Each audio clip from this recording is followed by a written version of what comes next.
That's more money to put towards your next one. Plus, we'll give you 2 years free servicing when you buy a used car. That's 2 years completely free. Search the upgrade event and save on your next car. Only at arnoldclark.com.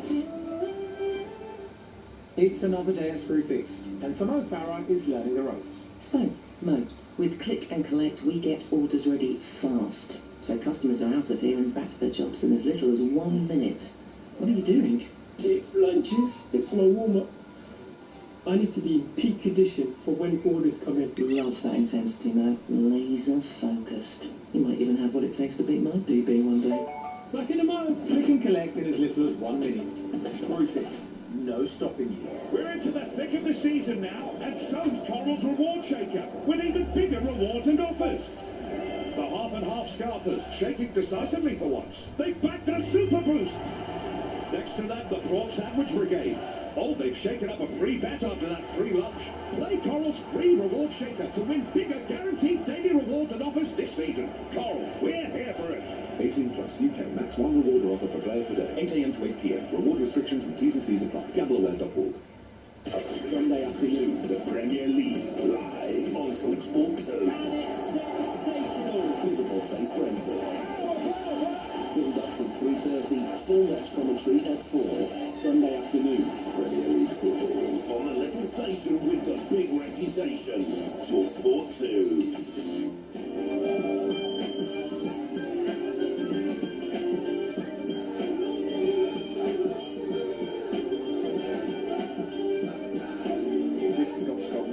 It's a proper classic. Here we go. This is it. Saturday afternoon in the sun.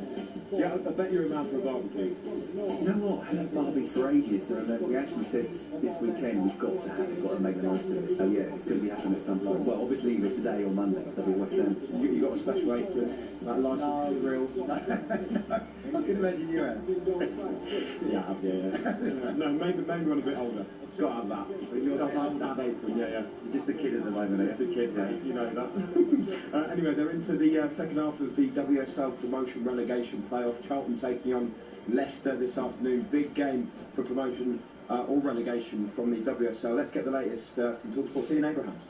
57 gone, Charlton 0, Leicester 0. Best chance for the second half fell to Jodie Hutton, a shot deflected, which didn't really cause too many problems for Stan Keane in the Leicester goal. Leicester have made some changes. This say boiling hot here in South East London, like it is over most of the country today, and we might be staring at extra time and penalties as well. Remember, the winner goes into WSL, the losers, they are in WSL 2 for next season. Game is live on TalkSport 2. Got to ask you boys quickly about a barbecue. Why don't we just make the food indoors and go and eat outside? Surely it's more hygienic and just easier. Anyway, 0-0 here.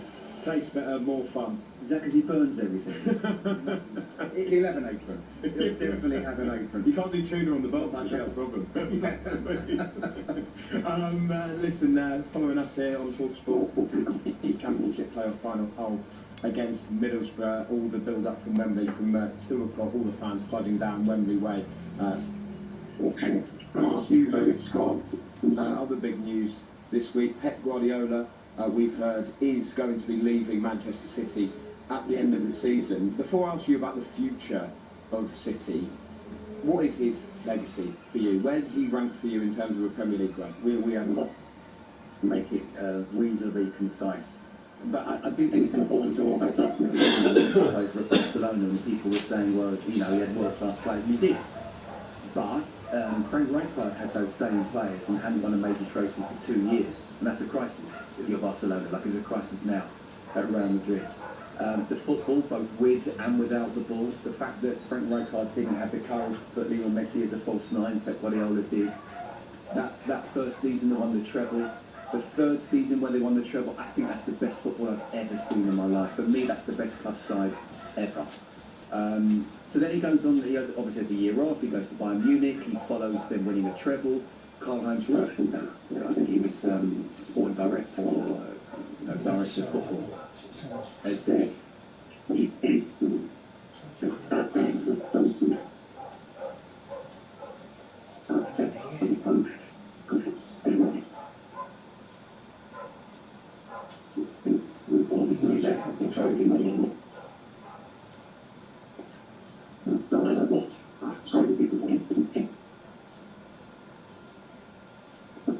They are nearly shouting. It sounds so good, does it? Never had a problem with it before.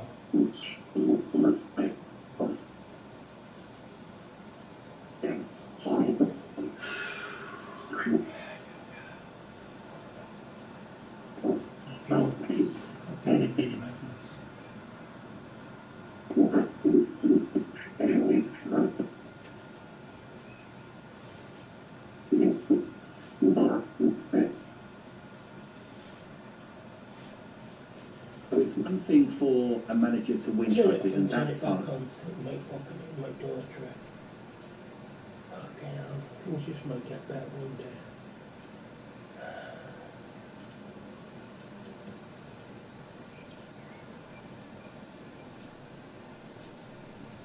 It's subjective, of course it is. I would say the greatest manager ever. But I think if you look at what Sir Alex Ferguson did, 38 trophies during 26 years, and the amount of times he... Yeah, he's the best English, best in the Premier. Pep second. Not the cuddly granddad, because he definitely had that hard steel. I don't see how... we're never going to see that again. 26 years and 38 trophies. So, for me, the Premier League, the best Premier League manager is Sir Alex Ferguson. But actually, Pep Guardiola, for what he's done, both in England and outside of England, but also the way that everybody tried to copy him, I thought was even Sir Alex. It's looking like Enzo Maresca is going to be taking over from Pep Guardiola. Obviously, he's been at Chelsea, a club you follow very closely indeed, and used to play for, of course. How do you think Maresca gets on if he does take over this City side? So I sort of say, don't follow Fergie. So look what happens, well, to previous managers at Manchester United following Sir Alex Ferguson. Look what happened to Unai Emery, who clearly is a world-class manager, following Arsene Wenger. Look what's happening to Arne Slot, who won the title last season, and now I'd say more than 50% of Liverpool fans want him out. I think to follow such a charismatic person as well as a winner is a really difficult thing to do. What I would say is he's taking over. If Pep was in charge next season, I would fancy them to win the title. Now, because it's Enzo Maresca and we don't yet know how it's going to go, I fancy Arsenal at this moment in time. We don't know how summer recruitment's going to go. What I do know is I think that Enzo Maresca did a great job at Chelsea, and he basically walked out without compensation, probably getting a little nudge from City to say Pep's already made his mind up. We're all sort of thinking wait until the last couple of weeks. I think his mind was made up months ago. And Maresca obviously knew about that, and that's why he walked out. But for him, in his first season, he had about 40-odd players in pre-season. And yet he was ruthless enough to cull certain ones that was not needed, to start the season so well, to finish fourth, which I think was a massive bonus. They should have won the Europa Conference League. But to win the Club World Cup, and whatever people say about that competition, Real Madrid were in it, PSG were in it, Inter Milan were in it, Man City were in it, Bayern Munich were in it. And once you're in a competition, you want to win it. And what he did to out PSG in that final, I was really sorry to see him leave Chelsea. Great that Xabi Alonso is a great appointment, that's for me. But we still don't know. I think he's a potential world-class head coach, but still it is potential because he hasn't done it long enough. So can he avoid the follow Fergie curse? We'll have to wait and see. But the squad he's got, I think it's only going to get better, or should only get better. Yeah, it's a changing of the guard, isn't it? There's another huge game, by the way, going on today, the Scottish Cup final up at Hampden Park, Celtic against Dunfermline. Let's get the team news report on first. Beautiful day in Glasgow, Celtic, and a beautiful day last Saturday against Dunfermline. Started on that occasion, so Sinisawa in goal. It's Johnson, Trusty, Scales and Tierney, the expected back four. McGregor and Engels, Yang, Nygren are there, joined by James Forrest, who's won more titles and cups for Celtic than any other Celtic player. He replaces Sebastian Jarecki, and Dazan Maida is the player that drops onto the bench. Dunfermline are the championship side. They're used to announcing their team at 2 o'clock. They're following tradition at the moment. One thing we are expecting is that fucking annoying. The press is Billy Terrell's been between the sticks, but Aston Oxford is expected to come back. 6 Scottish Cup appearances. They have won twice. Compare that to Celtic, 63 appearances today in the Scottish Cup. They've won it on 42 occasions. They were let down last season. They lost to Aberdeen on penalty kicks. That was an upset. Will there be 2 upsets in 2 years? I'm not convinced. Captain Neil Lennon, who is a Celtic man through and through, he'll be delighted to see Martin O'Neill in the opposite dugout. They will go toe to toe. Both will love it. But I think Martin O'Neill will be the one coming out on top a little bit later on. Well, thank you very much indeed. We'll keep you across that throughout the afternoon. Thank you very much indeed. Pleasure, mate. Go and get your apron. Yeah, get the Barbie fired up. Yeah, should be a lovely afternoon out in the sun and enjoying that playoff final. That comes next here, live from Wembley on TalkSport. Hull against Middlesbrough. Football, it's in your DNA. And at SpreadX Sports, new customers can earn up to £80 in free bets after placing a £10 World Cup outright bet. Get an initial £10 free fixed odds bet and a further free £10 bet for every game your chosen nation wins. Visit spreadx.com/DNA for full T's and C's. SpreadX Sports, it's in our DNA. 18 plus gambleware.org. First World Cup outright bet only qualifies. Free bets capped at £80. Free bet stakes not included in any winnings. Free bets must be claimed within 14 days. Remember Aguero in stoppage time? Or West Brom's great escape? Unforgettable, right? But for 1 in 100 people living with epilepsy, some of life's biggest moments can be lost in the aftermath of a seizure. And in a packed stadium, someone near you could have epilepsy. They can't control when a seizure happens, but you can control what happens next. Learn seizure first aid. Step in, help someone hold on to the moments that matter. Search Epilepsy Action online, and together, let's keep memorable moments memorable for everyone. At B&Q, get 20% off outdoor plants in-store and 20% off selected outdoor living. You can do it. Offer ends 1st of June. For full T's and C's, see DIY.com. What makes the beautiful game beautiful? The goals? The celebrations? The displays of skill? No? At Betfair, it's the debates, the arguments, the opinions. It's being right when they were wrong, the gloating, the back and forth. Maybe set-piece coaches deserve statues. Maybe this has been the greatest season ever. Maybe they're just the best of the bad bunch. Everyone's got an opinion. Back yours at Betfair. 18 plus gambleware.org. Why go small when you can go grand? Meet the new Vauxhall Grand Am Griffin. Striking alloys, sleek black roof, heated front seats, and 10-inch touchscreen. Everything you need for life on the move. Grand on style, grand on tech, grand on value. And during the Vauxhall sales event, get a grand off the new Grand Am Griffin or any other new Vauxhall on top of all other offers. Search Vauxhall Car Offers. Offered to private individuals, £1,000 including VAT saving on new car orders between 15th to 31st of May. Must be registered by 30th of June 2026. 18 plus T's to supply. Cricket, the unmistakable sound of leather on willow. Absolute beauty. Fireworks. It's got the distance. Power ballads. And T-shirt cannons. Vitality Blast is back with the biggest local rivalries. Cartwheeling stumps. And sixes in the sun. Oh, wonderful technique. Have a blast this summer with men's and women's T20 cricket. Search Vitality Blast to get your tickets now. Nobody knows Vegas like BetMGM, and we know just how loud it can get. So sometimes it... Take a break. Because a little pause keeps the fun in play. To find out more about BetMGM's safer gambling tools and how we can support you to keep your play safe, visit the safer gambling area of our app or website. BetMGM. 18 plus, please gamble responsibly. On 1089 and 1053 medium wave, on DAB, online and on your smart speaker. Straight to the back of the net. The language of football, direct from the goal. The Championship Playoff Final. Live on TalkSport. This year, the Championship playoffs have played out like we've never seen before. Nobody gets the drama that would follow after 2 goalless draws in the first legs of the semis. Hull went to Millwall and won to book their place here at Wembley. Southampton came from behind to beat Middlesbrough, but by then we knew Saints inspired on Borough training. We knew there could be repercussions. We knew something big was going to happen. An independent panel kicked Saints out, and put Middlesbrough in this final. And here we are. Is it fair? Probably not. Are the playoffs fair? Possibly not. But we love the drama and we love the occasion, whether it's right or wrong. Hull City take on Middlesbrough. Binoculars at the ready. This is the Championship playoff final live from Wembley on TalkSport.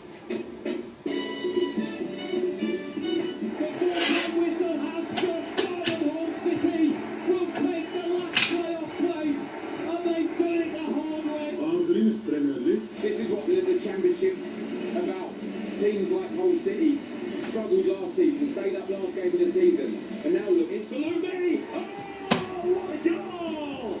And the travelling Tigers go absolutely wild. Listen, the whole season was kind of proud of the about our chances. We've done really well in another good season. Hull have made it through. Try red, John. Finished sixth, but they're in the playoff final. We just made finals so no matter who will be our opponent. Next to Leo! It's gone in! It's 2-1 Southampton! Shea Charles! Southampton are not going anywhere. They're going to keep it in football matching the pace of his Premier League quality. So good for Southampton. Hey, Sarah, they go to Wembley? Maybe. Southampton Football Club have today been charged with breach of EFL regulations. Unauthorised filming. It is bang out of order. I think you'll be making movies about it in a few years' time because it is that ridiculous. If someone makes decisions to go and try to shoot, that's good. And it'll be interesting to see what's happening with that. Southampton have been expelled from Saturday's Championship playoff final. Instead, Middlesbrough have been reinstated. It sends a message out to the world of football. Don't be cheated in the game. Nice, quiet build-up to this one. Good afternoon, I'm Adrian Durham. This is TalkSport. It's Bank Holiday Weekend. Late May, it's a heatwave, of course. And TalkSport at all three playoff finals here at Wembley this weekend. Salford Notts County for promotion from League 2 on Monday. Tomorrow, Stockport against Bolton to go up from League 1. And today, it's the big one, the prize, the Premier League, the participants. Middlesbrough, who spend more days in the top two of the Championship than any other team this season, including champions Coventry, take on Hull City, who scraped into sixth place on the final day. We've got with us pitch side here at Wembley a man who won the playoffs as a player with Palace, and 21 years ago West Ham. He won the playoffs as manager of the Hammers. You finished sixth that season as well, didn't you? We did, yeah. And Pardew. Yeah, no, the first year we were third, and perhaps should have gone out in the final. We were beat by Palace, I reckon. But it was better for us. We had a young team. And we really started coming good and got good momentum, got sixth place and then on to win. Yeah, so the message to Hull City is you can win it from sixth place. And also with us is a man who loves the playoffs so much. He was in the away end with Crew fans when they won at Doncaster in the semi-final a couple of years ago. Dean Ashton, you alright? Yes, and I was here as well when they played Crawley and lost. But what an occasion! Always very special to be here for the play. I'm so glad, despite everything that's happened, that we've got this. I think still, you know, the whole football community deserve this match. The drama that it brings, the riches that are at the end of it, both for the club and for the players, is what makes it so special for me. Very different to any other final you would expect, that kind of one-off trophy final. This is very different. This changes people's careers with one match. Yeah, it changes lives as well. And another thing I love about this final is that half the stadium is for one team, the other half is for the other team. It's one of the greatest football days of the calendar. We've also got a gigantic replica of the playoff trophy behind, bigger than Dean Ashton's guns, which is saying something. Look, the backdrop is spygate. Southampton manager Tom Recker found by the EFL Independent Commission to have authorised spying. Saints admitted to 3 incidents. Doesn't mean they were the only incidents. Junior staff pressurised into spying on training sessions. It was seen to be a deliberate, organised attempt to obtain a competitive advantage in breach of fundamental principles of sporting integrity and good faith. This is the statement from the EFL. Football depends on public trust. Supporters, clubs, players and stakeholders must have confidence that competitions are conducted on a level playing field. Cheating will not be tolerated. They described, Alan, the sanctions as severe but necessary. That was from the panel itself. So, is this the right outcome? Is it right that Middlesbrough are here playing this final today? it's a very difficult question in lots of ways, because I think when you look at what Southampton were looking like they were doing for a number of the games in the season, not just that playoff game, spying other clubs, and that can only really come from the manager. I find it astonishing, really, that you would actually get much advantage. I mean, if someone was going to give me a videotape of another team training and I could verbally hear what was being said, I could, okay, that would make some use to me, but a visual shot of the team, okay, you might know what the team's set up, you might see one or two things in the set place, but usually it's, you know, what the manager's saying on that training pitch that would give another coach an advantage.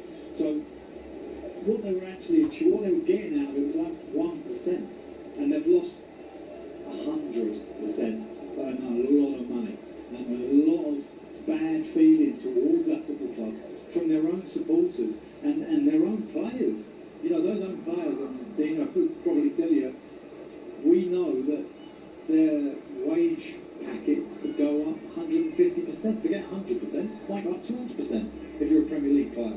So all those contracts are now null and void. I mean, obviously we've got this different fixture here today, where Middlesbrough, who have been beaten, have now had to kind of regroup. We've not a lot of training, and it's red hot down here. That might be a factor today. So it's not been ideal for Middlesbrough, but a second chance. So a lot of jeopardy in the game too. Yeah, there is indeed. We're hearing, just breaking today, that Hull City are apparently considering legal action if they lose this game today. So have they got a complaint? Because they didn't know their opponents until after the opponents knew it was Hull City, if you see what I mean. So less time to prepare.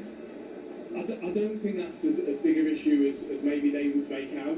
You know, during the season you have 2 or 3 days to turn around a fixture. You can't tell me that they haven't already been doing loads of research on both the sides that were in the playoffs, Middlesbrough and Southampton. That would have already been going on for a couple of weeks. Absolutely. But, you know, before you know the outcome of the semi-final. But I would say, the one thing I would say for Hull is, for them, they'll be looking and going, how are Middlesbrough given the opportunity to take Premier League football away from us when they got beat? They went out on the pitch, as Alan just said there, 1% possibly, but still, being a player, once you're out there, those games were those games. That's how it turned out. Those little tiny details, I don't think, can make the biggest difference over two legs. So for Hull, you'd be thinking, how is this fair? How is a team that's lost got the opportunity to take Premier League football away from us? Hopefully we were speaking to the Hull City owner in the build-up to the game. Kick-off is at 3:30. It's also emerged, Alan Pardew, that one of the independent panel that expelled Southampton and reinstated Middlesbrough is a lawyer who played for Middlesbrough 33 years ago. Now, Dave Winnie played one game on loan at Middlesbrough. Nobody's really objected to this. Nobody's said anything about it, but it's only just emerged in the last 24 hours or so. So he said that, listen, no, it's got nothing to do with it. One game 33 years ago. Would you agree with that? Listening to the statement he's put out, I think he's obviously very passionate about how independent he is, and it was a long time ago, etc., etc. It just seemed like an easy fit not to have him on the panel. Why not? You know, you got guys playing for Middlesbrough. You can see, we can all sense there might be a connection there. Even if there wasn't, why have it? Why not just remove him and have another somebody else do it? I don't understand that, really. No, because you leave yourself open then to the criticism and to being questioned about the decision. I'm sure he's somebody that takes his role very, very seriously and works with integrity. But as soon as you plant that seed, people can't forget that, and they won't very quickly. And as that kind of spreads that news that you just sort of said, that won't sit well with people. Yeah, particularly Southampton fans. Yeah, absolutely. I mean, Southampton fans, as you said earlier, are not happy with their own club more than anything else, to be fair. Very, very quickly, what's your hunch on the game? I think, for me, Hull favourites, because I think just the preparation has been easier for them. I just think Middlesbrough are the possession team in this final, and we can feel how hot it is at this time. It's only going to get hotter in another hour or so. I think that is going to be key. Yeah, Hayden Hackney, we believe, back for Borough, but as I said on the previous show, I've been in the Middlesbrough dressing room. His boots are out. Now, sometimes your kit's out, and you won't necessarily play. His boots are out, which suggests he is Is that right? Tommy Conway's detective work. Tommy Conway's been spying. Yeah. Tommy Conway's kit is out, but his boots aren't out. Now we know he's injured because he's out of the World Cup. So, but his boots being out kind of gives it away. We'll get the team news very shortly. The kickoff is at 3:30. Let's head out onto Wembley Way, where the fans are starting to head towards the stadium. Talksport's Angelina Kelly is with some of those fans right now. Angelina. Thank you, Adrian. Yes, I am here on Wembley Way, and it is an absolute scorcher. I hope that you've got your Factor 50 on, but I've got a Hull City fan here with me, Tom. Tom, bit of a stressful week coming into this game. How's it been? It's been very, very stressful. Southampton, Middlesbrough, honestly, we don't care. We're gonna come today to Wembley. We're here, we're ready for it, and yeah, well, like I said, crazy week, but looking forward to it. There are a few people saying that Hull should have maybe just got an automatic promotion to the Premier League, which I'm sure would have been less stressful, but having a day at Wembley, it's important to be here. Look, I was saying to someone that I would actually prefer the day at Wembley over, being just straight up promoted. The experience coming here, seeing the boys play, and then obviously getting the win at Wembley would just be such a massive thing for the club. It's I can't even put into words. It's mad. And when you think about the journey that Hull have been on, last season almost relegated, the transfer bans, etc., did you ever dream that you'd be here today? Absolutely not. Staying up on goal difference. I remember last season at Fratton Park, we stayed up, and we got hit with the transfer embargo. Everything was looking like we was going to go down. Sheffield Wednesday got hit with exactly the same thing. They finished bottom of the table, and here we are at Wembley right now, just absolutely ready for it. It's mad. Crazy. And are you confident that despite all the drama building up to this, that your team will be ready and will be performing at the best of their ability to get this win? 100%. I mean, the squad that we have, the experience, the players, just an unbelievable team with a great manager that hasn't had much experience in the league. He's come here and he's had an absolute blinder of the season. And, we've got one more game today. We've got to get the job done. And you've got a great owner as well, a friend of Talksport. They haven't won a few shows. I'm sure he'll be very excited today. Yeah, do you know what? We saw him at Box Park earlier. He was absolutely loving it. All the circle flags were on. Well, we will hopefully hear from the Hull owner very shortly. He won't be happy that Borough fans, as we understand it, have put in a window on the Hull City team bus close to Wembley, and no players were on board at the time. More on that as we'll get it. And look, you don't need me to tell you, it's hot today, it's hot everywhere, but you'll often hear people like me at Wembley say on your radio it feels hotter pitch level, and that's because it is. There's a hotter microclimate down here because the sun has been directly above the pitch, blazing down from midday and before. The stands in this bowl of the stadium are so high there's no breeze at all coming through the stadium. The pitch is hybrid and actually soaks up heat and then re-radiates it, thanks pitch, that makes it hotter down here. And since 2015, by the way, that heat has been a problem. Every championship playoff final bar one has been decided by a one-goal margin or by penalties. So it'll be hot, it'll be tight, and we know that it'll be controversial today. And what about this for a stat? 5 of the last 7 playoff winners are still in the Premier League. Sunderland, Forest, Brentford, Fulham and the Europa League winners Aston Villa all won this playoff final to secure promotion to the Premier League. All stayed in the Premier League to establish themselves with the elites. Borough, Hull, one of them's going up, the playoff final. Coming up live on Talksport. EFL Live on Talksport with McDonald's. The Big Arch is here to stay at McDonald's with its very own delicious sauce. Available from 11 a.m. subject to availability, price and participation may vary. Welcome to Paris Pizzeria. Your blind date is already at the table, and there she is. Cousin Brenda, what are you doing here? You're married anyway. Substitution brought to you by Paddy Power. Cousin Brenda makes way for Beth, the office crush. Oh, get in. You might not always pick the right starter, but your sub can still deliver. Because with Paddy's Super Sub, your bet rolls over to the player coming on. Paddy Power. Valid on selected leagues and markets only. Pre-match and in-play bets on qualifying player outcome selections only. T's and C's and exclusions apply. See plus Cameron Bet.org. After months of thrilling, unpredictable and electrifying Premier League drama, we enter a gripping finale on the final day. The world is too big for this one. Watch all 10 final day matches this Sunday with a flexible Now membership. It was absolutely box office. So why not? Head to nowtv.com for every game of the Premier League final day. 18+.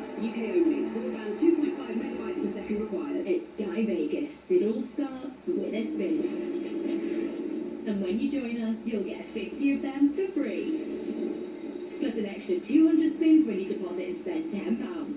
So you can spin the slots, play our jackpots, and bring your exclusive games to life. Download the Sky Vegas app and enjoy Welcome on Us.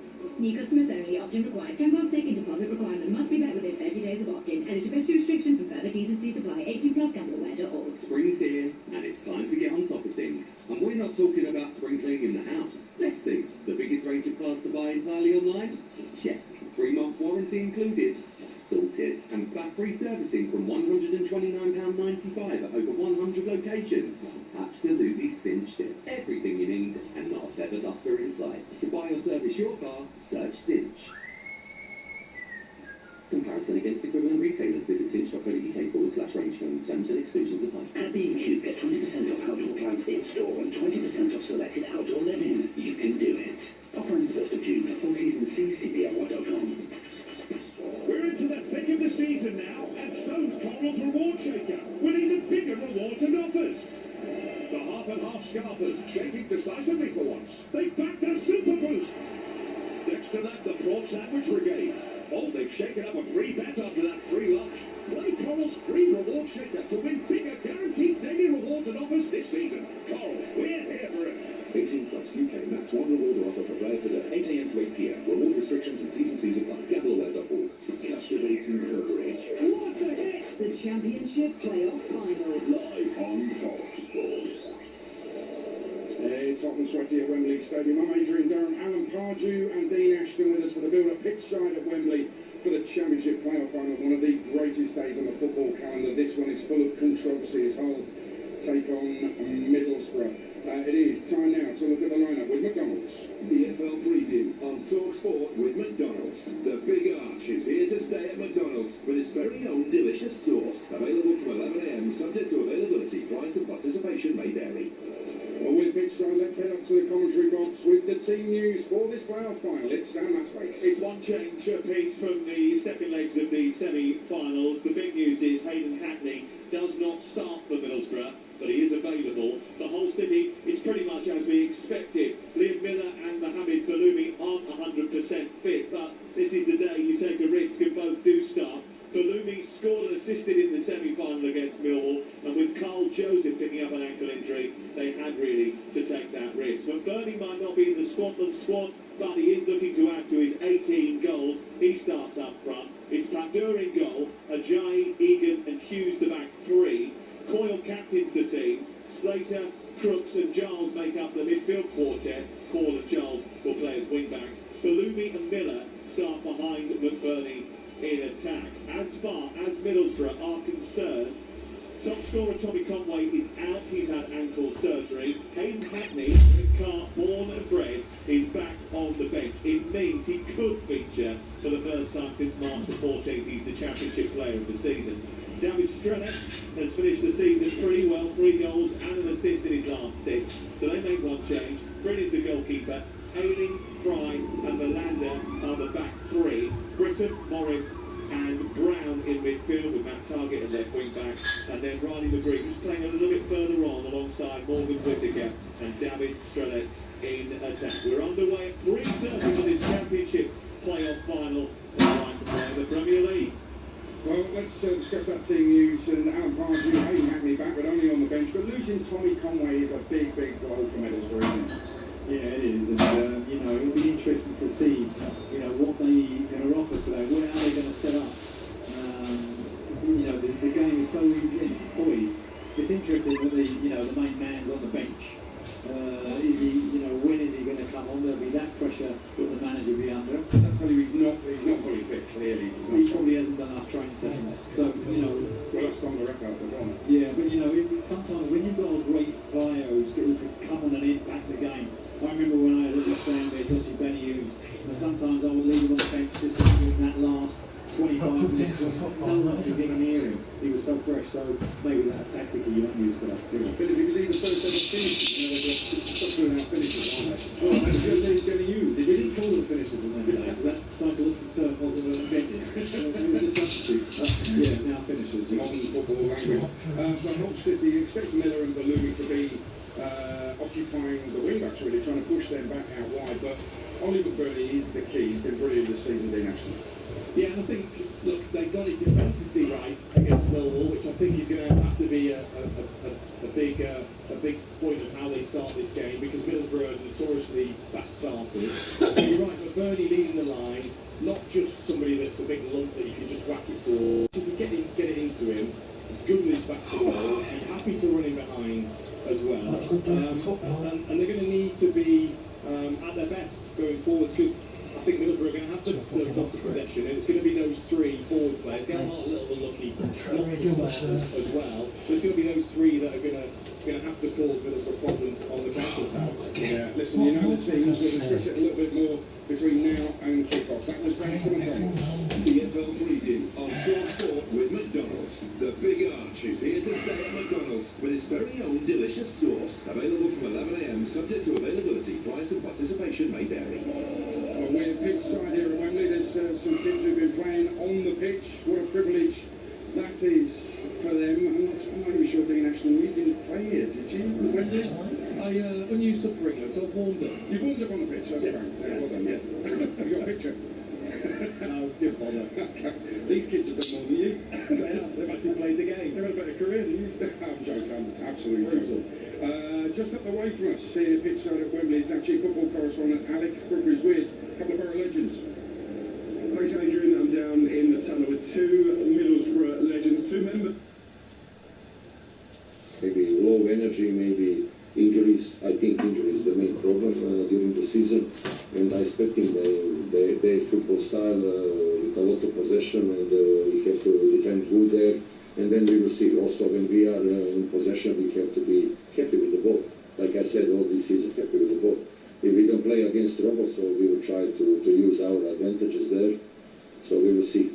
Earlier in the season, they inflicted one of the worst defeats that you experienced this campaign. Does that count for anything in this as far as the mindset? I don't even think about these 2 games in regular season. They beat us here 4-1, we beat them there 1-0. It's 3 points. Just 3 points on our journey, and this is completely something different. Final 50-50 game, no matter who is ever. Sergei Kirovic speaking to my right. I'm interested to know, Swanee, what has gone on for City since the Millwall victory a week last Monday, because all the noise and all the narrative is around, no, we did just prepare for Southampton, but part of me thinks, yeah, you said that, but we know that managers, head coaches, players don't necessarily give the full picture when speaking to the media ahead of games. Yeah, of course, they've got to go all in for Southampton. As the situation stood for me, you couldn't go into training for half a day and start, we're going to work on this system now, and then this afternoon we're going to work. The players, it won't work like that. Like I said, the mentality of the players, not being there, like I said, it won't work. Like I say, yeah, you can adjust things. Like I say, sometimes when you're in training, you chuck an extra man off and you play with 10 men, so it's like playing up against 10 men. But for me, everything will have been focused around Southampton, and then obviously the big changes. But I think they had Wednesday off, I believe. I thought the manager would give them the Tuesday off, which that's what they normally get, the Wednesday off through the week. I thought he'd changed it, brought them in the Wednesday, so they had Wednesday, Thursday, Friday to work on the Middlesbrough game. But like I say, we'll all, fingers crossed, it means nothing and it all comes to an end today. Let's bring Neil Madison in. He's here for our colleagues at BBC Radio T. He's former Middlesbrough player. You played for Southampton as well? I did, yeah. Have you been spying for one club for the other? Well, I was there 12 years, and I've been associated with Middlesbrough for a good part of 25 years now, so, you know, there was certainly no spying on that part. Well, talk to me, from that point of view, given the fact that you played for both clubs, one who is here, the other one might have been here, how does it feel for you personally? Because you've obviously got an affinity and a passion for both. What's the emotion running through you now as a result of what's gone on? Well, I started at Southampton as a young kid, I was there 12 years, and on a WhatsApp group with the ex-Saints boys, and we're talking about it, and I'm the one that's on there that basically saying, you can't do what we've done. And there's quite a lot of them agree with what I'm saying. You know, in terms of the spying, in terms of when that young boy turns up and you look at the reports that have come out of it, and some of the quotes, I just think it's disgusting, and and possibly, I know it's a harsh one, but it's the right one in my opinion, that they've been booted out, because you can't do that. It's, you know, you're trying to gain, regardless of what people say, you're trying to gain an advantage to get the upper hand on you in a certain game, and that's what we were going to do. But bear in mind, we absolutely battered them the first game, especially the first one. It's not in a certain game where it's been more than one. Oh, that's it. So like, and then you get a quote out from the CEO saying regarding obviously the spine, and he said we apologise to the teams. He doesn't name the teams, and I thought it was so poor. You know, there's three teams that are involved, and at this moment in time, they're the only three teams. I can't see it just being three teams. I can see it being a lot more. But to not name them teams and say we're sorry, I thought it was really poor from Southampton. I thought, you know, name Middlesbrough, name Oxford, and name Ipswich. You don't. And he then went on to say how sorry we are to the fans, and rightly so, because it's the fans that suffer, it's no one else. The fans suffer. They expected to be here at Wembley today, but you can't do what they did, and therefore they get punished and they're thrown out of the competition. Do you think the players knew what was going on as well? I don't know. You know, it's like Pete. I think you're so transfixed in determinants in terms of how you play.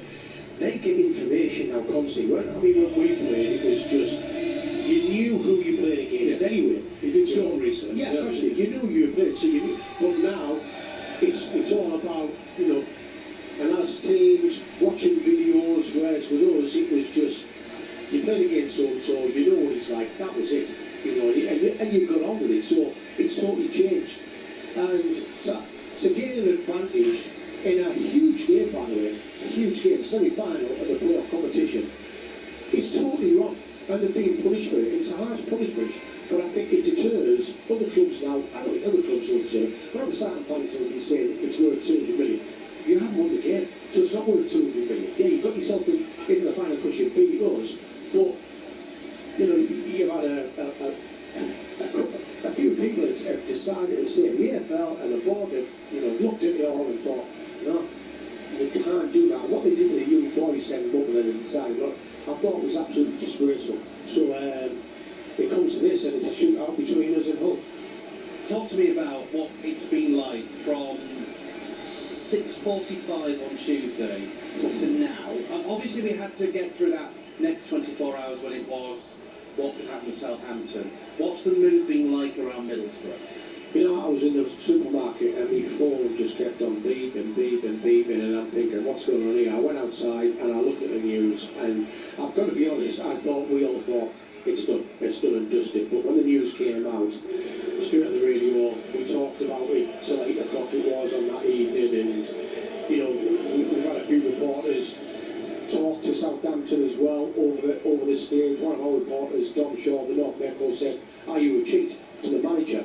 And he, you know, the guy who looks after him said, you know, have a bit of respect, you know. And I mean, it's come back to bite them now, because they've shown us no respect. They've actually shown every club in England no respect whatsoever, because you know you've broken the rules and you can't do what they did.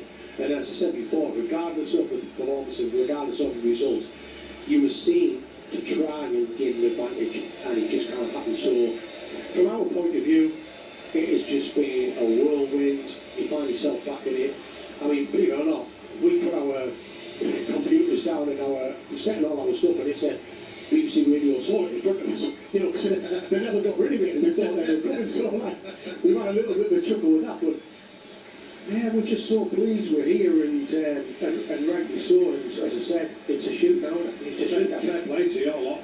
Selling 33,000 tickets in 2 days. Well, you know, the fan base away from home, don't get me wrong, at home as well, we've got a good fan base, and away from home, they normally sell out, well, they do sell out every game, and to get the tickets going, the club have brought in extra people, and their tickets have just flown out. Us, I work at the club as well, so you're looking at, I'm going to need those seats, and that right, you can do it on Friday, blah, blah, blah. So I'm in a queue, I was there 10 minutes, got my ticket. So in terms of that, it's been absolutely brilliant. The club have been superb about it, but as I said, it's just, You know, we got here yesterday afternoon and we went out, and obviously Trafalgar Square was just full of Middlesbrough fans, and that's what they're like. And his son, he's here, he's 20-year-old, he was at Middlesbrough as a young kid, and he's here with all the support. He's showed some of the videos, it's crazy. But this morning we've seen a few Hull fans, and I think it's brilliant. You know, we had a few Hull fans in our hotel and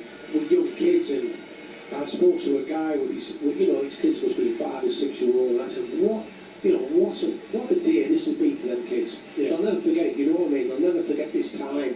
The hope in their team, you know, can win the game, and it'll send them home, and something that'll live with them forever, you know. And it's the highs and lows in football. You might fail the other result. So, but to see that, I thought it was absolutely outstanding. And I think also as well, the camaraderie between both sets of fans, I think, has absolutely been brilliant. Because you see people talking in pubs, it's been fantastic. We've got Middlesbrough fans in our hotel, and like I said, I don't know if you're like me, there's certain teams that I don't like for whatever reason, but Middlesbrough are them teams I don't mind.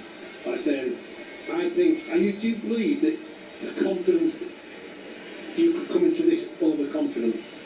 You know, I know your favourite for the book is. I've looked at that. I mean, 3-1 for you lot is an unbelievable price. Just like I say, from where we are, from where we've come under the radar, how do you see yourself? I think the lead up to it all hasn't been perfect, and it won't be perfect for you guys, because I mean, as Southampton fans, as Middlesbrough fans, we've all said, think about Hull, how hard it's been for Hull, because they expect to play Southampton. No, it's changed. You've had to change your set pieces, who you're playing, and bear in mind, we don't know who we're playing, because we've got quite a few injuries. Tommy Conway is out, has been absolutely superb for us. Hackney, he's on the bench today, he's been training, so but he's decided to put him on the bench. So from our point of view, yeah, it's been a tough one, but I totally get with Hull as well. I think it's been equally as tough, because they don't know who they're playing against. So that's a question. Yeah, so favourites. You class yourself as strong favourites. Yeah, and you know what? I will say this: if we get it right and we play the football that I know we can play, I'm just being honest, I think we'll win the game. Well, I'll fight my corner. If we play to our max, I think we'll win the game. There you are. So there's two sides. You know your side inside out, and so do we. You watch us week in, week out. I watch us week in, week out, and as you say, you get it right. I mean, the kid on the right hand side, is it Bloomie and that I would call it Bloomie? Yeah, McBurnie. Yeah, Matt Crooks. You look at them players. They're good players. They're experienced. Bloomie, for me, I watched him against Millwall. I thought he was excellent. I think he's got something different, and I think sometimes when you're playing teams in big competitions and a cup final like it is here today, I think you need them extra players. You need them special players that can just find something extra. And have you got strength in depth, by the way? No, that's the one thing I would say. Because you're going to need it at 20 minutes to go. Well, I've got to say, that's what I think. When we played Southampton, I think you look at certain scenarios. You look at their bench, and their bench was ridiculously good. Our bench, it's young kids, it's not players that haven't really played. The only one we've got any sort of credibility is Hayden Hackney on the bench there. So, and I'm certain if he is leading, he comes on, it gives all the Borough fans, the 36,000 Borough fans, an absolute lift that they get behind their team. So I think it's really close. I really do. As you said, Pete, you fancy your team if we play our best, and I'm exactly the same. I think we play some. The thing is, Middlesbrough's been more consistent. They played more consistent. That's why you finished where you did. Yeah, that's the difference. I think we ran a run 6 games on the bounce, won every game, and then what we lost and not going up automatically is the 7 games where we couldn't hit a barn door. And we played the low teams. They parked the bus, and Bristol City scored in the last second to get a point. Portsmouth scored in the last second to get a point. If you take a point in those games, we're promoted. So them games you look at and you gut it, but we're thankful that we find ourselves here this afternoon, and we're thankful that we've got a chance, obviously, to get to the Premier League. Well, I'm not going to say good luck. I'm going to say enjoy. I've got to say, I always like you guys. You're 100% behind your team, as we are. And as I would say, they're the best team win. Enjoy. Very positive, very diplomatic of you. Neil Madison, BBC Radio T's summariser, former Middlesbrough player and former Southampton player. Nice bit of symmetry given the week we've just had. Let's hear from one of the standout stars of the Hull City squad. Ollie McBurnie's 17 league goals have fired Hull City to this afternoon's playoff. It's one of the reasons we are here this afternoon. After returning to the Championship, it's safe to say the Mac hasn't looked back.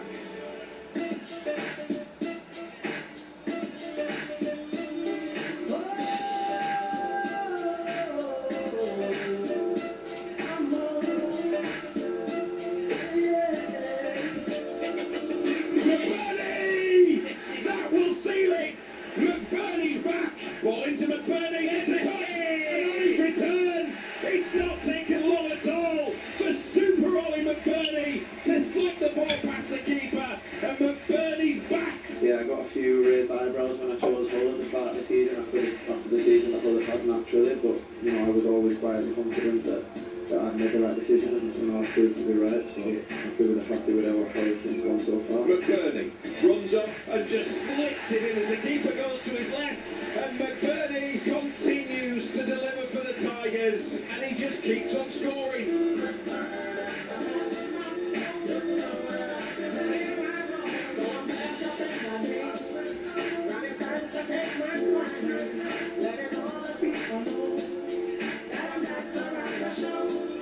I didn't want to come to a team that was happy and being mediocre and mid-table in the Championship. You know, I wanted to come for something special that would give me that fire in the belly to get out of bed in the morning, and that's what it has been this year. Tries to thread it towards McBurnie, and McBurnie scores! That's a goal for Ollie McBurnie, and that was fabulous! Absolutely fabulous! McBurnie's in there, McBurnie makes it 3-0 City. City are cruising against Southampton.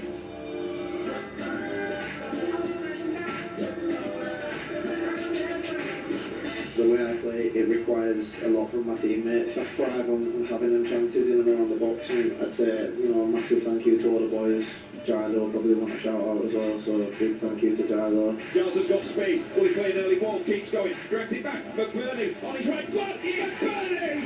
And that could be the winner! Giles has got it behind the defender's left-hand side, chance for City, square ball, and City is square, and it's McBurnie again, it's the double for Ollie McBurnie!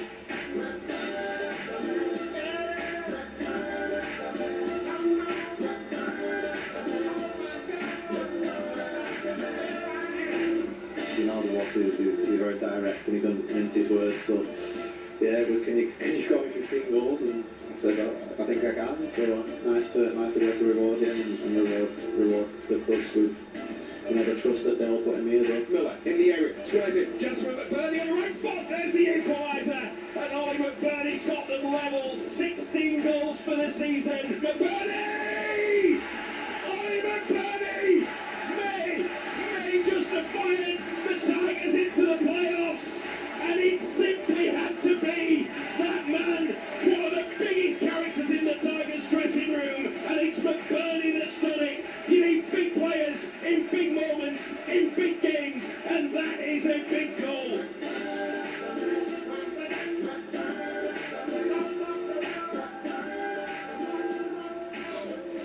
The Mac is back in English football after one season in La Liga in Spain. Actually, the weather here at Wembley might suit Ollie McBurnie this afternoon after a year playing for Las Palmas. It's probably very reminiscent of some of the weather he experienced playing in La Liga last season. While you were listening, by the way, to the reflection of Ollie McBurnie's year at Hull City, or certainly season at Hull City, here at Wembley Stadium, erasure and a little respect has been played out to the fans. We might hear that more often, because we're back here next week, this time next week, to bring you, we just love being at Wembley Stadium here on Humberside Sport Live. Next weekend, it's Hull Kingston Rovers' turn to be here. Richard Stead, Nick Pinkney, Ollie Turner in commentary team next week. Just sampling, well, we're just the preamble before the main event. Mike, before we hear from Managerial legend, do we know which City fans got the east side today? Do we know which side Hull KR fans are getting? Oh, you've got me on the spot there, I can't remember. It has been allocated, but I can't remember off the top of my head. It's one off, it's east or west. Yes. Anyway, just sorry to Rovers fans, I would be focusing on that next. I mean, obviously, they would prefer to be the east. Two wrongs in me there, Swanee. Sorry. It all worked out. choice. Either East or West. But they prefer I to don't be... think I could have done that by myself. No done. They prefer to be the East for obvious reasons. Obviously. The onions, by the way. Yeah, You can a bit. Just a bit. It smells like Walton Street Hull Fair weather, this. Well, Hull Fair smells anyway. It's BBC Radio Humberside. We'll recap the team news shortly. And some big news coming up in what you're about to hear. Managerial has spoken to us ahead of this game this afternoon. He's been talking to Matt Dean in one of the fans' parks outside of Wembley Stadium.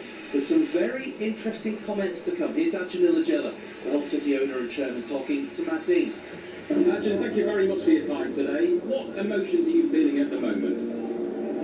Actually, it's a special day for us, for all the fans, for all the city, and I think that we have to be proud to be here. Of course, the job is not done. I hope we can do the final and go to Premier League. Is any part of you nervous? All of my part is nervous, but proud and nervous. I mean, I just checked my energy last year this time. Again, it was the last game that we were not relegated. So the feeling there was, I would say, negative nervous. Now I am positive nervous. So a big difference. What are you making of the scenes here today? Actually, now I see all around black and amber, and what can I say? This was most of our fans doing too. They were always saying that I booked my hotel in Wembley. Now they booked their hotel in Wembley. We're in Wembley, and of course, extremely proud to see a view like this, black and amber all around. How have you managed to get to the final? Yeah, this is completely a family work, I think our coach is the most important actor. I think we found the right coach for this club. He made the players improve. He just upgraded some of the players. Giants was doing almost nothing until he came. And he just started this year, for example. I can count so many more. So I can say that coach was the correct choice. I believed in him. I took the risk. Everyone said, which kind of coach is that? He doesn't have the knowledge of the championship. But what do you think when they said that? If you believe about everything and if you just listen to everybody, how can you get the decisions? So you cannot make decisions if you listen to everybody has their own opinion. So somebody has to decide, and I had to decide in this case. And I think I took the risk, yes. But if you don't take the risk, success don't come in life. So you cannot go like some people say this, some people say this, because everybody has an opinion. I respect all of them, but I have to give a decision. Is this turning out to be more special than you thought it would be? Yes, this is true. Because in front of me is the fantastic box spot, full of amber and black. I brought the Turkish dessert for our fans. Now we're gonna deliver them. I want to taste the Turkish taste before the game. So baklava, I brought 100 kilos of baklava, and I want to get their sweets and go to the game with this taste. So of course, behind me the fans not around, and we are already celebrating to be here. But of course, this is can be only after the game. Yeah. It's been a funny week, hasn't it? Are you pleased now that the game is actually here? Yeah, of course. Funny week, yes. So many discussions, yes. The decisions is discussable, what I understand, from our lawyers. Very discussable. But of course, we have to focus for the game. And the boys are tough enough to overcome these difficulties. There has been some talk about you potentially taking legal action after today. How likely would that be if you didn't get the result that you wanted? Yeah, it's a good question. Now I can talk a little more because now the boys are in the stadium and they will not hear me. I didn't want to make them focus to start. But the decision that has been given for me is unbelievable. I respect, of course, any kind of team who they are competing for the Premier League. But one question is in my mind. If this action was so big that a team is out of the playoffs, why didn't let them not play the semi-final, investigate and take Southampton out and put Wrexham in. So what should have been done from my side is, if this is a big case and some team can be out, don't play the semi-finals, because you know before that there is a spying thing. If it is so big, stop the semi-finals, just cancel for a few days, investigate. If you give the decisions, why is Wrexham out now? Put Wrexham out and continue the competition. For me, an eliminated team putting back, also our lawyers say this, and that's their opinion too, is an incredible wrong decision. So to be clear, if you don't win today, you will take legal action, is that correct? Our legal team says that we have to go for action, that's for sure. So we have no doubt about it. Here, all we want is justice. If justice is broken, nobody will enjoy football. Yeah. Okay. How many of your family are here today? 200 guests from Turkey, I brought, so it's a big playing team just for us. Apart from that, 200 from around, 400 guests I will have. So yesterday we just closed the restaurant with all our guests. So we enjoy. I'm so happy to have so many friends that are coming here and support the team. I told you, Hull is now #1 team in Turkey apart from Turkish teams. So we have, I think, more than 10 million fans in Turkey. Everybody is watching the game now, we watch the game now, and they are extremely excited.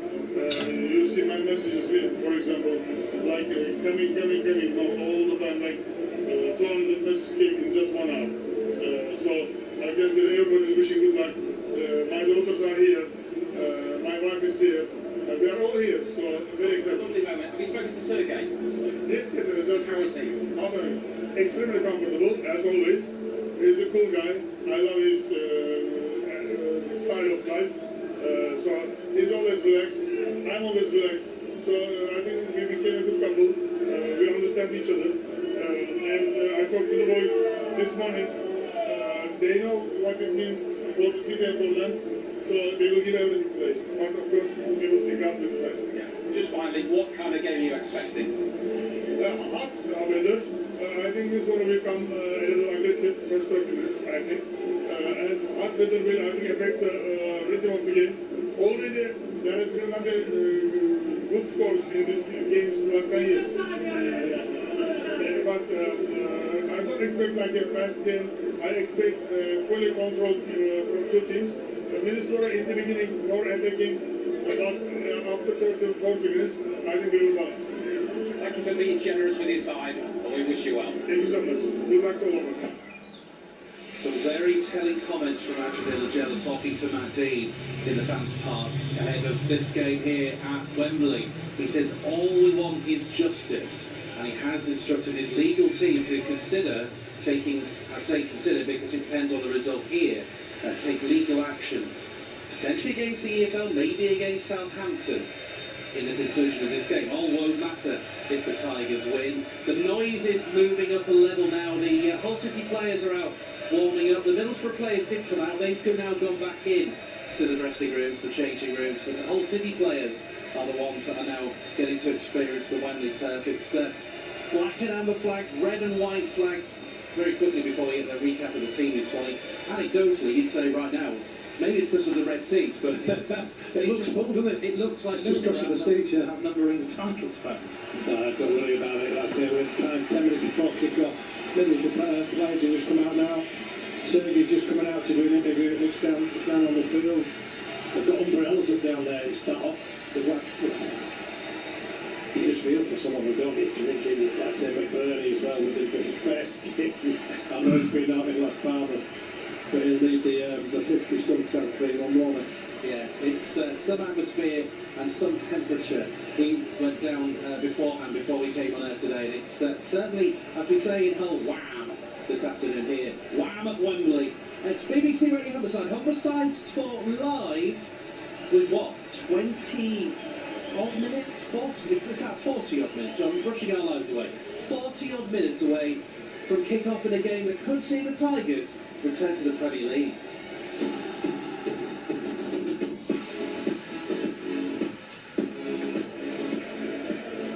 Ivor Panda and Louis Coyle in the build-up shortly here on Humberside Sport Live. It is 40 minutes away from kick-off on a game that's on all frequencies, not on BBC Sounds, I'm afraid, because of rights and contractual reasons, but you'll find it on FM, Freeview, digital radio as well, and a reminder of the team news, your commentary team of Swanee and Mike White. That all-important playoff final team news will start with Hull City, who don't have Carl Joseph, unfortunately, that ankle injury that's going to rule him out for most of the summer, just back in time for the new season, sees him miss out. He's replaced by Mo Balumi, so City line up with Eva Panda in goal, Shemi Ajayi, John Egan and Charlie Hughes, the three centre-halves. The two wing-backs, Louis Coyle, the Holborn captain, can he lead his side to Premier League success? Ryan Giles on the left. The two midfielders of Matt Crooks and Regan Slater, how big could they be on a day like this? Mo Balumi and Liam Miller will provide the attacking support for Ali McBurnie. On the bench, substitute keeper is Dylan Phillips, along with John Lundstrom, Yubi Rikawa, Cody Drame and Amir Hadjimetovic return, having been out with injuries. Joe Galhar, Kieran Dowell, Lewis Kumas and Paddy McNair. From the second leg, it's Akim Famuwo who's the player to miss out. As for Middlesbrough, they too have made one change, and they too have got a player that misses out from their semi-final, which they lost, of course, but back in on the Southampton spygate rule, we'll say. Tommy Conway is not involved. Alan Brown moves up from the bench from their semi-final second leg. So Solbrin in goal, they'll too go with the back three of Luke Ayling, Dale Fry and Adelson Malander. Callum Britton, Aidan Morris, Alan Brown and Matt Targett at the midfield four, with Morgan Whittaker, Riley McGree supporting David Strelett, and the bench is Joe Wildsmith. Hayden Hackney, who has been out with an injury, not played since March, a groin problem, but he is on the bench. Alex Gilbert, Sam Silvera, Lee Castledine, George Edmondson, Sonia Hansen, Jeremy Sarmiento, and how about this young 17-year-old Cruz Ibe, who's only had 10 minutes of total action in the first team in the Championship and the FA Cup in 2 appearances. One minute sub and coming on for 9 minutes in the FA Cup as well. It's a big one for him. As for the official, the man in the middle is Jared Gillette of the Gold Coast in Australia originally, a Premier League official, FIFA listed as well, the 39-year-old. Last up charge of a game in the Premier League, Newcastle against West Ham United. And of course, it's the playoff final. We've got VAR. Stuart Atwell will be the man at the monitor. Hull City against Middlesbrough. It's the Championship playoff final at Wembley. A glorious day in the sunshine, and a place in the Premier League beckons for the Tigers. Getting you closer to your club. To your club. BBC Radio Humberside Sports.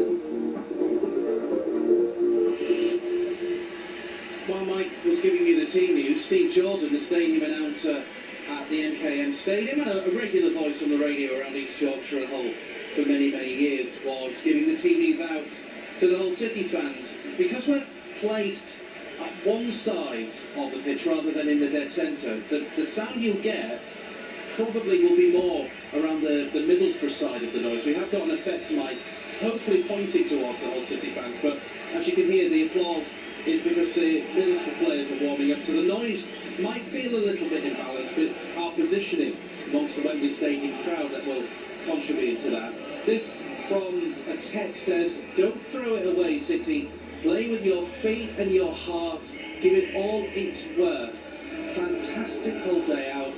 Lads and lasses watching and listening in the yard, and Dad's beer shed as well." I suspect that beer shed amongst many people's home bars will be very busy throughout the course. It is a bank holiday weekend as well, so very busy for that reason.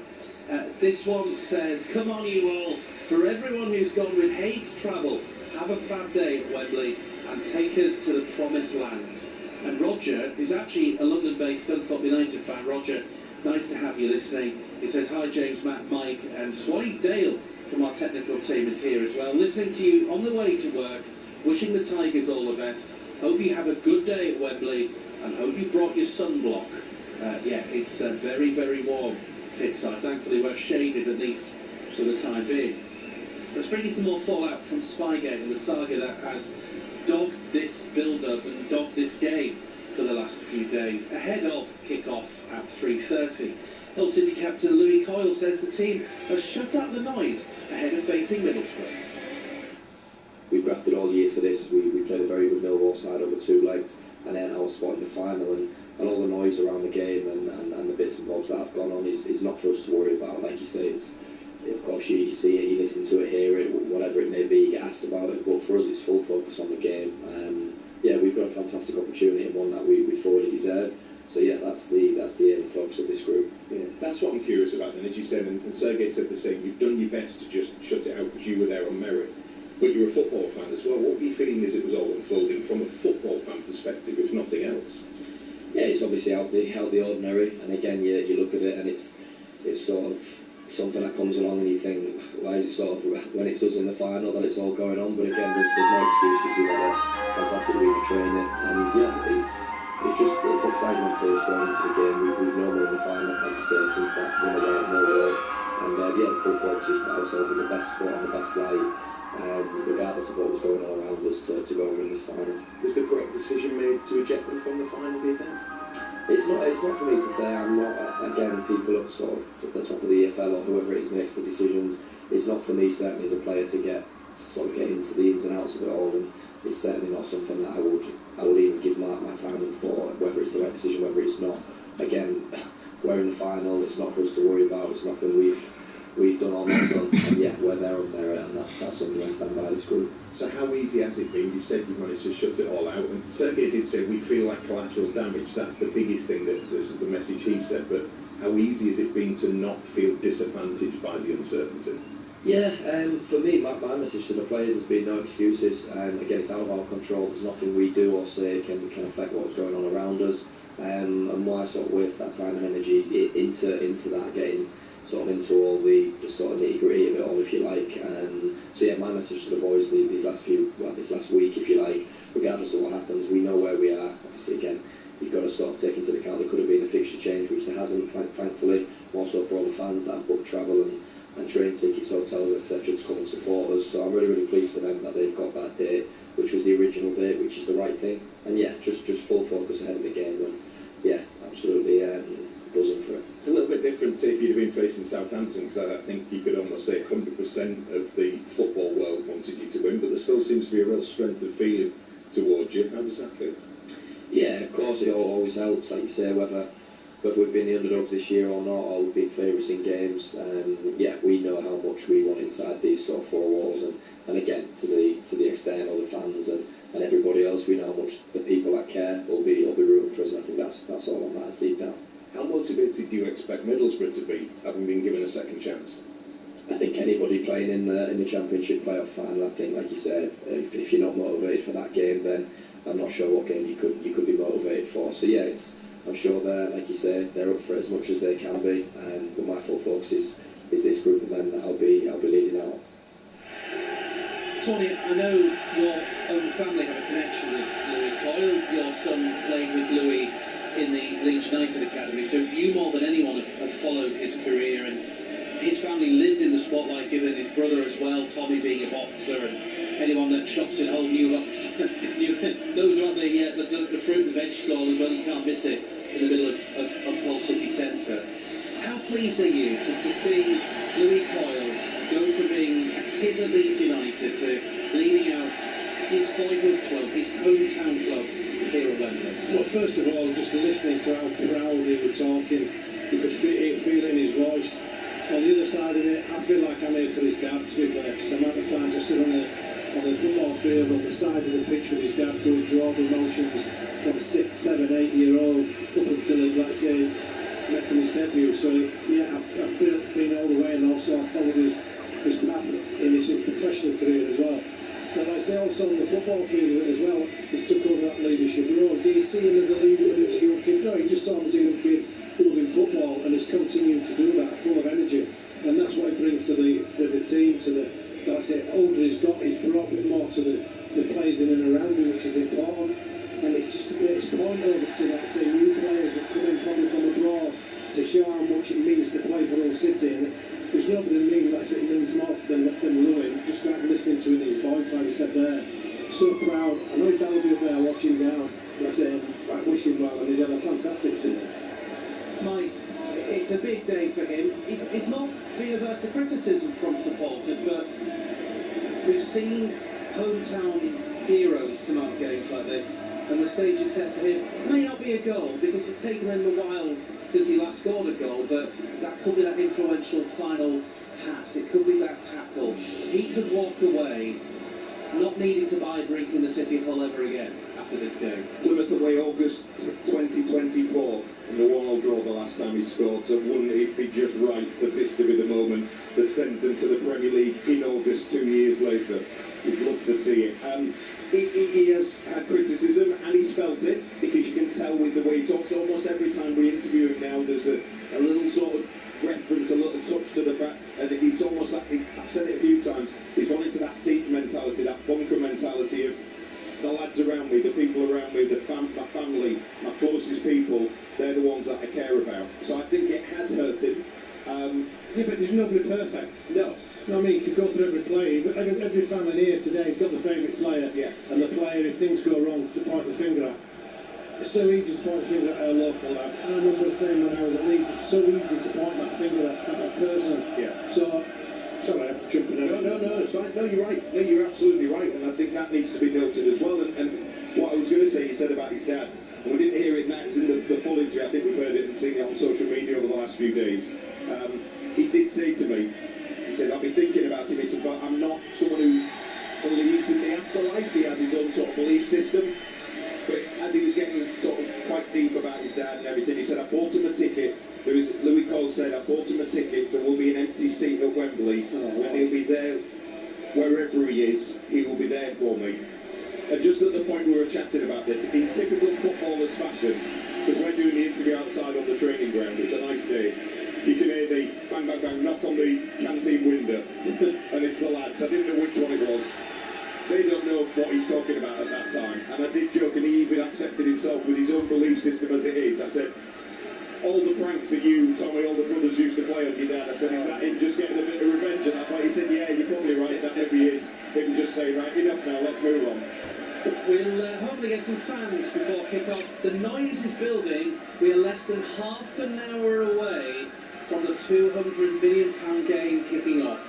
But part of the money for now, we're half an hour away from Hull City being 90 minutes from a possible return to the Premier League. And one of those players who could play a key role this afternoon, in fact I'm sure will play a key role this afternoon, is Evil Panda, who could end this summer having played at Wembley and in the World Cup, as well as potentially the Premier League. The Hull City goalkeeper says he's manifesting a win over Middlesbrough in today's Championship playoff final. It's a reality. I truly believe it with all my heart. Every thought I had, every action I took, I think all of us here as players, I think everything that I did is to be that what you said, a Premier League player, a World Cup player, to be part of this amazing team with these amazing fans and everything. So I think it's something really possible, really real, and I think achievable. Is this the biggest game of your career so far? Yeah. I would think so. It's the game that you dream about when you're a kid, the game that you look up on the TV and see, and the celebrations and people and what it brings to the fans. So I can just say I'm truly grateful to be here. And here you are in the big game. Did the manner of the win at Millwall show what this team can do in big games? Yeah, I mean, just characters. You can see around the dressing room, and they've all been in that situation. They all know what to do. They all know what it takes. For us who wasn't in this situation, we can just listen and try to learn something. So yeah, we have more than good enough players to win the playoff final, and I believe we can do it. Goalkeeping can be a lonely job at times anyway. How will it feel on the vast expanse of Wembley? Yeah, it's still the same. It's still the game of football. You never know what's going to happen. I could have 10 shots in 10 minutes, or I might have one in 90. You never really know. Do you want an early one? Do you want that early one just to deal with, get it out of the way? You know what? Keep it away from you for 90 minutes. I'm enjoying. I want to be tested, and I want to show what I can do, how good I am. But obviously, I will do everything I can to help the team to win the game, and that's my only job. If it takes for me to make 10 saves or 2 saves or 0 saves or take 3 crosses or whatever, you know what I mean, it will take what it takes. But I will make sure I do everything right in the build-up, on the day, and then it's only thing left is to hopefully celebrate. There's obviously two teams involved, but from your point of view, why does your team deserve to go to Wembley and, more importantly, go to the Premier League? No, because it's my team. We all know that we can win tough games, that we can win in a lot of different ways. And looking around the dressing room, it gives me confidence. It gives me this belief. Every single one is in a good place, and you can see that mentally, physically, hopefully, good things, that there are no injuries, and fortunately for Kyle, but we'll do it for him as well. So that gives me confidence looking around. When you walk out of that tunnel onto the Wembley pitch, how will you take the moment in? What will you do personally? Yeah, I'll try to look for my family, to be fair, and my friends, all the people I care about. It will be probably tough to find them, I guess. It's a big stadium. But just for me knowing and soaking it all up, because by the time that first whistle goes, I'm not aware of anything around. If there's 10 people or 100,000, it's the same, because it's just noise, and I'm focusing on what's in front of me, as everybody is. It's just how it is. So yeah, I'll try to soak that kind of moment, thing to remember, especially like you said before the kickoff, especially everything that comes after, all the memories we'll make together. It's just a good time. Yeah, and have you allowed yourself to think or dream about that moment? Yeah, why not? Like I said, I don't believe in something being impossible, and we are here. People who's calling us this and that, and we were always the underdogs. We still are. I understand it, but it just gives you this kind of energy to prove people wrong. We all had that throughout the whole lives. So yeah, I think people don't give themselves enough credit, and I think people should believe more in themselves, and the world would be much better place. That's Evil Panda talking to Mike White. Mike, 22 minutes from kickoff. Thank you to Chris Johnson of the Robin Pod, the Hull KR podcast. Texts me to say that the Hull KR fans next week indeed have the east side, so are sharing it with the Hull City fans. Thank you, Chris. I'm glad you remembered. But yeah, it's nice that they're both from that side. And it works nicely, doesn't it? Rovers from the east, Wigan from the west, City from the east of the country. It's a nice trip. Absolutely I like it. I like it. 22 minutes from kickoff then. Earlier on we were out in the fan parks on Wembley Way this afternoon. There are a couple of fan parks outside of Wembley for City fans, as there are for the Middlesbrough fans as well. And Matt Dean spoke to some Hull City fans. On Wembley Way with Steve and Melissa. Check you two out. Look at you with your hats. Tell us what you're wearing for the radio audience. I actually got it from a music festival, nothing to do with Hull, just a big tiger striped hat, got my nails done to match as well, and yeah, full kit. And you've also got your hat on as well. Cool, yeah, and my original shirt still fits, which sits a little bit tight now, but... When you say original shirt, for those listening... the original mid-80s tiger stripe job, yeah, it's a bit warm around the edges, but like I say, I'm still pleased it still fits. So. You look really dressed for the occasion. Tell us about your emotions at the moment. Just really excited. I think rather than sort of 2014, this one has more the feeling of 2008, walking up, and I will embarrass him. The first time we came to Wembley in 2008 was the first time I ever saw my dad cry when Windass scored that goal. So, would you shed a tear today if City could get another win here? Might do. Actually, the first time I did was in the semi-final the first time when Caleb scored. Because my parents weren't there, and my dad had never seen them playing anything that big.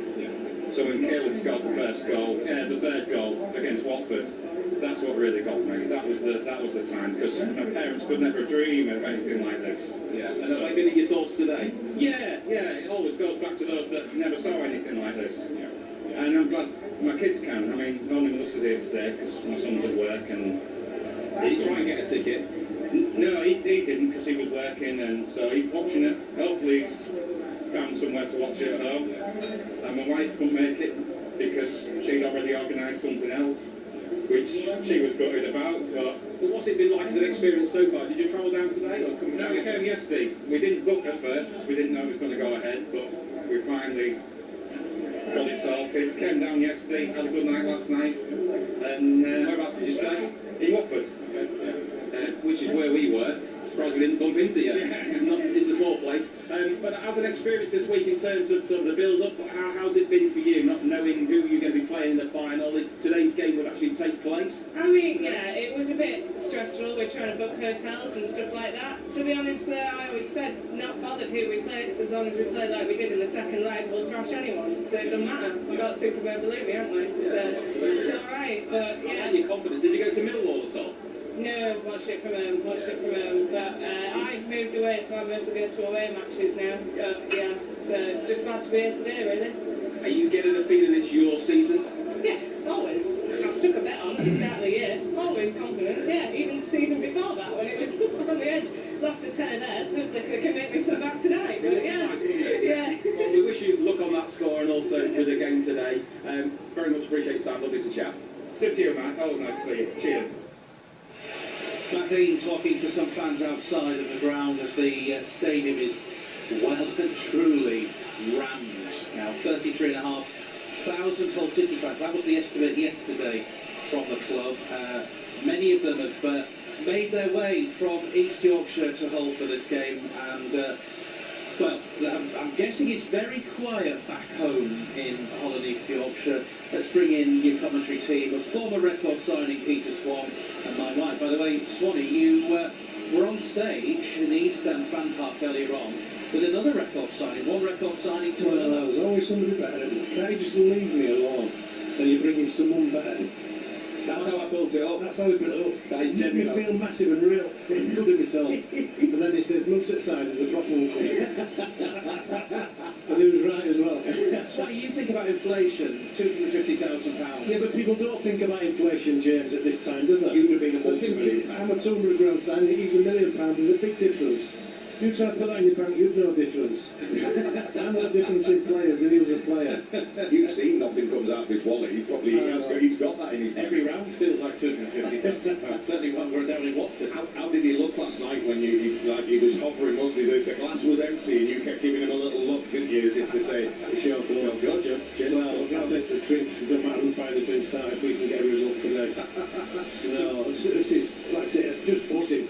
I'm just gutted that we're sitting in the Middlesbrough section, because they seem louder than us at the moment, because that's where we're sitting. But all the Hull fans to the left-hand side are all in the sun, so that could be a sign as well. Can I just say, I don't want to do too much sort of navel-gazing and everything else, but I genuinely, all the messages we've had from people who are listening and tuning into this, we appreciate it. All the support that we get all the time, that people enjoy the coverage, and it's appreciated. We do this for the fans, for the audience, don't we? And it's a privilege to do it. Just for the love of it. Some of you just do it for the love of it as well, exactly. But I was lucky enough to be alongside Swanee and Burnsy. We shared the commentary duties in 2008 for that historic day. I was here in 2016, and to get to do this now, all those years on, it still doesn't grow old. It's an absolute honour and a privilege to be here to do it, to call it for BBC Radio Humberside listeners, for City fans who can't make it and they'll follow it with us. I'm buzzing for this. It is a special, special time whenever we get to do this for any of our teams, and for us today doing this for City. Just incredible stuff. It could be the first and last time for the players that actually play in this situation. Same with the fans, you never know, do you, what's around the corner. So let's embrace it. Fingers crossed everything goes our way. The red carpet being rolled out here at Wembley. We will have the various different presentations begin shortly in the next 10 minutes or so. The presentation, the chief guests are Rick Parry, the chief executive of the EFL. He's had a busy week. He might have had a busy train this week, checking his emails. And Devon Reed, the managing director of Sky Bet, who of course are the lead sponsors. Swanee, you've been in this position at the old Wembley. You've played in some big games. What will it be like down in that tunnel, apart from the heat? What will it be like down there? We heard from Phil Brown, who said he, as a manager, his team talk had been done once they sent the players out for the warm-up. But then when the players come in, that's no talks anymore. What's it like down there? This is the worst part. From when they finish the warm-up to getting in, because you've got everything ready, all you've got to do is put your shin pads on, tie-ups, and you're ready to go. So this is the worst part. All you're wanting now is to kick off that first touch, to relax on the ball, and that's because everything that comes with it, it will be a nervy time for both teams. No matter if you've done it before or it's your first time, you are going to be nervous as a player, It's getting on that ball, a couple of touches, like saying, see which team can settle first. Can't imagine there's going to be a lot of movement running around, like I say, in this seat. Both managers will have had the chat about possession. It's going to be massive for you. Let them do the work, tire them out if possible. We know Middlesbrough offer more to us than that. They do keep the ball more than us, so are we just going to sit back? So the question is, the players that are in there, they'll just be desperate to get on that field, get the ball on the feet and get on with it. All that comes in between now is just frustration. We want this out of the way this bit. The one thing, Mike, that certainly has been felt through the course of the last few months with this whole City team is the air of relaxation. You go to the pre-match interviews in Cottingham, the training ground. I do from time to time as well. Yeah. The one hope that if this club gets to the Premier League is the way that the club deals with people like ourselves doesn't change. Deals with the fans doesn't change. It's a local club run by local people, and that has been the core of the season. You can see that. It's so relaxed. They're so calm and collected. And we said earlier about how Sergei was yesterday, and that just filters throughout the club, throughout the training ground, and hopefully that pays off today. Indeed, as one of Hull City's former managers often said, pressure makes diamonds. Who will be the one stealing the Wembley spotlight this afternoon?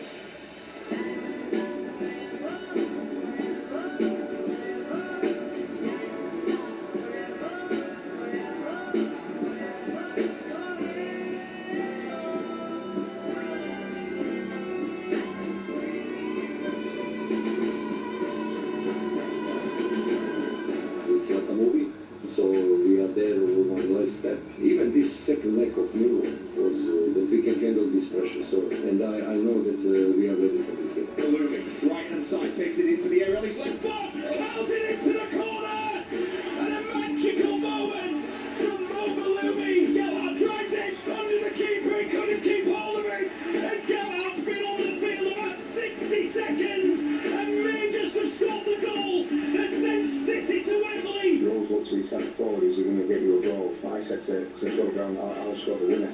He's written in the stars, number 9 winger. Chips it back the windows for the edge of the area, left of the area, Lee Richards has scored at Wembley for Hull City, a fantastic volley! 2016 leading the team out, winning 1-0, a great goal by Modiani. But one of our proudest moments was certainly walking up those steps and lifting the trophy to get us back into the Premier League. Diallo's going to try and curl it. Oh, what a goal from Big Mo! He's provided the big moment at Wembley. That is a goal to grace this famous old stadium and rival Dean Windass's goal at Wembley. It's about having a chance to captain my hometown side to the Premier League, and that's just, like you said, what sort of dreams are made of as a young kid. We just know it's a game of football. Of course, it's a massive game of football, but that's all it is, one game of football to realise any cheeky dreams and see what happens. And there it is! It is a dream come true!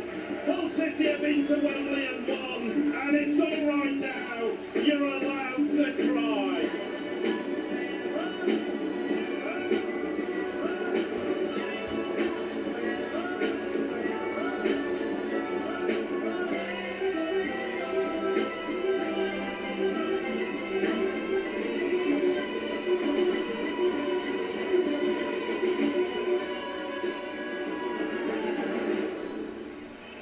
You maybe can't hear it, or certainly wouldn't be able to tell, but in sync with Shirley Bassey, the flame cannon started just at the end of that montage there. The atmosphere really is now spine-tingling, and my wife, I don't know about you, but the atmosphere here, set to the backdrop of commentary from 2008, was very, very emotive. Oh, incredible. Because that was the one that set them on the way. There'd been history made and, you know, such glorious times with this football club prior to that, and that should never be forgotten, because without the likes of Gillo and Waggy and those kind of players, and later on, you know, Brian Horton coming in the first time in that team, and Gareth Roberts we talk about Hull-born captains, one club man in Gareth Roberts. So many people, you don't leave anyone out, but I'm just talking about the different periods of Hull City, the dark times as well. Several times that the club could have gone out of existence. But then 2008, that season, something really special, going to Wembley for the first time, Dean Windass scoring, again, the hometown hero, it was written for him. Again, you know, when you talk about scripts, Hollywood scripts, you reject that because it's been done, and he did it. And then Steve Bruce, after Phil Brown's created history, Steve Bruce comes in and creates more history, gets them into the Premier League, automatic promotion for the first time. They go to the FA Cup final, unthinkable, playing in Europe. And now, 10 years on, after so much turmoil and trouble, there's been a relegation in there and a League One title success. And COVID. And COVID as well. And yet here they are back again, 12 months after, by the skin of the teeth, literally fingernails clinging onto the cliff edge. Went down at Portsmouth thinking they could be back in League One again, and 12 months on, here we are at Wembley Stadium. From Fratton It is a to film, Wembley. isn't it? You could do a film about it.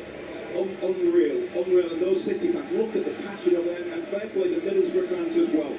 They are both making this the occasion that it is. The Middlesbrough fans, I'm going to tip my hat to them because they've had 2 days notice, 2 days notice. You had 3,000 fans. Ridiculous. The City fans at least knew they were coming. They didn't know when at one stage. Was it going to be today? Was it going to get moved? I'm so glad it wasn't. I'm so glad it wasn't a midweek. You know, it was still the occasion. Goes into it though, doesn't it? There is. But look at this, the sun's out.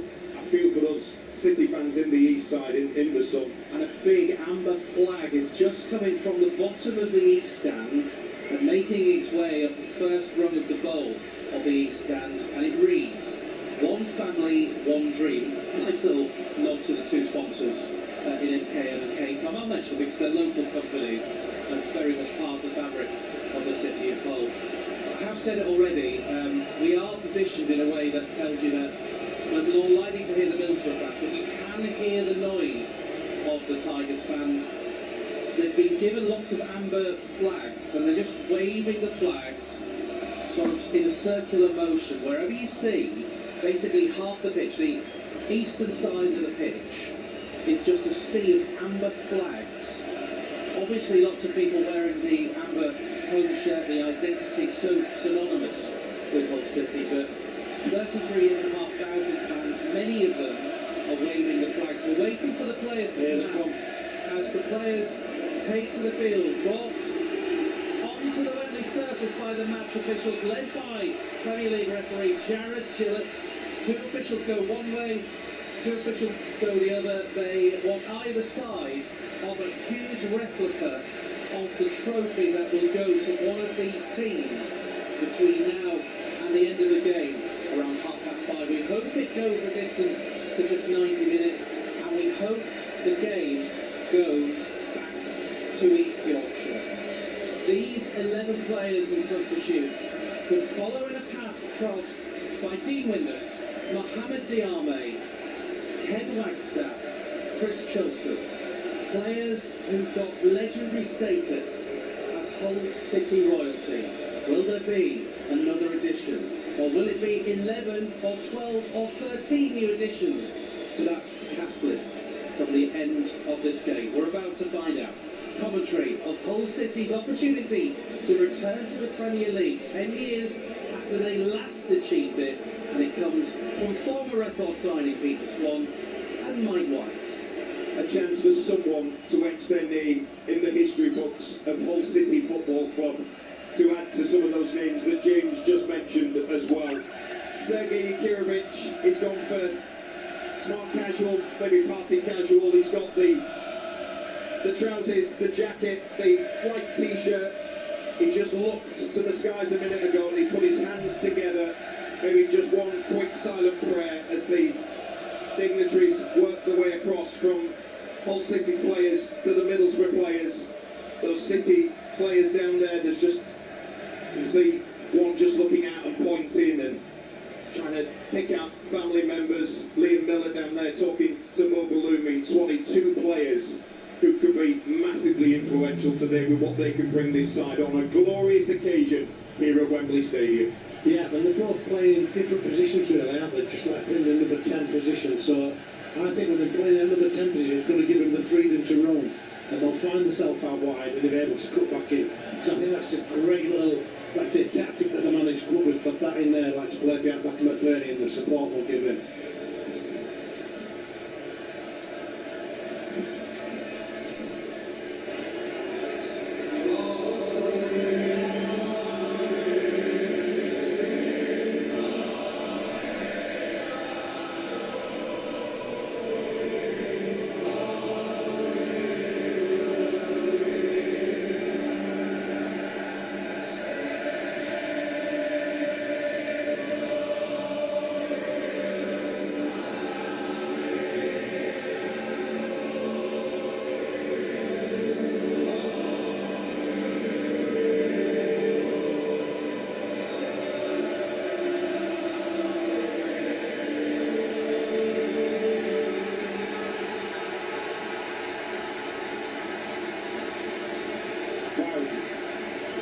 Goosebumps. Spine tingling. It could be a nerve-jangling 90 minutes. The national anthem performed and sung by these nearly 90,000 at Wembley Stadium. For the Championship playoff final, the culmination of, wow, what a topsy-turvy season it's been, not just on the field, but off the field. From spygate to potentially something special for these players over the next 90 minutes of football on a baking hot day. The sun beating down on that lush Wembley surface, and the chance to create yet more history. The Tigers away to our left-hand side, the east side of Wembley. That's where the fans are as well. The black and amber glistening in the sunshine here at Wembley Stadium. Middlesbrough to our right-hand side. We're positioned in one half of the midway point of the Middlesbrough half of the field. The City fans away to our left. We're a lot closer to these Middlesbrough fans. But those City fans, Swanee, don't make their presence known, won't they? I hope so. When that first goal goes in, Michael, this is brilliant. So much they're lucky people to be here. And thank you for being with us on BBC Radio Humberside for all the action, every single minute. It'll be drama, excitement, tension, moments, maybe controversy. Maybe that controversy will be used, or will be needing VAR to settle it as well. Something new, something Sergei Kirovic has been calling out for. He'll get it if this side get to the Premier League. He may get the opportunity for it to be used today. Which way will it go if that's the case? That's one to talk about as and when it comes along. But the two sets of players just going through final hugs and daps, and it's going to be tight. Someone indeed, somebody fans on said penalties to me. Yeah, I hadn't even thought about penalties. Then I started twitching again. I thought, oh no, we can't go to penalties. Let's get it over with. Thankfully I did, because I've got the template, I've got the layout, I'm looking at it. I've got the grid, I've got the notes. Hopefully it doesn't come to that. In a game like this, in heat like this one, it needs no more than 90 minutes, does it? Some of those players will be like, please, no, nothing more than that. Like I said, there is a bit of shade on the right-hand side, probably 3/4 of the way in, and then on the far side of the shade probably comes in 20 yards as it's sort of turning round now, so Louis Coyle will be playing down the right-hand side in the shade, which I'd stick to my position where it's stay in that shade. And a bit of symmetry with the two captains as well. It's two hometown boys. Dale Fry started his career with Borough, a little bit different to Louis Coyle, who had to find his way back to his hometown club. But they've gone through the handshakes, gone through the coin toss. The two sides have switch ends, as Swanee said. So City in amber shirts, black shorts and amber socks will attack right to left as we look at it towards those City fans in the east side for the first half. Middlesbrough away to the left in the all red shirt, shorts and socks. The final huddle either side of the centre circle. That white playoff ball is positioned on the centre spot. The sun is on about 2/3 of the Wembley pitch. It's baking hot. The atmosphere, it's white hot. And it's only going to get better. Well, good luck to us all. Come on. The Premier League awaits. One family, one dream. Adjanilla Jella has coined that phrase so many times. City hope it is their family sitting at the top table of English football come August. Middlesbrough will kick us off. City kicked off their 2008 and 2016 playoff finals. This time they'll have to wait till the second half to do that. It will be Middlesbrough that will get us started. The referee, Jared Gillette, just checks to make sure everyone is ready. He looks one final time at his watch. And we're underway in the Championship playoff final at Wembley Stadium. Hull City against Middlesbrough for the right to play in the Premier League. Live on BBC Radio Humberside. It's Mike White and Peter Swan with you for all the action. And an early throw in for Middlesbrough right in front of Sergei Kirovic's technical area. He's got arms folded with that jacket on. I wonder how long that jacket will stay on in this heat. There's both managers with the jackets on. They are. Kim Hellberg down there as well. As this throw is going to be taken at halfway. Launch forward, up towards Strelec, who who knocks it off for Whittaker. Holds the ball up midway inside the City half. Matt Crooks prevents it from being passed infield and goes out for a throw. Matt Crooks looks like he's had a slight haircut as well. A Wembley trim. Louis Coylan had his. Middlesbrough will pick the ball back up inside the City half as Whittaker just dances away from Crooks, tries to stab it through, read by Ajayi, who only plays it back to Whittaker, tries a shot, deflects up into the City box, and then Ajayi plays it away, and Crooks can try and get in there against his former club. All out from Middlesbrough on the far side. There are 3 former Middlesbrough players, 2 of them starting in Crooks and Giles, Paddy McNair on the bench as well. And it's a Middlesbrough throw in the shadows up on that far side, the shadows that will provide so much relief at times and respite from the baking heat. It'll still be hot, but they'll take what they can get as the afternoon wears on. Throwing in field. Towards Spurs having a leg there. Olander. Yeah, he tumbled down early, didn't he? Just on the kick-off. He's just trying to work off his left foot, isn't he? Keep an eye on that one. As that one's going to be laid back by Callum Britton. Now Ayling with the little bobbed ponytail behind his head. Experienced player. Ball forward in towards McBurnie. Out to that left-hand side towards target. Plays it centrally to Whittaker. Faces on towards goal. Should be defended by Egan and Izzy. He just plays that one away. Comes out though as far as McGree. Into Whittaker. Ajayi reads that once more. That's 3 he's done already in the early stages. Middlesbrough with the early pressure. To the left-hand side, McGree. Cross ball into the box. Panda gets there and pounces on it. At the first moment of the game, Panda equal to it. And it is a Hull City ball. 2 minutes in. The Tigers 0, Middlesbrough 0. Peter Swan. Yeah, it's a great start by Middlesbrough. Started really quick. I say I know they've been on the ball a couple of minutes there. I say show good possession. Nearly every player's had a touch. As that ball got whipped in, great goalkeeping by Panda. It's when they bounced in front of him. Any little nudge there or drops that and someone's tapping it in. So good goalkeeping in the end.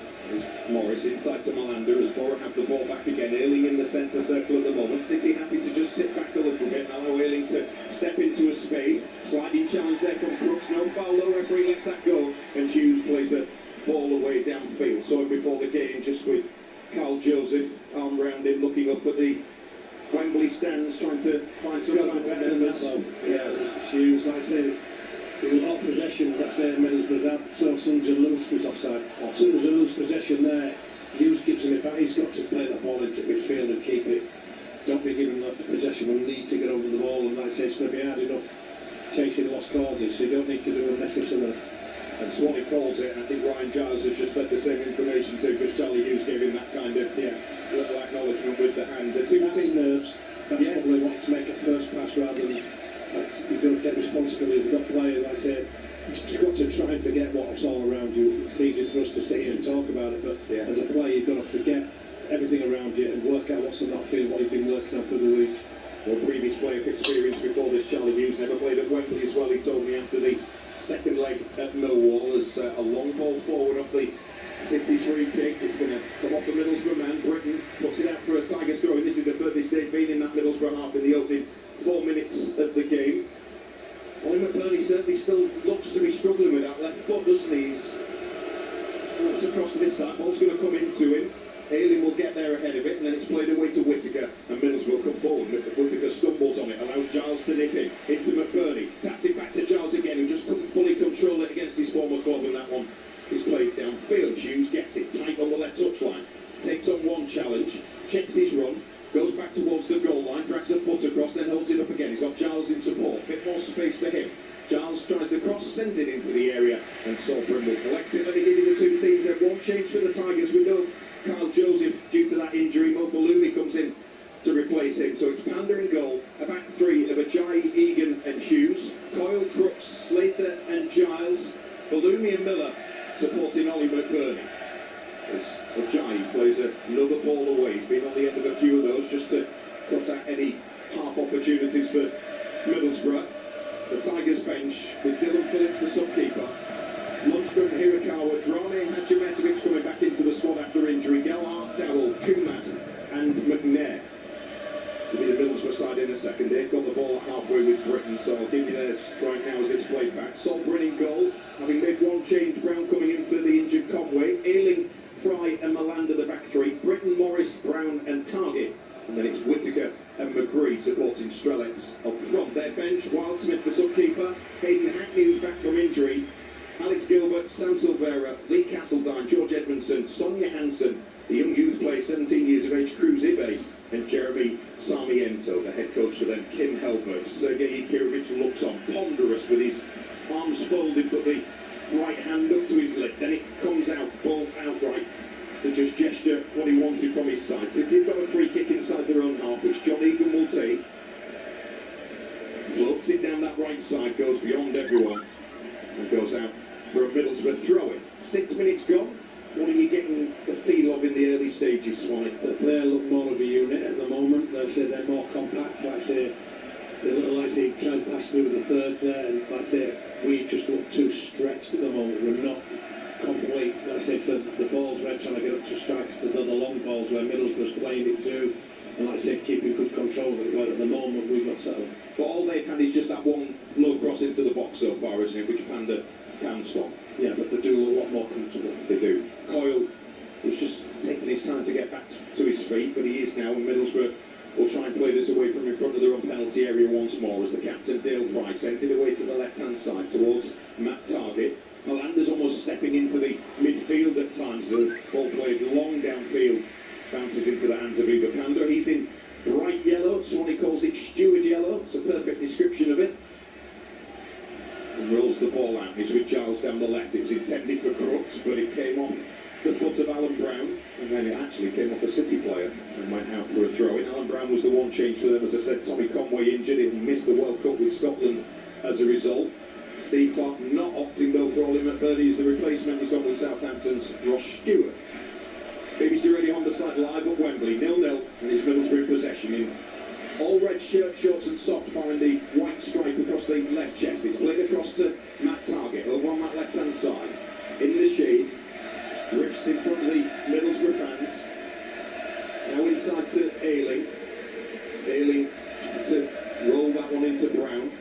Comes to Morris. Morris is a dangerous player at times, a little dynamo in midfield. He'll skip and dance away from challenges. Keep things ticking over as well. He'll miss Hayden Hackney though. And some real influences on the bench for them. Might see him at some point as Liam Miller just stops that from going out. He's gone to the bleach blonde hair as Liam Miller. He's still got that white bandage on his right wrist, which he always has for support from an old injury. So he's going to be taken by Callum Britton at halfway. Signed from Blackburn on previous playoff appearances prior to this season. Looks for an option. He thought about going infield. It looks like he's going to go down the line. He does. Hughes steps in front and heads that one away. Then gets a second effort up towards McBurnie. Back heel towards Miller. And the space opens up down the left-hand side. Balumi trying to get in shape. Ball into the box is cut out, and Haley should be able to play that one away. That was a half opportunity to create something. The play just opened up, Swanee. Yeah, it was great play by McBurnie. That's what it's all about, getting over the ball, bringing players in and around him. On that occasion, he had his back to Miller, who made a run behind the back of him, backheeled it into the path of Miller. And for me, where you would like to see him go attack him, get into that box, let the full-back come and commit himself towards beating. He tried playing it early outside of his right foot into the path of McBurnie, I think it was looking for, but I think for me a bit more aggressive there, a bit more selfish. 9 minutes gone. Someone just suggested, I've had a message, Charlie Mullen, old colleague of ours, former Old Daily Mail, he's here as well, we saw him earlier on. He said, doesn't seem that Ollie McBurnie can sprint at the moment. Keep an eye on that one. As the long ball's played away by Ayling, Panda's going to have to come out of his area just to watch that one roll out, and it does bobble out for a Hull City goal kick. 0-0 here. 9.5 minutes gone, and City just need to get, as Swanee said, a bit more of a grip of the game, Bill. It's all in the game, yeah. It's on Middlesbrough at the moment, just controlling it. They've been in the last 3 games of the regular season, Middlesbrough, with a couple of wins and drawing 1. They've gone 7 without a win prior to that, just 2 wins in 12. At one stage, they looked in danger of dropping out altogether, didn't they? Having been a contender for automatic promotion, they blew that, and then, of course, losing the playoff semi-final, but reinstated after the expulsion of Southampton due to spygate. Here in Middlesbrough in possession now. Mills tries to get that one away from Alan Brown. Now Morris back into Brown again. Giles is breathing down his neck though, and then Crooks goes in with a challenge. Leaves his mark on the Middlesbrough man. He did, but play continues. Referee is allowing play on, but he just had a look back and had a look at Matt Crooks, so that might be a card coming his way. He's keeping an eye on the player as well. And the Middlesbrough players are saying they want it to stop it. They aren't supposed to be able to stop it. It's not a head injury. And now they are going to stop it. Swanee? Shouldn't stop it, should it? No, the players that took control of that. He's going to be after 20 odd minutes at a water break, I do know that. Now he's gone down injured, everybody's come over for the water break already. Yeah, which certainly should take the opportunity. But the lad don't look right, does it, there? Oh, Brown, he's got his hands to his face there. Yeah. It's, I think he caught him with his like elbow, did Crooks. Let's have a look. It was technically, but yeah, it was more the elbow. So he did cop one to the head in the end, but he went down holding his legs, didn't he? And that was why the question. Oh, I tell you what, that Crooks. VAR, remember? Well, there is VAR. We'll wait and see if they're going to be having a look at that. No word or indication as yet. Would we get indication up here? We're supposed to be.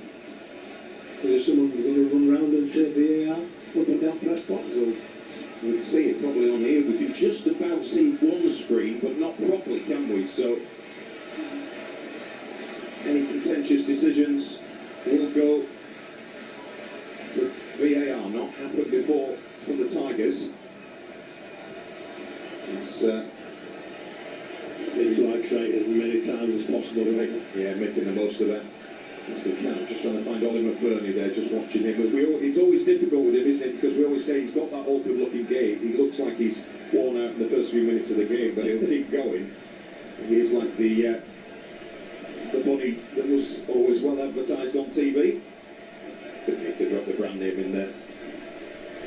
Still waiting to restart. The referee's going to go for a drop ball. Ollie McBurnie just trying to call Matt Crooks in for a bit of close comfort and support there. And it is dropped and Brown off the field of play at the moment. Morris was the one who received it from the drop ball. It's with Ealing in his own half. He's going to send it direct. Whittaker tries to get it behind Hughes, who was there to head it clear. Regan Slater, who's not been on the ball much at all so far, has he, Swanee? None of us have. No, that's true. Giles nice now they've got it playing across the back four. Or five, I should say. All the fans finding the boys again just to encourage their side. Nearly 13 minutes gone. It's been more Middlesbrough than City. I think the Tigers will find a way to just insert themselves into this first half of the playoff final. Out to Crooks, who's here, there and everywhere at the moment. Forward up to Bloomy, another one who's not seen much of it. McBurnie goes in with a challenge. Ball runs loose to Ajayi. He's going to try and send Crooks away. Goes up in the air off a deflection. McBurnie heads forward. Loose touch there from target. And Middlesbrough get the ball back eventually, though. Some noise inside the ball of Wembley Stadium. As that one is coming back for a Middlesbrough free kick, is it? Just get there, yeah. Yeah, kick, little nudge. Just enough, not much, but enough for the referee to decide that that's what it deserved. Free kick near halfway. The two sides finished 5th and 6th respectively. Middlesbrough and the Tigers. The last team in 6th to be promoted by the Championship playoffs was Blackpool back in 2010. The story that was. City looking to create another story, another chapter in the history. Here's Whittaker for Middlesbrough. Left-hand side, trace the play, nearly crossing. Egan put both hands behind his back just to make sure there was no controversy. It ricochets off him and goes out for a throw-in on that left-hand side in front of those Middlesbrough fans. A sea of red in one half and a sea of black and amber on the other. Throw-in taken. Target infield. Whittaker lays the ball off. Comes back into the area. Strelec tries to get in there. That's well read by Hughes. Was strong and got a foot in to poke it away. But it's Middlesbrough who get the second ball. They're seeing a lot of that at the moment. Miller cuts it out. Crooks can't receive the ball because Miller's looping pass was just too far ahead of him. Just forcing it out with him. Yeah, at the moment. Not finding those right balls, the right pass, the perfect opportunity or even half opportunity. Slater gets a foot in an important one. Two Middlesbrough players run into each other. Slater missed it and now it's a chance maybe for Morris to drive one, drags it well wide and out for a goal kick. It looks edgy at the moment, Swanee. We look edgy, they don't look edgy. Yeah. That's everything played in half at the moment. Let's say there's no togetherness, let's say as a unit trying to move up the field together. It's, when we do, we knock it up to McBurnie, expect him to hold it, then we're nowhere near him. Or that's in, on that occasion when the middle got it, they just upped the ball down the line rather than bringing the ball down and just trying to keep the ball. So that's it. We need to keep hold of it and like I say, make them work. So at the moment, we're doing all the running. And this evening, keep coming back to it, will play a big factor. Panda restarts with the goal kick. It hangs high in the air, but no City player in and around it, so Malanda will head it away. Ajayi equally so. Strelec is going to run onto it, watched by Ajayi, who just forces him away on the left angle of the area. Ball played out to target on the left. 8 yards out. Tries to drive a cross in. Hits Louis Coyle. It hits his body. Hit his arm. Did it? But it was outside the box, I think. Well, let's have a look. Oh, it did hit his arm, but his arm was right down by his side, wasn't it? It wasn't in an unnatural position. I thought it hit the hip initially. You spotted it well, Swanee, outside the box. Here comes Middlesbrough again, though. Played infield to Malanda. Stabs one diagonally to the left-hand side. Target drives across in towards Strelec, and again City deal with it, and Coyle puts it away. Downfield. Dangerous game of playing. Very much so. As again, Middlesbrough trying to get in there. Ajayi's fell as he went to clear that ball. Drops to Coyle. There you go, look. Drives it down the right. Ball, it's like 1, 2, 3, 4, 5 rest in the line on the back, so it's just like a clearance. And if he wins the ball for Louis down that right hand side, there's nobody there to help him. We've got 3 Middlesbrough players around him, so again, that's what I'm talking about, being so stretched. We thought this might happen though in terms of the possession they were going to have. It's the way they want to play the game, Swanee. That's the way they play, yeah, exactly. But you need to hope it doesn't sap the energy from City to the point that they've got nothing in them later in the game. While it stays at 0-0, that's fine. You just feel, you know, we always say about the first goal, you have the feeling there's going to be 1 goal in this. It feels like that kind of game, and not just, not necessarily the way Middlesbrough are playing, but going into it, it just had that feel about it. As Middlesbrough come forward, edge of the area, Whittaker takes it into the box. He can't get it away, out to the right-hand side to Britton. Britton trying to take on Giles, dropping a step with Giles Boxer. And it's a corner kick to Middlesbrough on this near right-hand side. That lifts the Borough fans again. They're the happier at the moment. This is the plan that the manager wanted, though, sitting that far back and giving them opportunities, because only they've got 1 killer ball from wide areas whipped into the right area. They've already had a couple of occasions where Pando took one, other one got blocked, now they've got a corner. Can't keep allowing this. We could probably guess he isn't. He just went back to his dugout and had a chat with his coaching staff, so no doubt having a bit of communication about how they can extend the time here at Middlesbrough. We've got a corner, right hand side, in front of these fans closest to us, and it's going to be delivered. Left-footed by Target, curls it in. Panda tries to get there, flicked header away by Crooks, through and away from the 6-yard box, back out to the left side, ball in, chance maybe, flicked in, header in by Strelec, it's over the bar. But Brown was allowed way too much space there, Swanee, to get that cross in. No one picked him up initially, the cross comes in, Strelec is underneath it, and it's away and over the bar. Yeah, I think Crooks was close enough to him to put him up, but again, it's another opportunity. Another opportunity. I say there's too many that's been coming. We need to settle the game down a bit, don't we? Slow the game down, try and get under the ball a bit. We've probably talked about 2 or 3 players of ours that's probably not even touched the ball yet. Yeah, no real impact in the game, and there are players that can have an impact. We know that.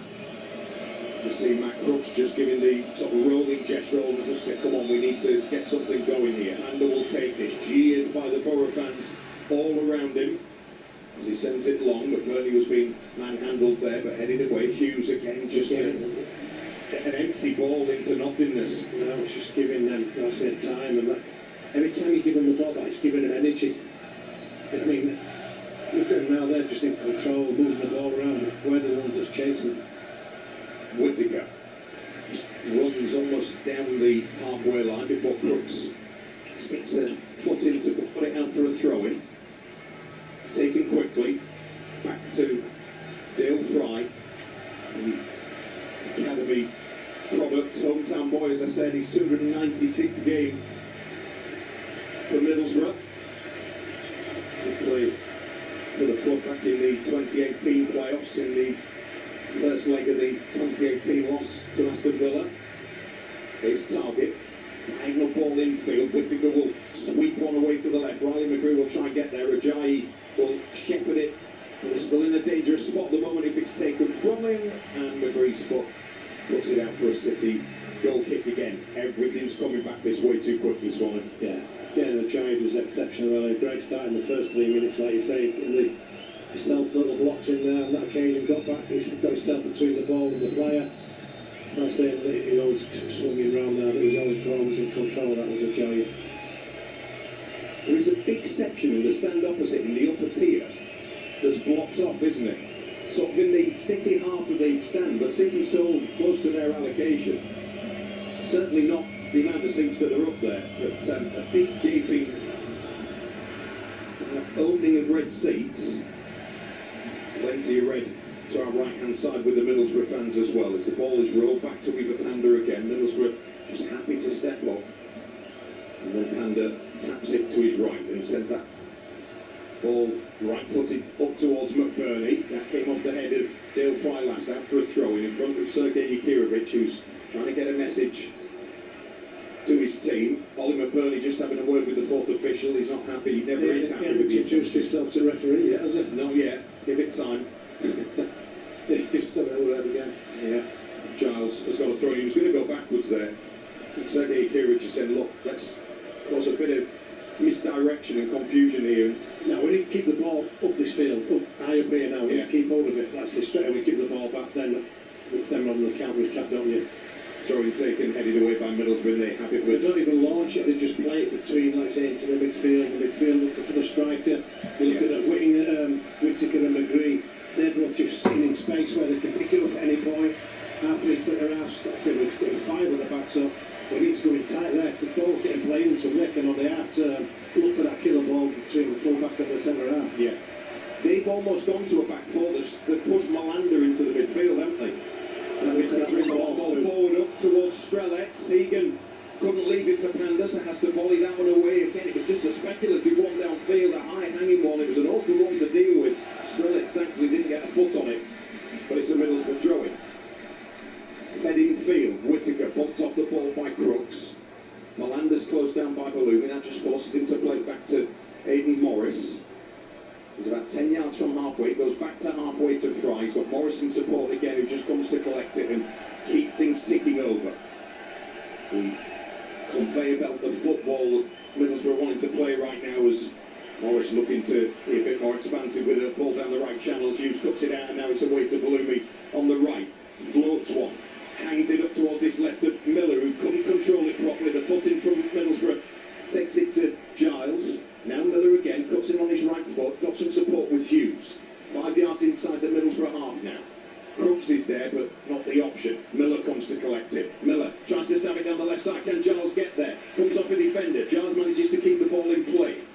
Couple of yards from this left-hand touchline. Now Miller looking to try and take on. First bit of positivity. Floated cross towards the back, in towards Coyle with a header and tipped over. And Louis Coyle coming in with the header. A lovely floated ball in. You thought Middlesbrough were going to deal with it, but Coyle gets there. It was going to go over anyway, but the keeper, Saltbryn, not taking any chances. But that's the first time we've camped out for a couple of minutes outside their box and we kept the ball. It shows what we've got. It shows we can do it. It's getting over the ball and believing what you're doing it rather than just giving them possession back. Like I say, it does drain you. On that occasion there, we've just shown what we can do. Looney's going to take this corner from the right side in front of those City fans who are getting a first real close-up view of the Tigers players in this first half. Balloon plays it short in towards Slater. We'll go back to the Algerian again, and then he fires one low infield towards Giles. Can he line up for a shot? He'll just pitch that one over the crossbar. The jeers from the Middlesbrough fans will tell you nowhere near on target. And the former Middlesbrough man got that away goal kick.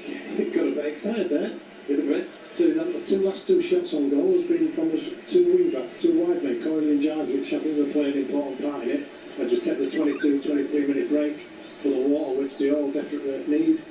But like I said, that last couple of minutes it gives the fans down the left hand side a bit of relief.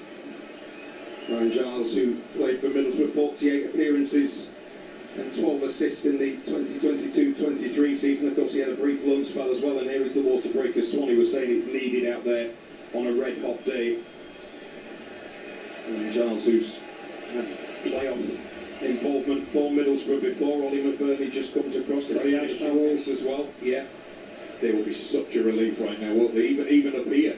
Can we have some of them? Even in the shade. Absolutely, Mike. You all right? Yeah, cool. Can't we? Okay. Look at me. You're looking sharp, by the way. Thank you. You're not bad yourself, thank you. But you look a bit hot on the spot. I am. Is that the game? And I'm not wearing what I was going to be wearing. By the way, there is a break in play here. They're having a drinks break. We should point out at this stage. They're not just looking at each other in the eye and talking to each other. I was going to be a bit overdressed with what I was planning on wearing. I had the equivalent of the Wembley suit. I've managed to go shorts and t-shirt. Biggest games of the decade, am I just looking at each other's eyes? Good seeing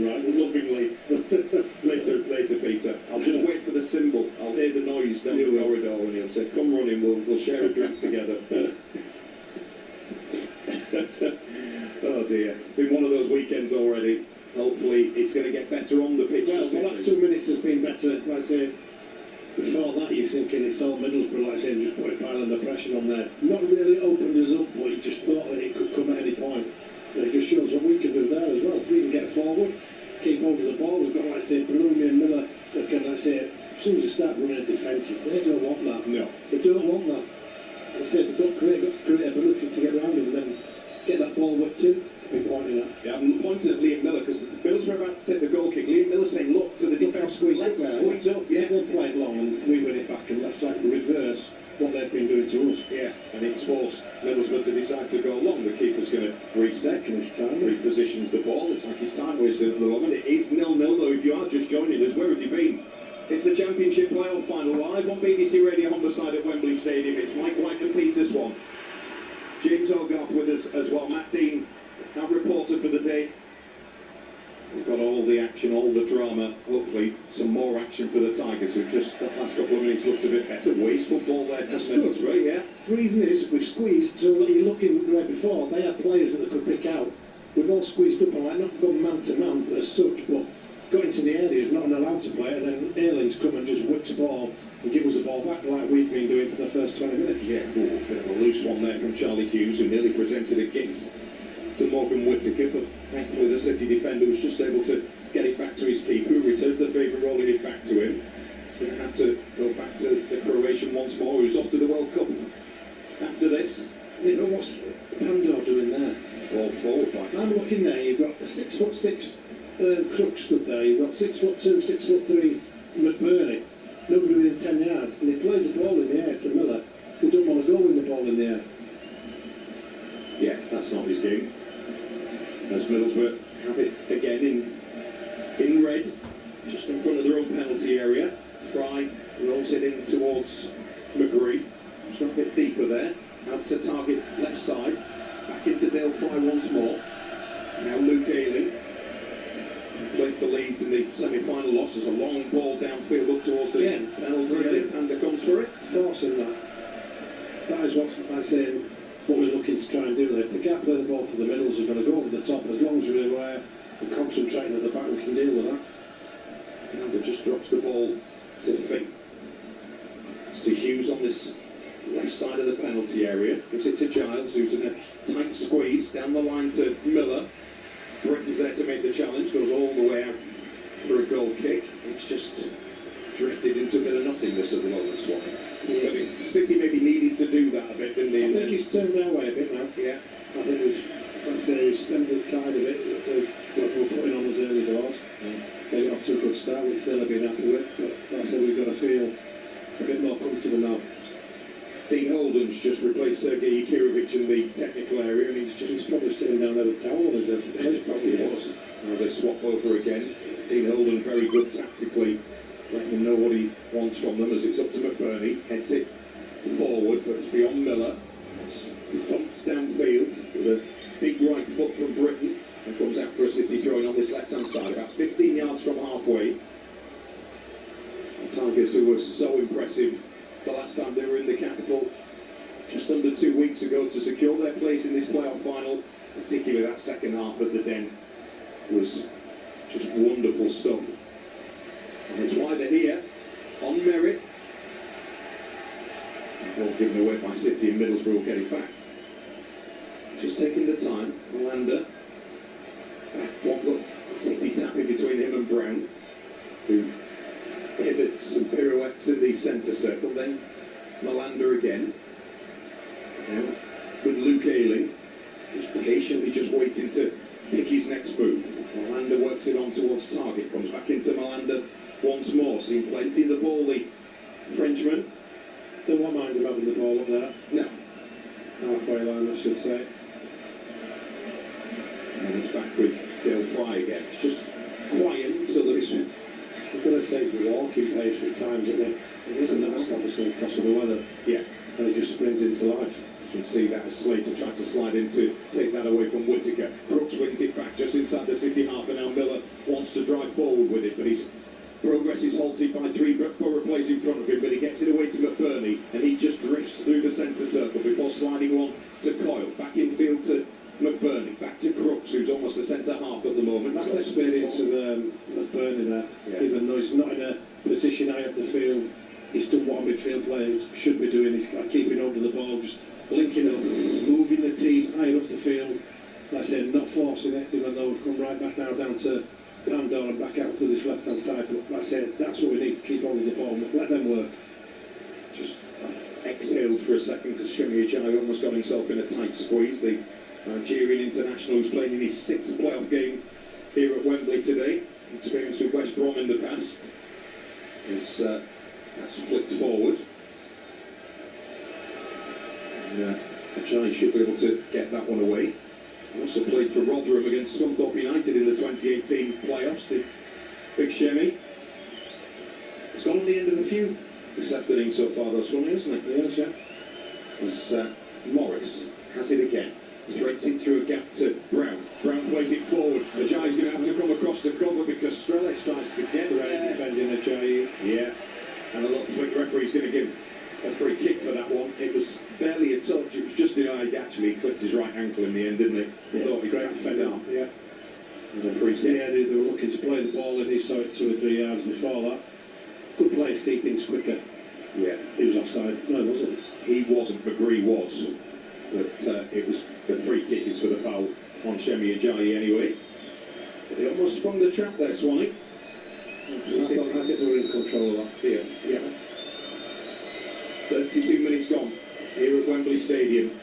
The heat doesn't seem to be relenting as Matt Crooks and Charlie Hughes just try and encourage their side again. Another poor one from Eva Panda as he sends that high and away out for a Middlesbrough throw-in. They've got to be better with that, and they don't hand easy balls back to them. Second in 5 minutes he's done that, but then manager clapped him. Yeah, we're just trying to encourage him rather than beating with the stick.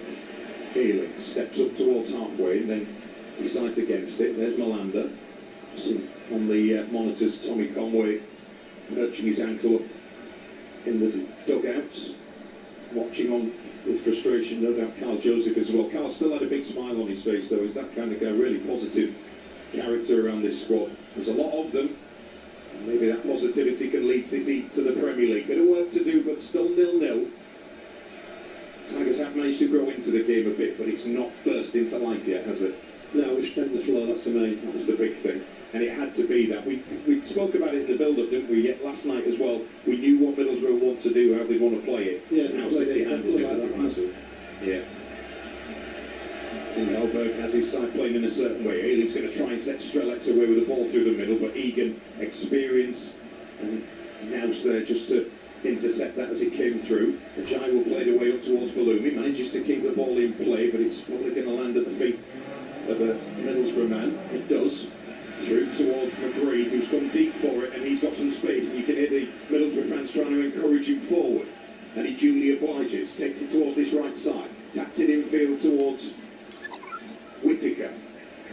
Now it's with Morris. Morris into McGree, tries to get away from Giles. Foot in, just sees it run back to Pando. It wasn't a back pass, and that will be City's ball. And we've had 34 minutes of the game. Still waiting for our first goal. Still waiting really for our first big opportunity. Louis Cole's header was tipped over, but it was already going over the crossbar. Yeah. But like saying, both defences on. It's a squeak from He has to react here. Panda's going to have to deal with it because it's not going to reach the penalty area. Look how high up they are. They are high up, and here's Whittaker. Will he fancy one from range? They might try and thread one through. Still Whittaker though, keeps going. Turns away from Egan. 25 yards out of the moment. Egan with a challenge. Referee didn't feel there was a foul in there. Middlesbrough keep possession as Whittaker still not back on his feet yet. He's wanting the play stopped. He's arguing with the referee. The play continues. Middlesbrough have it midway inside the City half, just slightly to the left. It's going to come towards this right side, towards Britton. In fact, Brown decides against it. Into McGree, back to Morris. Now Brown again. To the right to Britton. Got two City players around him in Giles and Miller. That opens up the space in the middle for Morris. Now Whittaker. And then played back to Ealing. Borough keeping the possession right now, trying to move it and looking to open an opportunity up. Brown into Britain. Stabs it down the right side. Whittaker, all he can do is slide in to stop it going out for a goal kick. And City have a throw in deep on this left-hand side. The space for Middlesbrough in the wide areas, if they want to use that. Like I said, that is one there, put into the area, but obviously it was over it. But that's the space that the Middlesbrough manager looking to exploit. Like a lot of the players are running straight lines, straight down the middle, which is making it easy for us to defend it. If you get the arc run or a diagonal run into the, like, from midfield to the wider area, that's where all the space is for them. Janilla Jella in a smart light blue shirt, not happy with what he's seeing. As it was pictured on the screen. Here's Britain going to play ball into the City box. Hughes will defend it out for a throw-in. Regan Slater tries to encourage his players again. They just feel like they're on the back foot a little bit more, with Middlesbrough pushing further up the field. They've got a throw-in on this right side, which will be left for Ayling to take. 48th game for Middlesbrough this season, Luke Ayling. 34 years of age now. He's going to send this in from about 12 yards out. He starts to go shorter with it. Brick looks to get the cross in. Slater blocks it out for another Middlesbrough throw. This time 15 yards further downfield, or upfield rather, from a City perspective. Taking quickly. Ayling sends a cross into the box. Header, glance, well wide. Brown got a touch on it, but not troubling either Panda with it. And it is Hull City 0, Middlesbrough 0, and we've had 37 minutes of the game. Peter Swan. Yeah, there's no danger in that cross, to be fair. Like I said, because they'd squeezed that far out. The ball came in probably around on the penalty. I think it was edge of penalty box. Yeah. Like I said, the glance there was never going to trouble Pandora. His hit needs to be better here. So we're on the right side of the 6-yard box. So Pirovic just turns away and ponders, thinks about what the next move is. McBurnie wins the header. Miller's sideward glancing header wasn't good enough to find Giles. Yeah, he's got to bring it down. I'm looking at the manager there, his arms are in the air.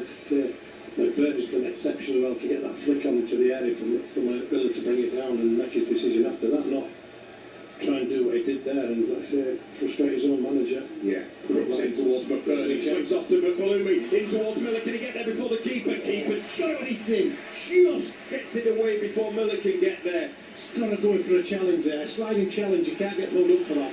He's going to slide there.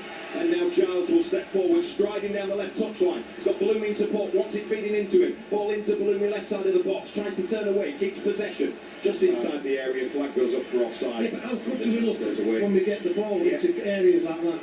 But the ball comes through, then Miller goes through one of the keeper. He's coming face onto him, starts sliding. Let the keeper make the decision to jump out of the way, not you. He's jumped out of the way and I'll give the favourite for the keeper to, let's say, deal with. He was onside as well, he was showing it there. He was onside. Slide there, Miller. Get hurt, go get hurt, it might end up in the back of the net. The first big moment in the game for the Tigers. And it comes Liam Miller's way, but he just couldn't get there before the keeper. He could have got there, pulled out of it. It seemed to. And it remains 0-0. Middlesbrough have it inside City's half again. On this near right, goes in field via Ayling to Malanda. And was going to try and pick out Britain there, decided against it. Whittaker comes to collect it from a deeper position. Now it's with Target into McGree. McGree back to Whittaker again. City should be able to get this, but then it rolls to Brown. Look where the space is on the outsides. Yeah, still trying to funnel everything through the middle, which suits us. Yeah. City happy to deal with it that way. Britain's got some space on this right side if Ayling can find him. Yeah, he can find him, but they don't want to go into that. No, they should be pushing high up the field there. Yeah. There's Malanda.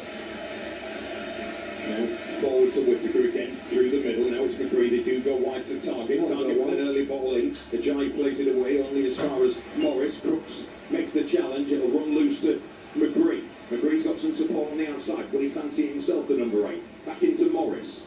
25 yards out. Now with Malanda. Cross ball in. Diving header away by Egan. And it runs all the way up to halfway. City need to try and get out here, but very slow in doing so. So Middlesbrough trying to get back. Yeah, they are. The heat really is sapping the energy of these players on a baking hot afternoon in North London. Wembley Stadium, the site of so many great moments. So many great moments for the Tigers as well. Middlesbrough once more. McBurnie stamps one in towards Whittaker, who gets the foot on it, but just literally drags it towards Eva Panda, and it's an easy one for him to collect. Yeah, the ball behind the back there was dictated by the movement of Hughes. He steps 2 or 3 yards behind the back line, so he played him on side. With him doing that, he's got to go all the way and make sure he wins it. He went all the way, and like I said, they've never got a clean strike on the ball, so they did the right thing in the end. And the manager wanted the Panda there to play that away quicker and not launch it. Here comes Middlesbrough again with McBurnie. Ball into the box, it might run loose to Whittaker, and gets to Panda. And it stays 0-0. Sergei Kirovic was furious that Panda didn't release it early, and then he was even more unhappy that he just launched it downfield. He wants his side to control this game more. It's not happening yet, Swanee. Yeah, you can see what he's doing now, the manager. A lot of sweat on. Yeah. Fourth official just having a word with him as well. Get back in the technical area. Fourth official Michael Salisbury. The VAR official is Stuart Atwell. But he's having a kip in. Maybe so, nothing just yet. Giles into Miller, comes back to Giles again inside Middlesbrough's half. Now Miller, he's got some space. Get the ball in them areas. He's got space to try and take it in, then plays it in field to Slater, 30 yards out. What are the options? One of them is Bellumi, plays it square to him. Bellumi on his left foot, we know he's got quality. Bellumi, he's wide. He tried for another curler, this time not on target, but that was an opportunity. He was 25 yards out on that wicked left foot of his, but he drags it wide. He looks to the skies and knows that he's not testing Bryn this time around. Hull City 0, Middlesbrough 0. Higher up the field, I'll stand by it. We've got the best 3, best 4, whoever we want to play them. McBurnie, Miller, Bellumi. They're the match winners. They can do things like, say, individually for you.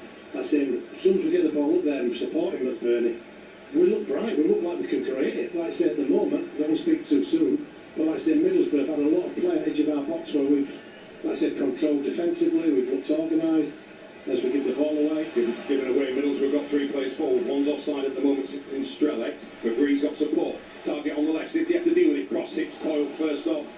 And Bellumi should be able to get there first, and then he's dispossessed. And now they come again to Middlesbrough with McBurnie near the angle of the area. Cross ball in, Panda gets a left hand on it, and that's all, but it's enough.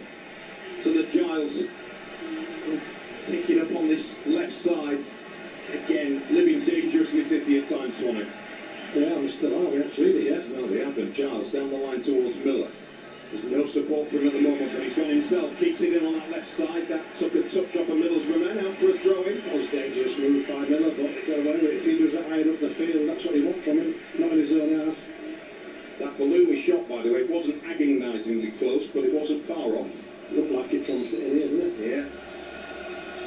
And City have a throw-in. Come on, you Hull, the Tigers fans. Find their voices.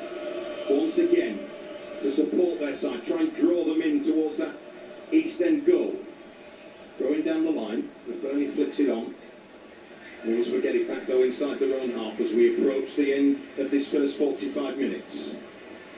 And we see any breakthrough before that half-time whistle. Ajayi does well to step in there and back heels it to Crooks. Crooks to Bellumi, dances away. Weaves away from another challenge, then still keeps it. Good work from Bellumi into McBurnie. Needs some support. Foot in, just sees it run to Coyle. Now Slater, back to Ajayi. Giles screaming out for it on this left-hand side. It's nowhere near. It's over on the right in the shadows with McBurnie. Turns it back. Bellumi again. Big switch. Back inside to McBurnie. Now he will switch it. Swanee spotted it, and so did Ollie McBurnie. Now Giles. Out to Miller on the left. Or City got in the final 30 seconds before added on time. Now it's Giles once more. A goal here would just be the boost that City need just before the break. Miller goes to the goal line, tries to drag it back. He's got Giles in support. Does he go for the first time cross? He does. Hangs it up in towards McBurnie. And it's hit the crossbar and goes over. City claiming for a corner. But it's going to be a goal kick. McBurnie with the opportunity. From 6 yards out, he wants the corner, he's not getting it. He hit it against his back, it looked to me. We'll have a look at it again. The first time crossing from Giles. And McBurnie gets his head on it. We'll see it better here. I think it did. It came off the back of Melander's shirt. McBurnie's headed, then his head's gone down, and he's looking above the shoulder to see where that's dropping. It just clips up on the crossbar, but again, when we get forward, we look dangerous. Well, at the Just moment, not there long enough, have we? No. As many times as we'd like. Exactly. At the I moment, think that's how it was going to be set out to be. That's how we're going to play. City have had chances.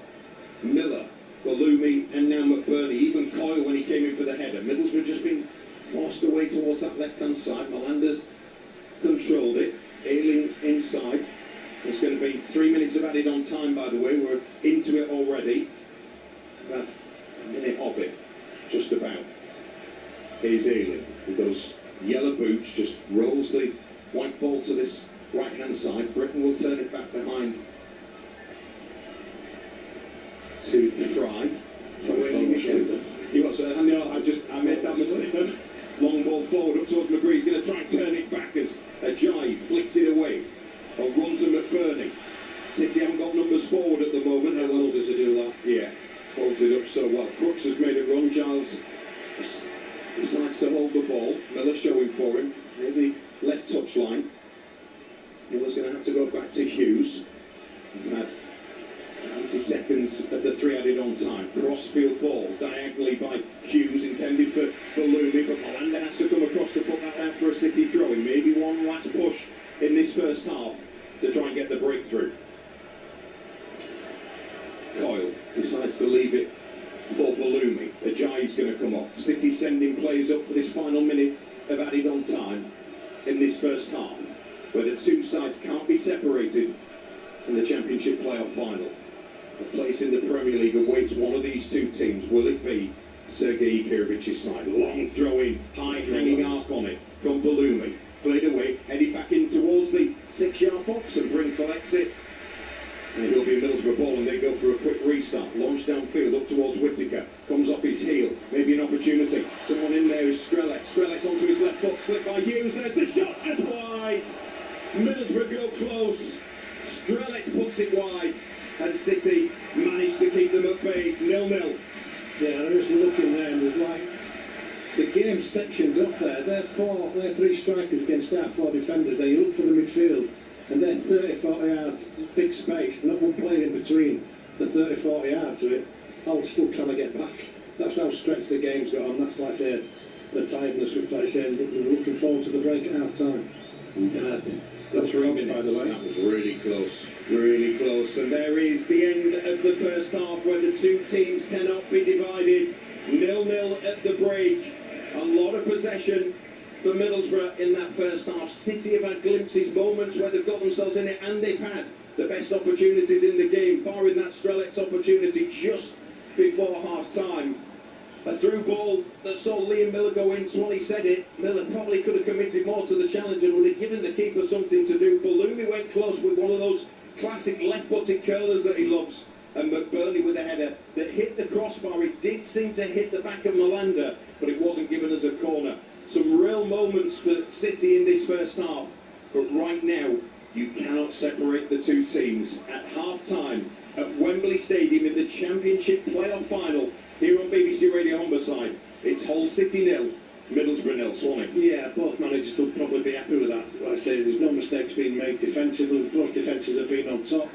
But as that game went on further into that game, I looked like, looking at our strikers, looked more potent, looked get opportunities. They've got the match winners in our team. Right, defensively, we look solid enough with them. They've had a couple of half chances and crosses, and they've had lots of possession. But as soon as we get out that field, there's players we've got Balumi and Miller, and Giles down that right hand side. Coyle's not really bombed on just yet because he had the opportunity, but we look a different outfit when we get over that ball. Dangerous as. So that's what the manager, for me, will be talking about. When we get out of that field in that second half, give it to these players that we talk about, and we can create something. Because defensively, they look fine. But again, it's the energies we'll talk about. That's going to sap the players. So probably 10 minutes into the second half, we may even see changes earlier than normal. Just like I say, let players recoup. But I think that Sergei will be happy with that, knowing that he has got that power up top to win us a game if opportunity arises. They've just been opened up a couple of times. You said it, they want to play through the middle. They're quite rigid with that unless they really have to go wide. And City have been opened up a couple of times, haven't they? But thankfully not with any end product. Yeah, but the shots where they've came in from, you'd expect Pandor to deal with. Yes. we've had the better opportunities, had to make better half opportunities we've opened them up with, so like I say, that's positive going into the second half. You'd have fancied Balloon were one of those, wouldn't you? That curler. Yeah, close. Fancied McBurnie with the header as well, that was close. Yeah, it was. City have had chances, moments in the game. Who will provide the big moment in the second half here at Wembley? At the break, Hull City 0, Middlesbrough 0.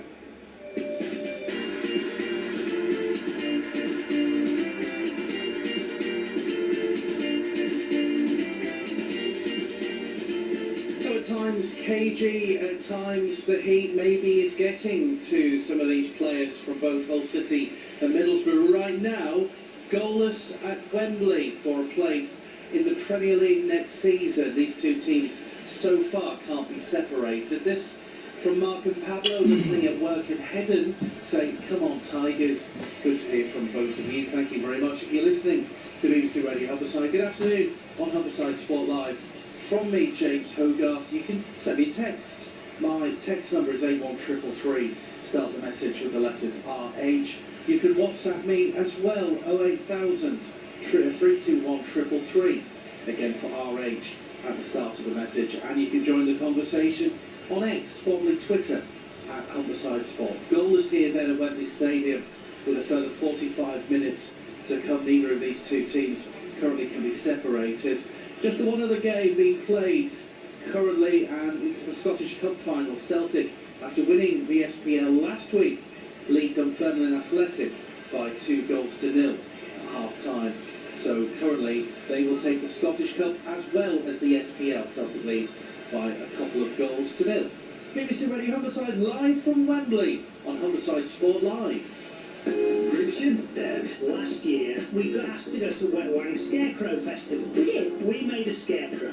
Richard instead won. Woo! I got an email. Okay. You're doing another scarecrow? No. No, say no, you don't know what I'm going to ask you. It's the 50th birthday of the Viking Way in September. I wondered whether we could do a Viking. What, the scarecrow that we made to look like you? Vikings, big fellas with beards. Okay. It's not as much of a stretch as you think. Richard said. Weekday afternoons from 2. Just ask your smart speaker to play BBC Radio Humberside. To get the latest on Hull City, Click subscribe on BBC Sounds.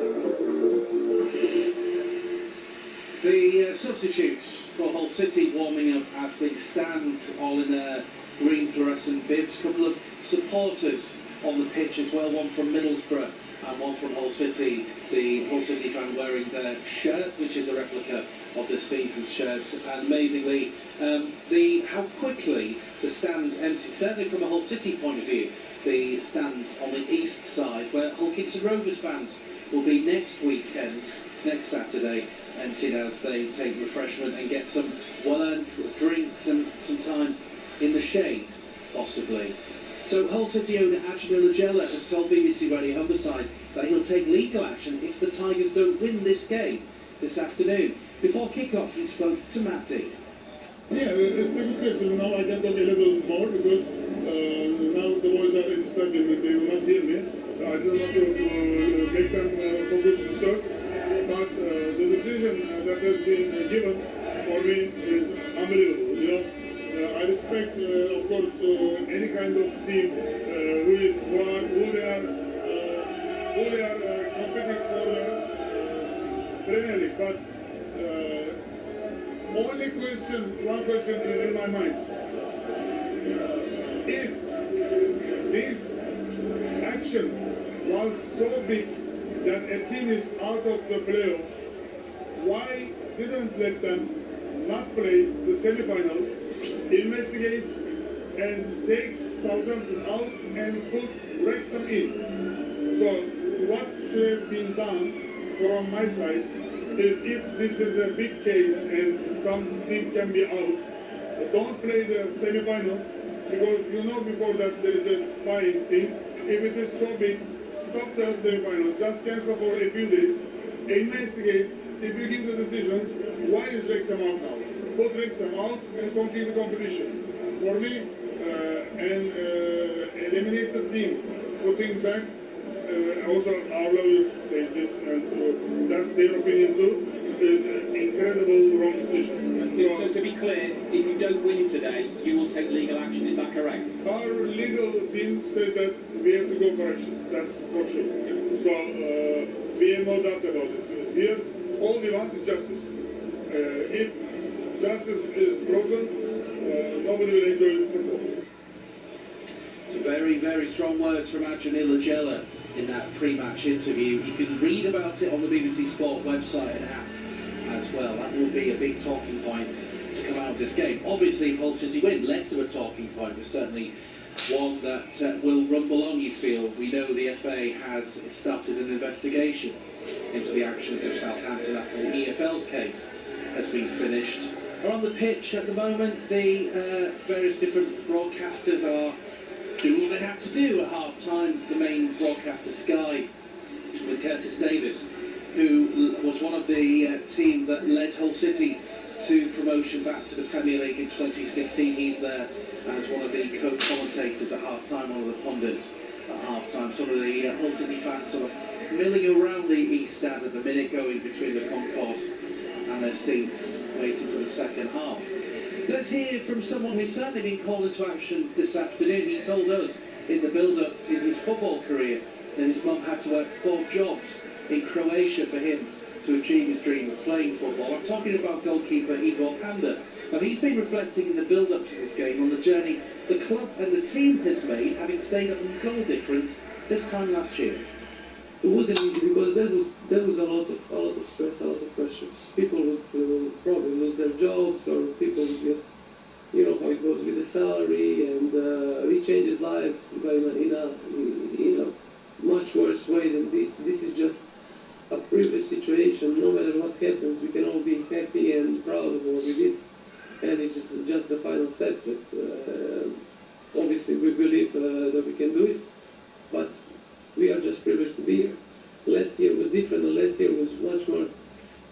How much can you deal with some terrible stuff happening, and how much you can take, how much you can keep going, and at the end we did it.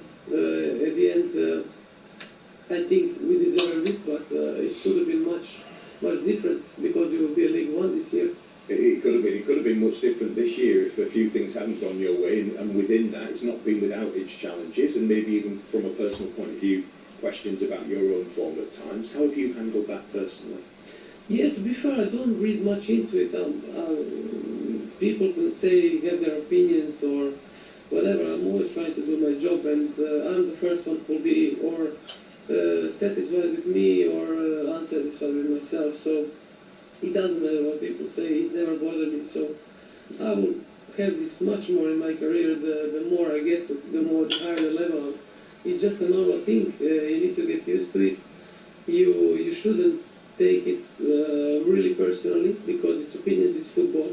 Everybody's entitled to say what they believe and think. So for you is to, whatever happens, get up, show what you are about, show that you are here for a reason, which I always try to do. And I'll continue to do. And I know from talking to you over the last couple of years that as confident you are as you are, that also means you are very self-critical. And I wondered, when things haven't gone your way and you haven't been happy, what have you been most unhappy with that you thought, right, this is going to drive me on to improve myself? Yeah, every time for me what hurts the most is hurting the team. Making a mistake or anything that is going to hurt the team, it's a lot of pain. But I never, I mean, you always have that moment of feeling bad about yourself or whatever.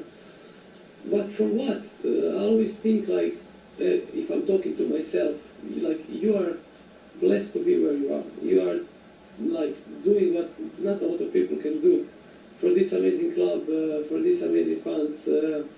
Because when I was a kid, if I thought that I was going to be here, I would be like, wow. So I always try to be grateful for things I have, instead of being unhappy for things that didn't go well. And conversely, have you been able to appreciate the good things that have gone well? And I know keepers always say, saving shots, that's what we're supposed to do, that's our job. Have you been able to appreciate that, particularly in that second leg? Yeah, I take it as it goes, as it comes. I see everything through my eyes. I take advice from my goalkeeper coach, from people who understand the position. and I always want to get the best out of myself, and it will never stop.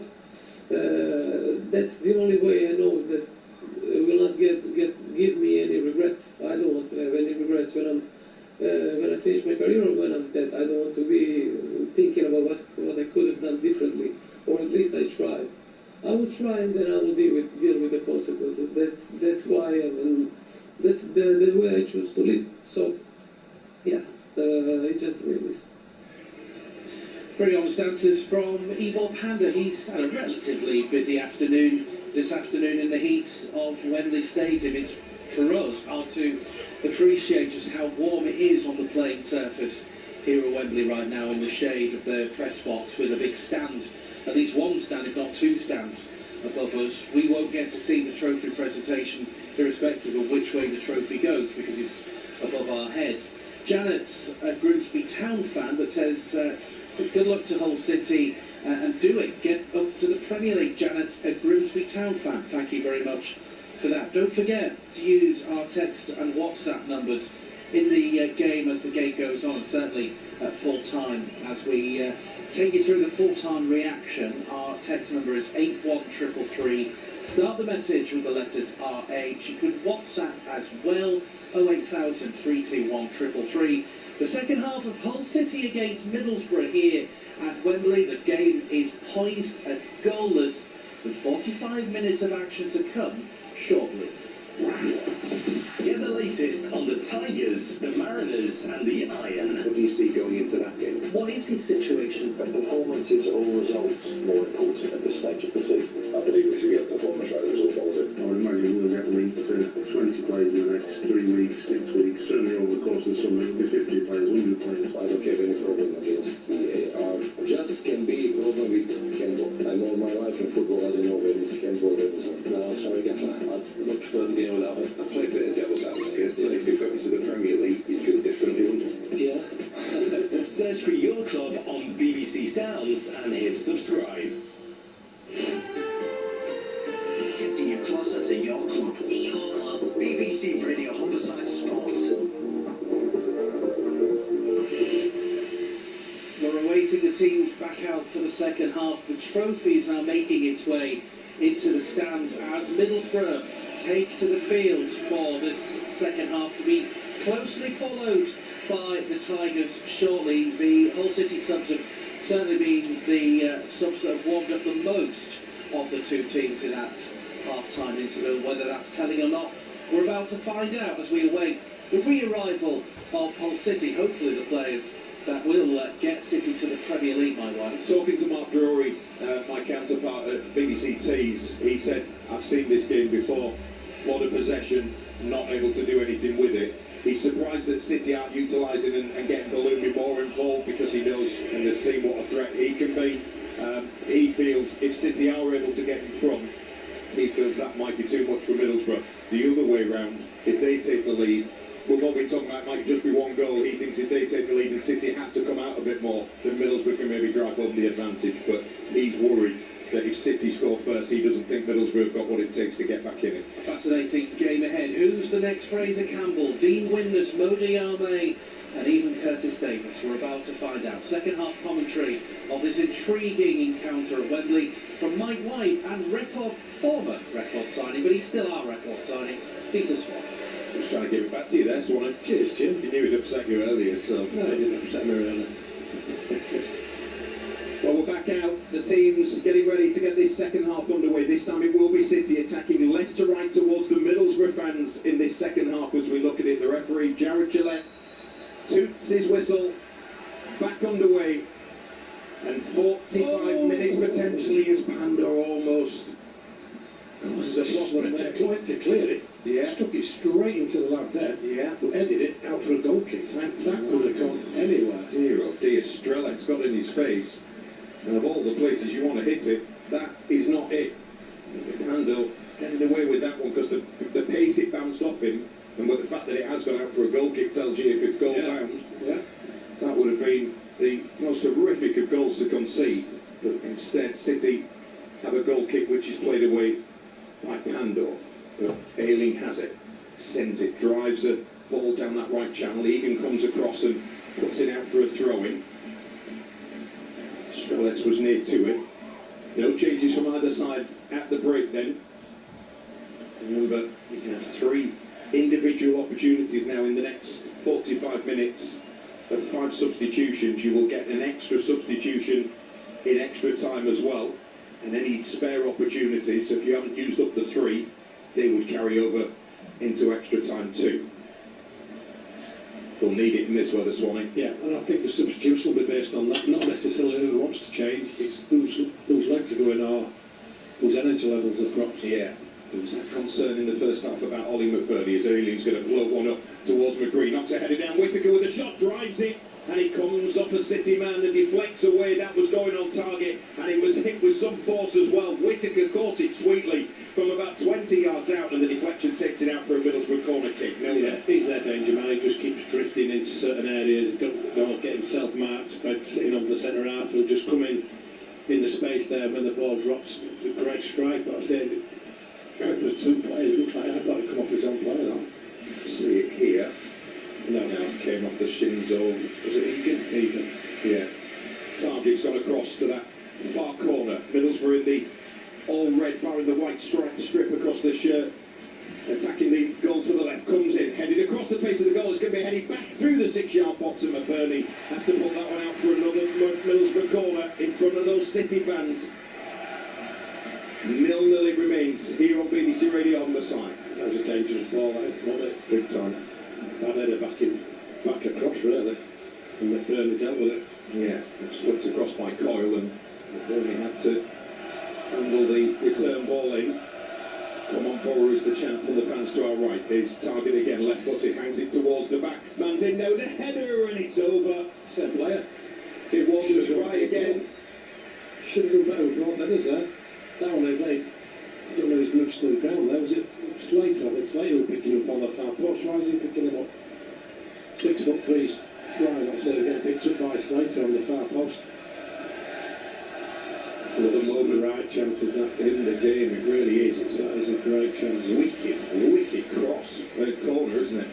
Fry's just got away. Slater goes to ground, and Fry puts it on the roof of the net. And City breathe a sigh of relief as Pandor strikes it downfield. Big clearance on the goal kick, but chested down by Ealing. Bloomy can't get there. Slater goes in with a strong challenge. That one comes off Slater last. The clap hands between Slater and challenge between Ealing and Slater. Ealing got hurt, but he knew it was a fair challenge. Gets up, shuts out to Slater, just bends over now with it. Yeah. It's in a bit of pain, but he knew it was a proper tackle. Yeah. They both fully committed for it. Nothing wrong with that. I like to see that. I like to see it. He's just hobbled back into position as Ealing. Target's going to take this throw in and throws it behind to Malander. Now Ealing has it. I'm not sure he'd have appreciated that while he was just trying to work off that tackle swung. There's no wrong with him. Well, maybe. So looked like no wrong with him when he got the ball then, didn't it? Yeah, back to Malander again. Sign from Charlotte in the MLS. Put in a little act on. Maybe so. As he just holds it up here, watched by Ollie McBurnie. Then Fry. Out to the right side to Britt. Curls one up towards Strelets. Knocks the header inside. It looked to be. But Ajayi able to clear it downfield. Up towards McBurnie. Headed away. Can Hughes get in there first? Slater scurries into position to get the ball. Middlesbrough wanted a free kick. Not Slater doing that. And then back to Eva Pandor. Big kick downfield. Again, targeting McBurnie, foot in from Middlesbrough, Fry gets it away. That's better because there's people around him there. There's 4 people around McBurnie, or 3 players around McBurnie. Yeah. So when it drops, there's players to pick the pieces up, which is good. Here comes Miller, driving down the left-hand side, then checks back. Here's Crooks, inside to Hughes, back out to the left side to Giles. Crooks has just moved his way into the area, and a cross ball. It was deep from Giles. In the end, it's gone over and out for a goal kick. How many times have we seen a cross? Yes, becoming shots that just hang in that top corner. Drop in, yeah. And that one far away from being one of them. A little cheeky grin on the face of Ryan Giles, he knows it. It's 3 or 4 yards away from it. Yeah, far. Egan heads clear. Hughes drops it down on his right foot, wins the throw-in at halfway as well. City made one change going into this game with the injured Carl Joseph, who's down there on crutches, having had that ankle surgery replaced by Mo Balloumi. So the Tigers have Panda in goal, a back three of Ajayi, Egan and Hughes. Coyle and Giles, the right and left wing backs respectively, with Crooks and Slater in the middle, and Balloumi and Miller supporting Ollie McBurnie, who's the target for that throw-in down the City lane. Headed away by Middlesbrough.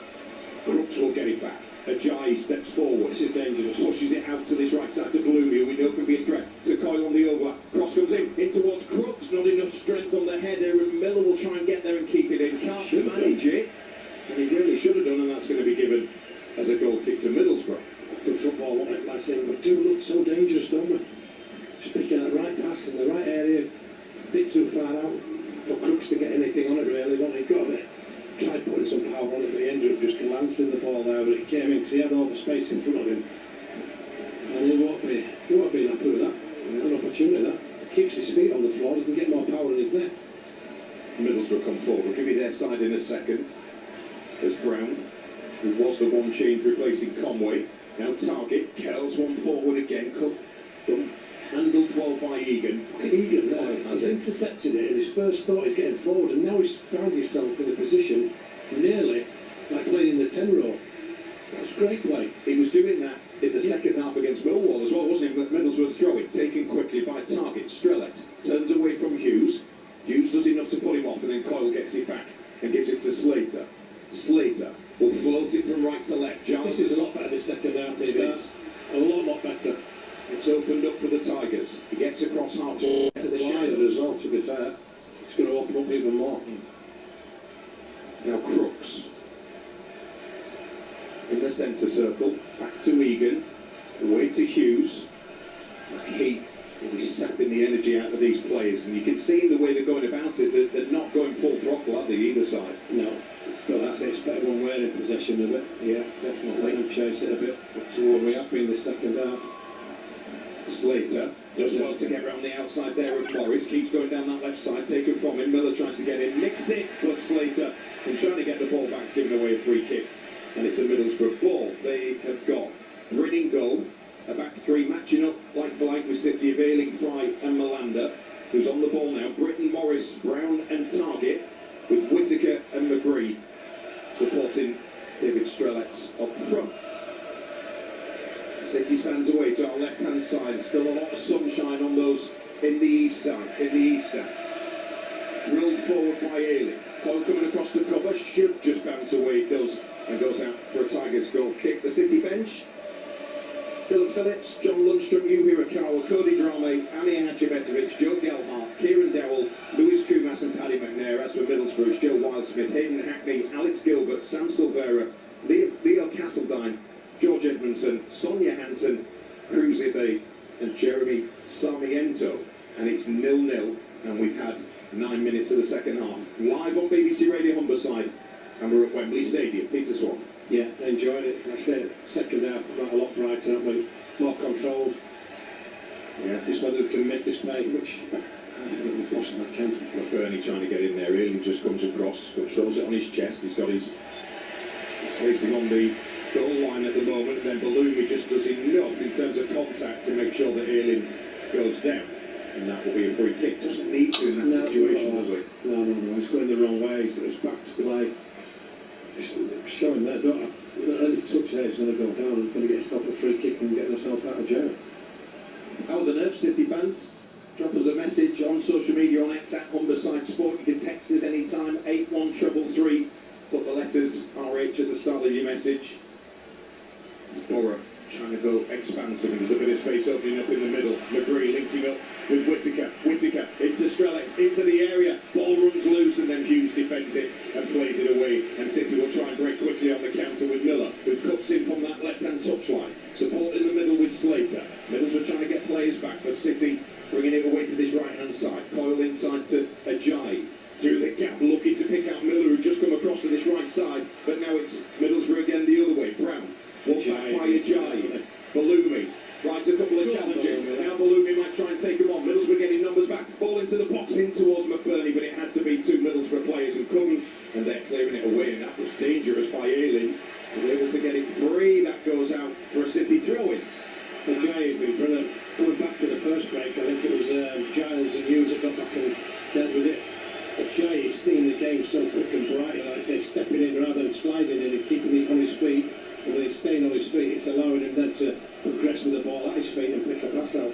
The belief is starting to grow with that black and amber army to our left-hand side. They've just lifted the noise again here in Wembley Stadium. Floated throw-in by Coyle, almost slipped out of his hands, and then Middlesbrough get it back inside their own half with McGree. Turned infield towards Ealing, and he's got time to pick out his options. Back into McGree once more. Number 8 on his back, Melander. Now Morris. Morris, the American international. Melander, who played both legs. Now Whittaker inside City's half. Gives it to Brown.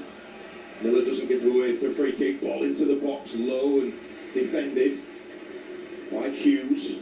As I always say, the City fans will tell you when it's in. Until Yuhirikawa comes on, and that just muddies the water a little bit.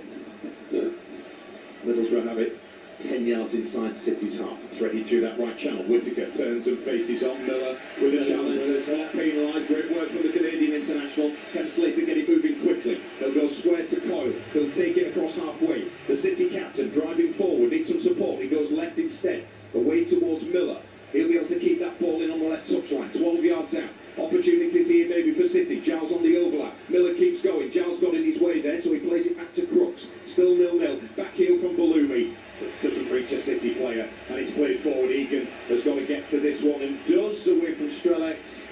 And that was good work from the Republic of Ireland international. I'm going to say we're controlling the game now. We are in control of it. You can feel the fans are feeling that as well. I said we're getting ourselves in good areas. It's just that final ball. I said the wide men are getting on it. Miller's working out. Slater's getting the win of the ball back and travelling well with it. Maluma looks a danger. And just the fans have got that feel as well. I said Middlesbrough, I thought, while they started the game, I thought if they continue it, they'll run it. It's good, but if not all. Kim Hellberg's the more expressive one at the moment, isn't he? The arms are aloft. He's pointing out Sergei Kuric's arm, then just comes out and he gets a bit more expressive. All the tension, all the drama of a playoff final here at Wembley. They're going to keep forcing, they're going to keep pushing, but we need to concentrate at the back, which we have been doing and done really well. Yeah. For 57 minutes, going to continue that, but also going forward, we've got them players that can do it. Sergei's not happy with Ivo Panda in this. He's not picking the right options, he feels. A few times now. As City had a throw-in with Louis Coyle. If we get the ball down, just look for that quick switch there, because we've got like Miller and Giles on their fullback. Louis Coyle who takes this, he's closing in on 400 career appearances now. This is game number 392. What a game it would be to lead his hometown club to the Premier League. Still, we can't separate the sides. McGree slips the ball on the diagonal way to the right side to Britain. Middlesbrough in the midway inside the City half. Taken forward about 18 yards out now, laid back. A lot of space there for Morris at the moment. It was eventually closed down by Crooks. Now inside to McGree. Back out to Britain on the right. In that little bit of shade there. And then fed back into the area. Whittaker tried a cheeky back heel, but Slater read it well. Now Crooks. Crooks needs some support at the moment. And then Balumi will play Miller away on the left. If Ealing doesn't get there, Miller's away, but Ealing does get in there. All the experience, timed it perfectly, and now he can bring it back up that right-hand side. Yeah, great defended by Luke Ealing, the experience there. Not the pace, it's just the knowledge of knowing what time to go and when to go. And the sliding challenge is perfect. His target inside to Fry.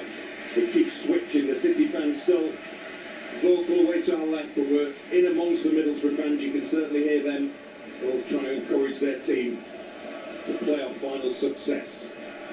They're at the 5th attempt for Middlesbrough. They've never won a playoff final in the second tier. 3 of those in the Championship playoffs. Here's Middlesbrough up to the edge of the area. Back heel from Strelec again. They're trying that all the time, aren't they? City reading it every single time. Go straight, like I say, the fun and everything through the middle, which is suiting us because we're dealing with that. And 60 minutes of football has been played here in Middlesbrough with McGree into Whittaker, into the area. High foot to Strelec, blocked by Giles and cleared away, but still Middlesbrough have it. Again, it's still coming down the middle. Britain on the right, trying to take it down the right side. Comes off the heels of Crooks. Miller might get there. He's the first one to it. Just nips in field, gets clipped and goes down. Play on, referee. Referee says play on, he does. Here's Slater. Going to try and play Balumi in. Balumi's got in behind Malanda. Not the best of controls, but enough to keep possession. Right side of the area. On his left foot. Balumi might fancy it. On the edge of the area. Sends it, and it's a tame one. Did he take a deflection that took into him? And the keeper was able to collect that. You just fancied Balumi to pick the top corner there. But he stays 0-0 and just over an hour gone. He was looking for that himself. What a fantastic play by the referee there as well. To let play go on, knowing that he was on the counter-attack, and when the ball come out, drops over the full-back Ted Balumi's first touch probably not the best, which allowed the defender to get back in, but then he's always looking to come in from the right-hand side, looking to try and curl it into the top corner there, but he took a deflection and nice and easy to the hands of Bryn. As the player Gelhart ready to come on. Yeah, it will be Joe Gelhart any time now. Was an unused sub for Leeds United against Southampton in the playoff final in 2024. He's finally going to step on to the Wembley turf. Here comes Miller down that right side in front of the Middlesbrough fans, midway inside the Borough half. Holds it up, got red shirts around him. Big decision who's going to bring it off here. It is. Like Miller and Balumi, they just like they've come to life this second half again. Curious to see what he does. Play continues for now. Here's a Jai going to send a deep cross in, and that's not a good one. There's a centre-half delivery with all due respect, Swanee. To centre-half. Listen after a goal kick. McBurnie off, can Here comes the change. It's going to be Liam Miller that will come off on that far side. His race is run, and the Canadian international. Well, the next time he pulls on a pair of football boots, it will be in the World Cup in North America.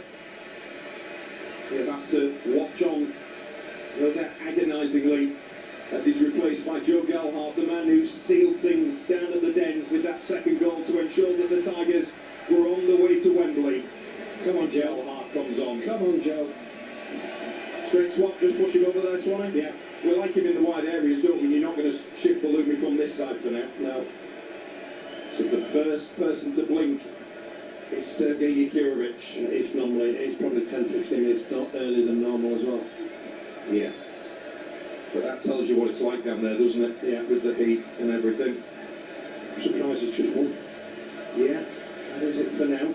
As Ayling receives the short goal kick, plays it forward. Egan wants that one. Yeah, he's put his hands up straight away. That's what we talked about in the first half. Ball got, like I said, you looked at Oliver McBurnie closing down, so like I said, Ayling's had to go along early, and this came in the leg on the McBurnie shrugged off Slater, comes forward, Egan tries to get there. They've got space on the right hand side, tries to get the cross in, headed down, headed clear by City with Egan, who's been on the end of a lot, along with the Jai. The back three have had to deal with a few balls into the area. Here's Brown, curls across in, should be Pandals, and it is. Another quick goal here for Balumi with a quick restart.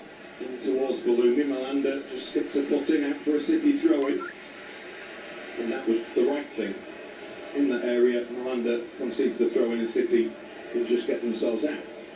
How slow it's gone now. 64 minutes at the moment. It looks like they're playing 90, doesn't it? Yeah. Fourth official just having a word with Kim Hellberg down there. Maybe getting a little bit too close to where he shouldn't be, encroaching, mind you, the technical area is tight up towards that touch line. A great ball by Luke Coyle if he meant it. Great ball over to Giles on the left side. And then his far post if he'd have whipped that in. Could have done. Gelhart back to Giles.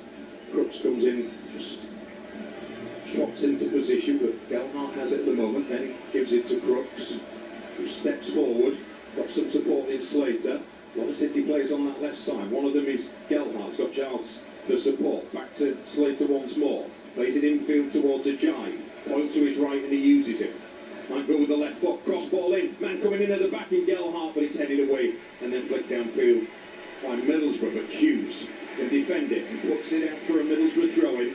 Midway inside their half on this left-hand touchline. Defending by Hughes, what I said, one-on-one there. They took a chance and pushed players forward. That sounds right. I want to walk down it. Imagine creating that. It will be. You can tell the cheers from the Middlesbrough fans. He's been out since March with a groin injury. From a Scunthorpe United lone player. Far bigger things, with all due respect, in his future. Manchester United being linked as Coyle up towards McBurnie. Shrugged off, the ball goes down. Grabs his right foot. And play continues as he just tries to stretch out.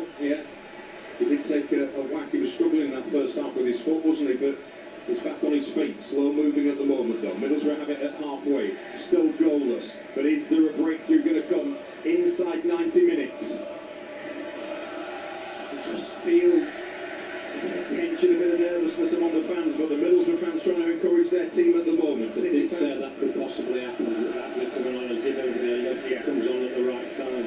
Hayden Hackney is one of our own, the red car born 23-year-old. He's Melander. Are we going to play to make way, perhaps, as they make that change? They'll go into that little box in midfield, maybe, if they change it up that way. Britton on the right side. Ball in towards Whittaker. Turns away. Lays it back behind to Britton once more. Hackney will still have to wait to be given his opportunity. Looks like just the one change for them for the time being, as we're approaching the midway point of the second half. Nearly 3/4 of the game gone. And it's Hull City 0, Middlesbrough 0 in the playoff final in the Championship at Wembley Stadium. Live on BBC Radio Humberside, Mike and Swanee as Middlesbrough with McBurnie. Away to that right, Whittaker will keep it in before it rolls out. 6 yards out, looking to try and take on Giles. He's got some support. Still Whittaker, twisting, turning towards the goal line. Giles has gone in there. Hopefully that is cramped. He's given a goal kick as the referee. Said it came off Whittaker last. And 66 minutes. Yeah. We said it would happen, didn't we? Last 20-25 minutes. Well, hopefully it is for a player that's had hamstring problems, one in each leg, remember. And well, Pander and Hughes coming to check on him. You can tell the way he's stretching him off his cramp. Yeah. It is now. Yeah. It was always just going to be that initial concern, but you spotted it, Swanee. And he's back on his feet. A little hobble. And there's the drinks break as we hit the midway point of the second half, before Hackney can be introduced to the action. Swanee, a quarter of this 90-minute period remaining. Where are your thoughts now? It's a tight game, obviously. It's been like it from the start. In the second half, we've come out a better team. We've controlled the game a lot better defensively. We haven't given them as many opportunities. But they have got ability. Whittaker's the one that keeps drifting in and out of the game. And when he comes into it, he looks like their main player, obviously, with Hackney coming on. He's the one that the fans are getting behind. But for us going forward, we've seen in flashes. We've still got the players to go and win the game, with Joe Gellhart coming on as well. He gives that bit of extra coming in from that left-hand side. So it's still a wide open game with 22 minutes to go. Hackney just waiting to come on as the drinks break happens. The ice towels are being used again by the Tigers. Middlesbrough aren't using them, are they? No. The players just make the most of that in those Tigers shirts. Shu Hirakawa is down there. Is he about to come on? Or is he just, he's got the pip, he's maybe going on the warm-up. Middlesbrough fans waiting to see Hayden Hackney come on. He played 31 times for Scunthorpe United, and they were really struggling shortly before the end of their time in the Football League. It's like he is coming on. Maybe he is, yeah. Yeah, Sergei Kirovich just having a word with him now. He's now told him to go warm up again. It was almost like Hirakawa took the bib off, when if I stand here, he might put me on. You feel it's maybe time for him soon, though, for the fresh legs. And again, the Middlesbrough fans let Hayden Hackney know it's Strelex that will come off to be replaced by Hayden Hackney, who comes on for his 154th game, his first experience in playoff football. A player who won the under-21 Euros with England last year, and he is going on soon to bigger and better things, perhaps. Whether it's in the Premier League with Middlesbrough, Manchester United very much interested in him, and they've made the change. So what will they do? Put Whittaker down the middle? Yeah, you would think so. Yeah, I'm looking at that now, yeah. He's just going to play, going to swap with Whittaker. Whittaker's going up top. Yeah. Hackney just sitting behind him. Just dropping Hackney behind, yeah. So, it's gone. And we've got 20 minutes left as City play a ball forward. Balumi tries to chase it down, but it's too far beyond him and away from him. Out for a Middlesbrough throw-in. City's fourth appearance in total in the playoffs, of course. They were bottom tier back in 2001, losing on aggregate to Leyton Orient, but since then the two after that in 2008 and 2016, 1-0 wins sending City to the Premier League. They take that now, Swanee. Oh, hi, Michael. As the sun still shines. It is. It's been quite a couple of days down here in North London. Here's McGree. Slater misses the challenge, needs to do better with that one, and it just frees it up to be played to this left side to Target. First touch for Hackney, the cheers will tell you that. Target back inside towards McGree. Now Hackney, a couple of City players around him, just stumbles and then Coyle concedes the throw in. Been out since March, as I said, so maybe even from his point of view it's going to take a bit of time to get in. Hopefully from City's perspective it takes him too long to get into this game. Target will square a ball in field. Crooks is there to mop up and sweeps it away into Middlesbrough territory, and it's collected by Dale Fry. And again the Borough fans make some noise. Into Hackney. Hackney's got some space opening up midway inside the City half, away to the left of Target. First time ball into the box. Egan with the left foot stretches out and plays it to Slater. Slater says, I just want to clear, and that was great defending by Egan. It was, but then he was set to make the pass at the same time. Slater had done the good thing, got away with it, but then just pushed the ball too far ahead here and ended up giving away a free kick by fouling McGree, who stayed down at the moment. I think he's just sitting there, just looks tired. Yeah. Looking on the screen, he just looks. He's been on 20 minutes. Yeah, just not quite back on his feet just yet, still getting looked at. That's it's not McGree, is it? It's Brown who's down. And again, another breaking play. This is going to extend it. We've not needed the use of VAR yet. I'm saying this is one of those, but we've not had the extra delays. Yeah. Well, sorry, my apologies. It was McGree. I'm seeing him again. It was a 50-50 tussle for the ball, wasn't it? It's the fact that McGree's gone down that the referee's given the decision. Yeah. What now, Swanee? It's just his team's got that one killer ball and can get on the end of it. So it's been a tight game, even the match.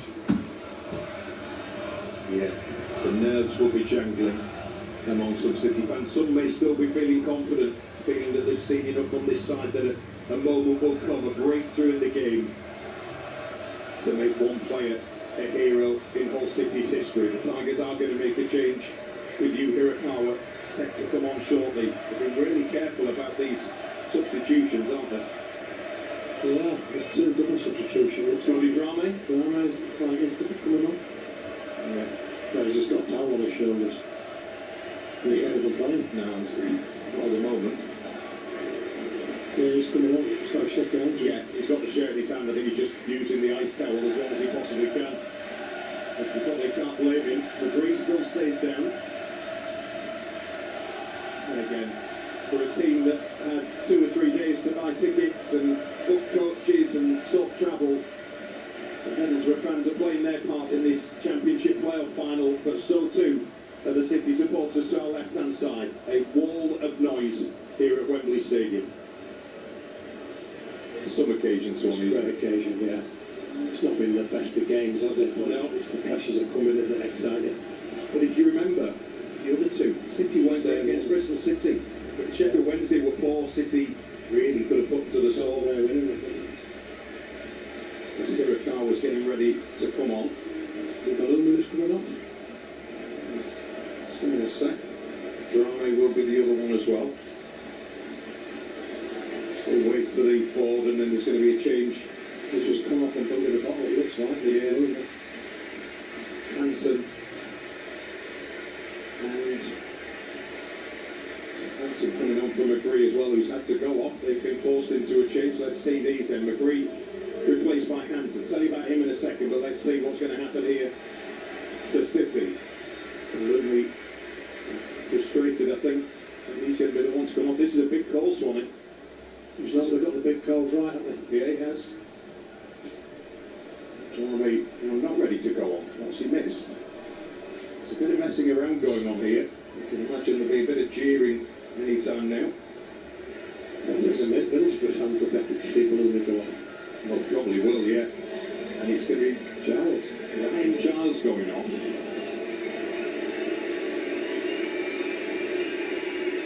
If he did. I mean, he cramped up, didn't he? Yeah. So they're obviously not going to take any further risks. He's frustrated. He looks to the skies. The former Middlesbrough man.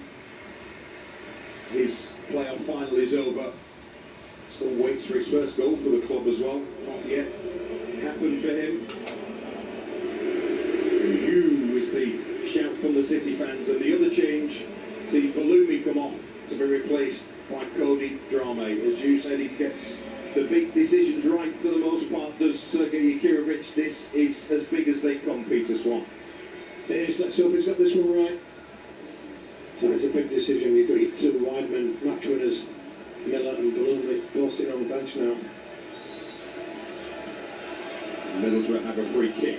Having had that long delay, it's going to be a fair bit of adding on time in this second half as Target sends it across that right side of the area. Brown heads it inside and Hackney's there, just near the edge of the box, floats across in. Ailing with the header, should be Pando's, and it is. Well, we know that Drame has got energy, haven't we? Yeah. Pace. He's slotted in at right wing back, hasn't he? Cole's gone over to the left hand side. Yeah. That's the change that they've made. And you can see why, if he was fit, that they brought him in and Fabulo was the one to make way, because Drame gave him that flexibility as well, didn't he, if he needed it. Yeah. As City are penalised. Free kick for Borough, and it remains 0-0. With just under 13 minutes remaining of normal time. It's heading that way, Swanee. It's heading that way. Same players, both teams. Of all the days, well, you don't want to be playing more than 90 minutes. Target at halfway. Up towards Hansen. Hackney lays it back for him. Hansen can't control it. Oh, sliding challenge there from Egan, could have been a dodgy one. Headed ball through on the angle. It's played away by Pando. Beyond McBurnie, who still continues to tussle. And Ailing will just turn it back. Sonia Hansen, who came on, by the way, was an 89th minute sub in the second leg, 24 years of age. The winger, primarily, wants to be playing a bit more centrally at the moment, is Melander. Now inside to Morris. Hackney comes to show for the ball. He'll want a lot of it. Turns inside. Back to Morris with a simple ball. Just taps it across halfway. Gives it to Melander. Out to this left side. To Target. Back to Melander again. Now Ailing. It's forced back in their own half, but City happy to just sit back at the moment and let them do this. There's no danger in this particular area of the field. It's turned into walking football now, I think it has. It's almost like one of those where, you know, where two teams just need to draw to finish the season or something like that. Yeah. Very much, I was going to say, very much at the other end of the scale. The prize is rich. It's worth £200+ million to the winning side as Hackney tries to play one through that right. It's blocked by Hirakawa. McBurnie lays it off for Ajayi. Gives it to Gelhardt. Not the best of balls, but Gelhardt able to get it away to Drame. Ajayi went on a storming run down that right channel, but it's cut out, and now he's got to get back in position. I'm not sure he'll be appreciating that. The defenders have gone on a few runs at times, particularly Egan. Middlesbrough get it back again, just inside City's half as we approach the final 10 minutes of the first 90 minutes. It's Target. Stretches out to hang a leg up and control it. Hansen near the angle of the box, left-hand side. Ball into Morris. Now Hansen again. In that little bit of remaining sunshine at the east end of Wembley Stadium. But it's still goalless here. Morris. The Middlesbrough in red. Now Target. Back to Melander. Inside to Morris once more. Steps forward. Slips it into Hackney. Hackney pokes it through. Hansen in the area. First breakthrough. First chance. And Panda with a huge save. Flag goes up for offside. But Panda didn't know that at the time. He still had to deliver in the big moment. And he denied him. Hansen tried to poke it past him on the angle. Panda saved it. But the flag goes up to deny everyone anyway. And it remains Hull City 0, Middlesbrough 0. Yes, first time they've seen the whites of the keeper's eyes in it from the other side there. As he played the ball, it was a yard offside, but like I said, Pando didn't know much about it. Like I say, he slid the ball down, caught his foot, which took it away from the left upright there. It took a deflection all the way through from Hughes as well. But yeah, good save, but the offside anyway. thankfully, as McBurnie goes to ground again. He's looking for a free kick, doesn't get it. Drame keeps it in. Good sliding challenge. Sees City win the ball with Gelhardt. Feeds it back into Slater, but now Hughes has it. Off to the left side to Louis Coyle. Still looking to be the hometown captain, leading his team to the Premier League. Hirakawa, 16 yards out. Now Coyle. Thought about the cross, decided against it. Plays it back to Hughes. Now Crooks. Crooks, who's just kept going, hasn't he? Coyle going to try the cross. It takes a deflection in towards Gelhardt. Might run to Gelhardt in the area of the 6-yard box, and on a left foot just sweeps it wide. And a goal kick.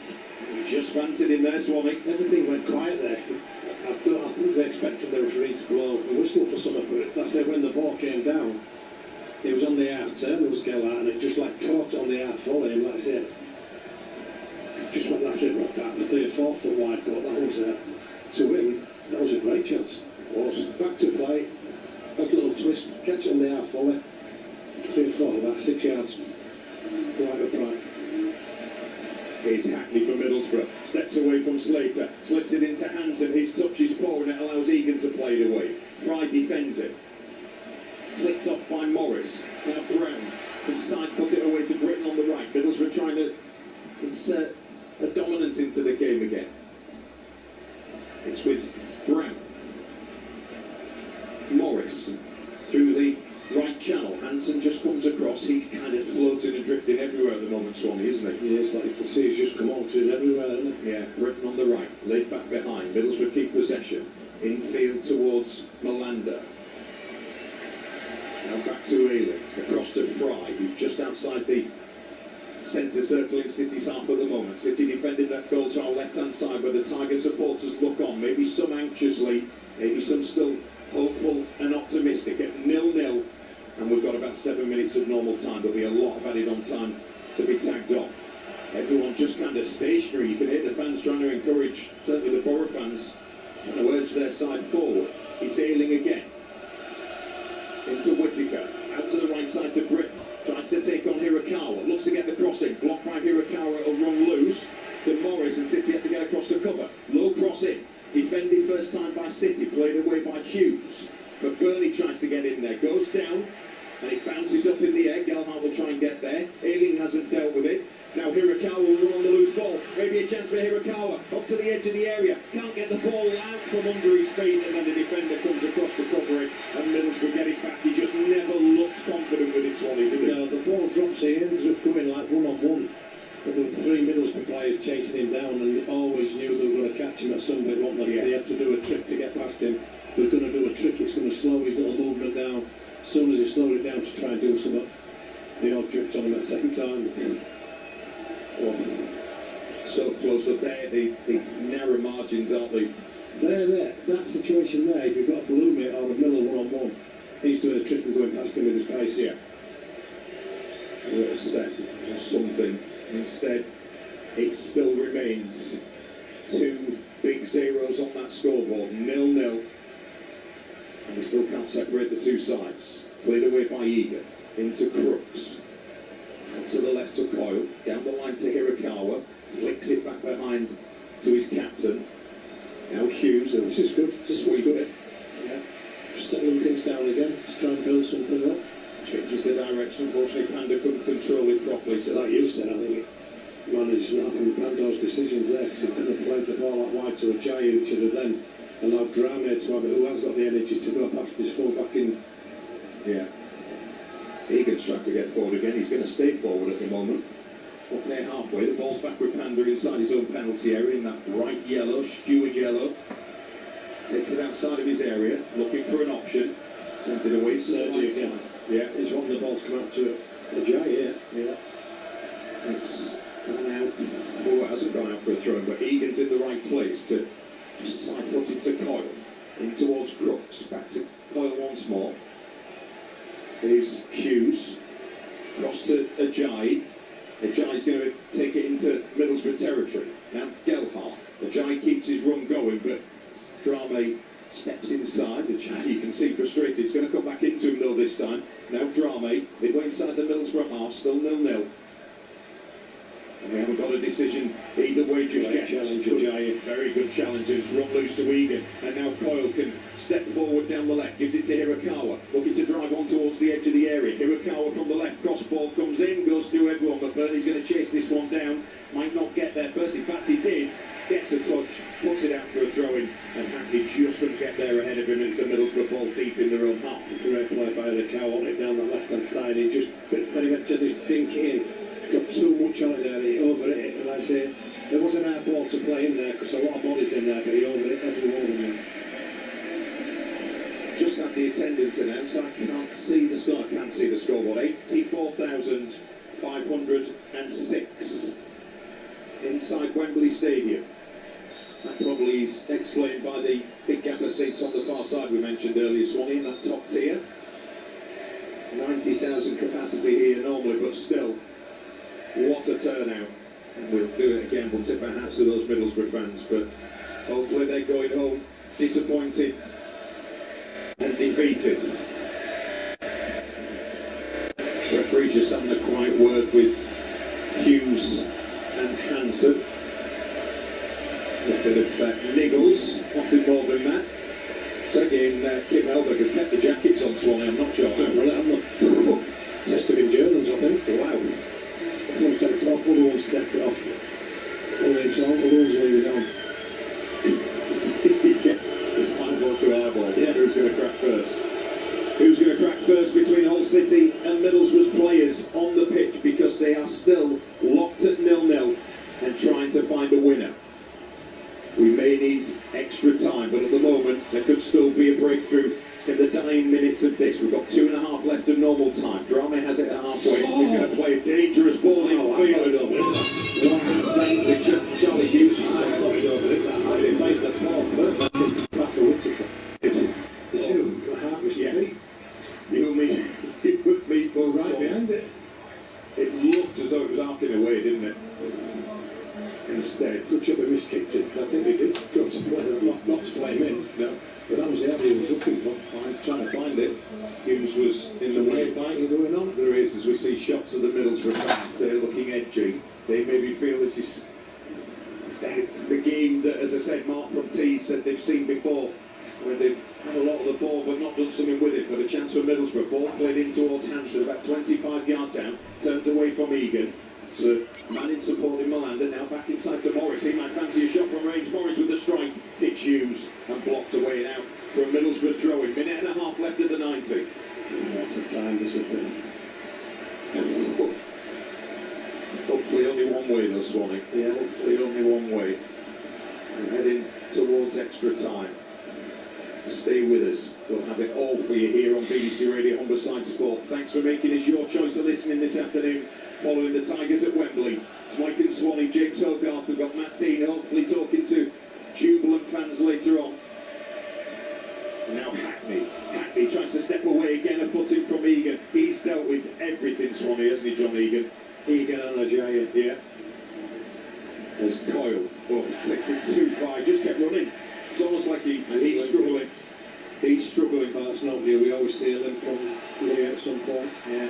With the cramping starting to kick in. Here come Middlesbrough down the right side, deep in City territory. From the right, tries a shot. Whittaker drives it high away. Louis Coyle has gone down, just trying to work the cramp off. It was always going to happen on a day like this, wasn't it, with the conditions? It is a real for the players. Yeah.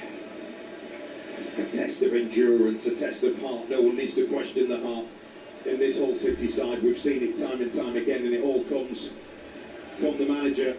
But plenty of big characters in there who know what it's like, winners in this whole City side. Can they be the biggest of winners on the biggest of stages here at Wembley Stadium? Every time he tries to get up, it keeps cramping up, it looks like. There's no fun in that, Lou. And the board goes up to tell us, after the 90 minutes, still 0-0, and it will be 8 minutes of added on time. Still an opportunity to create a moment in history for the Tigers. There's no feelings, that referee, has it? Must be on a weight loss programme. I think I am today. They definitely are. Panda with the goal kick away. McBurnie's getting dragged and tossed whistled there. Hirakawa goes down, referee doesn't give either, and Middlesbrough get it back again, and they've got a bit of space down that right side, and they might try and test out Coyley and knowing what they've just seen, who's back on his feet and involved with the action. Britton holds the ball up, plays it down that right side. Hackney's got in behind Hughes. Hackney drags it back inside the penalty area, plays it to Hansen. Not the best of balls, it's still with Hackney again. Lays it off for Britton. Britton turns it back to Hackney. Ball square into the box. Whittaker's there. A slight touch off the head of Slater just clears it. And City just trying to hold on for a second. Ball back in. Maybe a chance for Brown. Blocked by City. And Ajayi fires it away. And Ealing will collect it again. They're getting the second ball. It's good work though from McBurnie. Referee's going to bring it back. City have got a man down. It's Hughes. Really, it's now the players, and it's attritional now, Swanee, isn't it? It's that test of endurance that we kind of joked about with the managers and the heat and the jackets. No joke about it. No, not with these players. That's what they're going through now. And the thought of another 30 minutes. Oh no. It'll be running through some of their heads now, thinking, I've got to dig deep. I've got to find that last ounce of... No clear-cut opportunities in the game, really, has there, when you look back? Nothing where you think he should have scored. No. None of them. No. It's been that tight. It just shows how good the defence has been in both teams. As, again, a couple of players just take the opportunity to have a refreshment break. There's bottles of water over on the far side as well. Crooks just takes a swig of it, and the rest of it goes over that mop of hair of his, just to try and cool himself down a little bit more. And they're getting the stretcher ready. Hughes is now on one knee. City fans with bucket hats, with caps, some have opted not to.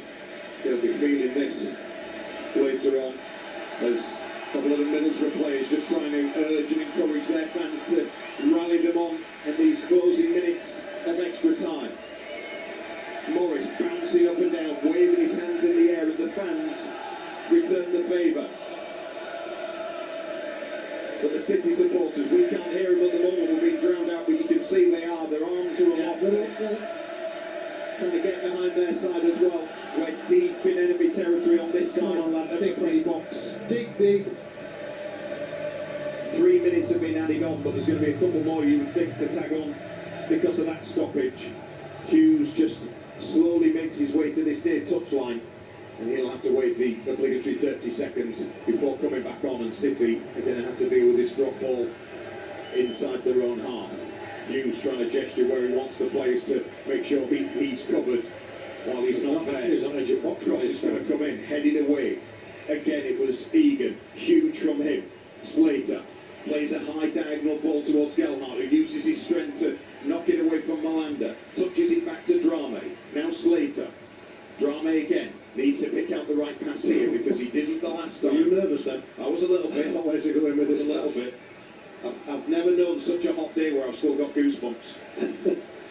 Ball up towards McBurnie. Right, Clitter first time, side footer to Coyle. This is it. This could be the moment. Down the left-hand side to Hirakawa. What can he do? Looking to go push towards the goal line. Hirakawa drives one in. Yes! And missed! Ollie McBurnie has sent City to the Premier League with a few minutes remaining. It has to be the Big Mac, the big man, in the big moment, in the biggest games. Can you believe it? It was written for him. He's been there so many times this season. And Hull City are on the verge of a return to the Premier League for the first time in 10 years. And it simply had to be that man in the moment. Ollie McBurnie capitalises on the mistake. And City are close. They're ever so close. You can feel it. The excitement from those Tigers fans. It's Hull City 1, Middlesbrough 0. Are they there? They're surely there now. Sorry, Mike. I jumped in there. I just had the feel when it got to you on that right and left-hand side. He was going to do something special because the genius of the manager made the decision to bring him on against what we thought against Miller and Galumi. He went down that left-hand side, put a great ball and the keeper come out and parried it, and then it falls to the man with a smile on his face who's covered every blade of grass. McBurnie. Could be anybody else, could it? Could not be anybody else, but you down that left-hand side. Big to him, keeper comes out, parries it. Straight down, that's in. No doubt McBurnie, left foot, half volley. They ain't even got a shirt back on yet. He's still fucking about with his hands in the air. There's still 4 minutes to go. Come on, boys. Come on. They are so close now. Sorry, Mike. No, you've nothing to apologise for. Nothing to apologise for. That is what it means, Swanee. You've been there. You've been at this club as a player when it was tough times. You've followed this club for 20 plus years like we have. Every step of the way. It's the emotion that gets you. And maybe, just maybe, that is the moment in the game at the right time, just when you need it. Right, let's slow down, start again. They've made a change. Sarmiento has come on too. And Ibe, the 17-year-old, has come on. City going to make a double change. Lundstrom is going to come on along with McNair. McNair, who played for this club, Middlesbrough. Could bring McBurnie off, to be fair. They might do the thinking about it. They can't get the board working at the moment. Take time, no rush. Slater's going to come off to be replaced by John Lundstrom, who has past playoff experience. It's his 5th playoff game. He lost the final on penalties to Rotherham with Leighton Orient, did John Lundstrom. He won't care that he's getting just a couple of minutes if this one finishes the way it's positioned right now. Let me look at that scoreboard again, Swanee. Hull City 1, Middlesbrough 0. The other change is McNair coming on. And the captain, Louis Coyle, who is on the brink of leading his hometown club to the Premier League. He's got family here. The one person he hasn't got, he's saved a seat for him. There's an empty seat for his dad, Chris, who'll be looking down as he applauds those City fans. He's so close, on the verge of creating more history for this whole City side. Look at those scenes, the black and amber, the flags being waved. They know they are so close now as McNair comes on. And can they see this one out? Will that be enough to stun Middlesbrough? Our colleagues at Radio T's felt if it went this way, that would be it. They've got a final thrust. The 8 minutes have gone, but there'll be a couple of minutes to add on. McBurnie tries to close the long ball down. This is drama. The extra spring now. Yeah. Don't sit back. Look, trying to squeeze them up. That's good. Plays it away. Middlesbrough have it with Ayling. Long ball forward away to that right-hand side. City get ahead on it with McNair. Egan's in there. McNair goes down, so not cleared yet. No silly challenges. That one's fired away downfield, and it's a City throw-in.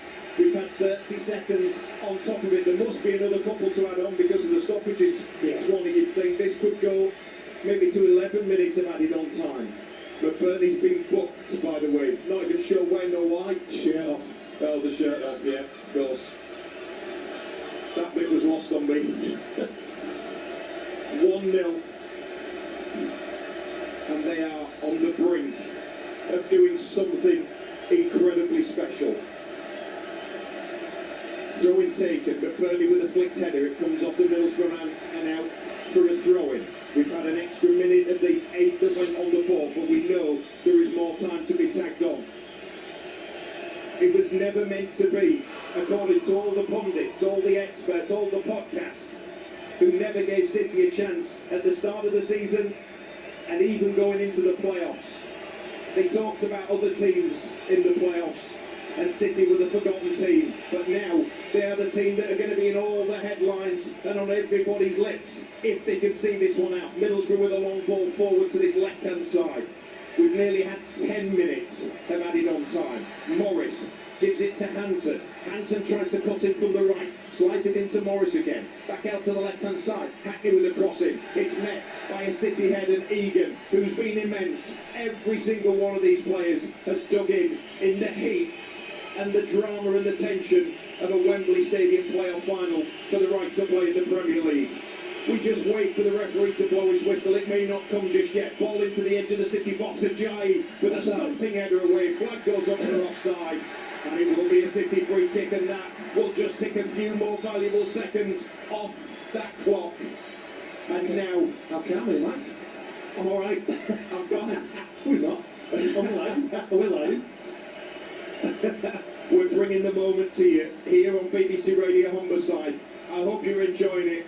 I hope it hasn't got you too nervous. I hope the nails are still in place or the hair's still not being pulled out of the head in tension and anxiety. But enjoy it, savour it, drink it in, because City are right on the verge. Pandor restarts, long ball downfield. He's still not looking to blow his whistle. We've had 11 minutes of added on time. Middlesbrough have it. It's played away. City have won 2 playoff finals in the Championship by 1-0, and right now they're getting ready to complete the hat-trick. A free kick given away in Middlesbrough territory. One last bit of defending to do, and then surely that's it. Saltbrum's going to go up, the keeper for Middlesbrough. This is the last throw of the dice, surely for them now. Britain's going to take it inside the Borough half in the centre circle, and we've had nearly 12 minutes of added on time. Britain drives it long. It goes deep, deep, deep, and goes through and out for a goal kick, and that will just again shave some more time off, and it has to be now. Surely it has to be now. The next time this ball is put into play, you just watch the referee and see if referee Jared Gillette will bring this playoff final to a close and seal what has been an epic journey for the Tigers. 12 minutes officially now have been played in stoppage time. Pandor takes his time. He might even want to take a booking. He just moves the ball another yard or two to his left-hand side. The referee gestures to him to get going. Hull City 1, Middlesbrough 0. Pandor with the restart. He still doesn't blow his whistle. It's forward, up towards halfway. Egan gets a foot in. Still not over. I felt like time had stood still for a second. Throwing up towards the City box. And it's dealt with by the Tigers. Launched high and away out for a throw-in. We've had 13 minutes of added on time. It's still not done. How are those fans coping? They'll be fine in a few seconds. Middlesbrough have it. Inside their own half. Ayling sends it long. Nothing silly now. Powerful header away by City. Gelhardt tries to get there. We look at the referee. He's still not going to his lips. He's tagging more time on. Molander plays it away to the right. Out for a throw-in. City ball. And it's still going. What's happening, ref? Is he working with the sun, not his clock? It's not. He keeps looking up. What he's looking at. Surely this is it. They're close. They're near to a truly magical moment. Throwing for the Tigers. Left-hand side, launched long. He's still not bringing it to an end just yet. Ayling will pick up on the loose ball. Hirakawa will close the keeper down. Bryn tries to get it away with his left foot. He does. Gives it away to Crooks. He's on his line. Crooks is going to come forward for it. Hughes on this right-hand side. He's onside. Trying to call for it, Borough. Hirakawa in the air. He drags it back. Shot from Crooks and it's blocked. And it's still not over. 14 minutes of added on time. Launched long. Flicked on by Fry. That should run through to Pandor. And it's still not over yet. Now it's over. The referee blows his whistle. And Hull City are back in the Premier League. It was never meant to happen. It is the most remarkable of seasons. History makers once again. This club never knows when to quit. The City players dive on each other in celebration. The crestfallen Middlesbrough players drop to the pitch. And Sergei Yakirovich, who has breathed new life into this Tigers side, as Ajanil Ajala is hugged by his family in tears. The City supporters in black and amber to our left-hand side, they have seen their side do something special again. 100% record in the Championship playoff final. 3 victories in 2008. In 2016, you can add 2026 to the list as well. And it's Ollie McBurnie's goal in stoppage time that has led the Tigers back to the promised land. Ajanil Ajala talks about one family, one dream. It's a family that will be dining at the top table of English football once more. Leicester City and more await Hull City once again. It's the stuff that dreams are made of. Sergei himself has spoken about the fact that this is something from a movie. Write the script now, because Hollywood's going to be wanting this. Forget the Wrexham story. The Hull City story is such a crazy, crazy one. But they've managed it somehow. They've dug in time and time again, and it had to be Big Mac in the big moment on the big stage to give Hull City the victory. And that scoreboard says Hull City promoted to the Premier League. The Tigers are back in the big time. There's no to follow that, mate. Absolutely. Just looking around, it's just screaming for others, all promoted to the Premier League. It's like a dream. It's like, who expected this at the start of the season? You just can't believe where they've come from and where they've got to. And every single fan, everybody associated with the club should be so proud of them. I'm so pleased and proud that I'm part of this. Our team will be, never mind what they've done there for 110 minutes, 120 odd minutes now that's worked out. Wow, absolutely wow. But that man, McBurnie, I've smiled at him all season. He's put a smile on my face with his workload, with his celebrations, with his interviews, and for him to be there at the end, and for me to question the managerial decision he was going to make, bringing like Balloon and Bill. Who am I? He's a genius, he's a man. What's that? See, you comes on and shows great quality. Looking at the chairman's in tears up in the director's box. It's been amazing, mate. Absolutely amazing. Incredible. And what a journey to celebrate and share with you, Swanee, as well. And for all of you here on BBC Radio Humberside, we've just seen a shot.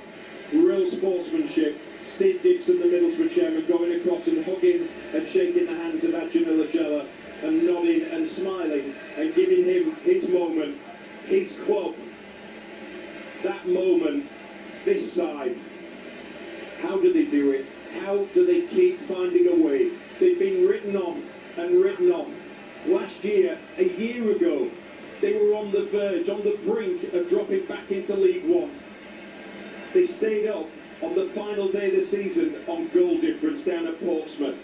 In the summer, it was turmoil with finances, with transfer restrictions, with transfer embargoes. There was questions about what kind of a squad they could put together. What a squad they put together. From top to bottom, from Jared Dublin and Martin Hodge, the chairman giving his support, the manager, and what he's done with this side to galvanise a team and really create that backs against the wall spirit that if no one believes in us, we'll believe in ourselves. The City fans believed. It may have wavered, it may have wobbled at times, but throughout they believed that this team could do something special. The target was top 10. If they could get the playoffs, that'd be nice. They got the playoffs and no one gave them a shot. They got there on merit to the playoff final. Credit to Middlesbrough, they can only take what's offered. With Spygate, it offered the opportunity with Southampton booted out for Middlesbrough to get back in, having lost their semi-final. They made it a game. They've shown great spirit from fans and players alike. But ultimately, the spirit in that Hull City dressing room has shone through. And somehow, they found a way to do the unthinkable. Ollie McBurnie will get some of the credit, a lot of the credit. But every single player to a man, you look at Louis Coyle, the hometown boy, the captain of his club. The players who have stepped up time and time again, the City players in front of their supporters on that left-hand side at the east end of Wembley, they are enjoying every single moment. The boards have been set up. It says we are going up. Hull City are going up again to the Premier League. And you can now just take that big, deep breath and savour the moment. That defence and the manager, defensively quality, like I said, the backlog with Jai, Egan, Hughes, every single one of them, you can go through them all. But defensively, the manager got his tactics right. Yeah, it might have took a while to get there, but who cares how long it takes? As long as you do get there in the end, like I say, looking down there, the celebrations you got is absolutely amazing. Absolutely amazing. We will bring you the reaction as soon as we can. The setup is a little bit different these days. Unfortunately, no pitch side access allowed, but as soon as they make their way into the tunnel, we will have reaction for you here on BBC Radio Humberside. But you can give yours, talk to us, talk to James, talk to Swanee. We'll party all night if you want, because City are back in the Premier League. The Tigers 1, Middlesbrough 0. The big time's back.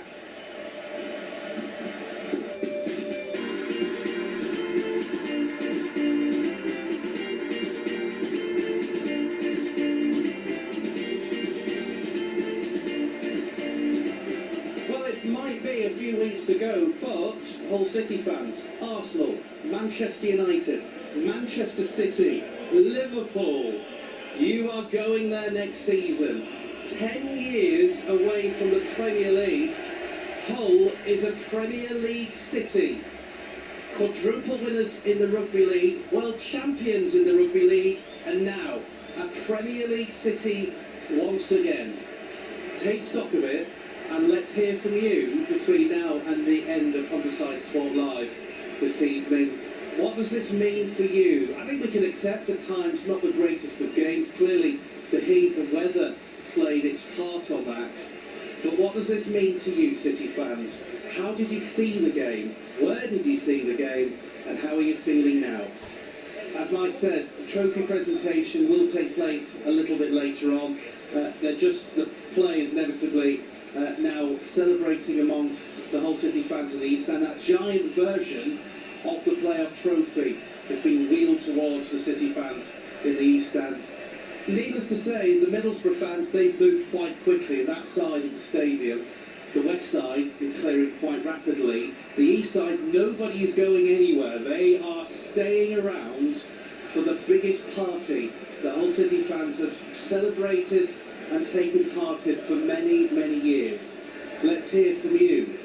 You can text 81333, start the message with the letters RH.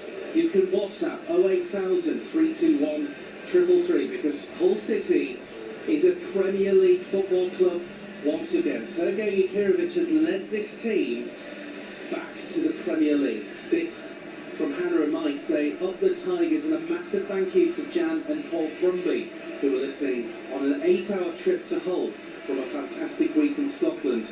And the Tigers win would be the cherry on the top. Well, you've got that cherry. It is sitting on the top of your weekend right now. Let's hear from you. 81333, start the message with the letters RH. WhatsApp 08000 321 333. You can also get in touch with us, communicate with us via X, formerly Twitter, at Humberside Sports is the place to message me this evening. You can also email humberside.sports@bbc.co.uk. This time from Mark says, oh, this time tomorrow, I'm looking forward to Spurs versus Hull in the league next season. Maybe, maybe not. You never know with the way that the final place in the Premier League is to be decided. We know Burnley are going down. We know Wolves are going down. It's either West Ham or Spurs to be replaced by Hull City. Let's bring Swanee back in a moment's time. Swanee's watching the celebrations to our left-hand side. Swanee, you took your headset off. You can hear what is truly like here at the Wembley Stadium better than I can. What an atmosphere. Yeah, I had to take it off just to get sample it. Like I say, when you've got these on, you can't get that feel, can you? But now, I see all the Middlesbrough fans on the right-hand side have gone. It's just been a party they've run at. Like I say, and the players, like I say, all going to the different parts of the thing where you can see the families and, like I say, celebrations with them. But it's amazing. Like I say, I'm shattered up here and how they've done that for that length of time in that heat. And the manager's there throwing a few shots. I don't think he's in tune with Open He's having a great time down there. Still be all sure. I'm not sure whether this song by Black Eyed Peas made it to Croatia and Bosnia-Herzegovina a few years ago. The Croatian flag actually being worn by Ivo Panda next to him. Very different, obviously. Hull City representing many nations. Liam Miller has got the Canadian flag. Yeah, he's been over to the other side. We've got one out stand. Ivo Panda wearing the Croatian flag. I can see one of the flag. We've got the Bosnia-Herzegovina flag. No doubt that's Amir Hadjimetovic that's wearing that flag as well. And I think Owen McBurnie needs a Scottish flag to let the manager know instead of about him. What a way, though, to in a week where you've not been called up for the World Cup squad, replaced by someone else has chosen in your place with nowhere near the same number of goals for whatever reason. What a way to show defiance, what a way to answer your critics in Scotland. Yeah, 100%. Like I say, I love McBurnie. Just the personality and character of him. And also the way he plays, he just comes across really well, doesn't he? Like I said, he's a proper team player. Great job in your squad. And like I say, he's been on the end of a lot of crosses this year. He got himself in the right place. Like I say, he leads from the front, and to get himself a winner when he did. I just had the feeling when you got the ball down the left-hand side, I thought this is it, because nobody's had a clear-cut chance. He's normally won the game, and when he drops to McBurnie, you'd expect, obviously, what we've seen this season, to poke it away, and that's exactly what he did. As in the celebration, like I say, we know all the backroom staff, because we see them on the media side. So I'm delighted for all them as well. I've just been over to the Tees lads as well, because like I say, they come, and I did question the bloke as well. I said, do you think you're coming over confident? And he said, yeah, I think they feel confident. They finished diving us in the league. Yeah, that's fine. But like I say, when it comes to a one-off, it's down to getting the tactics right. Defensively, we were solid enough. They were solid as well, to be fair.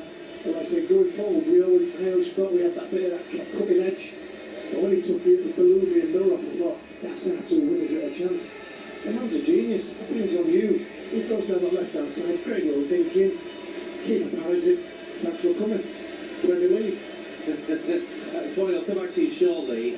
Stay there. Louis Coyle, I'm told, by the way, has broken the bleep machine on Sky already. He take the boy out hole. Louis Coyle leading his players. He's gone up the steps here at Wembley. Now, our vision of this is slightly impaired by the fact that our position is literally below where those Hull City players are about to take the applause from the fans. So we're slightly behind what the fans can see. But Louis Coyle leading the group of players. Mohamed Beloumi dancing up the steps, dancing along the corridors of Wembley Stadium. And David Akintola with his kit on. He didn't even get a name on the bench. But David Akintola's wearing a shirt. He was called back into the squad. He's very much the cheerleader amongst this Hull City squad. They're all waiting that kind of tunnel. In fact, I think, are they behind us, Swanee, maybe? They are, they're behind, they're actually behind us. Go and have a look. Go and have a look. But I think they're actually not far from where we are now, as part of getting up to the main presentation area. But there is a TV part of the corridor where we are. In fact, the players are the other side of a block from where I am now, so they're now heading up the stairs, led by Captain Louis Coyle. He's getting handshakes from the likes of the chief executive of the EFL, shaking hands. Ollie McBurnie, the goal scorer, the hero, the person that has scored the game's goal, the one goal, 2008, 2016 and now 2026. Hull City make it to the Premier League with a one-goal scoreline. And this time, joining Dean Windus and Mohamed Beloumi, Mo Diame, is Ollie McBurnie. He's shaking the hands of Steve Gibson, the chairman, obviously, of Middlesbrough, the owner of Middlesbrough, who, sadly for him, it wasn't to be his day at the expense of Hull City. The players now getting their medals from the various dignitaries of the EFL. We've got Mike White, Matt Dean on pitch side as well. We'll hear Matt's thoughts on the presentation shortly here on BBC Radio Humberside. The players, Louis Coyle's in the centre next to Amir Hadjimetovic. So it's those two that appear to be the ones that will lift the trophy. Sergei Yakirovic being embraced by owner Adrian Lagella. He's got his dream of being a Premier League owner and a Premier League chairman. Adrian Lagella joking about the attire worn by him. He's in a short sleeve powder blue shirt, and still that blazer jacket worn by Sergei Yakirovic is still on his back. As the noise erupts, the presentation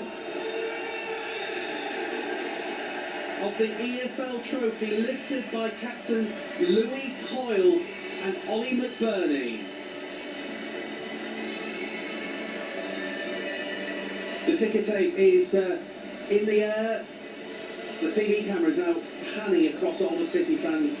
The City players right above us, where we are now, dancing to the pounding music as Louis Coyle, both hands on the playoff trophy, shakes it in the air for the fans to see.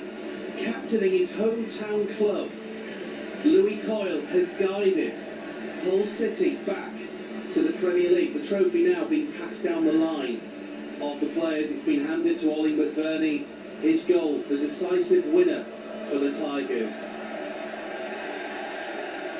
He will get the hero's applause. Sergei Yakirovich getting a big cheer as he holds the trophy aloft. Having managed in Turkey and around Eastern Europe, he's now a Premier League manager, having guided the Tigers. Hands it to Charlie Hughes. Remember, Charlie Hughes is playing with a double hernia. He may have surgery in the summertime. The club has delayed that surgery because of his run to the playoff final. They didn't want that to get in the way, because if he had surgery, he wouldn't have been able to play. And now he has been part of this group as they go into the Premier League. Trophy handed along the line, being handed to John Egan. What an amazingly influential game that he's had this afternoon in the searing heat of Wembley. Matt Crooks, bittersweet for him, having played for Middlesbrough as well. He's lifted the trophy. As you can hear, the Hull City fans cheering every single trophy lift as it goes down the line of the players. Ivo Panda, the latest to be cheered on. All of the players wearing their player final winners' medals, including Shemi Ajayi, Cody Drame, Matty Jacob, grew up a Hull City fan, grew up in the city of Hull.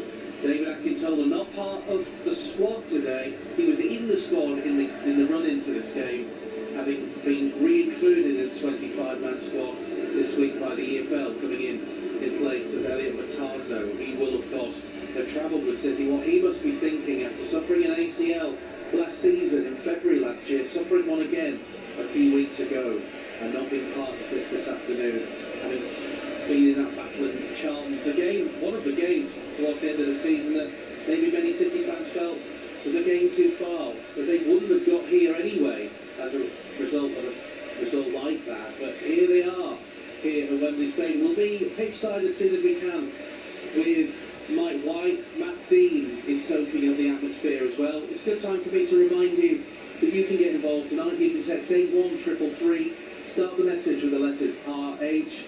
We'll hear from the players, we'll hear from the supporters before we go off there. Don't forget, all of this will be available on BBC Sounds as well. Just search for BBC Radio Humberside, or of course our dedicated Hull City channel. Just hit that subscribe option. Some of the Hull City fans leaving the stadium, but many are still here. That first two rows of the eastern side of Wembley Stadium, absolutely rammed. One or two above us, they are starting to leak, but certainly that first two rows of the bowl here in Wembley Stadium, nobody willing to leave, nobody willing to move on. Sergei Yakirovich shaking the hand of Rick Parry, the chief executive of the EFL, taking the applause from the various different invited dignitaries. Let's hear from you. Let's get some texts. This from Ian says, well done City, wow. In the Premier League, you cannot believe what's happened after last season's survival in the relegation battle. Thank you very much for that. This from Rich says, Jesse, wow. This is really because it seems like the perfect dream was unbelievable. I could write pages and pages today, but I won't. I'll just say that we've been blessed this season with our manager, our last-minute pre-season signings, and also our club owner. You couldn't wish for a more of a story like it. Love it. Thank you to all involved with this magnificent club. Thank you very much. Good to hear from you.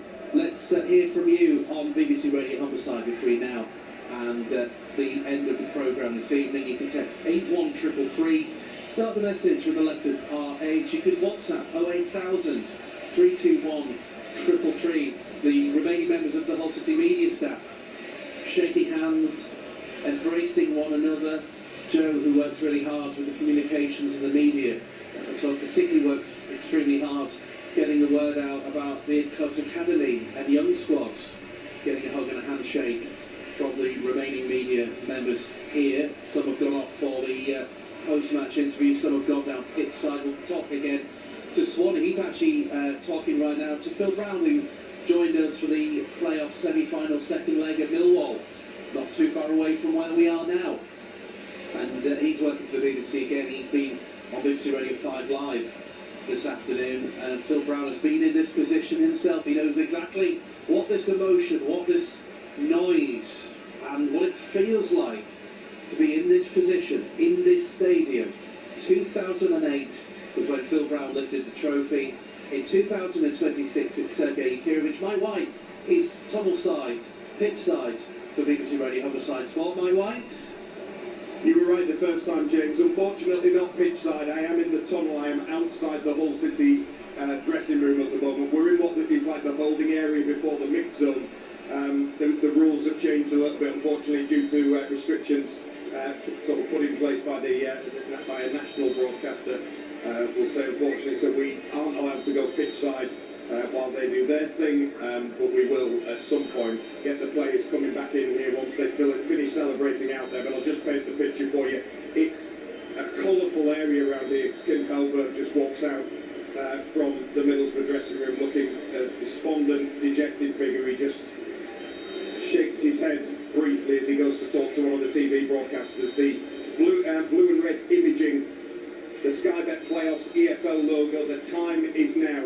Well, the time was now for Hull City. The time is now to go back to the Premier League. Ollie McBurnie. It had to be, didn't it? It had to be Ollie McBurnie. You can see the Tigers logo, Hull City 1904, Hull City underneath, just to my left-hand side, where the players will go in to celebrate just a little bit of moment to themselves at some stage. They don't need a moment or don't want that moment just yet. They'll not want this moment to end. They'll be out there with those fans who won't go anywhere in black and amber, who've watched their side once again create a piece of club history for the third straight time in the Championship playoff final. A 1-0 victory has got it done for the Tigers. Incredible spirit, incredible determination, drive, a belief, a will to win that goes from top to bottom, and Hull City, with the riches that come with it, are back in the Premier League. It's worth over £200 million to the side that did it. Middlesbrough wanted to be that side, and listen to that noise again in Wembley Stadium. Well, Mike, as you can say, and as you say, we can see it, and I've got a very good view of it. The Hull City squad are in a kind of a box almost, or a sponsored box with the main sponsor Sky Bet. All of the players, which is why you can't see them right now, are inside that box. It obviously says we are going up. The City, all of the City players in that classic moment that happens pitch side. The ticker tape rose from the sky, Mike, and they held the trophy aloft. Two fire cannons behind the players. They shoot into the sky, not facing the main body of the fans. The fans go span the full sort of kind of horseshoe of the eastern side of the pitch. So if you're on that main bit behind the goal, you wouldn't have been able to see that full on. You just see the side of it. But those City fans in our sides of Wembley, they got a bird's eye view of the players celebrating. I'll go back to Mike shortly as we'll start to gather the players' interviews. Ollie McBurnie, by the way, he's lifting the trophy as if he's won the Champions League. He's so should, Swanee. That's how it'll feel to these players. God, they've done the biggest thing ever. I say, it's a dream, and it's like, on the back of that, it's like contractual stuff. It's going to change their lives. And I say, it's going to change a lot of the fans' lives. So it's not one of them's moved, it's not one of them, because we'll have a half celebration halfway around the pitch. But this is a life-changing day for a lot of people. And I say, it's the work that goes into it to get to where they are. They deserve every bit of it. I've lost my throat, by the way. Well, I think we can officially say that we've been saying it for a few weeks. Joe Gelhardt, who's played his part through the season and getting City to this point and had a huge contribution during the game today, I think he might want to stay now, Swanee. If he didn't want to stay before, which he did, I think he did want to stay. He'll definitely want to stay now. You've been talking to Phil Brown. He's working for the BBC for 5 Live this time. He makes me laugh. He says he promised when they got promoted, he promised his players that got promoted to give him a chance to play Premier League. I'm not mentioning other players, but he says, I'll give one of them the chance. I had to bring him off. He says, we'll beat 5-0. So I had to bring him off. He says, that's your chance. Off you go, lad. But yeah, I don't know if this manager or chairman will be that sort. It's a business, isn't it? If they think they're good enough to play in the Premier League, they'll keep them. If not, they'll move on and bring other players in. But it's not to talk about that today. It's to celebrate today the achievement they've made from 12 months ago to where they are now. That's been quite amazing, and it's been a great journey for us to be on it as well. This from Martin in near Gainsborough in Lincolnshire. Great win for Hull, but you have to feel for Middlesbrough running in this heat for 100 minutes only to leave empty-handed. There won't be many that have sympathy. Moving on. But that heat was shit out. Absolutely. They've had a couple of days to officially prepare for this. Obviously, they've prepared longer, we know that, but that contribution when on Tuesday until about 6:45, they weren't officially in this competition today. Yeah, but like I said, after today, now we've got promoted, nothing, but things will be said, but it won't be as bad as what it could have been if Middlesbrough had gone up with it. So let's get on with people, let's going to start with Southampton and the reason why they have, because of what they've done, so I think it's all ended perfectly to be fair, especially for us. This from Terry says, City were on fire, they showed the desire, as per usual, we never gave in. We've come through the season with a wonderful manager who's brought the best out of our players. Our first signing of the new season should be Harvey Elliott, on loan from Villa, who was on loan at Villa from Liverpool, who's barely played, maybe in the bargain basement. That's the big issue now, Swanee, because this club has still got financial worries. Yes, they've now, well, 100 million's just landed in their bank account, but they've still got some financial issues. If 100 million landed in my bank account, but certainly things have just suddenly improved. But these players deserve that opportunity of playing for this club in the Premier League first and foremost. Well, like I just said there, Phil Brown gave these lads the opportunity for getting them to where they wanted the fight to get there. So yeah, again, like I say, it's a business. Do you want to go up there and have half a dozen games when you think some of the players aren't good enough? I'd rather than players, I don't even want to talk about if they're good enough or not yet. I just want to celebrate with them, or not celebrate, yeah, let's celebrate with them. But I say enjoy what we've got today rather than talking about what's going to happen in the summer, because that'll be another talking point in itself. But as for today, not the best of the game, but like I say, the one chance that was arose, that one man was there to finish out for us. That game, how much of the heat, which we know was very much a factor in what's unfolded this afternoon, but how much was the heat a significant part of the way the game, a war of attrition at times, a battle of attrition? Yeah, of course it was. In the 20 minutes to go, and I even said we were commentating there that it was like it was walking football, because you could see how many players went down with cramp and knew that was going to happen. It seems going to be the fittest, like who's worked out this season. That's in, you can't do nothing about cramp, it just comes on, and that's in a split second, and it takes you. So the managers make the decisions, brings players off, freshens things up. As I say, they might not be better than the players that he's brought off, but they've got the energy in them certain areas that they were looking for, especially on the wide areas, which I thought we had opportunities with, which I said about Giles and Kyle. I thought they'd be the two ones that would open things up. But when he changed that, then he brought a coward on down the left-hand side, which is the area I'm on about. He goes and do what he does, and sets a chance up for McBurnie to go finish. So the man's genius, I've said it, and I say I stand by it, and I'm looking at it. Andy in Humberside says justice is done. Defence was magnificent of the Mariners. Andy, thank you very much for that. Ian and Blakey listening in Scotland on the Isle of Bute. We will be celebrating in traditional fashion this evening. You will be celebrating. 81333 is the text number. Start the message with the letters RH, and you can WhatsApp 08000 321 333. There seems to be some significance with this song, Adele, Someone Like You, which I think has got something to do with Louis Coyle, and a song that was played, I think, after one of the games in this last few weeks. We're going to talk about his contribution. Dean Winder's etched his name into history with the goal. Louis Coyle's just etched it as a captain of the football club. Yeah, and it breaks my heart to think that he's got a ticket for his dad.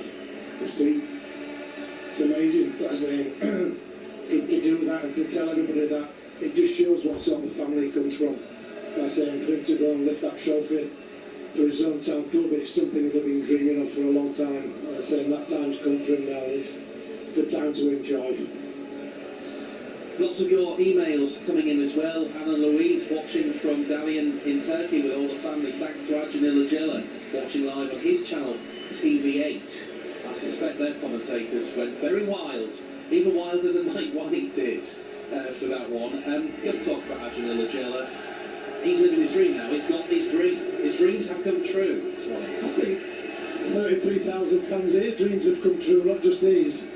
He's a man that's like set things rolling right from the start. He had an hiccup But I think the fans start questioning bits at a time through the season or last couple of years or whatever. But like I say, look where he is now. He's made them decisions. It was a brave decision to bring Sergi in, wasn't it? It was a massive decision. Who's he? What's he done? What a man. I've met him a couple of occasions. And just to sit and listen to him, his sense of you, everything about him. Like I said, he's not even the man on the training ground that just, he puts people at the right places, talks to people right. He's got the respect of everybody. And with having that, he gets the respect back, especially from his squad of players that he's brought in.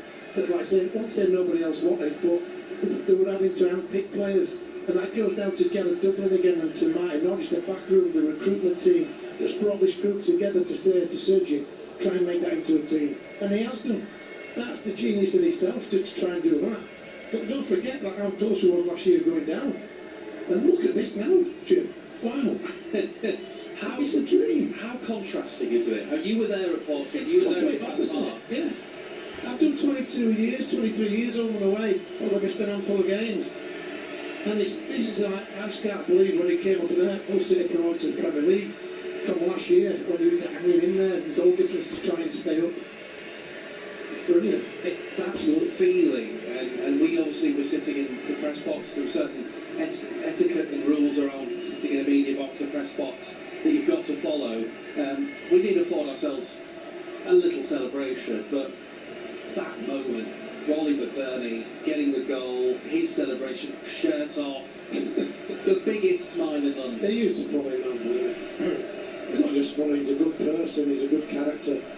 It's one of these that like a player and love to have around. If you're in a car with him, you'd like him in a car, because no doubt he's got story after story.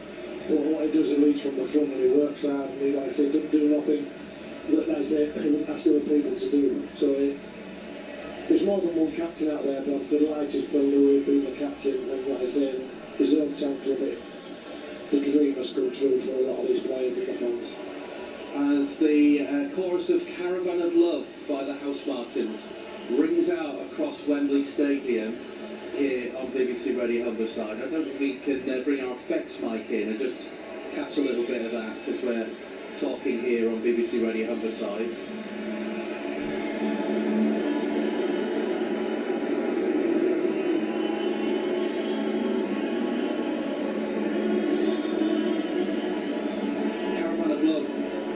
The song has been played out, still not one single fan in that lower. No, I said this earlier on, many of the ones in the upper stand have decided to move on, but the bottom two rows of this three-tiered stand at Stadium not moving at all, as the bits between the fans where the sponsorship electronic LED boards are just reads Sky Bet Championship playoff final winners. Hull City is the next slide. Not one single City fan amongst that first two rows is willing to leave yet. The players are still out there. So it might be sometime before Mike White gets to do any interviews. Where is he? He's in the mid. Well, he's by the tunnel doors. He's in the sort of tunnel area. Tomorrow, not far off what they call the mid zone, which is where it's a bit of a media free for all. We'll go back to Mike White shortly and see how it is for him down there. I suspect not necessarily fully lonely, but maybe more Middlesbrough and players more disconsolate than the City players at the moment, who are still out there talking to the media and doing the interviews with the TV at the moment. Ryan Giles is one of the players talking to the media. Ollie McBurnie about to talk to Sky. Well, let's go to the tunnel area here on BBC Radio Humberside Sport. Mike White, is it just a picture of consolation down there as you're more likely to see a Middlesbrough player? It is, yeah. I've just seen Tommy Conway go out on his crutches, looking absolutely crestfallen. Kim Hellberg, very, just quiet, solemn, but just talking to the media. I think it's the club media he's talking to at the moment. I can hear all the noise out there. It's like being teased with it, but I can't see it. I can't even see out the mouth of the tunnel just because of where I have to position myself, unfortunately, with these restrictions. I've got to say, the EFL have been absolutely top draw. They've helped us as best we can to make sure that when the players and the manager and everyone do come through, that we'll get what we need. It's just unfortunate that national broadcasting restrictions have made it a bit difficult for us to be pitchside these days, but never mind. We're there every single week, and we will continue to be. here on BBC Radio Humberside, and next season we will be there in the Premier League. We will be at the home of the champions, the Emirates, Arsenal. We'll be back at Old Trafford, at Anfield, at the Etihad. You name it, we will be there and we will have it for you every single game here on BBC Radio Humberside. And just amazing. Thank you for joining us and listening to it. It's just, Kim Helberg's just drifted off now. He'll have more media commitments to do shortly, but for now he's disappeared back into the changing room. There's a couple of people. We've got the big, large bottles of champagne here that say we are going up, promoted 2025, 26. There's even one that's got the alcohol-free strip at the bottom. Not sure how many people are going to be partaking, but there will be obviously a couple, whether it's for religious reasons or for anything else. But Mate, get us one of them bottles, mate. I'm on it, Swanee. I'm looking at it. Get us one of them bottles. Yeah, just put one to the side. Don't try to spray it over, Mike. That's No, throw a towel over it, Mike, so they'll walk past it. Pop in the kit bag. Come on. It's big enough. Think about it, Mike. Well, as we know from past experience, and a tip of the hat to our old colleague Bertie here, we've really got to be careful when we're broadcasting from Wembley when we use the expression champagne corks, haven't we? Because it can get us into trouble from time to time. You concentrate on chucking that towel over it. He stood next to me, by the way, is Mr. Champagne. Is he? He's come looking for it. Yeah, well, he'll be after a bottle as well. You can guarantee he'll be after a bottle, so I might have to go for two because he'll have one himself.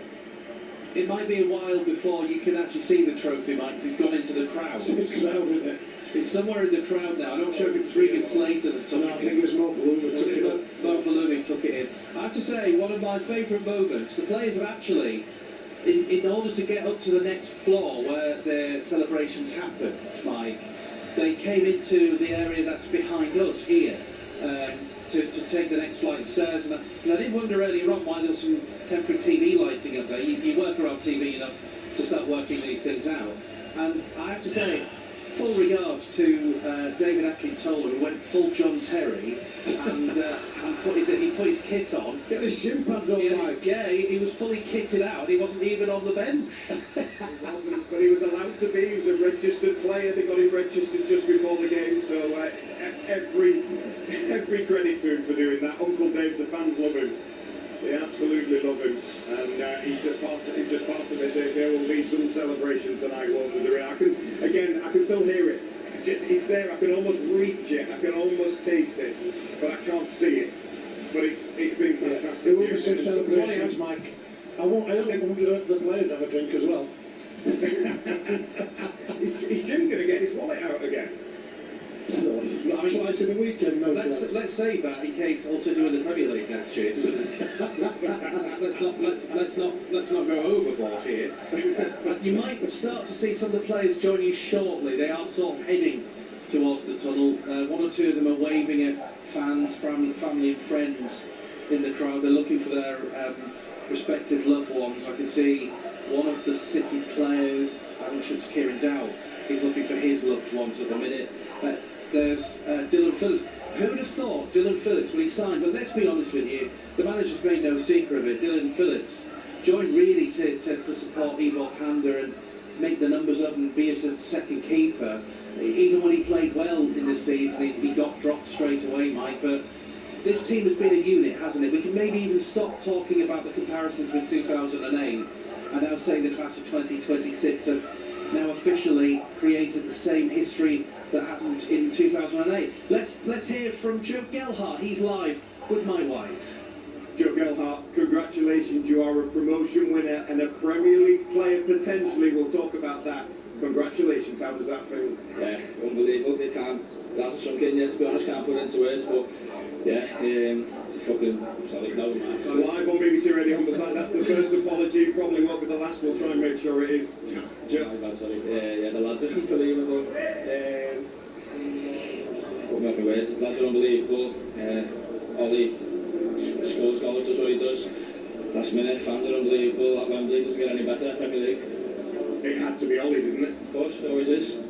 He's a goal scorer. That's what he does best, and I'm absolutely delighted for him. Describe that moment. It was what, 14, 15 minutes of stoppage time when the referee blows that whistle. Describe that feeling. Well, I was knackered, to be fair, so I was glad to hear it go for that, and obviously, yeah, that realisation that you're just in the Premier League, you just won in probably the most important game most of us have played in, so yeah, it was relief when he blew the whistle and just pure excitement. I'll catch you on the bus on Monday. There might be a little bit of a further celebration. Joe Gelhardt, congratulations. Thanks for joining. Thank you.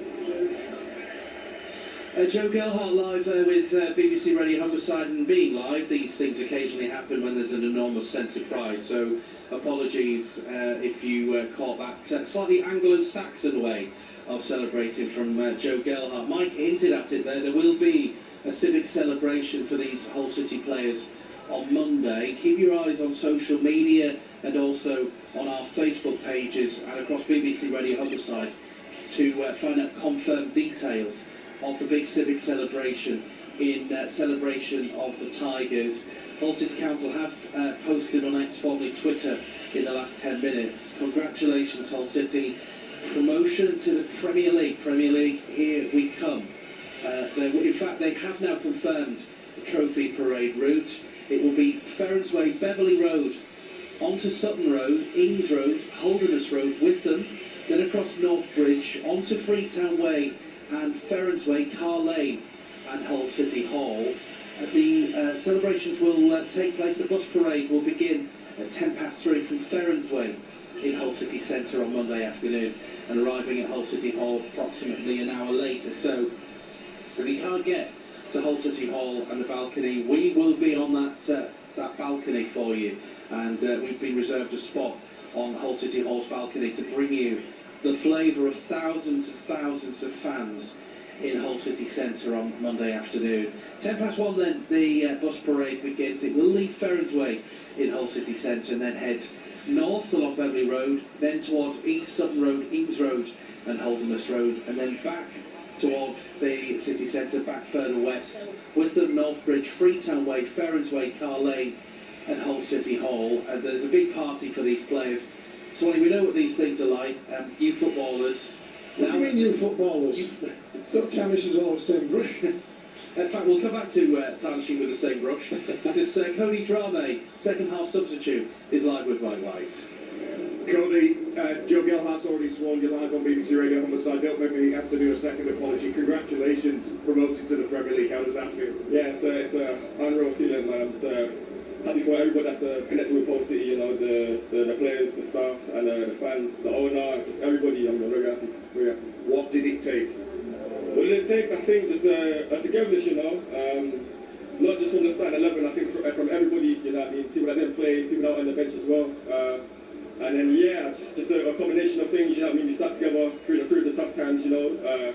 I think at the start of the season, you know what I mean? A lot of people wrote us off with everything that was going on behind the scenes with the club, but there's a real togetherness, you know what I mean? There's no egos among the boys, and I think you just seen that on the pitch today and just throughout the whole season. Describe that moment when the ball hits the net.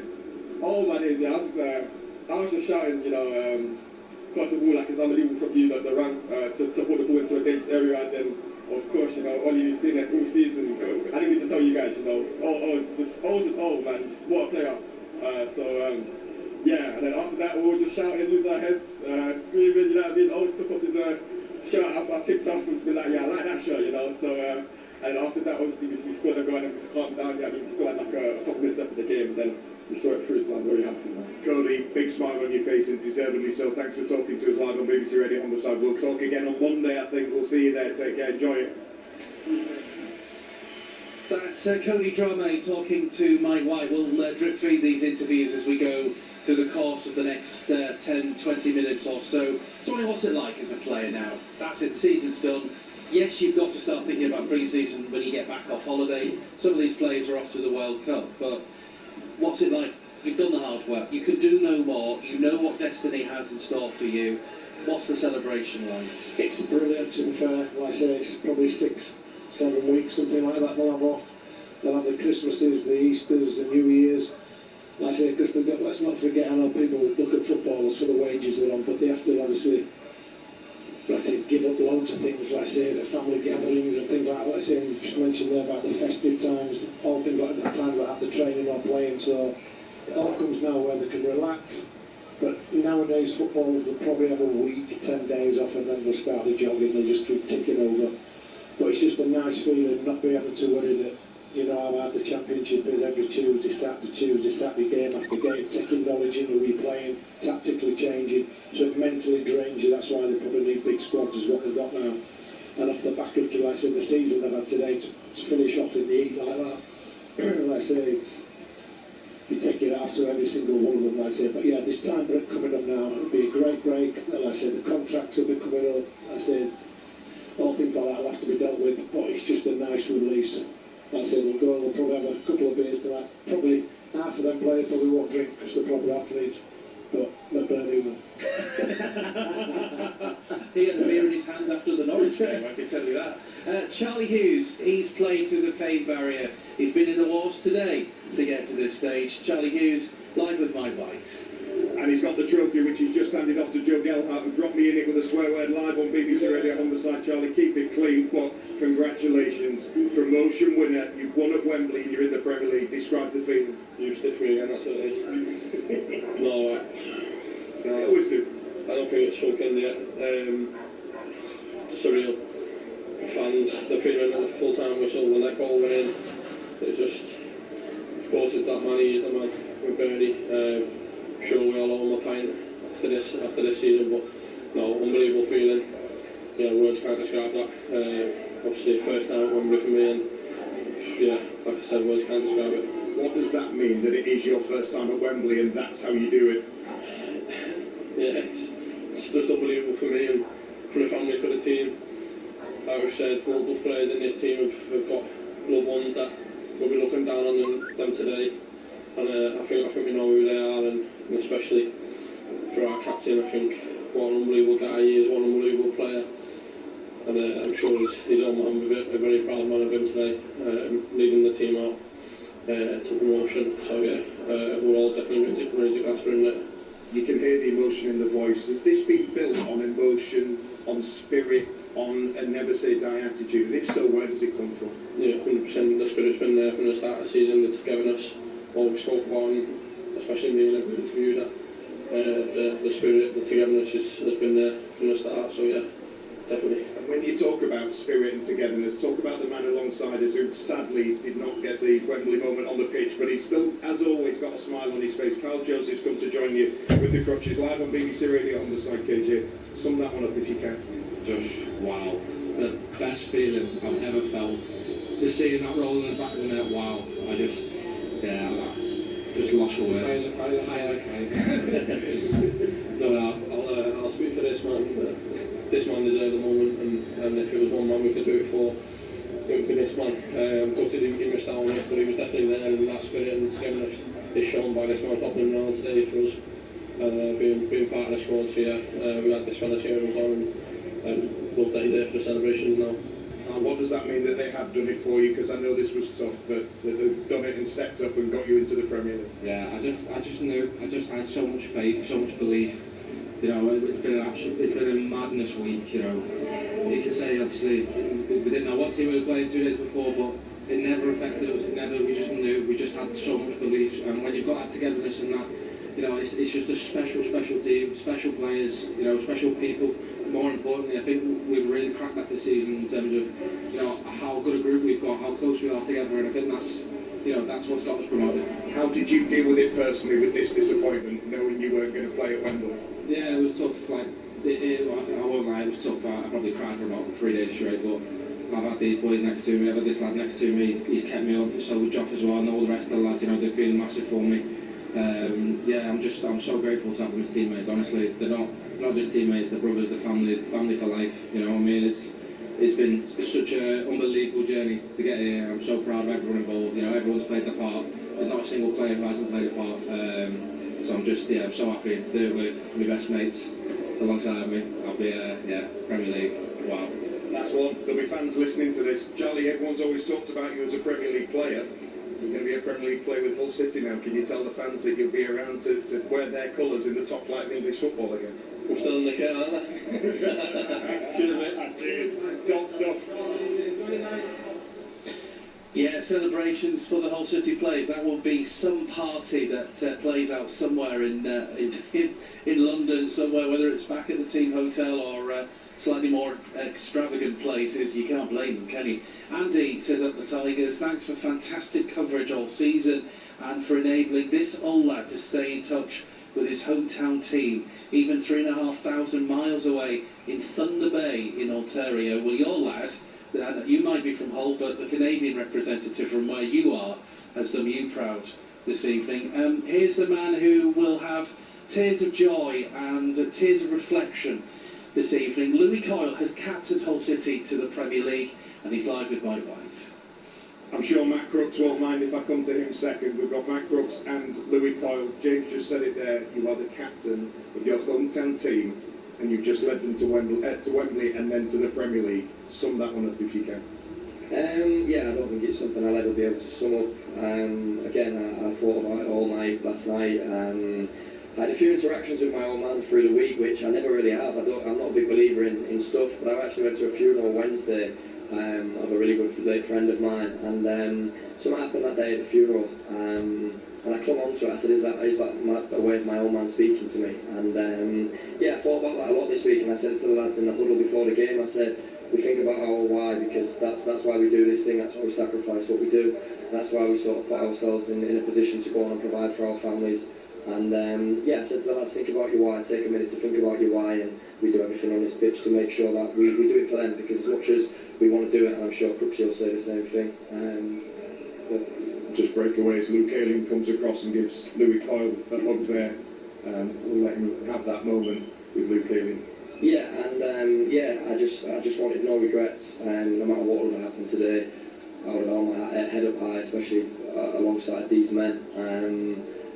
But it was weird. I actually probably don't have a lot of self-belief in a lot of aspects of my life, but I had a weird feeling today that there was nothing stopping us, and just so happy for the lads, so happy for the families, and yeah, we all deserve this, and I'll say that, I'll go on record and say that this group of men deserve it more than anything. There's some fantastic stories amongst this group of men, some heartbreaking stories, and what a fucking group of men. And again, I swear I apologise, I know there'll be kids listening, but that's the best way I can sum up this group of men, and that's what this team's been built on this year, not football, a group of men that are willing to go that extra yard for them, and yeah, we've got a special group. We understand the emotion, you'll appreciate. I have to apologise for anyone who's offended by the language, but I'm sure most people will understand as well. Live on BBC Radio Humberside. Matt Crooks, I'll ask you personally in a second, but you just heard what your captain had to say there. Give me your reaction to that. Yeah, just touching on what you said.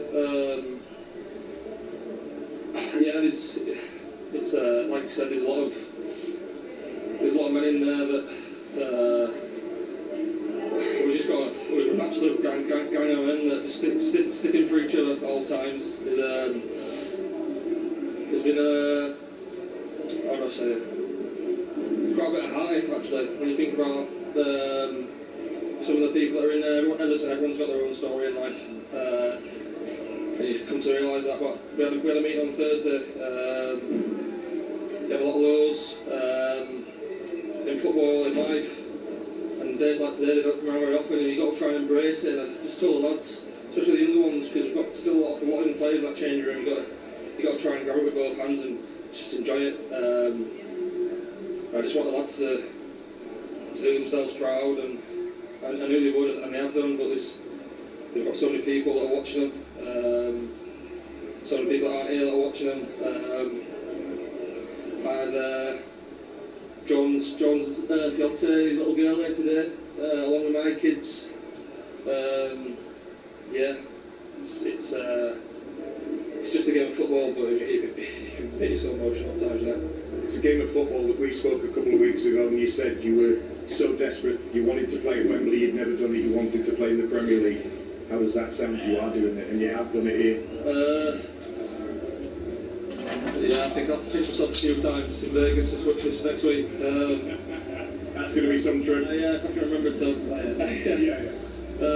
Yeah, it's mental. Premier League. I always said all along that we had a goal in mind for this season. I think it was a quiet one. We didn't say it out loud, but we knew quietly with ourselves and with the staff that we had that we could do something, and we did it. Louis, just finish with you. You've celebrated with the fans long and hard today. They've had such a wonderful day, and you'll get to celebrate with them again on Monday. What's that going to be like? Probably the one time they'll all be alright with me having a pint, I think. We did a little award tonight. Yeah, I just want to shout Crooksy how he gets so many things right across the season, how he is with the lads. I'm so fortunate as skipper. I have a load of other men that can help me carry this dressing room, because it's tough. You feel a lot of responsibility. I feel a lot of responsibility because it's my hometown club, but I've got so many men in there, and especially I'm stood alongside one now that does so many stuff off the field for the lads to help me with that load. And again, we had a little mini awards night, not the awards night you're probably thinking of in terms of football accolades, but that'll stay in house. But yeah, it finished with a very sort of emotional 1 minute speech from Crooksy, and I think which he just almost fell into, and mentioned a few things and really resonated with the lads. And I think that sums this group up. We're a group of lads that love to have a laugh together. Yeah, we love to have a beer together and we socialise, but I promise you there's so many special stories and so much care and so much heart inside that team, and you see that out on the pitch. And again, you do that over the course of the season on a consistent basis, and yeah, good things happen to good people, and as crazy as we all are, and some people will have maybe other opinions about whether we're good people or not, but good things happen to good people, and today you saw that out there. We're a group of good men, family men, and yeah, I'm proud as anything to walk these lads out every single week. And next season, believe it or not, we'll be doing it in the Premier League. How does that sound? Sounds incredible. Thank you both for being so raw, so honest, and talking to us live. And congratulations again, fellas. Thank you. That's Louis Coyle and Matt Crooks talking to Mike White, and once again, just a reminder that very raw for Louis Coyle, and he put it in those raw terms, so apologies if anybody was offended. But that's the true reality of what's been achieved, Swanee, isn't it? Because you look at these footballers and the way that football is now with content creation and the sophistication of the things like Football Manager and things. Everyone's a stat, everybody's a number, everybody's there to be speculated about. But you've got Louis Coyle, who lost his dad a couple of years ago as a family man. We know about that strong bond with his family anyway. Matt Crooks losing John Sinnott, his close friend, a few years ago. We know he's got epilepsy himself. He's got a lot going on in his life, and you maybe don't really think about that when it comes to football, because a lot of fans talk about XG, they go on Facebook and talk on social media about a player. They don't know what's going on behind the scenes. Believe it or not, footballers are human beings, aren't they? It's hard to sometimes get grasped at when you look up to players. There's people, let's say, you always look up to in your life. So you turn up at a game, if you're a football fan, you look up to some of your favourite football players, and you don't think that they're probably going through the same, or got the same emotions away from the game as what normal people have, because that's what they are. And that's what Louis come across there really well with, that we are normal people, a normal group of blokes that are just trying to make a living and work hard for each other. Working hard together just shows what success can bring you, and that's the words that have been kept saying there, that they are a great bunch of lads that stuck together and had success. Not individuals, yeah, talk about him for a while, McBurnie getting the finish, getting the goals or whatever, but it doesn't just happen for him, does it? There's players around him that make it happen, but just the emotions that go with it all, and like saying, yeah, there's some wrong words that's come out there, but sometimes it's so much pressure these players are under week in, week out to perform at the highest levels, because if they don't, they've got 40,000 fans, they've got the media, the television, the radio talking about it, and you don't want that. Footballers don't like to be embarrassed, never did, never do. So you're trying to give it week in, week out, the best performance you can possibly do. And our job is to say, yeah, he's good enough to play in the Premier League, good enough to do this, or he's having a good game. We can only be honest and say what we see. But these are giving it everything, absolutely everything. And I say, when they all stick together, they're going to have a fantastic day, or a few days to be fair. And they all deserve it, like I say, because they are human beings. And it's like, it comes to times like this where you're thinking, come on, go get lay your layers down, boys. And when you think about it, this team has got players in there who can naturally play in the Premier League. Some of whom have played in the Premier League, but in Louis Coyle's case, he left the Leeds Academy, he dropped down to League One. Matt Crooks has been around those kind of those EFL divisions in his career. We can pick out the players who are like that. And that fills your heart with joy, doesn't it? The fact that there's some players here that may have never thought that they would be in the Premier League, or just get a team to the Premier League. And you look at the teams who haven't made it this year, Derby County, we know about Southampton, and all of these teams, Middlesbrough as well.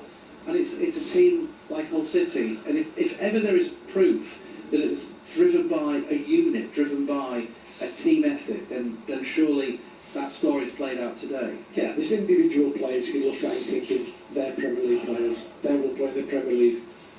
But there's some of the players thinking, on a chance they've got to play in the Premier League is being in a team like what we've just seen today, where the unit comes together and helps that individual or them 6 individuals reach the potential, reach where they want to get.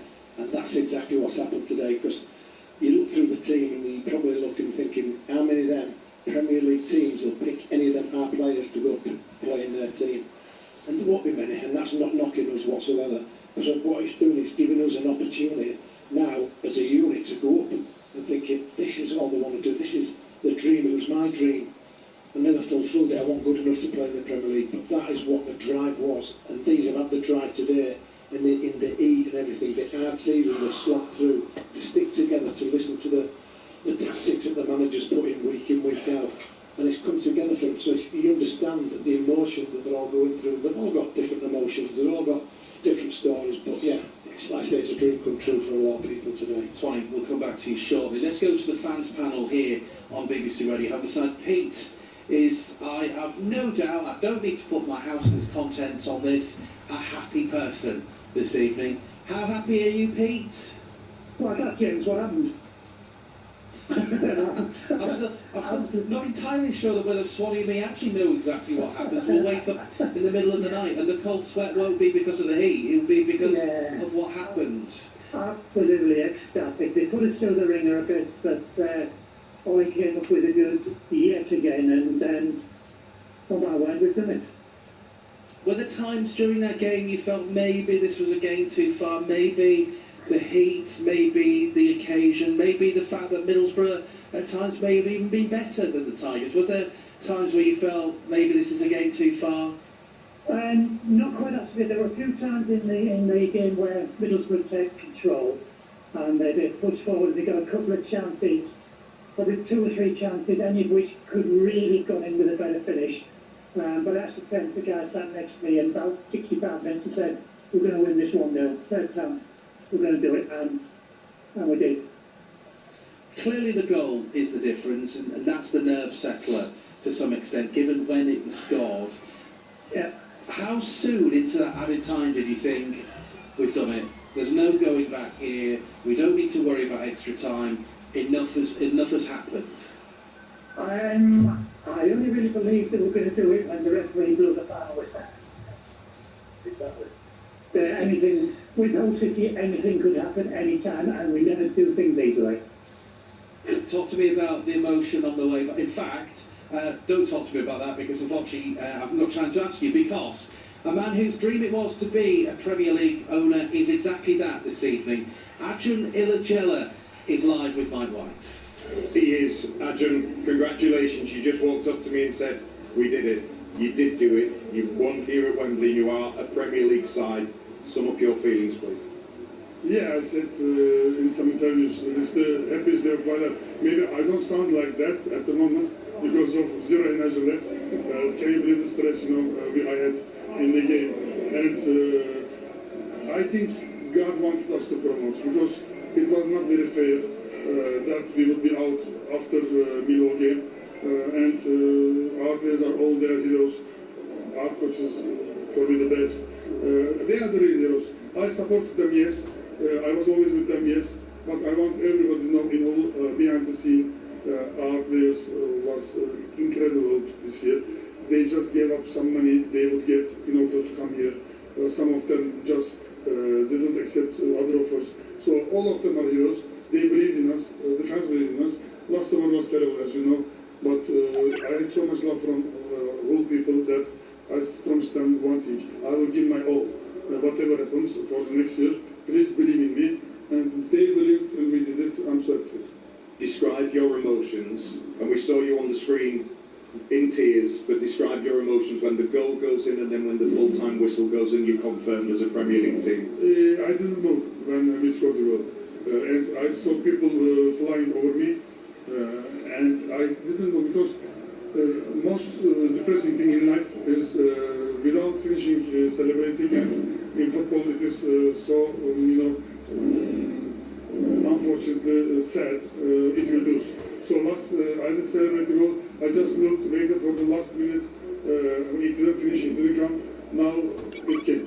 I'm going to have to let you go. I'm getting the call. You need to go and celebrate. We'll talk again, Adrian. Congratulations. He's been pulled away to celebrate. He's missing out on the big moment in the dressing room there, but the players celebrating, and Adrian has just gone to join them. He's done it. He said he had a Premier League dream when he took over Hull City, and that Premier League dream just became a reality here at Wembley Stadium.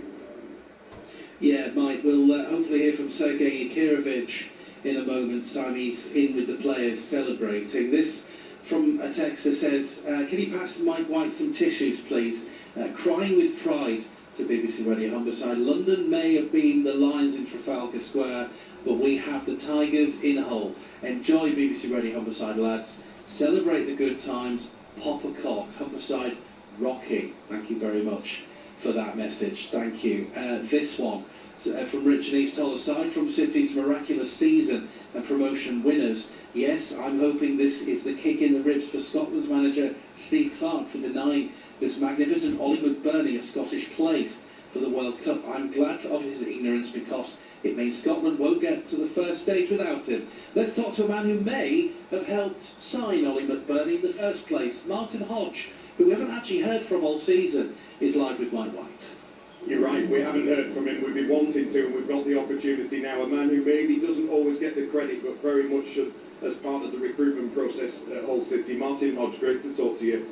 Congratulations, you and this team are a Premier League club. How does that feel?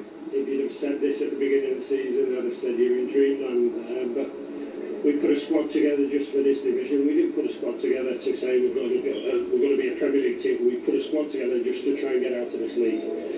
The lads have been absolutely brilliant. The manager's been a breath of fresh air. I work with a great lad, Jared. And between the scouting department, we just managed to get your Ollie McBurnies of the world, and Truxy and people like that, and they make a big difference at this level. It's been hard work, and I'd be lying if I said it's not been hard work.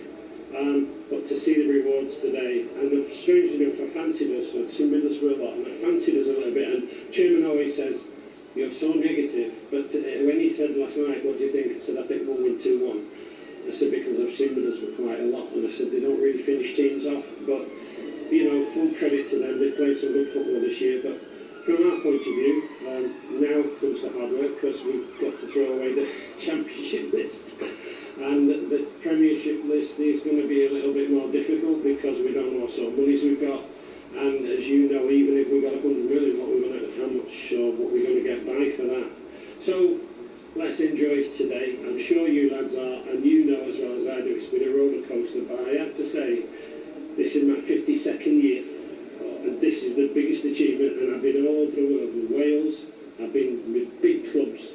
This is the biggest achievement Jared and myself and my staff have achieved because of the embargo. I sat at Portsmouth last year, and I thought, what have I joined? You know, so in the space of a year, I think that's the biggest credit, the biggest achievement is to those lads in there, the management, and our staff, really. You don't often, and I know because Swanee knows you from your times together at Plymouth, you don't often show a lot of emotion. You try and keep fairly straight. I can see the tears in your eyes. Yeah. Just talk me through what's going through your mind. You've explained that there, but the emotional side of it. I don't know really, because my missus will tell you, she said, yes, you don't show any emotion at all. And I don't, but today it got to me a little bit, because I thought, I wanted to win, because I thought the hard work that we've done, and all the players we brought in on nothing. You know, people say, well, you paid the wages. Yes, we paid some wages, but we were knocked back by the league on 2 or 3 of them. But I just feel as though this is a great achievement. And like you say, I don't get very emotional. Today, probably, yes.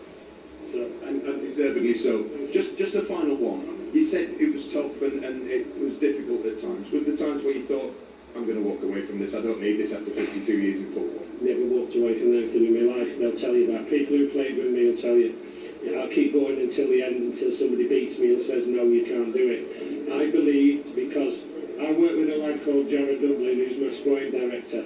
He's an encyclopedia of football. He can tell me all the players all over the world, and I've worked for Wales for 13 years, and I still don't know half the players he does. So I've got a great boss. I've got people above me who let us do, to a degree, what we want to do. But I just think today has been one of the greatest days I've ever achieved, and we've ever achieved, because it's not about me, it's about us, and what this group of people, staff, don't forget the lads in the background, all the hours they put in this, and to everybody in that dressing room, absolutely magnificent. Said one last one, one quick one. What Premier League plans have you got already? You said you're going to have to tear up the Championship plan.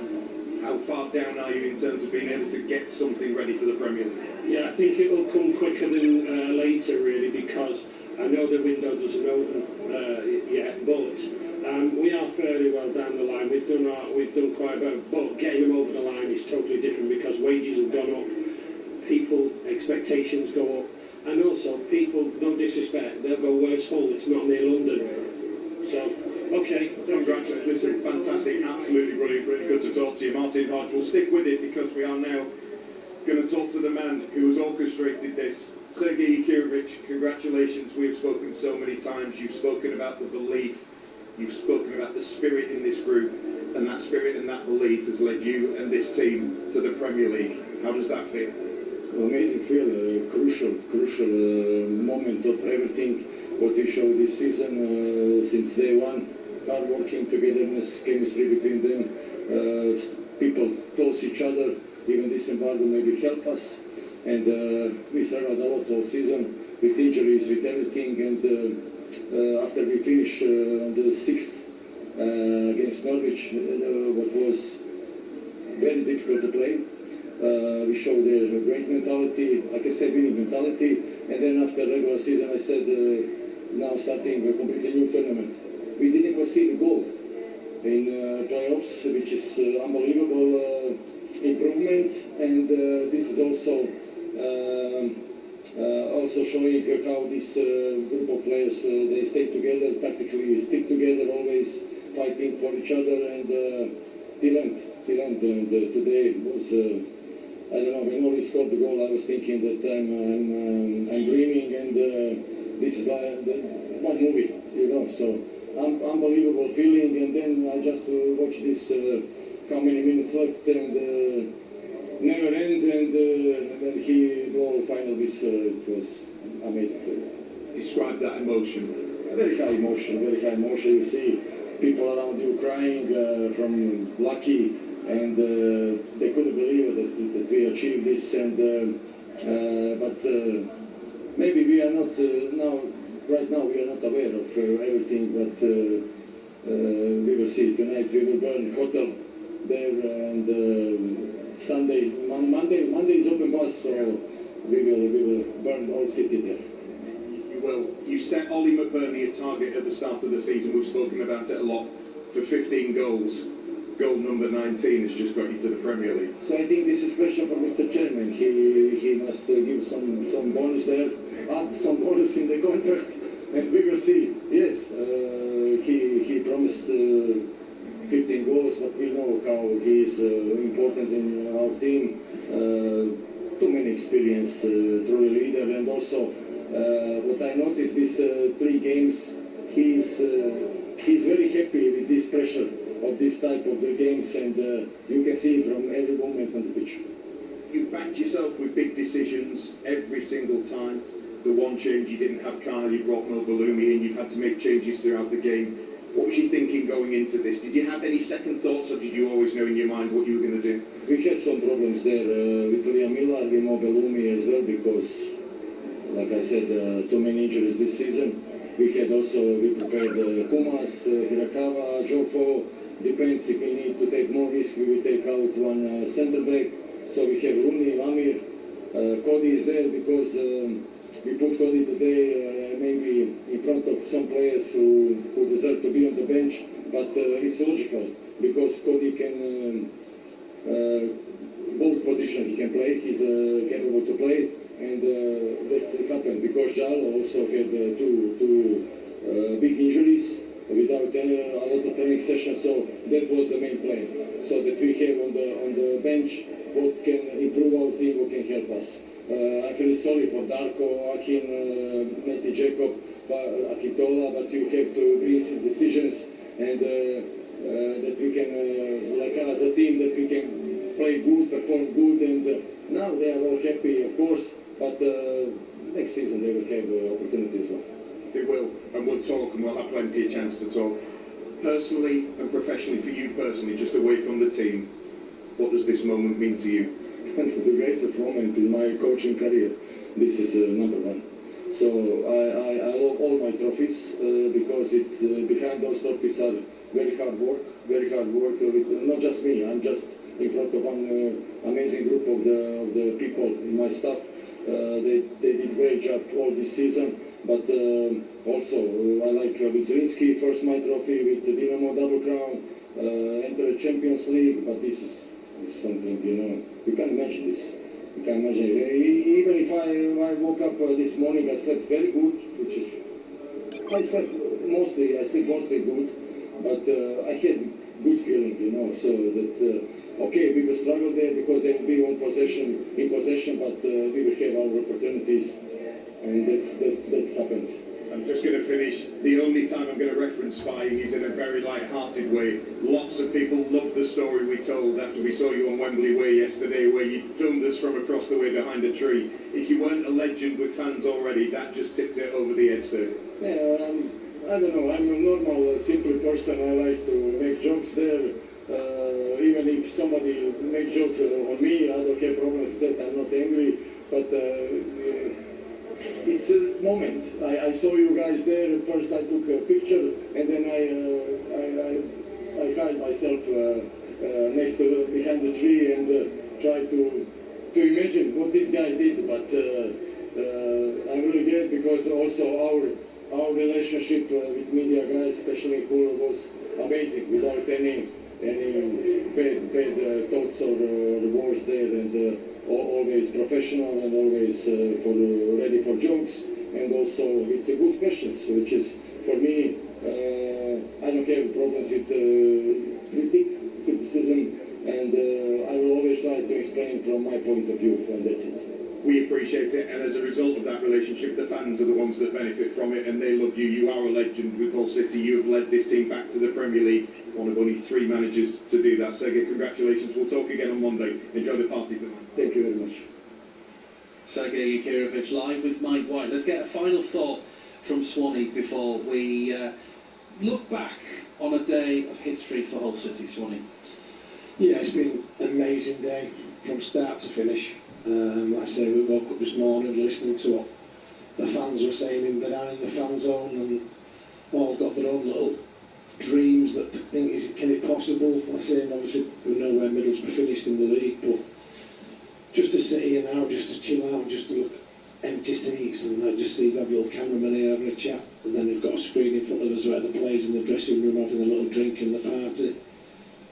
It's been an absolute fantastic season. Like I say, I feel honoured to be part of it, and like I say, we've nothing to do with the football side. We followed them, we supported them, we've said that we think they've been playing well. We've picked on certain players in the end, but that's our job. But like I say, over the period of time, they've all stood up there and all looked after each other. That's what it's all about. It's been a fantastic end to a fantastic season. A season that started last summer with City fans wondering what the future would be for Hull City Football Club, with complaints from other clubs, suppliers saying they hadn't been paid, to this, a moment of history. It all started for Hull City fans in 2008, when this football club got into the Premier League for the first time through a Dean Windus goal.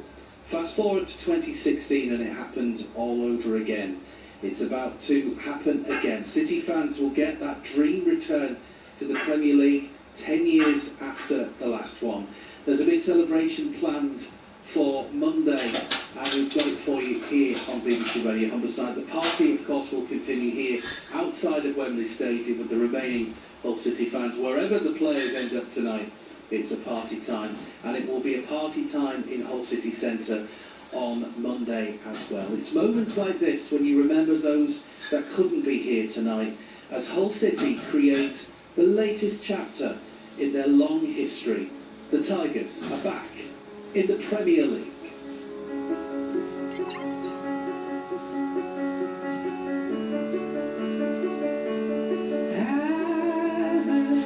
Pretty nervous, bag of nerves on the train. Yeah, we just want them to win, want them to do it. The first time we came to Wembley in 2008 was the first time I ever saw my dad cry when Lingard scored that goal. So, would you shed a tear today if City can get another win here? Might do. All of my part is nervous, but proud and nervous. I mean, I just took my energy last year this time, again from the last game that we were not really in. So the feeling there was, I would say, negative nervous. Now I am positive nervous, so a big difference. These 11 players and substitutes were following a path trod by team winners Mohamed Diame, Ken Wagstaff, Chris Chilton, players who've got legendary status as Hull City royalty. Will there be another addition, or will it be 11 or 12 or 13 new additions to that cast list from the end of this game? We're about to find out. The Premier League awaits. One family, one dream. Managerial has coined that phrase so many times. City hope it is their family sitting at the top table of English football come August. Middlesbrough will kick us off. City kicked off their 2008 and 2016 playoff finals. This time they'll have to wait till the second half to do that. It will be Middlesbrough that will get us started.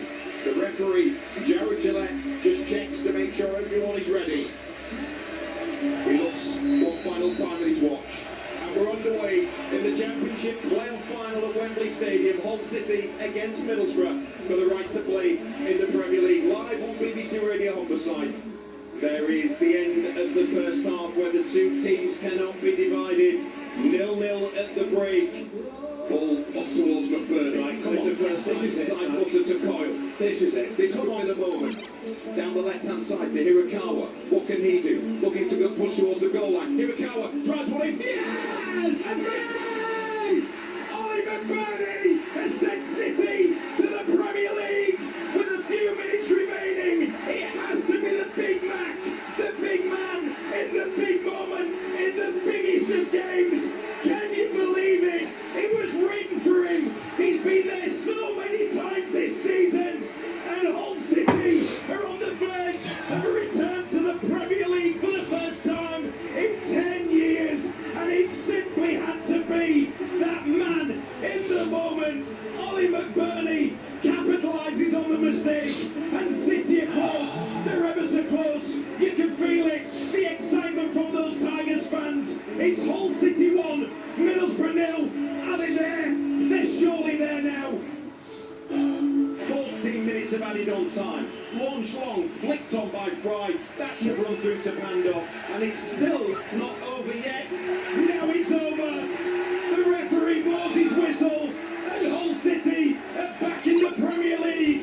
It was never meant to happen. It is the most remarkable of seasons. History makers once again. This club never knows when to quit.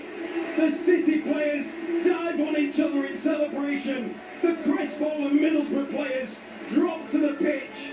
And Sergei Yakirovich, who has breathed new life into this Tigers side, as Adjanila is hugged by his family in tears. The City supporters in black and amber to our left-hand side, they have seen their side do something special again. 100% record in the Championship playoff final. 3 victories in 2008. In 2016, you can add 2026 to the list as well. And it's Ollie McBurnie's goal in stoppage time that has led the Tigers back to the promised land.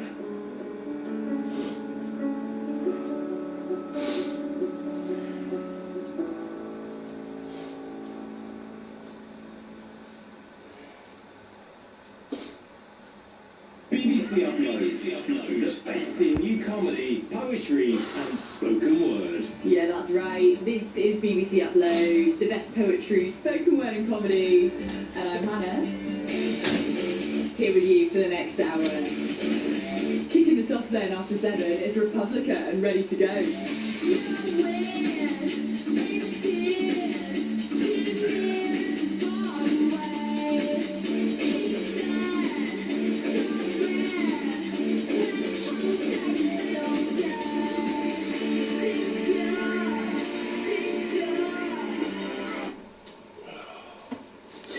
All worrying about getting it wrong.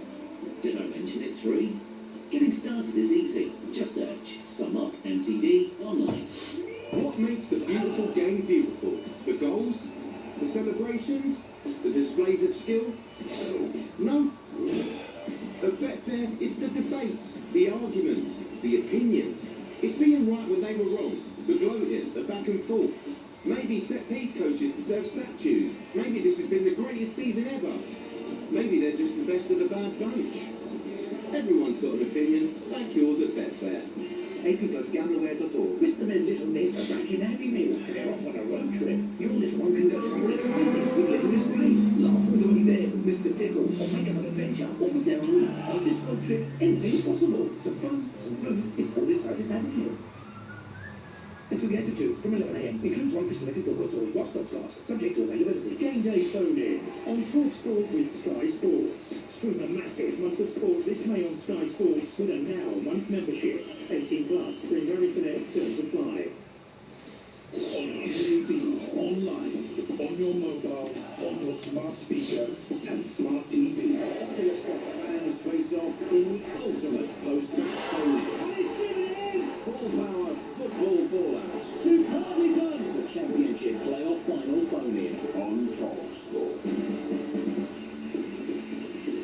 You're listening to the Game Day Phone-In. We are live on TalkSport. I'm your host, Sam Hale, alongside me, the EFL legend, Liz Aliveyo, back in Fenwa. We're taking your calls on the playoff final. Ollie McBurnie, the hero at Wembley for Hull, who are back in the Premier League after a 9-year absence. 03 717 22 33 44. We've spoken already to a Tigers fan in Australia, and you better believe it, a Borough fan who wants Kim Helberg out. Keep your calls coming in, but also preview the small matter of the final day of the Premier League. So much drama set to unfold right here on TalkSport. And drama we certainly got at Wembley. Here's how we heard the playoff final on TalkSport.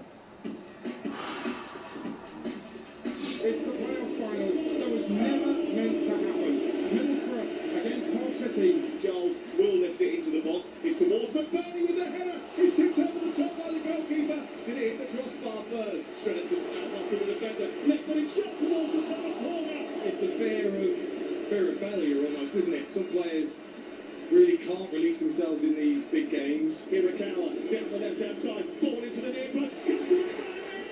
Off the goalkeeper and in. He rips his shirt off and runs away in celebration. Ollie McBurnie makes us the step home to the Premier League. He may be big, he may be brash at times, but he knows where the goal is. You know, I kept saying to you about this whole team. They've got that ability on the break to find a moment, and they found the moment. It goes back to the arms of Igor Pablo, and finally, that's it. The Tigers are back in the big time. They stream onto the pitch from the bench to celebrate their success, because Hull City are promoted to the Premier League. Last season, Hull narrowly avoided relegation to League One on goal difference. They were given a transfer embargo in July 2025. But what a season for Hull, accumulating 24 points more than the previous campaign. And after a run of just 2 wins in 11 games, saw Hull drop out of the playoff before they climb back in on the final weekend of the 46-game campaign with a big win over Norwich. They dispatched Millwall over 2 legs, and now Hull City are Premier League after beating Middlesbrough in the final.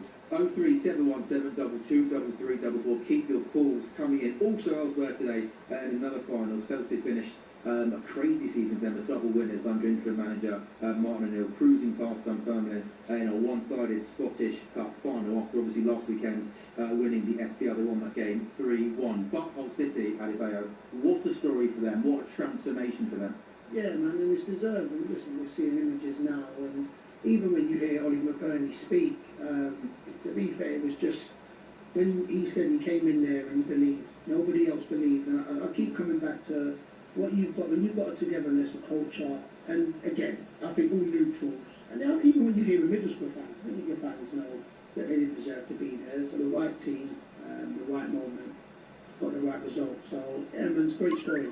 Well, let's issue from another Middlesbrough fan. Gav is a Borough fan. He's called 03717223344. Gavin, thank you for joining us. How are you feeling, my friend? Disappointing, obviously, but we'll be back next season. It's been a strange season for us because we had the Edwards situation early on. I won't say anything about him. And then we got Helberg in us an amazing job with not his team. And I think he'll do better next season because he always said he will do better the second season when he's got his own players in. So I'm expecting good things next season.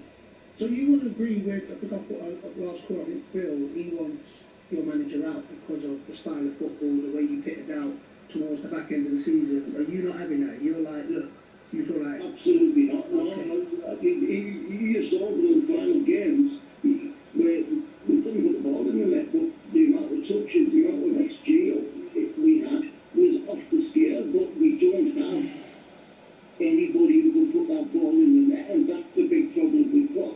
It might have been a different game today if Conway hadn't been injured, but it's land, isn't it? Right. But like I am a bit sick of hearing Middlesbrough shouldn't have been in the final, and it was very harsh on Southampton and all that. So I've heard it all week on various shows on TalkSport, and I'm just sick of it.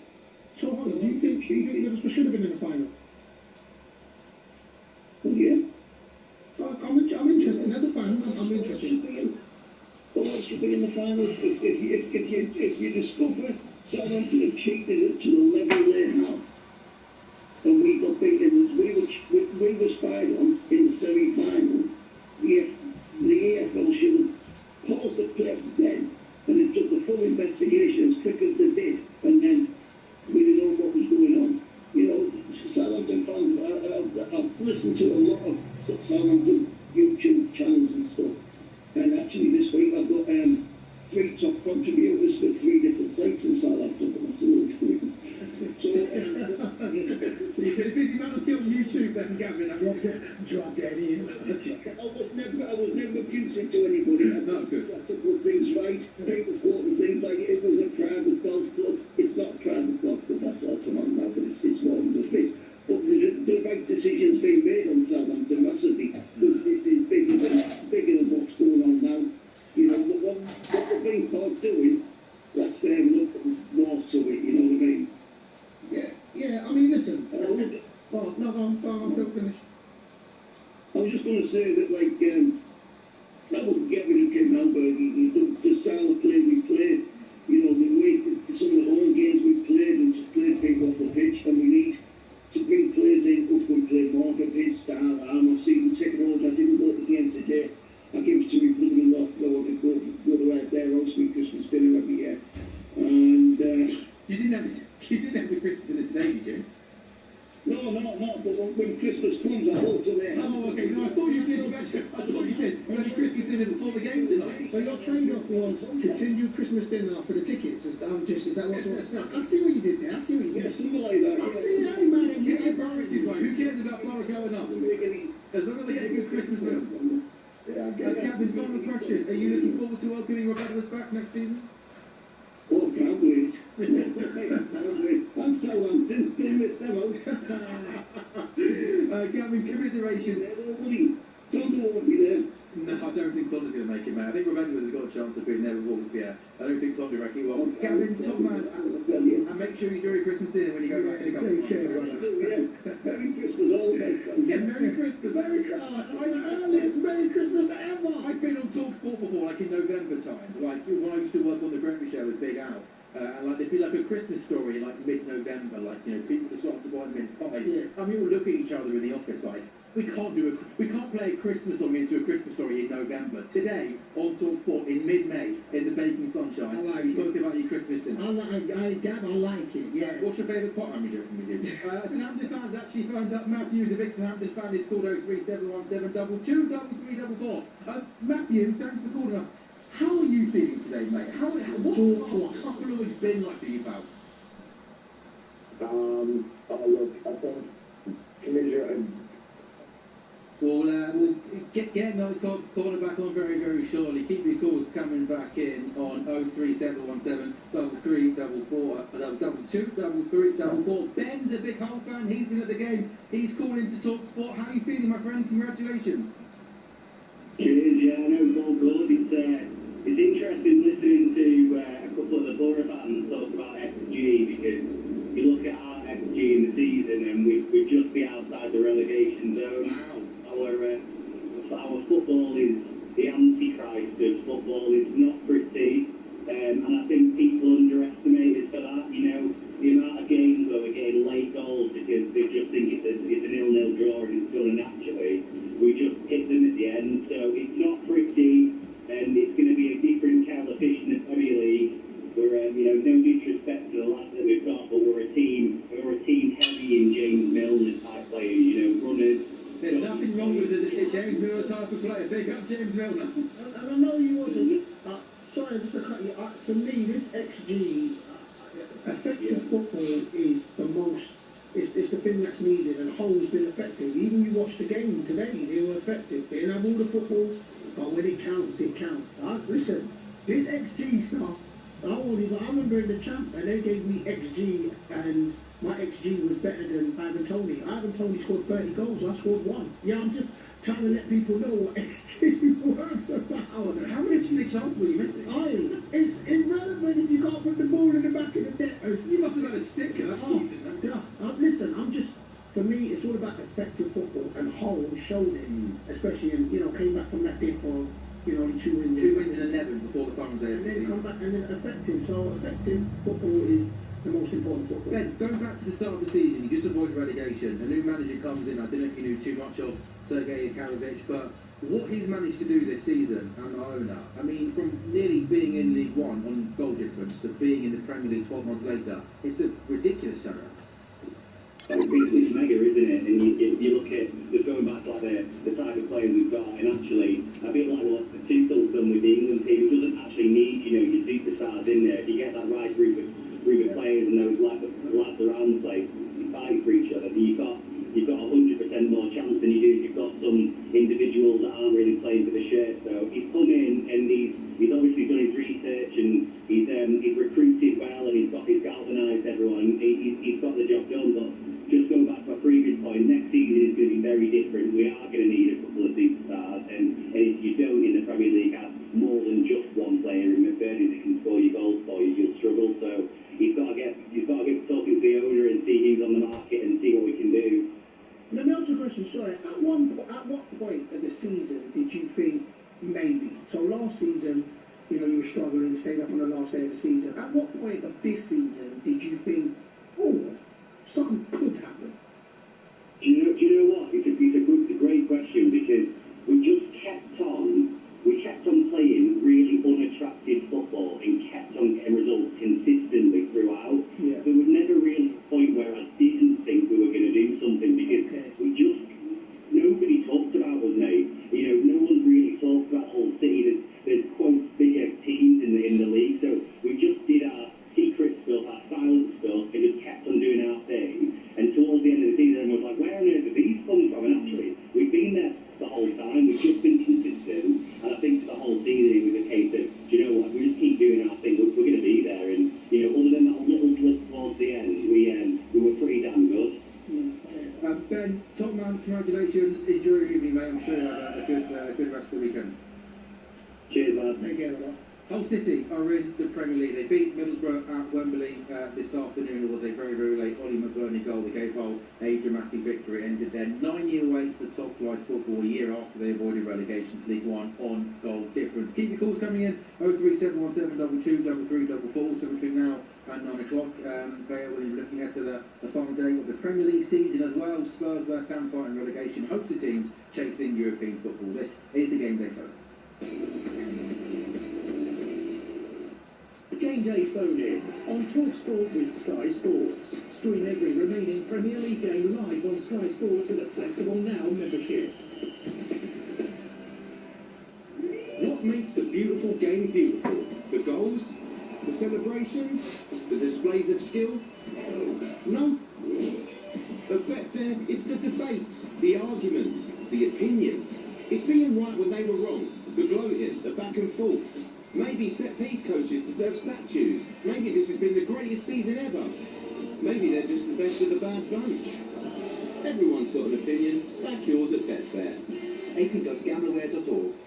Incredible scenes here at the Village Hotel's Pub and Grill. Fans are taking their place in the fans-only stadium-style seating. Amazing views on huge screens, and we're on the way. Lovely bit of dribbling there as she tackles the burger stack. Now they're getting down the wings. Sticky barbecue. Unbelievable. Oh, and he's hit the bar. And it's there. His favourite ice cold beer. What a result. Catch every game live in the Pub and Grill at Village. Get in. Find out more at villagehotels.com. Switching to Vodafone full fibre broadband is now as easy as pie. Oh, freshly baked. It's a walk in the park. Hello, little fella. It's like taking candy from a baby. Come on, as if I'd do that. With One Touch Switch, it's easy. We sort everything out for you. We even contact your current provider. Plus, we'll help towards leaving fees. Switch today to full fibre broadband with Vodafone. Up to £200 credit to cover leaving fees. More information and terms at vodafone.co.uk/broadband. At Aldi, we think low prices are for everyone. And boy, do we mean everyone. You, your nan, your cockapoo, your ex-situationship, Barbara from next door, traffic wardens, Piers Morgan, even that annoying guy James from finance. Yep, low prices should be enjoyed by all, not just those with a membership, what's it? So Aldi don't do one. No points, no cards, no fat. Aldi, which cheapest supermarket, even without a loyalty thingy? At B&Q, get 20% off outdoor plants in-store and 20% off selected outdoor living. You can do it. Offer ends 1st of June for full T's and C's, cply.com. Evening. How's your night shift going? Just a quick check-in from Acorn Insurance for taxi specialists. We've been by your side for over 40 years, helping new drivers earn a no-claims bonus from day one and accepting up to 9 years no claims from veteran cabbies. That's why we're the largest taxi insurance specialist in the UK. Find out more at acorninsure.co.uk/taxi. Bye for now. Acorn Insurance and Financial Services Limited is authorised and regulated by the Financial Conduct Authority. Game Day Phone-In on TalkSport with Enterprise Rent-A-Car. Whatever it is, we're here for it. Sunday afternoon, the Premier League live on the TalkSport app. This game on City versus Villa and Forest versus Bournemouth. Build-up to 3:55. Full-match commentary at 4. I don't need no more than that. Plus 2 other games on the TalkSport app. Sunday afternoon, the Premier League live on the TalkSport network.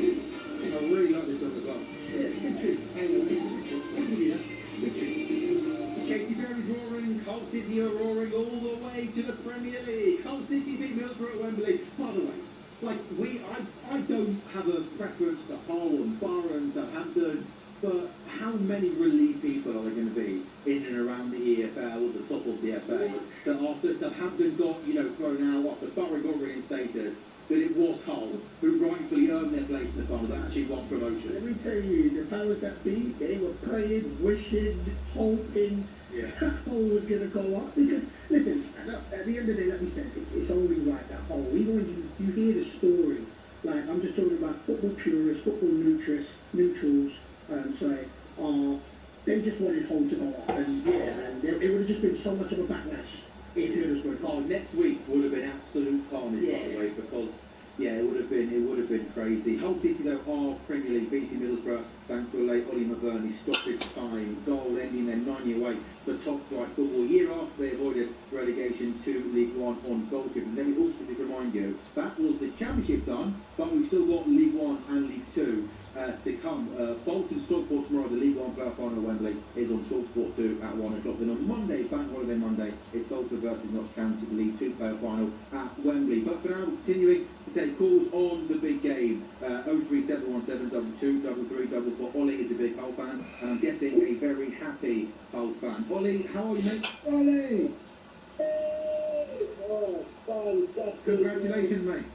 Unreal. I mean, to be honest, when I said in the first half, we thought the court guys were trying to get knackered, so the Hull have been chance in the second half. But absolutely no way that this didn't happen. Borough came out in the second half with so much energy, and to be fair, we were on the back foot.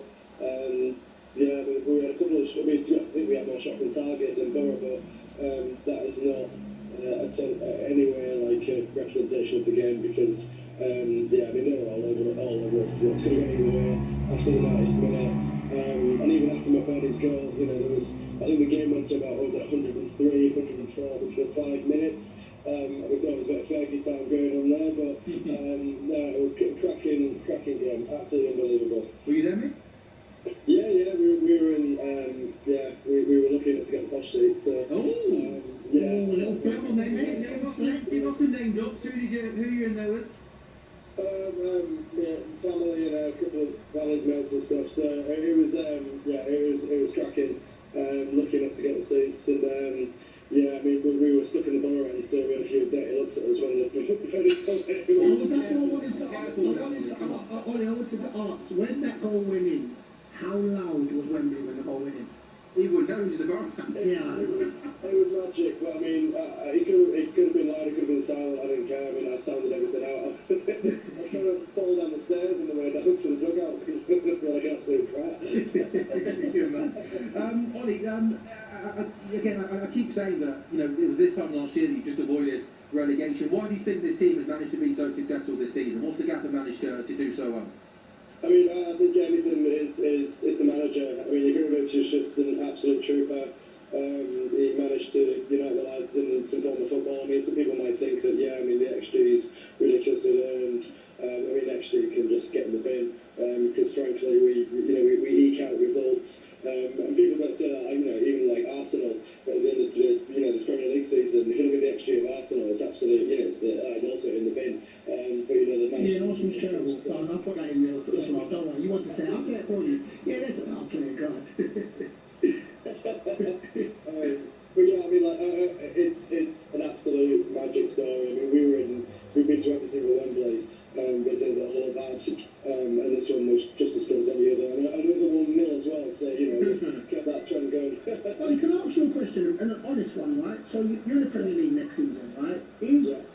Are you, in your hearts of hearts, is it just that you're just happy to take part, or is there a genuine want and belief to be like, no man, we want to consolidate, we want to stay up? Or is it just, you know what, last season we was almost in League One, next season we're in the Prem, it's a free shot? Yeah, I think it's a question. I think there's certain areas in the team that need to be improved. I think, like, I mean, look at who came on today for us. We have Joe Hart come on, and then you hear Power. Are they Premier League players? It's a questionable, question. But I love a questionable question, Ollie. It's a good one. Questionable question. But I think the only difference between this one and our last Premiership was the ownership. The last time we had after Milan, he was basically trying to sort the fans every, left, right, and centre. The investment into the club was there, but I think we've got such a passionate chairman right now under action. But I think that he's going to want to really try and build. He spoke to us earlier, Ollie. He name dropped Brentford and I think Brighton as well as two teams that have obviously come up to the Premier League in the last 10 years and have obviously they both could be playing in Europe next season. It was good recruitment, good management, and they haven't looked back, have they? Absolutely, yeah. I mean, we've managed the season so far under a transfer embargo. Yeah. We've done so well. And we're growing some talent. So, I mean, how have we done that? And then now we're going to have all this money, and hopefully, if the same structures are in place, fingers crossed with them,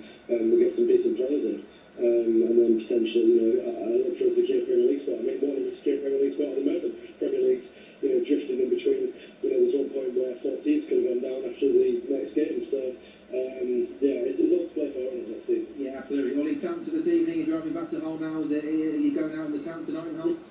No, we're just leaving Wembley now. I think we're going to be back in about 4 hours, 4.5 hours. Maybe a bit late for any pub trips, but I think tomorrow the celebration can continue. Listen, drive safe when you go back though, yeah? Make sure you drive safe and enjoy it. Luckily I'm not driving, so... Okay, well whoever's driving, you drive safe. Ollie, send a message to the ball. Go on the hole! Ollie, good man, enjoy the rest of your evening.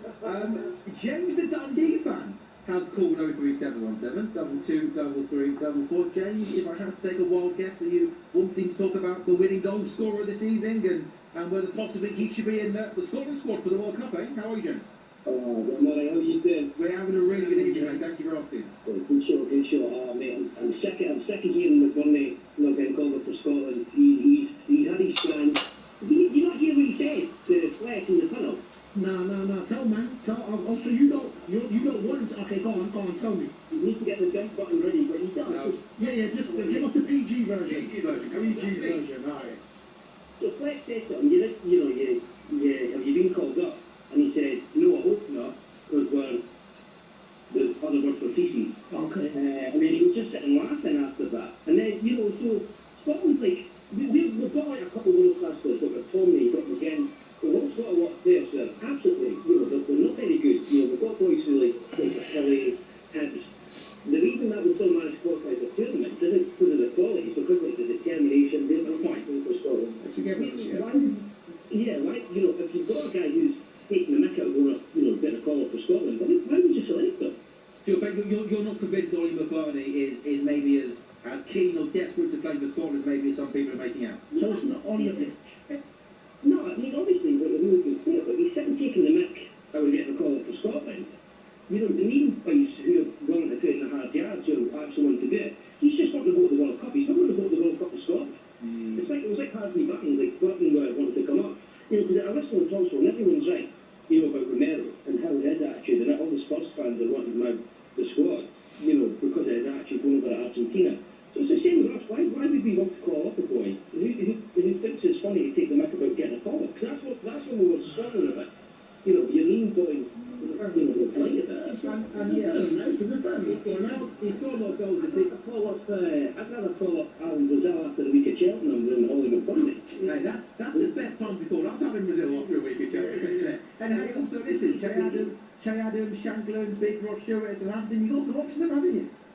Yeah, there's fantastic as well. That's having a right season for Ipswich. So we've got options, but yeah, you want boys who actually want to be there for the country, not like just there for the jolly. So the decision to not call him up then for you is more his attitude rather than his ability. Yeah, because he's not been in the squad since he's done that. He apologised, but he's not been in since then. So we're not all the time like, oh, why is he not in? He said it was okay. I mean, I think it was quite bad because he got a public apology from the Sheffield United media team who leaked the chat in the tunnel. And they apologised to him. I haven't seen that, to be honest with you. I didn't know about that, so... It's quite a big thing, so they get, whenever I'm hearing, Adrian Dunham absolutely raging, why is he not getting called up? It's like, well, he's taking that in Scotland. Fair enough. James, did you watch the Scottish Cup final today? Oh, yeah. That was business as usual. Type 1. But just remember, boys, no Scotland, no party. Oh, no, Scotland, no party. Are you bargaining for it? No, can't afford that. I went to the Euros, that was good. I need about £6,000 just to get across. And the rest. Oh, no, I haven't got access to any of that. Don't worry about that. James, top man, enjoy your evening. Take care, James. Have a good one, see you there. There we go. Celtic beating Dunfermline, by the way, today in the Scottish Cup final. So Celtic 3, Dunfermline 1, and Hull 1. Middlesbrough 1. Ollie McBurnie scoring a late goal for Middlesbrough. They are in the Premier League. Keep your calls coming in on 03717 22334. This is TalkSport. Game day phone-in on TalkSport with Enterprise Rent-A-Car. Here for it. Book now at enterprise.co.uk. This half-term, the action's best when shared. Whatever the weather, Team Sport Indoor Karting, the UK's #1 indoor karting experience, is ready for you. Grab the wheel, race your mate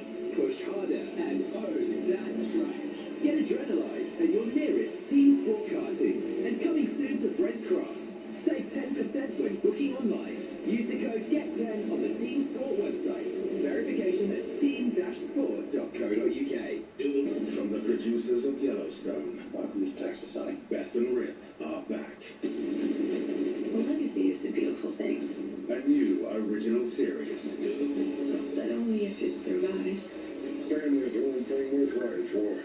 This life here is gonna work, isn't it? I'm gonna make it work. I can make this a lot harder for all y'all. And peace will have to wait.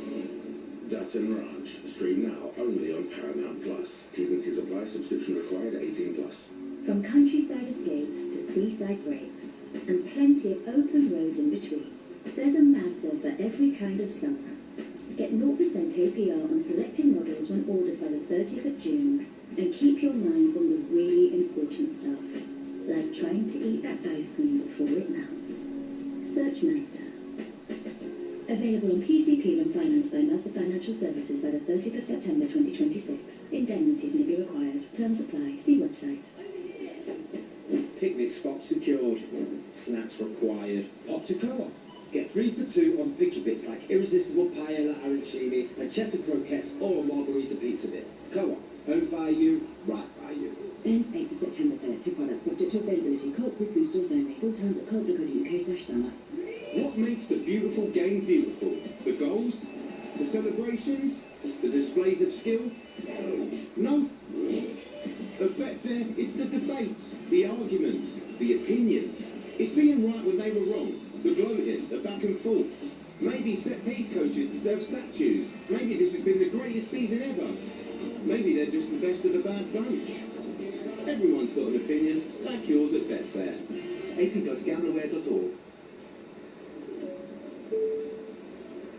Dear passengers, this is the final boarding call for all those whose minds are already elsewhere. Taking in the skyline of Hong Kong, feeling the energy of Mumbai, walking the historic streets of Boston, or heading up on safari into Humberside. Wherever your mind is right now, we'll take you there. Discover the world with Swiss. Book your flight on Swiss.com. At B&Q, get 20% off outdoor plans in-store and 20% off selected outdoor living. You can do it. Offer ends 1st of June for full T's and C's, cbly.com. Game day phone-in on TalkSport with Sky Sports. Stream a massive month of sport this May on Sky Sports with a Now month membership. 18 plus. Premier Internet. Terms apply. The final day of the season on TalkSport, TalkSport 2 and the TalkSport app. Tomorrow from 2, don't miss a second of the all-out action. Game Day Live will guide you around the grounds with instantaneous updates of all the goals and all the games. Absolutely sensational. Plus, hear live and exclusive commentary of Liverpool versus Brentford from 4 on TalkSport 2. With Fleur's full match commentary of Burnley versus Wolves, Fulham versus Newcastle, City versus Villa, and Forest versus Bournemouth, all on the TalkSport app. Fantastic finish! Tomorrow, strap yourself in for a final day of the season, live on TalkSport, TalkSport 2, and the TalkSport app. Significant football fallout. The Championship playoff final phone-in. Get ready to get the ultimate football fan winning feeling with TalkSport Win. It's the Game Day phone-in. We're live on TalkSport. Samuel on EFL legend Danny Baylor and Benoit are with you until 9. But listen up, with the 2026 FIFA World Cup always here, thanks to Adidas, the tournament's official matchball supplier. TalkSport is sending you and a friend to Dallas, Texas. You can be at England's first game against Croatia on June 17th with return flights, accommodation, spending money, tickets, and the official Adidas matchball, the Trionder, all thrown in. Ready to get that winning feeling? Here is how you enter. For your chance to win, head to talksportwin.com or text WIN to 83338.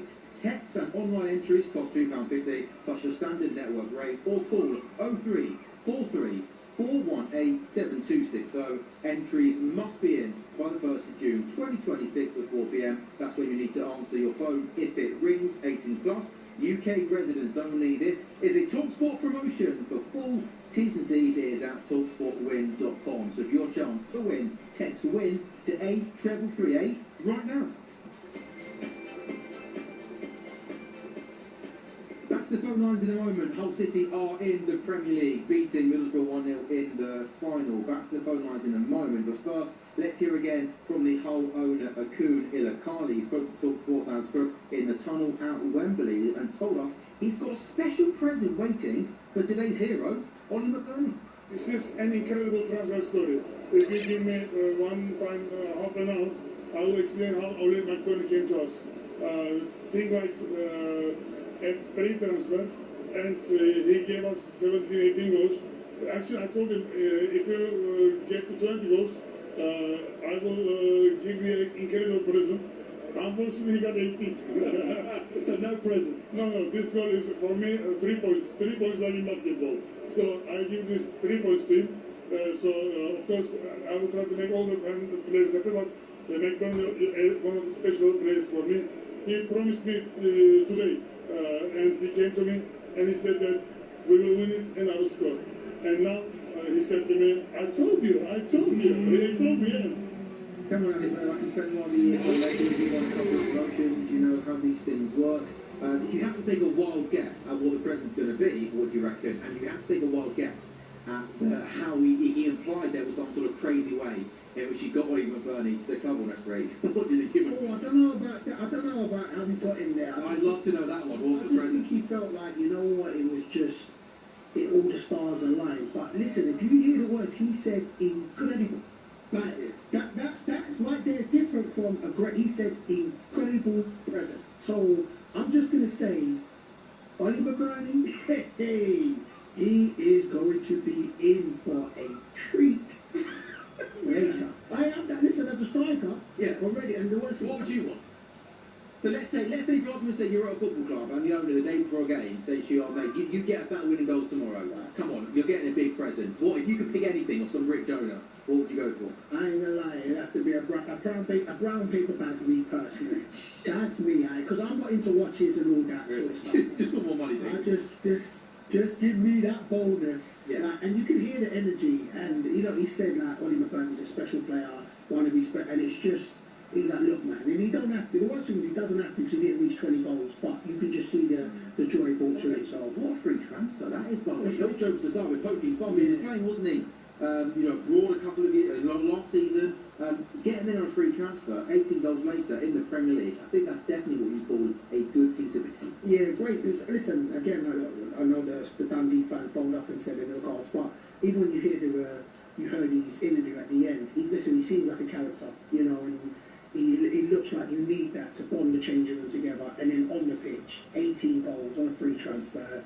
Yeah, man, especially at championship level, like he seemed like a proper problem. You've gone through the divisions. Yeah. In terms of making that jump from the champ to the Prem, I've got a couple of messages here, and people are singing praise for Oli McBurnie, but some people may be saying that he's the kind of guy who will score you lots of goals in the Championship, but maybe when you make that jump up, and Hull obviously are looking to stay up, we saw Leeds go and sign Dominic Calvert-Lewin, right, and he obviously scored a lot of goals this season. Do you think maybe Hull, or do you think Hull are fine to stick with him next season, or do you think reinforcements will be needed up top? Listen, I think reinforcements are needed, but I think you need to give him a chance. I'm a strong believer about that, and like you said, you can see the levels. I got to the Championship, and you just saw how clinical they were in the Championship, let alone the Premiership. Did you notice the big jump from Leeds?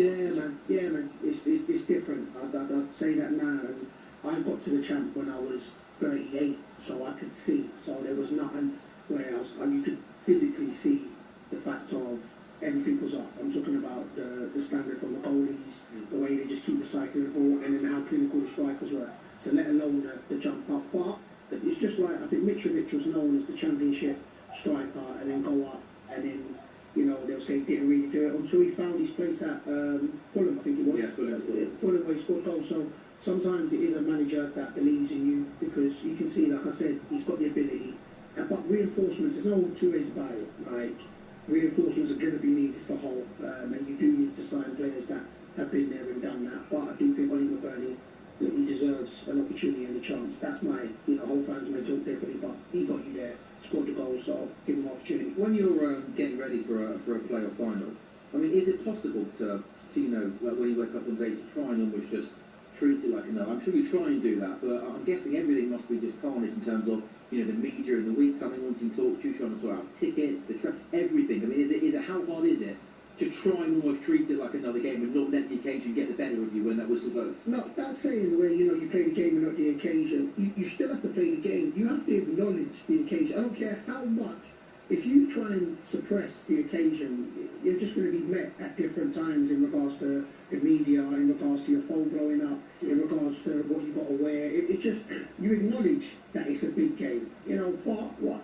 you'll see the players, the teams that go through, is they stick to their culture, they stick to what they've been doing the whole season. But you cannot not acknowledge the occasion. Like, it's Wembley, you know. You've got to enjoy it. You go there, you take pictures. You laugh and you dream and you imagine, and then I kid you not, once the game starts, it's shaky. You can't, you know, you see it, it's shaky. But today's game was shaky. The first time, most games.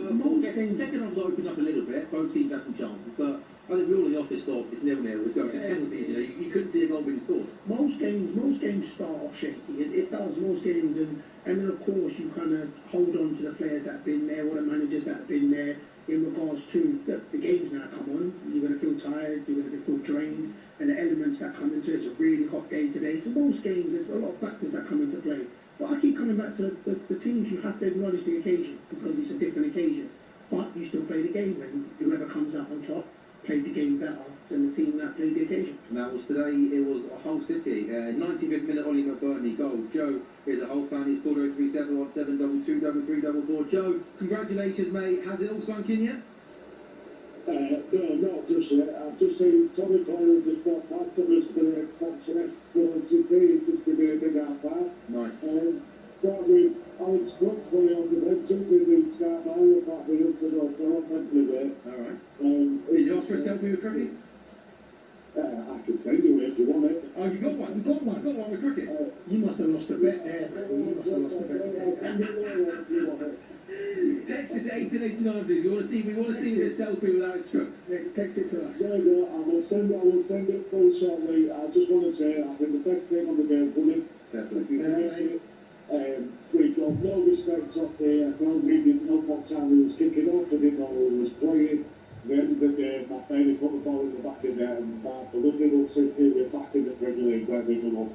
And again, that is another thing that Joe and Bayo, that, you know, all the talk about is Southampton and Middlesbrough from Hull's point of view. They didn't know until, you know, midweek who they were playing for. So it would have been hard for them to actually put about what was going to happen, right? Yeah, man. That's a fan. So go on, brother. I was just saying we played to play Southampton, and 2 days before that we were training to play Middlesbrough. You know, with the respect of that's what puts into it. Football is all about respecting each other. I believe the EFL have put an absolute down on us today.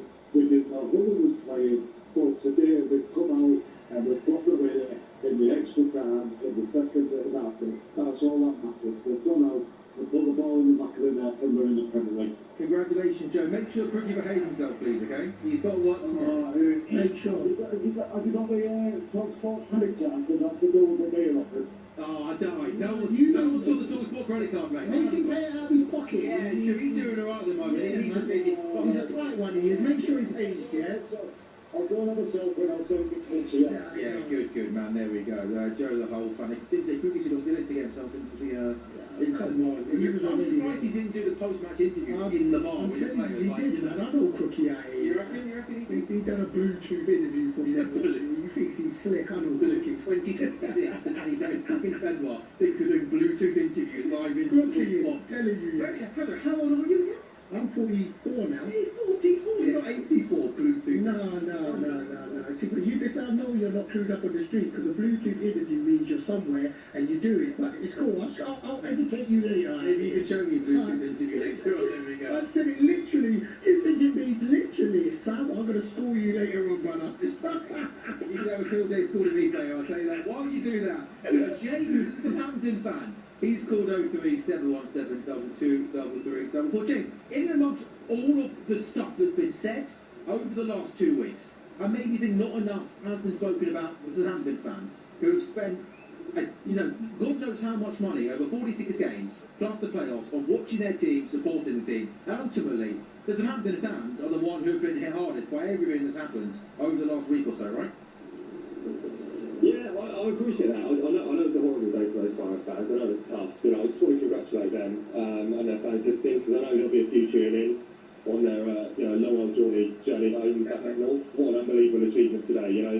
They're officially the first team in Championship history to lose both the playoff semi-final and the final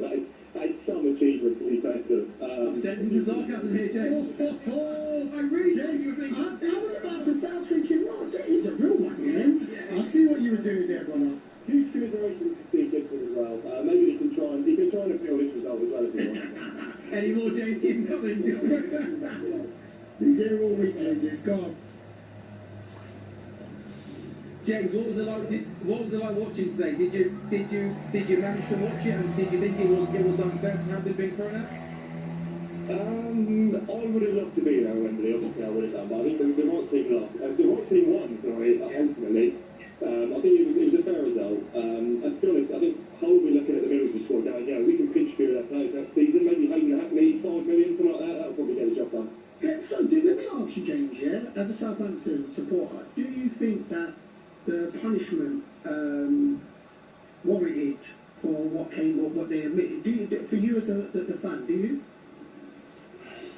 Yeah, probably was, to be fair. I think we've probably been spotting all season, but we were just caught 3 times. I think ultimately it was probably the right punishment. I was a bit outraged at the start, but I haven't seen all the stuff that's come out. What's correct, yeah. Okay. James, another story, appreciate it. Thank you very much for calling, and have a good next season, mate. Blessings, yeah. So, Hull City are Premier League. They beat Middlesbrough by a goal to 0 this afternoon at Wembley Stadium. What an occasion, what an afternoon, what a season for them, from the brink.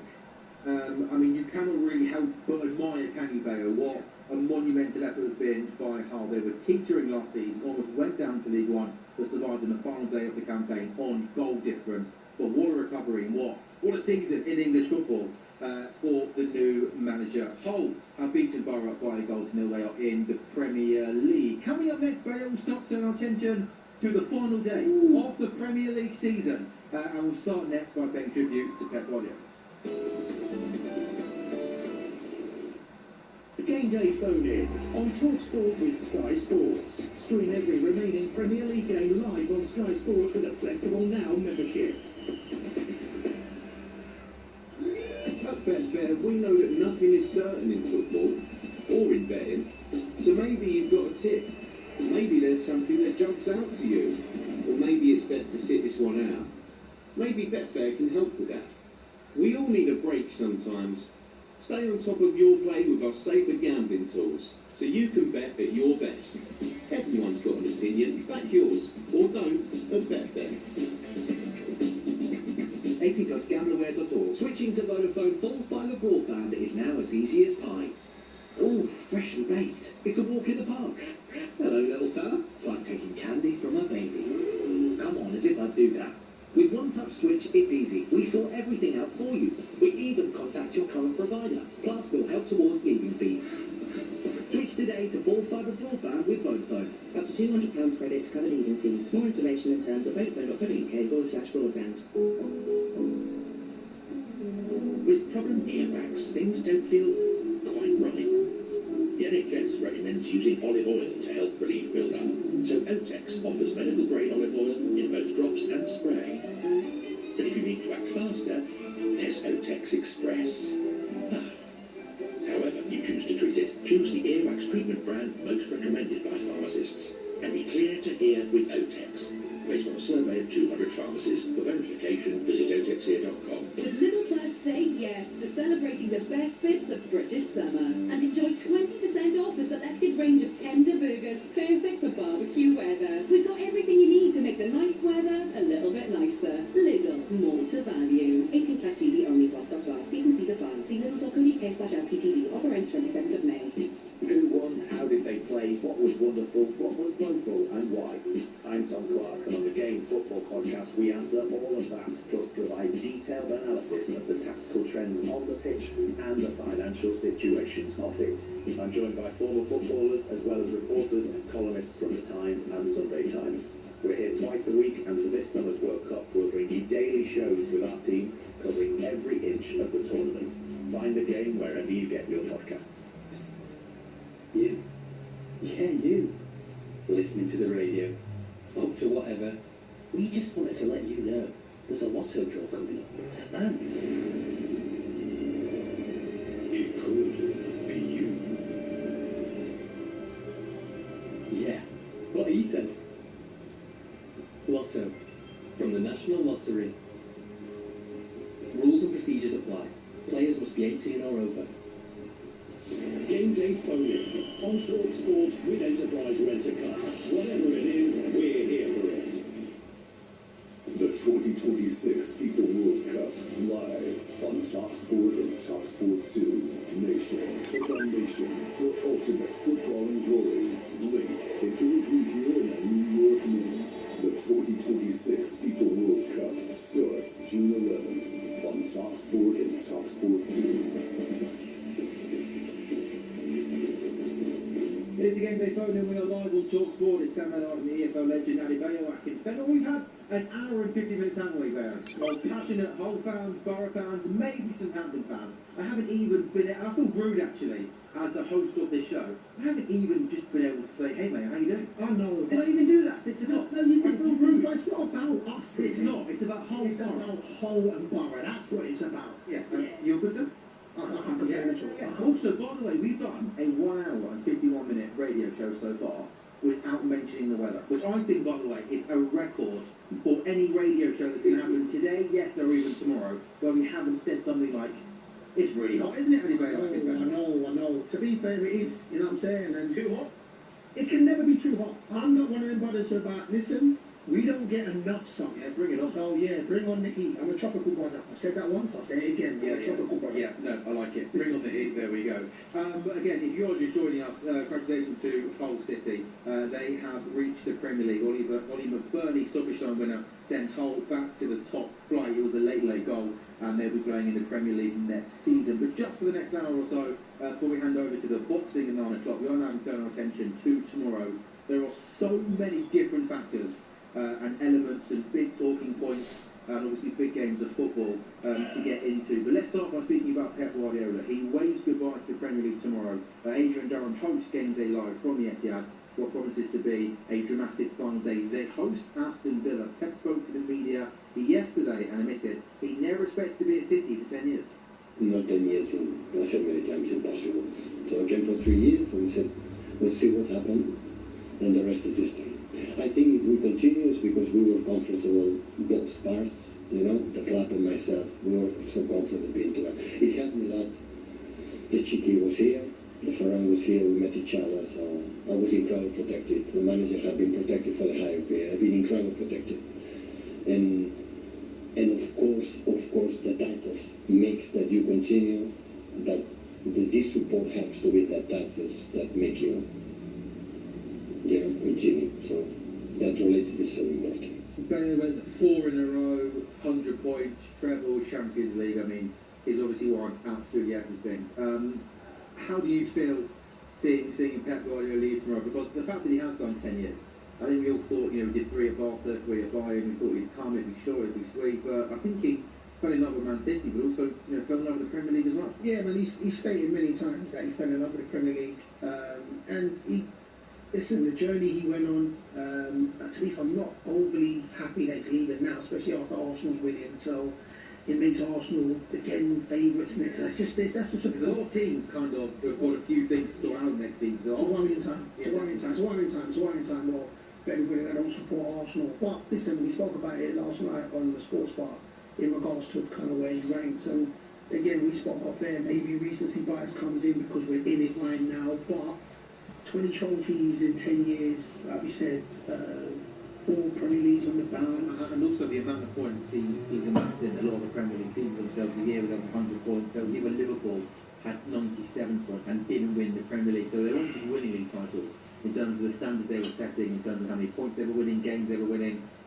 Absolutely ridiculous. I think that's what made him stay even longer. I just felt, especially, listen, I know he's come out and said Klopp was his greatest rival and that. I think he misses that probably. I think there's an element of that because it brings out the best in you, and that's what it did. At both of them at them times, it was just, if Liverpool wasn't there, it would have been so boring to watch the Premier League just because they was just running riot. And I think that's an element where he just made him want to go again and go again. But yeah, him leaving, it's going to carry on. He was going to leave one day. I just guess in regards to when he's leaving, maybe it's slightly a bit disappointing, but the Premier League will go on. Well, among the knows as well as Carl Walker, who played at City for many years under Pep. He's part of TalkSport's Star of the World Cup lineup. He joined Danny Dolson, Darren Bent in the Drive studio, and he explained what makes Guardiola so special.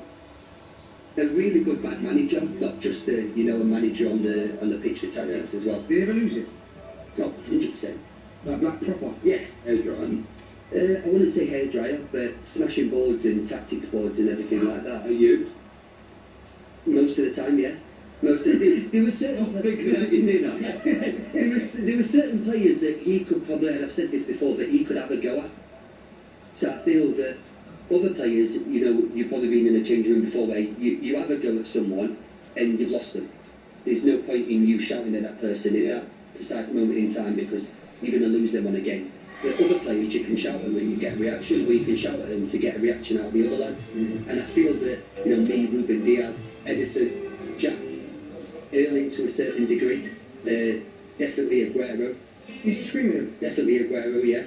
And I think Kevin, in certain times when he needed to, he would come a bit, he was all fair game. Who never got screamed at?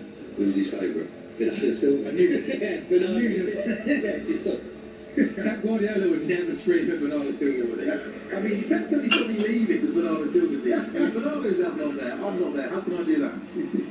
But is that what, you know, like, we talk all we want about the football, the City play, but I think and this is the same with the Open Club as well, they demand the absolute top, don't they, in terms of their intensity. Like, you know, I've seen Guardiola see teams being 3-4 up in games after 75 minutes, yet he's still on that sideline demanding the absolute very, very best from his team. And exactly, Carl spoke about it. I think the testament of the man in regards to, listen, tactics fit, but to be able to know how to get the best out of individuals, and because you can't talk to everybody the same because characters are different. So where Carl Walker's saying that sometimes he shouts at players, not just to shout at that player, but to get a reaction from other players. And then also know when to go hard, know when to be soft, know when to put an arm around them, and also know that, listen, these are the standards we adhere. So it's either you get on board or you get out. And you see players that haven't been able to continue that and then leave. But the testament of a manager is that, is being able to connect to the person past the footballer. So and he does that. So yeah, man. What were you like as a player? Did you like, if a manager gave you that hairdryer treatment, were you fine with it per game, or were you sulking the next day? I was the one where sometimes the manager would come at me for the reactions for the other players. There's always a big presence of literally in that. So the manager sometimes will come at, you know, if my standards want to say I was coming late or I felt like my body language was off, Gaffer would come at me, and knowing that if he can come at me, the other players would be like, well, nobody's untouchable. Nobody's safe. Yeah, you know, and then, but sometimes I would always be taught to me, like, and then some managers that will be able to say, get me mad.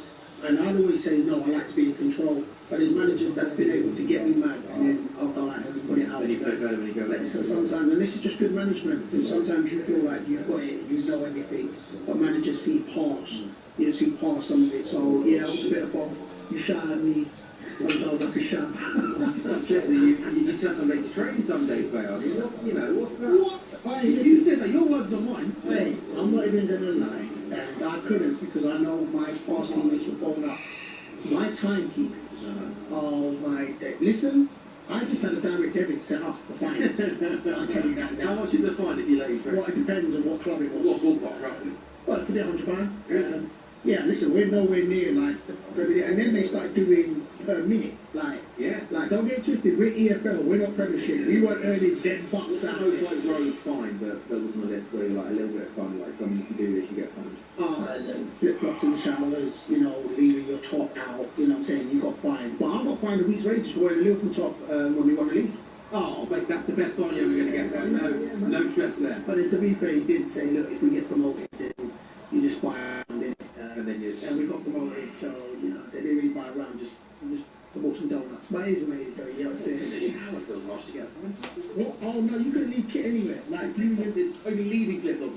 Yeah, and then if you didn't wear flip-flops in the shower, if you didn't wear flip-flops in the shower, you got fined. So, yeah, man, they were fine. What's going on? But get your pen and paper out, because I need to take some notes. I've got to tell everyone about all the wonderful TalkSport content we've got for them tomorrow. Cool. The final day of the Premier League season on TalkSport. From 2 o'clock, it is Game Day Live with Adrian Durham, Stuart Pearce, Scott Minter, Pep Guardiola and Mickey Gray. They are bringing you the goals as they go in the Premier League. The live commentary on TalkSport 2 is Liverpool versus Brentford, a game that could have big ramifications, in particular for Bournemouth, and then possibly finishing sixth and getting into the Champions League. Then Burnley, Wolves, Fulham, Newcastle, City, Villa, Forest, Bournemouth and Sunderland, Chelsea. All of those games are on the TalkSport app, and I cannot forget about the League One playoff final. Bolton Stockport, that is on TalkSport 2 at 1 o'clock. A big day of football tomorrow, and TalkSport obviously as you come. Game day phone in on TalkSport with Enterprise Rent-A-Car. Here for it. Book now at enterprise.co.uk. Switching to Vodafone full fibre broadband is now as easy as pie. Oh, freshly baked. It's a walk in the park. Hello, little fella. It's like taking candy from a baby. Come on, as if I'd do that. With one touch switch, it's easy. We sort everything out for you. We even contact your current provider. Plus, we'll help towards leaving fees. Switch today to full fibre broadband with Vodafone. Up to £200 credits cover leaving fees. More information and terms at vodafone.co.uk/broadband. What makes the beautiful game beautiful? The goals? The celebrations? The displays of skill? No. At Betfair, it's the debates, the arguments, the opinions. It's being right when they were wrong, the gloating, the back and forth. Maybe set-piece coaches deserve statues. Maybe this has been the greatest season ever. Maybe they're just the best of the bad bunch. Everyone's got an opinion, like yours at Betfair. 18plusgamblerware.org. From the producers of Yellowstone, Welcome to Texas, Sonny. Beth and Rip are back. A legacy is a beautiful thing. A new original series. But only if it survives. Family is the only thing worth fighting for. This life here is gonna work, isn't it? We'll make it work. I can make this a lot harder for all y'all. And peace will have to wait. Dutch and Ranch. Stream now only on Paramount Plus. T's and C's apply. Subscription required at 18+. Hey there, it's your big McDonald's humble corner. And it's not just any kind of humble. It's the kind that calls for big arch. Stacked with juicy beef, cheddar cheese, and big arch sauce. Oh, and don't forget those crispy onions. Hungry? You are now. Served from 11 a.m. Subject to availability. Price and participation may vary. Fire up the barbie! With Aldi's barbecue bundle, you can rustle up burgers to feed 4. Get British beef quarter pounders, white rolls, baby leaf salad, cheese slices, and tomato ketchup, all for under a super $6.50. That's flipping amazing value from Aldi. Which cheapest supermarket 2025? Why go small when you can go grand? Meet the new Vauxhall Grand and Griffin. Striking alloys, sleek black roof, heated front seats, and 10-inch touchscreen. Everything you need for life on the move. Grand on style, grand on tech, grand on value. And during the Vauxhall sales event, get a grand off the new Grand and Griffin, or any other new Vauxhall, on top of all other offers. Search Vauxhall Car Offers. Offered to private individuals, £1,000 including VAT saving on new car orders between 20 to 31st of May. Must be registered by 1st of June 2026. 18 plus seats to supply. At B&Q, get 20% off outdoor plants in-store and 20% off selected outdoor living. You can do it. Offer ends 1st of June for full T's and C's, cbly.com. Game day phone in on TalkSport with Sky Sports. Stream a massive month of sport this May on Sky Sports with a now month membership. 18 plus. Preliminary internet terms apply. On 1089 and 1053 medium wave. On your mobile and on your smart speaker. TalkSport. TalkSport Sports Update with Trusted Trader. Find top-notch tradespeople in your area. All who pass the Trusted Trader 15-point assessment. Talk Sport. Good evening, I'm Steve Forbes. Following football's richest game, Hull are heading back to the Premier League. Hirakawa down the left-hand side, ball into the near post. Comes to McBurnie! Off the goalkeeper and in! He rips his shirt off and runs away in celebration. Ollie McBurnie, Manchester sent Hull to the Premier League.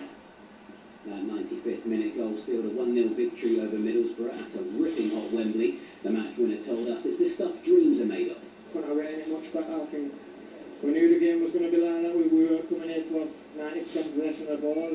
We knew Middlesbrough were a top team, so they made it difficult for us. But I think we equally made it as difficult for them. And we were confident through the whole game that we'd get that one chance, and thankfully we did, and managed to take it.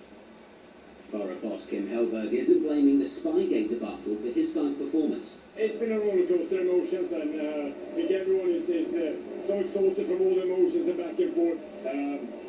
But we had days to prepare, we had opportunity, and we weren't good enough today to win it.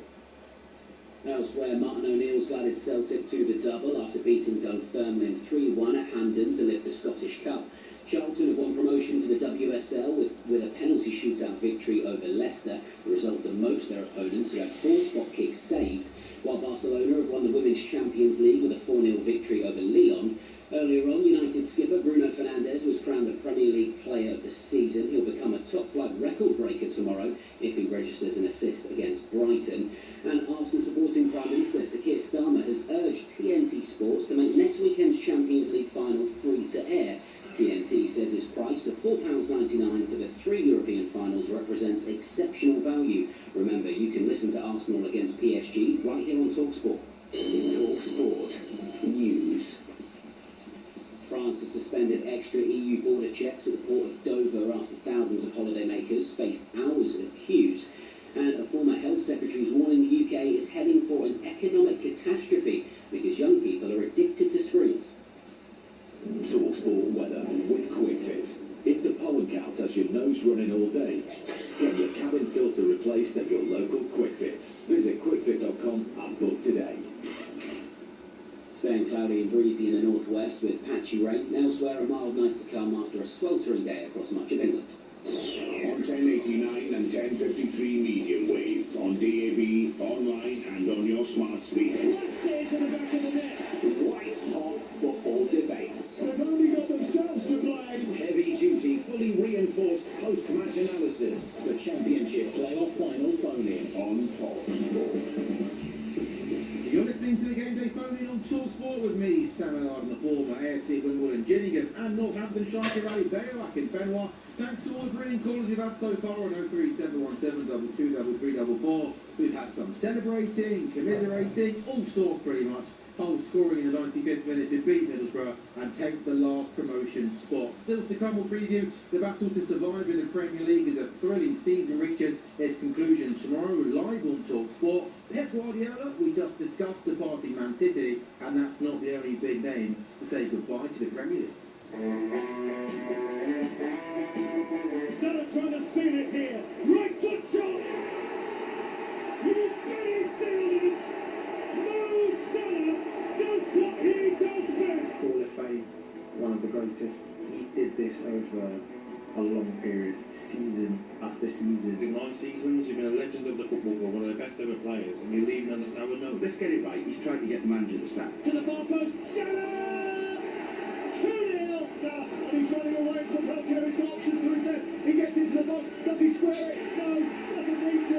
He gets it instead. I think Mo and I have both the same interest. We want the best for this club. We want the club to be as successful as possible. If I was on this squad, which you can't do because you lose all the Liverpool fans, I'll bring him on for a couple of minutes and go on then, don't get any round of applause. I wouldn't start him. No, I don't think it's that important what I feel about it. What is important is that we qualify for Champions League.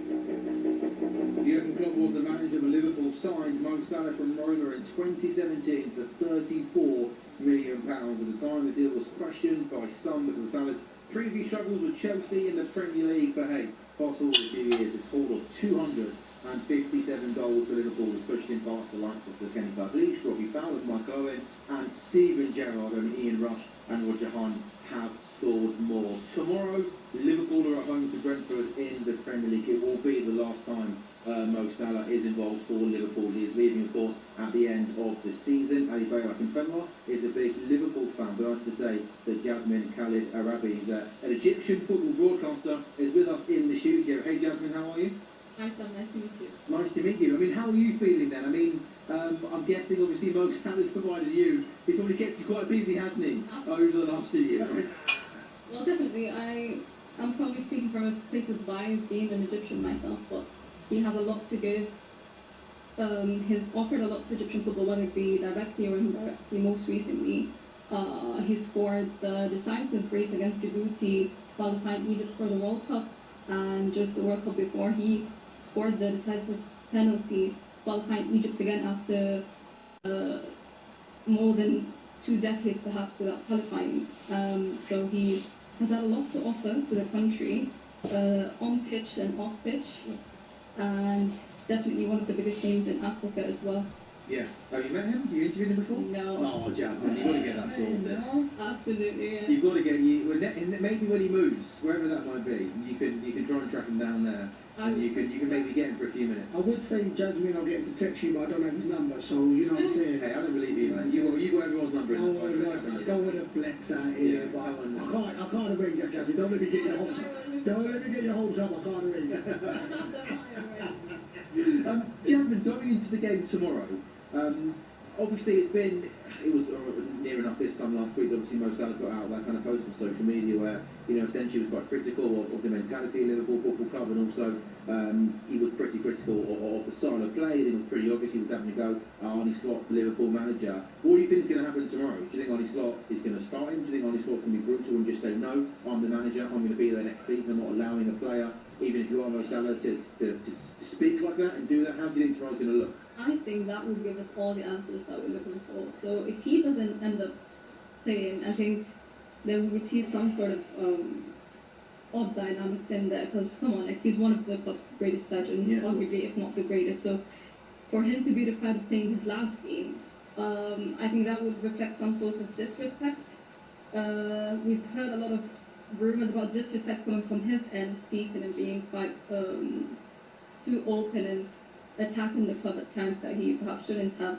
But I think it's rather a reaction and not an initiated action in that sense. So we would hope to see him bid farewell through tomorrow's game. Can I ask a question? How is, because how is like Slot received like on the Egyptian side? That's of course like. I'm guessing not very well this season. Of course, in regards to he was part of Salah, having one of the greatest Premier League seasons. So now, listen, of course, you started off with bias. I'm just curious in regards to how Slot we received. Let's say we just missed Pop by a lot, even though towards the end. They had a bit of a hostile relationship towards the end themselves, didn't they? Yeah, true, but again, like now. Stop this! What are we doing? Hold on, no. A few disagreements, should we say? Like players and managers don't. Yeah. This is this narrative. Like he didn't want to get brought off, and he talked back, which every player. Well, I did that at Accrington. I didn't have a hostile relationship. Fair enough. It's a narrative that just wants to. This is what I feel. That we had a hostile relationship. Klopp come out and said, listen, this has been Salah. Like, he always wants to win, always wants to play, and that's just him. So hostile is, for me, it just buys into this narrative. Look, is Salah opinionated? You can see that. But this hostile issue, again, I just think it's a narrative. But Jasmine, that's just me. I always go player mode because. Listen, you're going to have He's a passionate man, isn't he? He wants to play. You're going to have disagreements with managers, and you feel, and I just said, sometimes you feel like you can play every minute, but a manager's there to be able to say, look, what's best for the team. That don't mean you've got a hostile relationship. That's just my take. Go on, Jess. Unfortunately, I don't think we can really get an inside lens within the intention of why certain coaches choose not to let players play. But again, I think both would be driven primarily by what's best for the club. Of course, personal interests do play a lot of role into it. So Salah would definitely want to play and give his all and break numbers again and so on and so forth. Maybe just doesn't see the potential for that as of now. But I think there has been something quite off about that because, again, even when Klopp and Salah would clash, we would at least see some reason behind. Sometimes the actions and the decisions taken by Klopp don't seem quite justified. I'm a Liverpool fan, and I promise you, apart from Steven Gerrard, Mo Salah is my second favourite player at Liverpool Football Club, and I promise you I love him as much as you love Mo Salah. I would say this season, Mo Salah's form dipped a lot. And now lots of players' forms dipped. It wasn't just Mo Salah, it's not just Mo Salah. And look, we can talk about the style and stuff, and stop Liverpool getting the best out of Mo Salah, but I have seen Salah not start games. And I'm in Liverpool WhatsApp group, I can't believe Salah's not starting. And I'm like, well, no, I can. Because he has struggled this season. So I kind of think, if there have been games Salah hasn't started, I haven't seen that as a big, oh my God, that's disrespectful, why is Salah not playing, You see a lot of it coming from the demotivation and the player-coach dynamics and it getting to him as well, like on a mental level. Yeah. So definitely he physically won't be the same Salah that we had witnessed in 2019, 2025, 2020. Well, 2025 was just a year ago, but I mean, the image we have of Salah has been all that phenomenal player. His age does play a lot into it, but again, a lot of it will come from demotivation and disappointment, perhaps him not finding the same level of comfort that he found with Klopp.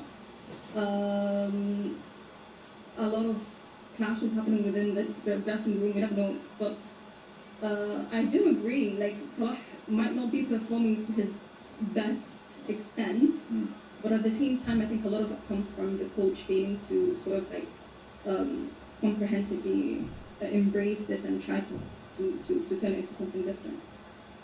What's Ryan going to look like? I mean, there's no way in a million years he's not being on the pitch, is there?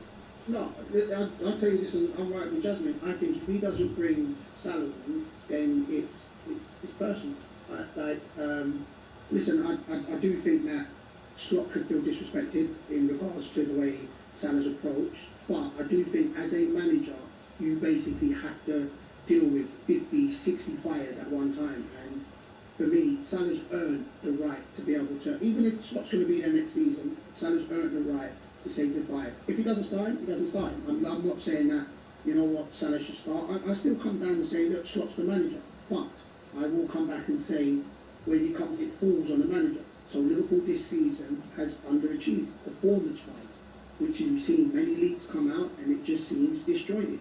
And what I would say is, when somebody has been somewhere for 9, 10 years and constantly, year in, year out, they've put in performances, I don't care what anybody says, they have the right to speak out. It just, that's just my take on it. So there's ways some people deal with it behind closed doors, and I understand that. But if anybody's got the right to say, look, I've been here for 10 years, and look, it's fluctuated, but the standards I'm seeing now, if Liverpool were flying and they won the league and he was just getting mad because he was getting taken off, fair enough. But we can see, as Liverpool supporters here, that Liverpool has not been the same Liverpool just of last season.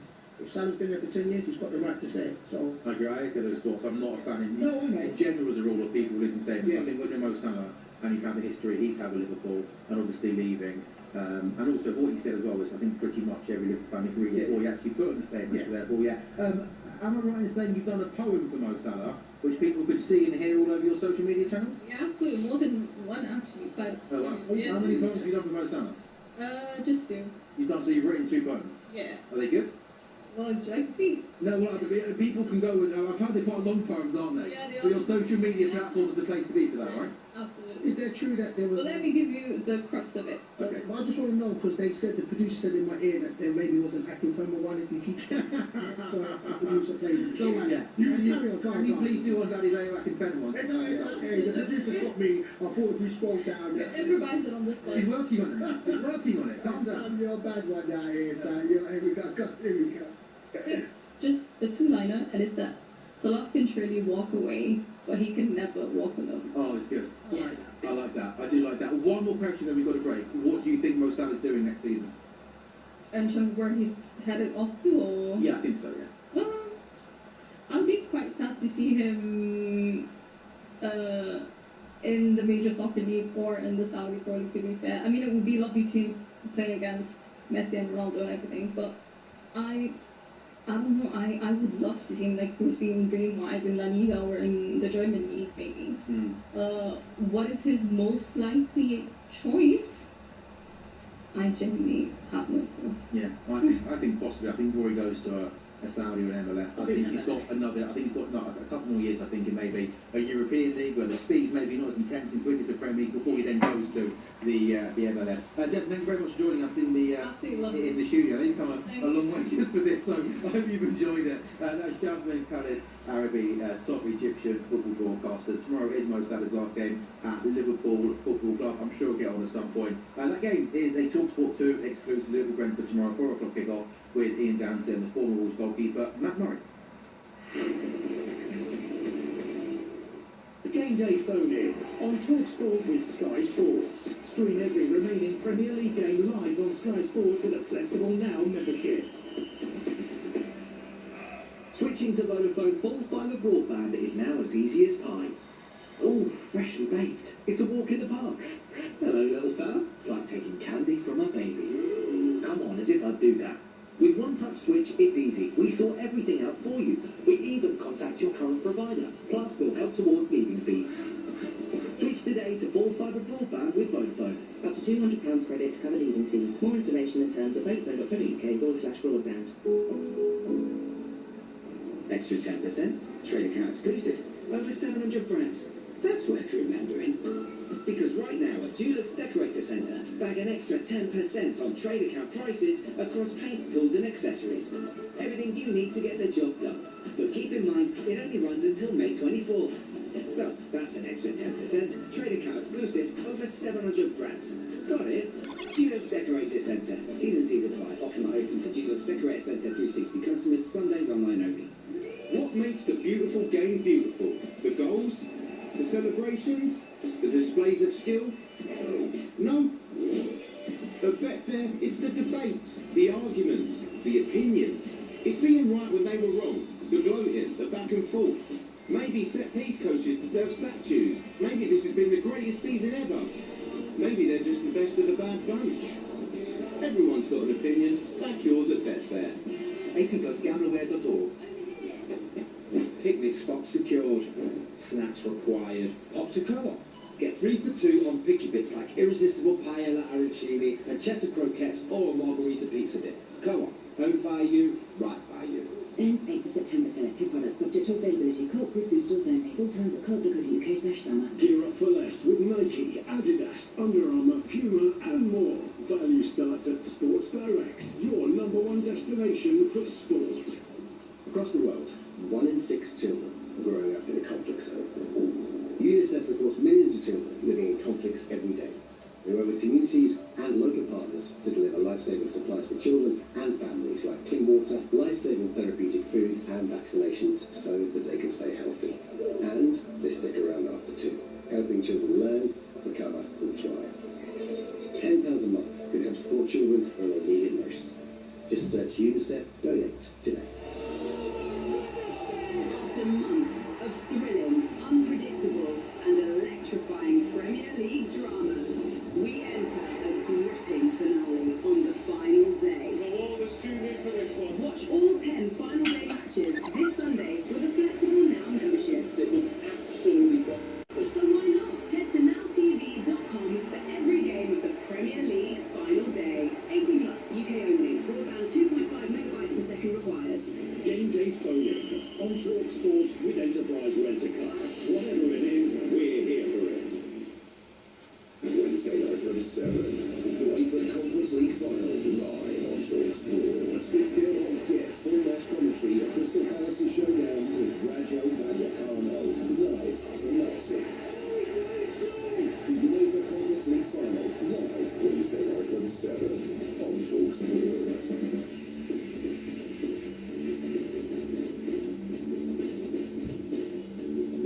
Indeed, the game day phone-in, we are very much live on Talk Sport. It is Sam Ellis and the EFL legend Adebayo Akinfenwa. How would you like people to introduce you on radio shows? Because you've played for so many teams, haven't you? Yeah. Is EFL legend, I know it's quite vague, but it's true though, isn't it? No, to be fair, I ain't gonna lie. When I hear EFL legend and that, I start thinking that, say it louder. No, I'm joking. EFL legend Adebayo Akinfenwa. No, I just like... Oh, wait, Paul Johnson is writing that poem for you right now. She's going to miss it. There's no Paul Johnson about Good job. She's trying to do you a poem. I don't know if she was Honestly, intimidated or if she's she... there trying to plug her most out of poem. All you care about is now. No, because... Have you had, just out of interest, throughout your career, have you had like a gift or something from someone which has been a little bit rogue, a little bit left field? Oh, no, listen, I'm going to say something. I've been very lucky in the interactions I've had with fans. I've had a lot. But yeah, man, I've got like portraits done. Oh, that's cool. I've had like poems. So I've had a poem and that. So when I can get more poems, yeah. It's kind of nice. Basically, Adebayo Akinfenwa loves poetry. I do love poetry. 03717 23344. You phone up and read Adebayo Akinfenwa poem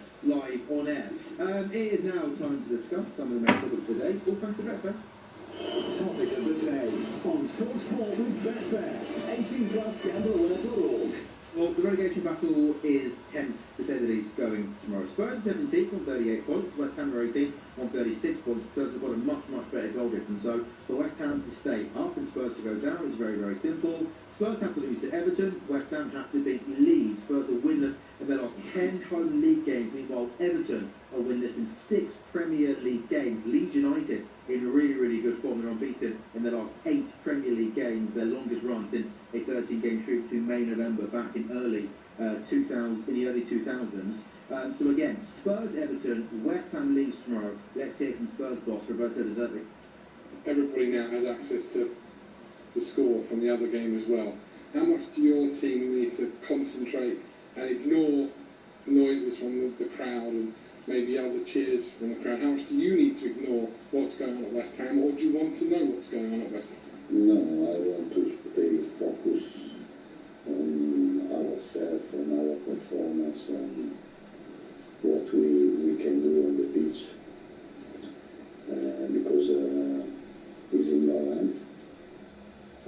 Bayo, it's quite remarkable that we've come to this day where Tottenham Hotspur are going into the final day of a Premier League season, and there is a possibility they could literally be relegated down to the Championship. It is incredible, isn't it? It's mind-boggling. I'm telling you. I mean, for me, Tottenham's always been mainstay. So to get to the point where it's on the last day, and listen, I've said this again. I'm not a Tottenham supporter. I'm not a West Ham supporter, so I've got no skin in this game. But I do think Tottenham match West Ham's results tomorrow. And maybe just because I can't fathom a world where Tottenham get relegated. But again, there's maybe stranger things have happened. But it's mind-boggling that Tottenham can get relegated tomorrow. Yeah, West Ham went on a really, really good run, didn't they? Not too long after Nunes Santo came in to get themselves in a position where they were a couple of weeks ago out of the bottom three, but they have been in really, really poor form over the last couple of weeks. And I thought in particular that performance in Newcastle last weekend was really, really disappointing. I mean, even from the basics point of view, you're at the bottom of the table fighting for your lives. They were conceding stupid goals, a lack of fight. I don't want to put too much on Jared Bowen because his numbers are still pretty impressive. I mean, Bowen's assists 8 of West Ham's last 12 Premier League goals. But I always said that I thought West Ham were going to stay up because of Jared Bowen, because the quality he's got. He has, the ability to win games of football themselves. And again, I don't want to put too much on Jared Bowen, but I think as well in particular in the last couple of weeks, maybe Bowen's form dipped off a little bit. And again, conceding stupid goals, Bowen not in great form, and again they've lost their last 3 Premier League games. It's been a tough couple of weeks for Nunes. So. Yeah, I mean, listen, the pressure does get to you, and it's mounting up. And listen, it falls on the shoulder of Bowen. Listen, I think he's a top tier player. I think he's quality. But sometimes we'll discuss, and we've discussed on lengths about the result against Arsenal. I just think sometimes they're defining moments. I know you mentioned Newcastle, but getting a draw at Arsenal where that's then a point, then just the feel is different. And I know there'll still be a point behind Tottenham if it was still the same, but just the feel's different. Yeah, but yeah, listen, momentum. Yeah, listen, I get it though. It falls on the player, and that's what the big players, they know it falls on them in a good way and it falls on them in a negative way. But Bowen's got big enough shoulders, and he'll try all he can on the last day of the season against Leeds. Is it going to be enough? I guess only time will tell. Well, again, West Ham got to win their game, and they've got to hope that Spurs lose to Everton, who's now managed by David Moyes. So West Ham hoping desperately for a favour from their former gaffer David Moyes, who says he's incredibly keen for Hammers to survive. Look, I do love to keep West Ham, and I'll do what I can do. So, but it's more important that I get Everton that top half finish, and we try and get a few more £1 million because of our league places, which is so important as well. So, if we can do that, I think sometimes you don't look when you're in this position, you don't look at your league position until you're 5 or 6 years down. You look back and you say, oh, I finished 14th, or this was as you still maybe finished 10th or 9th or whatever you. So we've got to try and finish as high as we possibly can. But yeah, I really do hope that West Ham's still up. Still strange, isn't it, with David Moyes and West Ham? It was only a few years ago that West Ham won a European trophy with David Moyes as manager. He took them to Europa League semi-final, 2 6th place finishes in the Premier League, and there were, it's been obviously well documented, when they did have a tricky patch. A lot of West Ham fans didn't want David Moyes as manager. You know, they didn't like the style of football, and it's cliche, but you know, possibly be careful what you wish for, because fast forward a few years, Everton happy competing in Europe over the last couple of months, and obviously West Ham are fighting for their lives. Yeah, well, sometimes fans they think the grass is greener on the other side. Not Liverpool fans, we know what we're saying. But anyway, let's not digress. But yeah, listen, sometimes it's when you feel like success is a given, that then you're like, oh no, we want to start in football. But, it's changed, they brought in different managers, and now they're reaping what they're seeing at the moment. But listen, David Moyes he's a solid manager. Like, he's been there, done it, and you can see what he's done with Everton. He's made them. He's done a really good job there. Like they've had a tough couple of weeks. They've winners in 6 Premier League games, haven't gone longer without victory since April 2024 under Sean Dyche. And they have hit a tough couple of weeks. I mean, Sunderland in particular last weekend, they were really, really poor. And it was Seamus Coleman's last game. He kind of lap of honour around the ground with it kind of being half empty. But it's important to remember that it's been an Everton team before David Moyes came in for a good couple of years, who were fighting relegation year in, year out. The fact that 4 or 5 weeks ago we were talking about Everton possibly being European contenders shows what a good job David Moyes has done there. Yeah, listen, the proof's in the pudding when it comes to David Moyes. He's stable in regards to hard work, structure, organisation, and that's what he had that at West Ham, but West Ham wanted a little bit more affluence to it. Listen, fan base is the fan base, but Sean has gone to Everton, and like you stated, they were just surviving. They're just the last of surviving, and now you can see they are a real organised and effective outfit. So you can only go.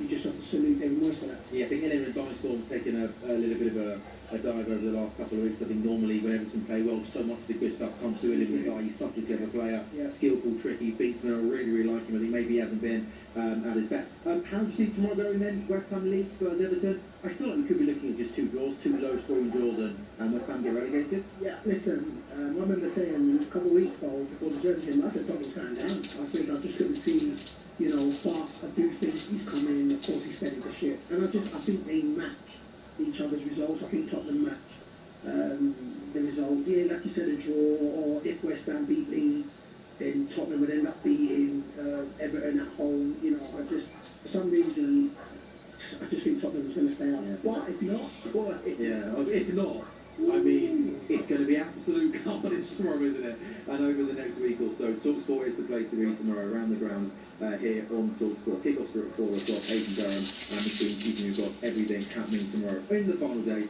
of the Premier League. That was a look at some of the main topics of the day, all thanks to Betfair. Everyone's got an opinion. Back yours at Betfair, 18+, gamble away the law. Topic of the day on TalkSport with Betfair, 18+, gambleaware.org. Game day phone-in on TalkSport with Enterprise Rent-A-Car. Here for it. Look now at enterprise.co.uk. In a world of noise and uncertainty, IG is the investment platform that backs you. Take your flexible stocks ISA, which gives you the freedom to withdraw funds anytime and replace them in the same tax year, all without losing your £20,000 tax-free allowance. And if that's not enough, pay no commission on your stocks, shares and ETFs when you invest with IG. IG. Trade, invest, progress. Your capital at risk, other fees may apply. Tax shield depends on individual circumstances and is subject to change. Right then, who's all in for Cancer Research UK's Race for Life? Anglers, ramblers, climbers, five-a-siders, surfers, gamers, bikers, hang gliders. Are we up for it? Let's go all in against cancer, all in to help fund life-saving research. Sign up now and save 30% off entry to your local 3K, 5K, 10K or Pretty Muddy event. Search Race for Life. Discount ends May 24th, 2026, T's and C's apply. I'm in the kitchen with Charlie Bigham. So what have we got here, Charlie? My brand new pan-fried pad thai noodles. Noodles? But you're Mr. Fish Pie Guy. Guilty. And while ovens are at roasting, the pan is peanut noodling. Whether it's pad thai, yakisoba or laksa, finding that perfect texture is a bottomless noodle rabbit hole. But all I have to do is stir it in the pan for 6 minutes, right? Bingo! Try the new Charlie Bigham's Asian pan-fried noodle range. Handmade in my kitchen. Hand-fried in yours. Switching to Vodafone full fibre broadband is now as easy as pie. Oh, freshly baked. It's a walk in the park. Hello, little fella. It's like taking candy from a baby. Come on, as if I'd do that. With one-touch switch, It's easy. We sort everything out for you. We even contact your current provider. Plus, we'll help towards legal fees. Switch today to full fibre broadband with Vodafone. Up to £200 credit covered legal fees. More information in terms of vodafone.co.uk/broadband. What makes the beautiful game beautiful? The goals? The celebrations? The displays of skill? No. At Betfair, it's the debates, the arguments, the opinions. It's being right when they were wrong, the gloating, the back and forth. Maybe set-piece coaches deserve statues. Maybe this has been the greatest season ever. Maybe they're just the best of the bad bunch. Everyone's got an opinion. Back yours at Betfair. 18 plus gambleware.org. At B&Q, get 20% off outdoor plans in-store and 20% off selected outdoor living. You can do it. Offer ends 1st of June for full T's and C's, cply.com. Game day phone-in on TalkSport with Sky Sports. Stream a massive month of sport this May on Sky Sports with a Now month membership. 18 plus. Bring internet terms apply. UEFA Conference League final live on TalkSport. Wednesday night from 7. Can Gibraltar all the way and take home the title. Get unmistakable pre-match commentary as we build up to uninterrupted full-match commentary at Crystal Palace's showdown with Rajo Vallecano. Followed by a post-match phone-in after the final whistle. He fires it at beauty. The UEFA Conference League final live. Crystal Palace versus Rajo Vallecano. Wednesday night from 7 on TalkSport. Goal-seeking megawatts football. The Championship playoff final phone-in. Ladies and gentlemen, they phone in. We are very much live on TalkSport. Sam Millard and the EFL legend Adebayo Akinfenwa with you until 9, and then after us this evening, two heavyweight legends collide as Alexander Usyk and Rico Verhoeven go to battle tonight. TalkSport's David Capshaw, Gareth A. Davis and Spencer Oliver will be on hand to dissect every moment of the action, so you do not miss a thing. Alexander Usyk v Verhoeven, live coverage at 9 PM on TalkSport and also the TalkSport Boxing YouTube channel that follows us next. You're a big boxing fan, Bear? Yeah. Big boxing fan. Yeah. We've actually been dropped at the finals on today. Yeah, well, can't be that much of a big boxing fan, can you? Yeah, when everyone's busy like me, man. What have you been up to? Let's just keep that like family stuff. Boys do GCSEs. Oh, really? A lot going on there. But yeah, big boxing fan. Yeah, just before we move on though, my guy Luke, he sent me a text saying he's going to call up and give a poem. So Luke, don't just run, phone up Luke and give the poem. Bobby Barry said it as well. Don't just be texting me. If you don't give it, phone up and give the poem to the world, people. Who is Luke? Luke's my guy. He's my mechanic. Just is he your mechanic? He's got to work on all those cars. Don't do that. Don't do that. All those, yeah. Don't do that. HMRC be listening to this. I don't be having plenty of cars out. He's the busiest mechanic in the world. He's always working. He's never not working. Look, how have you got time to make a poem and you've got to look after? Bayo Akinfenwa 50. Guarantees. No, listen. I only have one car. And it's, let's just say that. Let's just say. I'm only joking with you, Bayo. Please, because you know, come on. There's narratives out here. No, we are not doing narratives. The game goes coming on TalkSport. We've got some more calls coming in over 717 22 33 4. We're going to hear shortly from Ben, who's a Southampton fan, but Mike, the Man City fan, has phoned in. Mike, we were talking about Pep Guardiola a short while ago on the show. How are you feeling, mate? I mean, this time tomorrow, Pep Guardiola's Manchester City career is going to be over, mate. I'm just grateful. You know, I just think I've said for the last 10 years, when the press have said that he's leaving that week for the last 10 years, I've always said I just want him to go when he's happy. You know, I just want him to be happy. I've met him a few times. He's the nicest. Yeah, he's the nicest man you could. Where have you met him before? Oh, at City, at various things to do with City. My godfather's Mike Summerby. Oh, nice. Ambassador. Yeah. And me and Nicky Summerby are the same age, so, you know, known them since I was little boy. And, you know, you just ring him at various things, and, like, he's just ace. He's interested in you, you know, he's interested in sort of business I do, but he's just a top bloke with the right sort of mentality. I think the big thanks should go to Caldoon, the chairman. He's just ace. I mean, he would literally turn around to Pep and say, "You will never get sacked in this club. You know, you've got to go when you're ready." And he is knackered, So I want him to go and have a nice time. But you know he's staying on, don't you? He's now a global ambassador for the league. So that's what Uncle Michael. So, I mean, I'm happy. In a way, and this might sound a bit bizarre, I'm actually quite sort of glad that now we're having another change because I think it'll be interesting again. I was going to ask that question. I was going to ask, was you worried about City going forward with now Pep not being there? No, no, not at all, because the company, the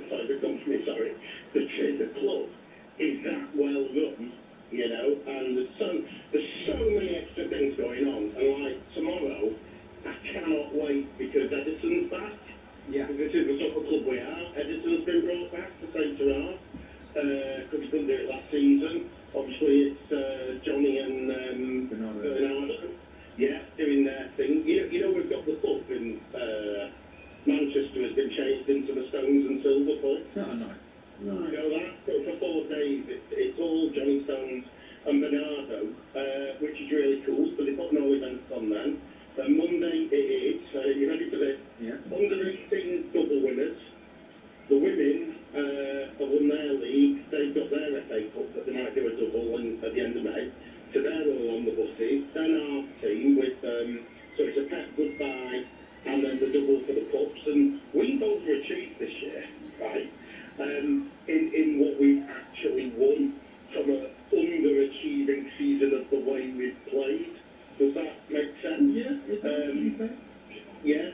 And they're the first to sort of admit it, you know. I can tell you now, nobody thought we'd be nearly, up to a couple of weeks ago, or whenever it was, having the chance to actually possibly win the league. Really, when you look at the points we've dropped, whoever's first, if they were really, really good, there should be 25 points ahead of us. It's that sort of season. But the thing I really wanted to say was, everyone keeps now comparing Pep to Alex Ferguson. And obviously I can't stand Ferguson, but from a United point of view, obviously I've got to respect him from a successful point of view, right? But do you know something? Do you know what no one's ever said? In Alex Ferguson's first 10 years, right, compared to Pep's 10 years, knock out the Community Shields as not a big trophy, right, and allow the Cup Winners' Cup, Europa League type thing, as a proper trophy. Sir Alex won about 8 or 9, I think, in his first 10 years, and Pep's won 17. But there's a big difference. I don't know if you remember it, but at the time when United were coming good, and we got the really good class of 92 with Bex and all that, what actually happened back then was all the newspaper reports about United were, the richest club in the world. Being rich was a good thing. As soon as City got money, being rich was a bad thing. And the new rules came in from, which Arsenal, United, Liverpool and Spurs campaigned for, which they didn't when Chelsea got rich. They only did it when City got rich. So Pep has had, and City have had, all that distraction the whole way through. I completely echo all of that, and again, obviously, with Pep and Ferguson, I think we can all sit here and talk about what's better, but I think it's better to say they're both absolute legends, aren't they? Top tiers, certified legends. Mike, thanks so much for that call. I really appreciate that. We've got Robbie, the West Ham fan, who's phoned 03717223344. Rob, good evening, mate. How are you feeling ahead of the big game tomorrow, mate? The big day tomorrow? I'll apologise to Noel Gallagher before I say it as well, just in case. Back to Robbie, the West Ham fan, very, very shortly. One thing for certain, Nelly Bear, whether it's going to be whether it's Spurs or West Ham tomorrow, I think we're going to have moments tomorrow where I think there's going to be a lot of movement. I think we're going to see West Ham get relegated, but I think there could be like a time in the day possibly where West Ham are winning and Spurs are losing. I don't, maybe at some point, No, listen, I guess it makes it more intriguing, you know what I'm saying? But I actually think Tottenham's just not going to turn up. I don't think they're turning up much this season. But, especially not home. Yeah, huge something. But you know what? I think it's going to be smoother than what we think. But I hope not, because it's better when it's up and down. Let's hope so. Let's hope for some drama. If you want some drama, make sure you're on TalkSport from 2 o'clock this afternoon. Game day live with Adrian Durham, Stuart Pearce, Scott Minter, Perry Grove, and Mickey Gray, with all the goals as they go in the TalkSport 2 exclusive commentary tomorrow. It's Liverpool versus Brentford. All the following commentaries are on the TalkSport at Burnley Wolves. Whoever wins that game doesn't come bottom. Fulham Newcastle, City Aston Villa, and Pep Guardiola's final game, plus Forest Bournemouth and Sunderland versus Chelsea. TalkSport, very much the place to be tomorrow. A busy day as the Premier League comes to an end. Game day phone in on TalkSport with Sky Sports. Stream every remaining Premier League game live on Sky Sports with a flexible Now membership. Switching to Vodafone full fibre broadband is now as easy as pie. Oh, freshly baked. It's a walk in the park. Hello, little fella. It's like taking candy from a baby. Come on, as if I'd do that. With one-touch switch, it's easy. We sort everything out for you. We even contact your current provider. Plus, we'll help towards leaving fees. Switch today to full fibre broadband with Vodafone. Up to £200 credit to cover leaving fees. More information and terms at vodafone.co.uk/broadband. What makes the beautiful game beautiful? The goals? The celebrations? The displays of skill? No. At Betfair, it's the debates, the arguments, the opinions. It's being right when they were wrong, the gloating, the back and forth. Maybe set-piece coaches deserve statues. Maybe this has been the greatest season ever. Maybe they're just the best of the bad bunch. Everyone's got an opinion. Back yours at Betfair. 18+ gamblerware.org. McDonald's breakfast is turning up the heat with a spicy new twist. Calm down, not that spicy. Breakfast is for savouring, not suffering. Introducing McDonald's breakfast with Frank's Red Hot Ketchup. A spicy breakfast suitable for the morning. Until 8th of June, served until 11 AM, subject to availability. At Arnold Clark, upgrading your car just got easier and cheaper. For a limited time, you get an extra £500 when you part exchange your current car. That's more money to put towards your next one. Plus, we'll give you 2 years free servicing when you buy a used car. That's 2 years completely free. Search the upgrade event and save on your next car. Only at arnoldclark.com. At B&Q, get 20% off outdoor plans in-store and 20% off selected outdoor living. You can do it. Offer ends 1st of June for full T's and C's, cply.com. From the producers of Yellowstone, Welcome to Texas, honey. Beth and Rip are back. A legacy is a beautiful thing. A new original series. But only if it survives. Family's the only thing worth fighting for. This life here is gonna work, isn't it? Make it work. I can make this a lot harder for all y'all. Then peace will have to wait.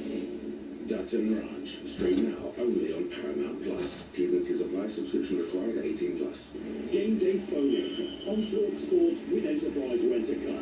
Whatever it is, we're here for it.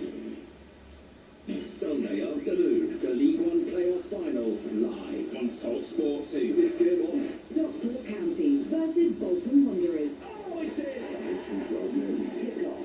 What the air. Well, would you believe it? Sunday afternoon, the League One playoff final, live on TalkSport 2.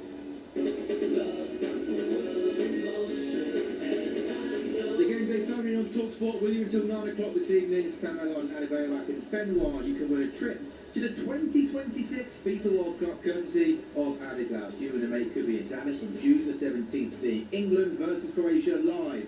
We're talking flights, hotels, spending money, tickets, and the official Triumph match ball all included. Head to talksportwin.com to enter and for full T&Cs. But let's now look ahead to tomorrow's Premier League action with Sky Sports.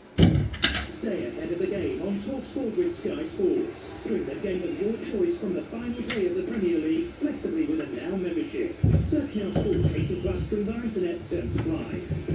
Arsenal lift the Premier League trophy tomorrow for the first time since 2004. They're away at Crystal Palace. Palace boss Mikel Arteta went into detail yesterday on his emotions of finally finishing top of the pile. It's one of the best feelings I ever had. I'm supposed to be here at Coney watching the game with the boys and sets on the start because that's what they wanted, but I couldn't. I think 20 minutes later and before the game I had to leave. I couldn't bring the energy that I wanted, and I think it was their moment as well to watch it together, to be themselves, and just see what the outcome would be. And I went home, went outside to the garden, I started to build some fire, and I started to do some barbecue. I didn't watch any of it.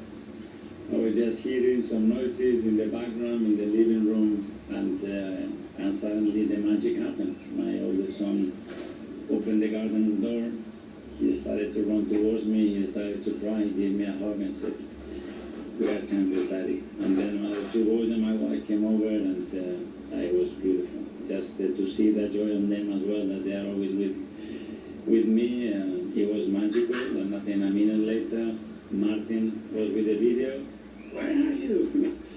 I said, "Come over." I said, "Yeah, guys, enjoy it for a while, and see you in a few hours somewhere in London." And yeah, it was beautiful. Oh, that was lovely, I thought, Fair.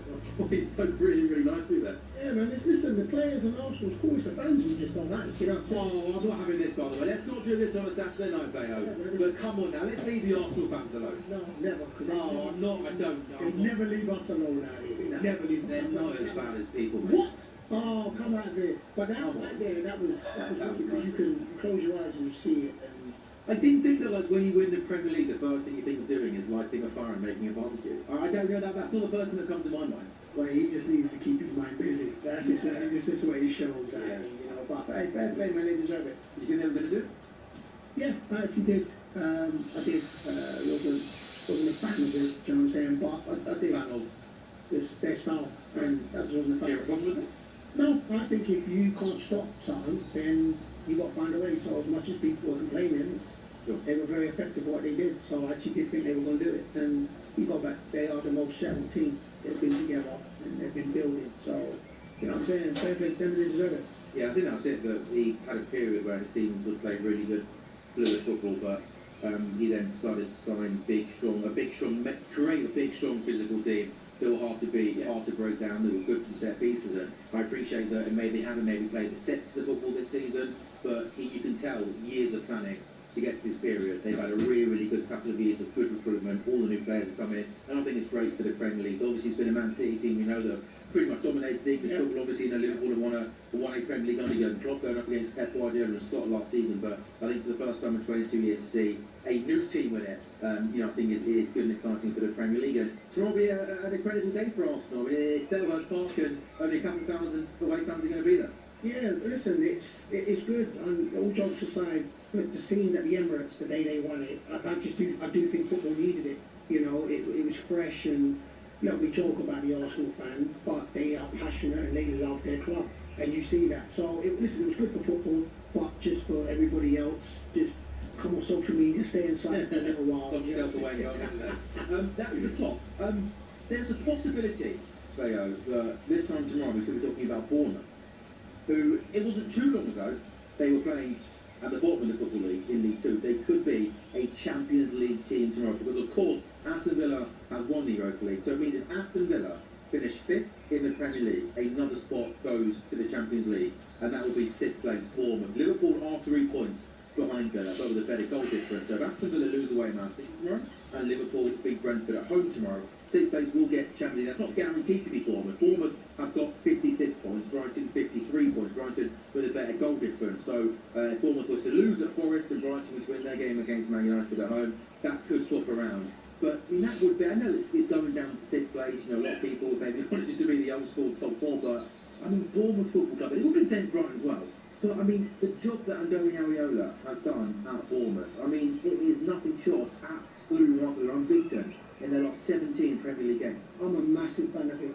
I really am. And I think, look, you can only do whatever you do at the club you're at to be given the opportunity to go and prove yourself at a bigger team, which, of course, when pressure and expectation comes in, it's a whole different ball game. But I'm a massive fan of his, and exactly that, you know, I'm a product of the EFL. I played Bournemouth many a times. Now to think that there's an opportunity, again, like you said with Brighton, but we'll focus on Bournemouth, that they can be playing Champions League football next season. Look, you can only take your hats off and salute the job. And the players, fans... Eddie Howe as well, and taking them up to the Premier League in the first place, because he did incredibly well with world promotions. It's the way, listen, it's the way the organisation's run. Recruitment. And yeah, and that's from top to bottom. Bournemouth have run. They, it's not like they go out and give players X amount of money and just go and buy. They literally have got a recruitment policy. When one player leaves, I mean, they lost. To be fair, they lost Kirkes, Howson. They've lost players, and then another player's come in, and that's just what you see from top to bottom of the way an organisation is run. So top tier and salute to Bournemouth. Yeah, I think City will beat Villa with everything going on at City and the emotions of Guardiola, and Villa might have had a busy couple of days off. Which is where they'll be Brentford, really, isn't it? Which I'm not so confident about. Oh no, gosh, come on, slot, Liverpool, finish strong. But yeah, but again, there is stuff that's on the line tomorrow, and that's good. You never kind of want the end of the season just to be for nothing, flat. You know what I'm saying? So they're both at top in regards to Champions League, and in the bottom. So it should be a nice day, weather-wise, and hopefully it's a real exciting end to the season. Yeah, good stuff. Bear, it's been an absolute pleasure over the last couple of hours. And again, one more reminder, I'm sure you all know by now, that Adrian Durham's taking you around the grounds tomorrow. The kickoffs are at 4 o'clock. All of the build-up at 2 o'clock on TalkSport. That Liverpool-Brentford game is a TalkSport 2 commentary. Brentford will want to win as well, because there's a chance they could get Conference League football if they can win, and results will go their way. So they're still playing for a possible chance of finishing in a European spot of some sort, which again will be an amazing achievement for them, given that Keith Andrews came in. There was maybe people thinking they'd possibly struggle this season with Thomas Frank leaving. Very good, man. What's the Sunday looking like for you tomorrow? To be fair, family time. I'm going to chill, and I'm going to take in the football. Chill mode. Yeah, man. Nice little start to bank holiday. Yeah, well, there we go. That's what it's all about, right? Taking it nice and chilled. That was looking ahead to tomorrow's Premier League action, stream every remaining Premier League game live on Sky Sports with a flexible Now membership. Stay ahead of the game on TalkSport with Sky Sports. Stream the game of your choice from the final day of the Premier League flexibly with a Now membership. Search Now Sports 18 plus, stream via internet, terms apply. I hope they don't mind me asking you as well about what you're doing tomorrow in that, I just thought they might. We want Ali Bayo up in Fenwell's opinion on football, but also we thought we'd give the people what they want. What's Ali Bayo up to on a Sunday afternoon, Yeah, that's cool right here. They'll see me on my snap anyway. I've got an insight to my life, so it's cool, man. Don't worry. Good stuff. Top man, hopefully we'll see you soon. I think you're back on Friday next Friday night, aren't you? And thank you for all your calls over the last 3 hours as well. Congratulations to the whole city, who are Premier League for the first time in 9 years. Don't go anywhere though, because up next, it's a big night in the world of boxing. It's fight night. Alexander Usyk is in the ring. Big fight. TalkSport taking you through all of the action this evening. Game day phone-in on TalkSport with Sky Sports. Stream a massive month of sport this May on Sky Sports with our Now month membership. 18 plus, stream via internet, terms apply. Switching to Vodafone full fibre broadband is now as easy as pie. Oh, freshly baked. It's a walk in the park. Hello, little fella. It's like taking candy from a baby. Come on, as if I'd do that. With one touch switch, it's easy. We sort everything out for you. We even contact your current provider. Plus, we'll help towards leaving fees. Switch today to full fibre broadband with Vodafone. Up to £200 credits covered leaving fees. More information and terms at vodafone.co.uk/broadband.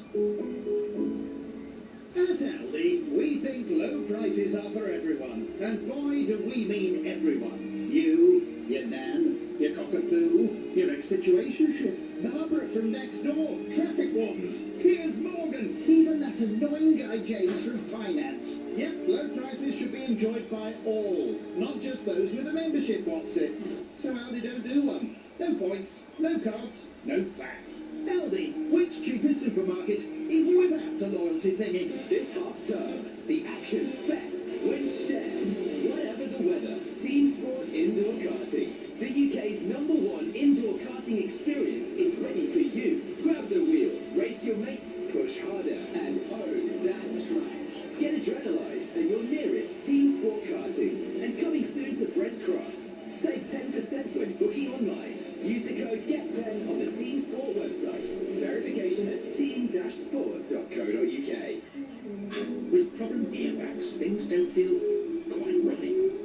The NHS recommends using olive oil to help relieve build-up. So Otex offers medical grade olive oil in both drops and spray. But if you need to act faster, there's Otex Express. However you choose to treat it, choose the earwax treatment brand most recommended by pharmacists. And be clear to hear with Otex. Based on a survey of 200 pharmacies. For verification, visit otexear.com. What makes the beautiful game beautiful? The goals? The celebrations? The displays of skill? No. At Betfair, it's the debates, the arguments, the opinions. It's being right when they were wrong, the gloating, the back and forth. Maybe set-piece coaches deserve statues. Maybe this has been the greatest season ever. Maybe they're just the best of the bad bunch. Everyone's got an opinion. Back yours at Betfair. 18+gamblerware.org. At B&Q, get 20% off outdoor plants in-store and 20% off selected outdoor living. You can do it. Offer ends 1st of June. For full T's and C's, cpr.com. The clay of Roland Garros tells a story. A canvas carved through obsession, painted by power, engraved in history. This is where champions leave their mark. Roland Garros, exclusively live on TNT Sports. Stream on HBO Max, the new streaming home of TNT Sports, or watch TNT Sports channels on EE, Sky, Virgin Media. Subscription required. 18+. T&Cs apply. Game day phone-in on Talk Sports with Enterprise Rent-A-Car. Here for it. Book now at enterprise.co.uk. On 1089 and 1053 medium wave. Online, on your mobile, on the app, and on your smart speaker. Talk Sport. Talk Sport. Good evening. Hull City are back in the big time after clinching a dramatic playoff final win over Middlesbrough early. Following McBurnie back, the only in the 95th minute. He felt like he was vindicated for his decision to leave Spain for East Yorkshire. People didn't believe it, but that's the discussion we had from the start of the season when I'm going. Gran Canaria is a lovely place to live, and I didn't want to leave it for a mediocre project. And it was really exciting the whole season. I fancied us, we fancied us, and a lot of other people did, and somehow we've done it. So yeah, feel really happy with my decision. Hull owner Acun Ilakali says that there'll be an incredible present waiting for his striker. He promised me today. He came to me and he said that we will win it and I will score. And now he said to me, I told you. He told me yes. While Borough manager Kim Helberg says it was the small margins that cost his side. We can create those big chances, and at the end they scored from that cross. And today we have to congratulate Hull for winning. Elsewhere, Celtic have done the Scottish double after winning the cup final 3-1 against Dunfermline at Hampden. Charlton have reached the WSL after a shootout victory over Leicester in their promotion-relegation playoff. Barca have won the Women's Champions League for the 4th time, beating Lyon 4-0 in the final. Manchester United, Bruno Fernandes is the Premier League's player of the season, and TNT Sports says their price to watch 3 European finals represents exceptional value after the Prime Minister urged the broadcaster to make next weekend's Champions League final free to air. Arsenal versus PSG will be live right here on TalkSport. TalkSport News. Donald Trump says peace negotiations with Iran are getting a lot closer to a deal, and the UK could be experiencing record-breaking heat this bank holiday weekend, with temperatures already exceeding 30 degrees in the south. TalkSport weather with QuickFit. The weather's hotter than a barbecue on a bank holiday. So score an aircon recharge at your local QuickFit. Visit quickfit.com and book today. Cloudy and breezy in the northwest with patchy rain elsewhere. A mild night to come after a sweltering day across much of England. Friday night live on PAB, on YouTube, on the TalkSport app, and on your smart TV. The gloves are on. Love life boxing basics with 9 British box casting. Right with punches. The live boxing radio show. Yes, right. Can't wait. Friday night live on TalkSport.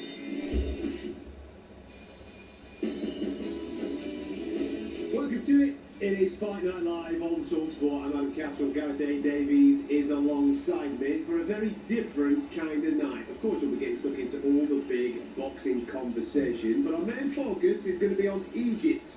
Can a kickboxing icon survive Alexander Usyk's chess game? As we all know, Alexander Usyk is widely considered the greatest pound-for-pound boxer on the planet. Tonight, though, he takes on Ricker Verhoeven, who is the most decorated kickboxer in history. A 13-1 underdog stepping into a world title fight for the first time. The WBC have sanctioned this bout. I've drawn a little bit of criticism, which we're going to get stuck into. They've also got an interim champion, Ajit Kabayel, in the waiting. Lots of conversation on the heavyweight landscape throughout the course of the night. Tonight, such a cultural spectacle as a sporting contest? I'm sure you've got some thoughts. 03717 22 33 44. Couple world titles as well to talk about, including a few Brits abroad, hopefully snaffling the top championships. If you want to get involved with the show tonight, you're more than welcome to do so. 03717 22 33 44. It's Fight Night on TalkSport. Oh, it's been a minute. It's been a minute. We haven't been in the studio for some time. I know that we've been bringing you some live fights. Mr. Ed Davies made a sensible decision to follow Burn Knuckle last week and not come to Doncaster in the pouring down rain. But it's great to be back in the studio with you, and it's great to be here talking about an event that is a spectacle. It is a little bit of a point of difference this evening, and it does start to generate questions about the wider landscape in the heavyweight division. Yeah, a lot of nuance there that you mentioned. Great to be with you, Adam. I think this is my debut in a watch-along for a live event from the... You're always there, that's why, mate. No, but it makes quite a pleasant change. I'm slightly nervous. Slightly nervous. No, wait, I'm slightly nervous for Rick Verhoeven and Peter Fury. No, it's... there's so many things to talk about involving this event, from the magnitude of it. It's looked spectacular all week. There's a massive cast list out there, from your Canelos, Christian Mbilis, Andy Ruiz, Ajit Kabayel, you know, Spencer Brown, Gold Star, Eddie Hearn out there. I mean, there's loads local. Terence Crawford's out there. Canelo and Triple G is that next. Canelo and Triple G are sitting together. Jason Statham is there, of course. He's the main man. He is the wingman, the Hollywood wingman that caused this when he showed Turki Al-Sheikh, his mate, Rico Verhoeven, knocking out 3 men in one night, and said to Turki Al-Sheikh, the Saudi minister, "Can we get him a fight, sir?" And he went, "Yes, I like the look of that, let's do it." And it was like the first Fury Usyk fight, that, and on they've gone, until eventually Turkey ticked the box and said, "Yeah, get him in one of these big spectaculars." And it's almost a rewind of 2.5 years, Adam,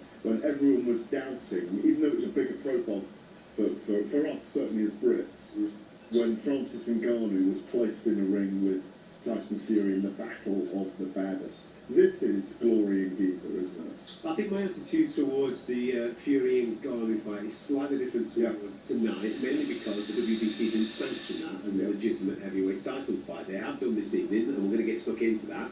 But for people that have been keeping across this throughout the course of the week with the various shows that we have here on TalkSport, and obviously with Spencer Oliver being out in Egypt, we're going to cross over to him very, very shortly to get a little bit of a taste of the atmosphere, because obviously it's baking heat out there and it does look a little bit windy, so I want to know how that's affecting the ring at the pyramids of Giza. But I think it's only fair that we paint a little bit of a picture as to what we're experiencing this evening. We are in a unique time where we have a heavyweight champion in Alexander Usyk who has clocked the game. He's been there, done it, got the t-shirt in multiple weight divisions, did it at cruiserweight, done it at heavyweight. And for me, Gareth, I don't know where you're at, but for me, he has answered every single question I've wanted him to answer. I wanted him to fight Fury, I wanted him to fight Joshua, I wanted him to fight Dubois, I wanted him to unify the division. He's absolutely done all that. So if I take away the fact that this is a world title defence this evening, I hold no grudge towards the main man in the heavyweight division if he wants to do something where somebody's paying him an awful amount of cash to do something in a very unique arena of which he can look back at the end of his career and go, I once fought there. Yeah, and no one else has fought there apart from, as Jasmine was telling me, one of our researchers and producers here, who just read me an amazing poem. She's Egyptian, read me an amazing poem about Usyk and Verhoeven's fight tonight. This is people say that Egypt is maybe the first place that people did do bare knuckle, as it would have been at the time, did boxing centuries and centuries ago, millennia ago. Look, you and I often disagree about meritocracy, but I agree with you on this, that the irrespective of the fact you've got the two greatest from two different combat sports fighting each other tonight of the era, you know, and there's no doubt that Alexander Usyk is the greatest heavyweight of this era, current era, and that Rico Verhoeven is an outstanding, an incredible piece of granite as a kickboxer, 10 years undefeated as a heavyweight in his own sport, 5 3-minute rounds they do. I want to get that in early as well. Notwithstanding all those things, the WBC title for me, the World Boxing Council title, should not be on the line. It wasn't at one point, then they stuck it back on the line. It is slightly different to Francis Ngannou and Tyson Fury, but we've got used to these over the last 3 years now. And, you know, I never say slim and none and slim left town in terms of chances for any fighter, especially heavyweights, because there's always a puncher's chance. But I think, rather like those years ago, we were both at that when Floyd Mayweather fought Conor McGregor, it's up to Alexander Usyk tonight, how he pitches the fight, how long he holds Rico up, how long he boxes him for, how long he decides he's going to stop him, or whether he's just...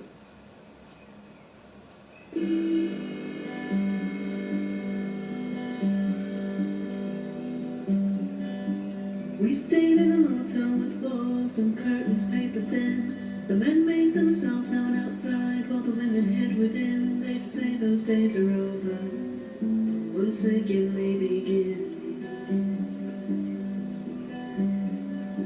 The men said they found nothing in this place for them to fear, but me and you, we understood the need to prick our ears. We felt the tingle on the skin that tells us danger is near.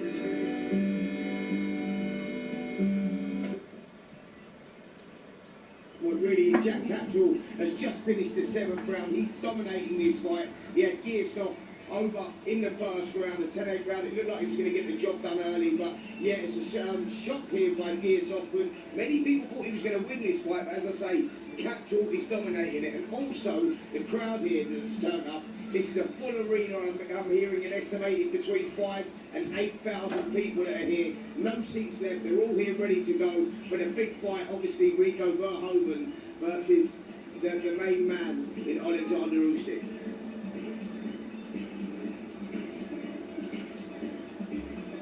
What's Derek doing there? I'm laughing. How are you guys? We're good. We're very good indeed. It's you. What, Gareth, why are you not here? This is beautiful. Why are you not here? Well, I decided to have a watch-along session with Adam Cattrall because we haven't been in the studio together for a while. I've been on the road a lot recently.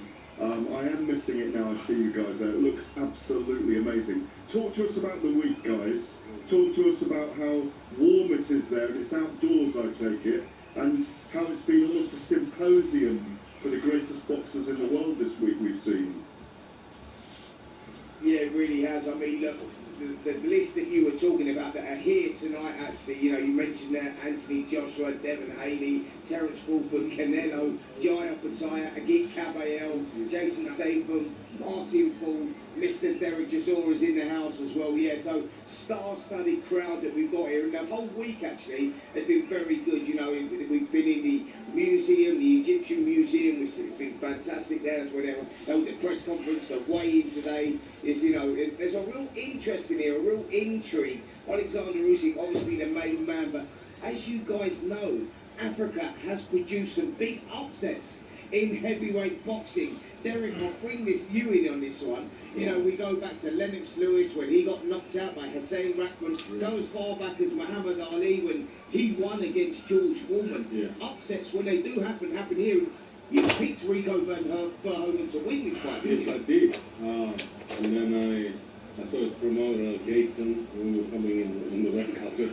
I go to him, I think he might win this, because Derek, I think so too. Because remember, he asked for this fight. Alexander didn't ask for this fight, so I think he's right. And I'll tell you what, he's been so relaxed and full of confidence all week. We caught up with him actually Wednesday night at the Grand Arrivals, and I mean, he was oozing confidence. He's talking about his unpredictability and how that's going to puzzle Alexander Usyk, a guy that's figured out every single style that he's been in with. I put that question to him, guys, and he said, yeah, I know, he's not been in with a kickboxer, is he? He's not been in with an unorthodox kickboxer. I'm going to be throwing shots from unusual angles, and I fancy when one of my shots lands, I'm going to win this fight. Fantasy versus reality. Obviously, we all go for Alexander Usyk to win, apart from Derek Chisora, who thinks that we could get the upset here. We could definitely get the upset here today.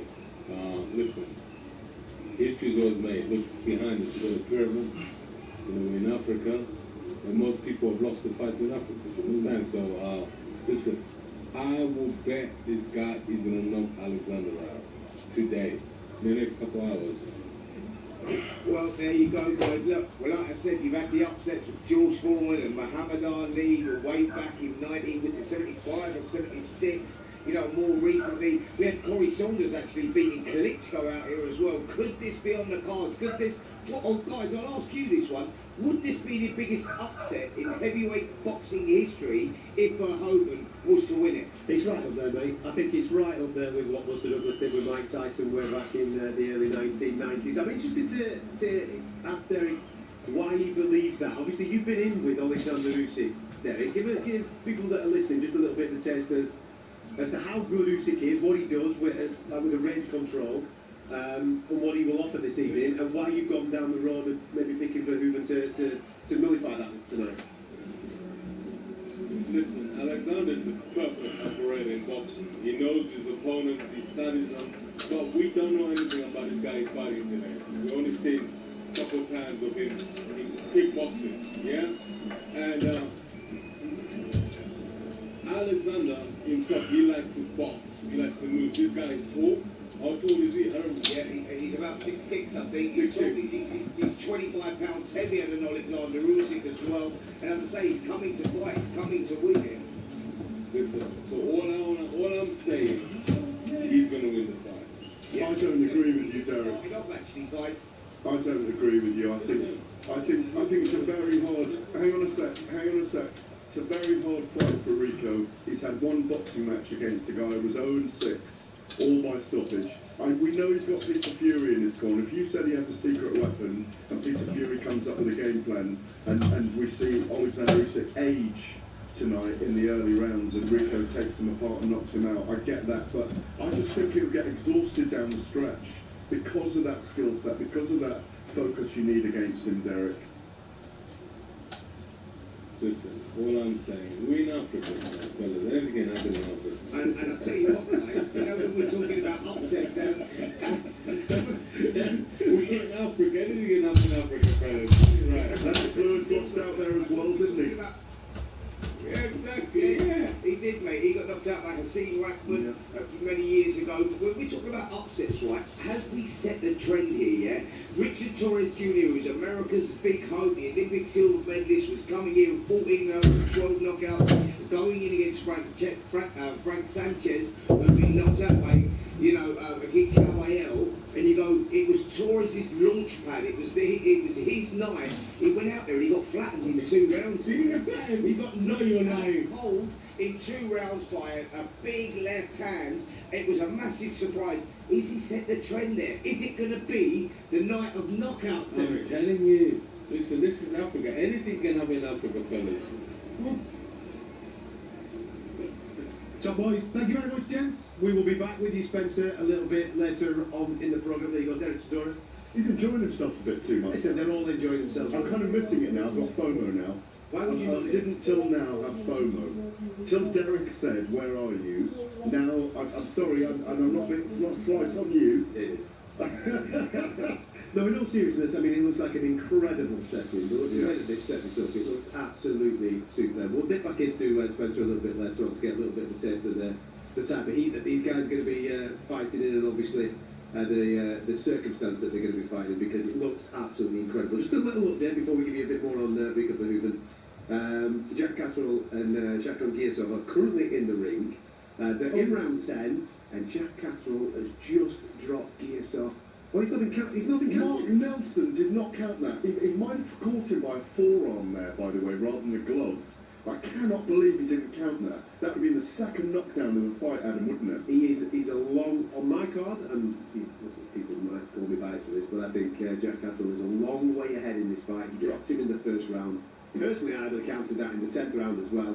Jack Catterall has boxed absolutely beautifully so far. He's 2 rounds away from picking up a version of the world title. We'll talk a little bit more in depth on that later on. After the break, we're going to get stuck into a bit of Rico Verhoeven. We're going to give you a little bit of a taste for who this guy is taking on Alexander Usyk tonight.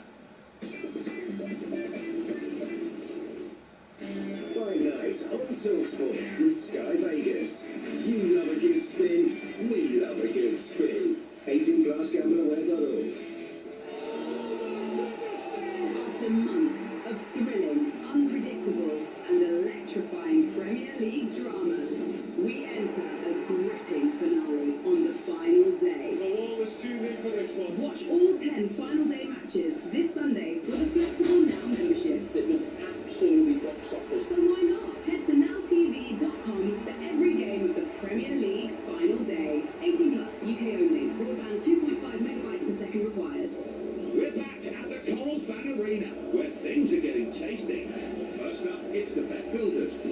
that ticks. No calls at 12 cards? All right, have it your way. Oh, and it's a mid-game appearance from the in-play experts. Fingers poised, ready to back a late comeback. Even at 3-0 down, they still believe. It's the fans that make every season spectacular. Coral, we're here for it. 18 plus, T's and C's apply. Gambleaware.org. Switching to Vodafone full fibre broadband is now as easy as pie. Oh, freshly baked. It's a walk in the park. Hello, little fella. It's like taking candy from a baby. Come on, as if I'd do that. With one-touch switch, it's easy. We sort everything out for you. We even contact your current provider. Plus, we'll help towards leaving fees. Switch today to full fibre broadband with Vodafone. Up to £200 credit to cover leaving fees. More information and terms at vodafone.co.uk/broadband. So I'll now hand you over to my best man, Eddie. Wow, wow, wow. Second time's a charm, eh, Billy boy? Oh, God. Substitution courtesy of Paddy Power. Embarrassing Eddie makes way for sensible Samuel. God, that was close. You might not always pick the right starter, but your sub can still deliver. Because with Paddy's super sub, your bet rolls over to the player coming on. Paddy Power. Valid on selected leagues and markets only. Pre-match and in-play bets on qualifying player outcome selections only. T's and C's and exclusions apply. Getting close to Gambleaware.org. Add some sizzle to your bank holiday with Lidl on our range of deluxe hot dogs and burgers. Now 20% off with Lidl plans. Tender, juicy, and almost a little too moreish. Lidl, more to value. 18 plus GB on new stocks last. Terms apply. See lidl.co.uk/LBTV. Offer ends 27th to 5th, 26. This season, I want to feel it from the start. Want to beat the odds and prove them all wrong. Look them in the eye and say, want to bet? Betfair. 18 plus, Gambleaware.org. Extra time on Talk Sports with Acorn Tax Insurance. What extra sports action? The sound of racing on the pitch! Extra punch. But that was an absolute stonker of a game, I thought. And extra fan passion. Your treatment for the club has been absolutely incredible. We've got you covered. They've actually got them back in the game. Get the football conversation, connection, and comment. That always goes the extra mile. Extra time with Acorn Tax Insurance, the UK's largest taxi insurance specialist. Not available in Northern Ireland. Vinci, qui sei vinci, universis collide. Finally.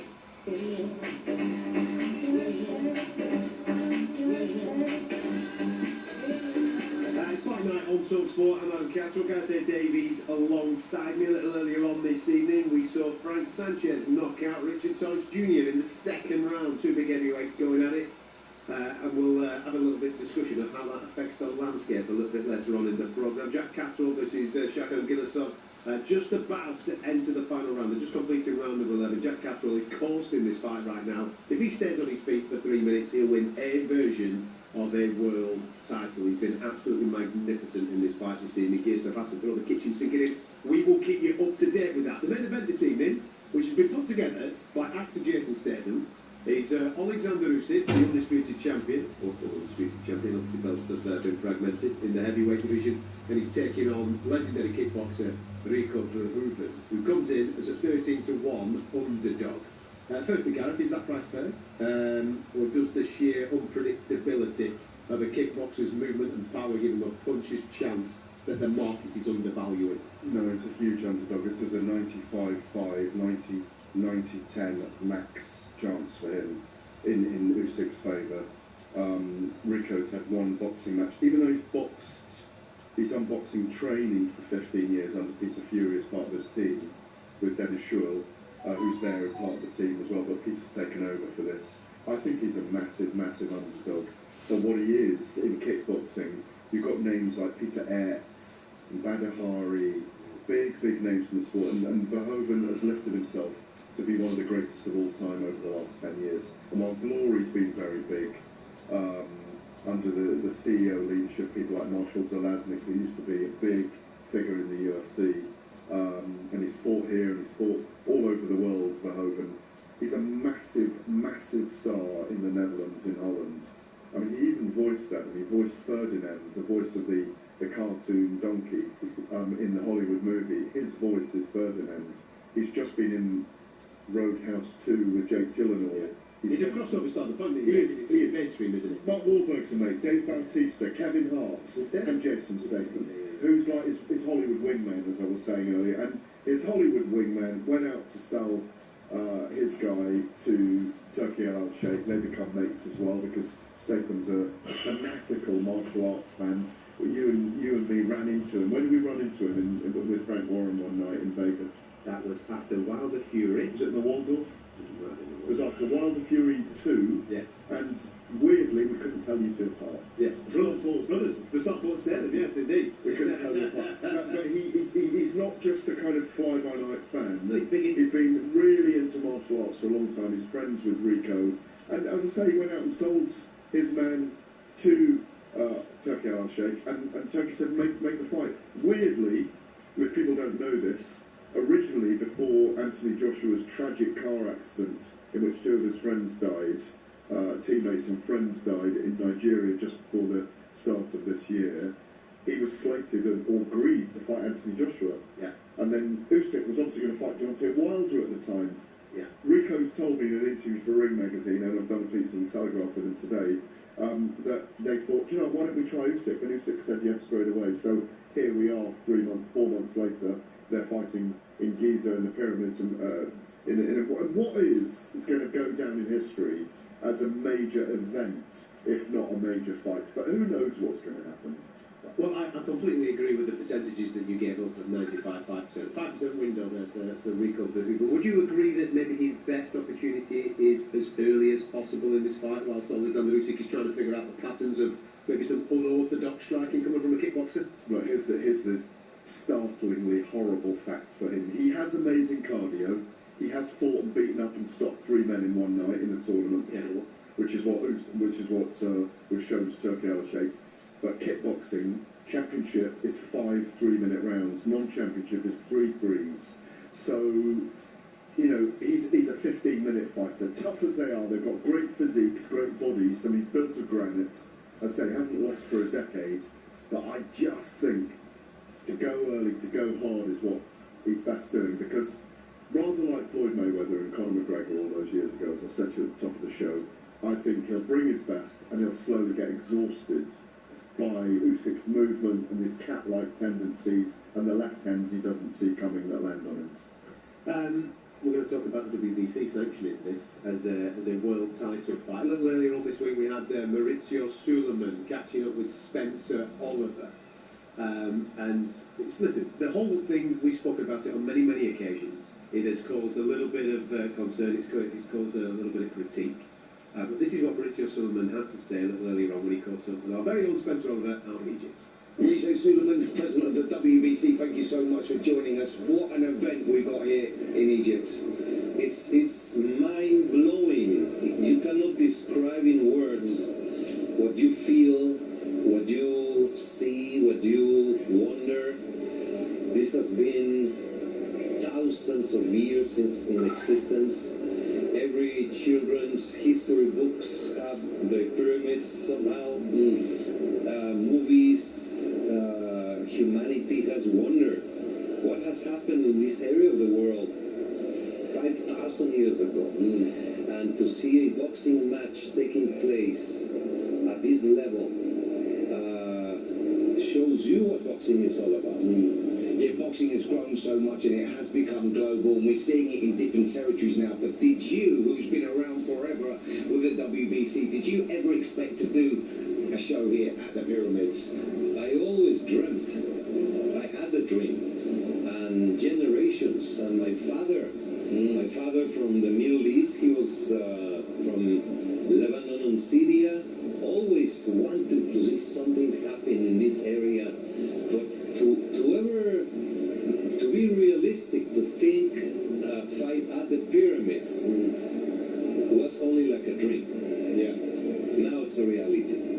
And the fight is Alexander Usyk, not just a generational great, but he's going to go down as an all-time great. He's fighting a guy from a different discipline, Rico Verhoeven. Can you explain to us, because there's a lot of the viewers that won't understand how he's been allowed to fight for the WBC title without having a ranking? The WBC has a criteria which is posted in the website for rankings. One of the criteria includes your activity as an amateur fighter, as an Olympian, and as a combat sport like Muay Thai and kickboxing. MMA is different because it's you use different techniques. But kickboxing is in reality boxing, and we have had so many examples of Muay Thai fighters converting into international boxing. That's the way it's called in Thailand, and become champions. And you have here a fighter, a kickboxer, who has been world champion 13 years with all the credentials. And Usyk has fought Joshua twice, Fury twice, Dubois twice in a row. Let him have a fight that he petitions. So we were immediately voted in favor of supporting this event, and now look at what it is. Brilliant, and we caught up with Ajit Gabriel yesterday. He's next in line for that WBC title shot. Will you make an announcement after the fight if and when he will get that shot? Well, we already did at the convention. Usyk was in Thailand. He petitioned a voluntary defense, and it was clear that after the voluntary, the mandatory comes. Caballel did a title defense in January. Great show in Germany. He has become a hero in his country and the area, Turkey and Germany. So the WBC ruling is after this fight, the winner fights Caballel. And we will see that in Germany? Well, that's a possibility because that's where you can do a stadium fight with Caballel. The president of the WBC, who has sanctioned this fight tonight as a world title defence for Alexander Usyk. He was kind of explaining there with Spencer that he petitioned to the WBC, Usyk this is, for the right to have a voluntary defence. And the next fight that he will have will be mandated by the WBC, hence talking about the interim champion there, Ajit Caballel. The interesting thing that Spence didn't push him on there was the fact that Rico Verhoeven's come from a different sport. If you are going to have a voluntary defence of your WBC title, I would fully anticipate that to be either number 1 to number 15 of the current top-ranked fighters within the WBC rankings, which is the normal way that this goes about. This has not been the case. This is a fighter from outside of the sport of boxing. Don't get me wrong, a very successful guy from outside of the sport of boxing, but he has come in and he has leapfrogged a lot of people that have paid their sanctioning fees, who have put themselves in position for that voluntary defence. This, for me, really does diminish the WBC title tonight with the way that they've carried on with this particular fight. I think they've made a mistake. They should not have put the WBC belt on the line, because if for any reason Rico Verhoeven beats Alexander Usyk tonight, it makes a mockery of the WBC heavyweight belt. That has been held, by the way, by Sonny Liston, Muhammad Ali, Evander Holyfield, Lennox Lewis, Vitaly Klitschko, Deontay Wilder. There's a panoply of great names that have earned the stripes to win it. We know the ins and outs. We know that the rules, which he didn't explain there, because originally the WBC belt was on the line, then it was withdrawn, then it went to their extraordinary council, and they considered his record in another martial art, which is within their rules. And because he's so decorated, they decided to give him the opportunity. He's 1-0 as a boxer against a Hungarian who was knocked out by 5 other opponents. He was the 6th knockout on the record. The guy's never boxed since. I don't agree with it. 6 weeks ago... Does it damage their credibility, do you think? I think it does damage their credibility. 6 weeks ago, and I know Rico well, and I know Karina's manager well, I did the ring cover interview with him, and the last 20 minutes when we'd stopped recording, he said, "What do you really think? Because I've heard your criticism of that." I said, "No, that's what I think. I don't not wish you well, because I love Rico. He's a fantastic human being and a brilliant fighter." I said, "But my deep opinion is, I wish you well, and I hope you upset the history books, because it will be the biggest upset in heavyweight boxing history, in my view." Almost like that moment when Francis Ngannou knocked Tyson Fury down. It was seismic. You can talk about Andy Ruiz beating Anthony Joshua. You can talk about Mike Tyson losing to Buster Douglas. But these were heavyweight boxers. Yeah. If Verhoeven wins, It's a spectacular upset for the WBC as well, and they go away with egg on their faces in Giza. It shouldn't be. Even I had it out with Rick. I said, listen, I'm not pillorying you. They've made the decision. He would have fought Alexander Usyk, belt on the line or not. This is a prize fight. Shouldn't be a world title fight, in my view. Let us know your thoughts. Get stuck in to the show. 3717 22 3 We'll continue talking about the men event, which is coming up a little bit later on this evening. Alexander Usyk against Rico Verhoeven. And we can tell you that Jack Catterall has won his fight against Shakur Giziev. And he has picked up the WBA regular title. Here's a question for you. Do you class the regular title as a legitimate world title? Get in contact with the show. We'll discuss that next. Fight night on Talksport with Sky Vegas. It all starts with a spin. 18+gambleaware.org. After months of thrilling, unpredictable and electrifying Premier League drama, we enter a gripping finale on the final day. The wall was tuned in for this one. Watch all 10 final day matches this Sunday with a flexible Now membership. It was absolutely box office. So why not? Head to nowtv.com for every game of the Premier League final day. 18 plus, UK only. Broadband 2.5 megabytes per second required. Have you got your golden goals in for the weekend? BetMGM is giving you the chance to net up to £250,000 with 6 correct football scores. There's also free bets and cash prizes for 2 correct results or more. And the best part? It's completely free to play. Up to 6 figures for 6 correct scores. BetMGM. It's showtime. Predict 6 correct scores to win up to £250,000. T&Cs apply. 18 plus. Please gamble responsibly. Here's a tale of 2 commuters. Steve was in a rush and needed to park near the station. Jane also needed a space and booked in advance with Your Parking Space. Steve had a meeting at 9 and panic at 8. Nowhere to park. Jane, she's already in the office and enjoying that morning latte.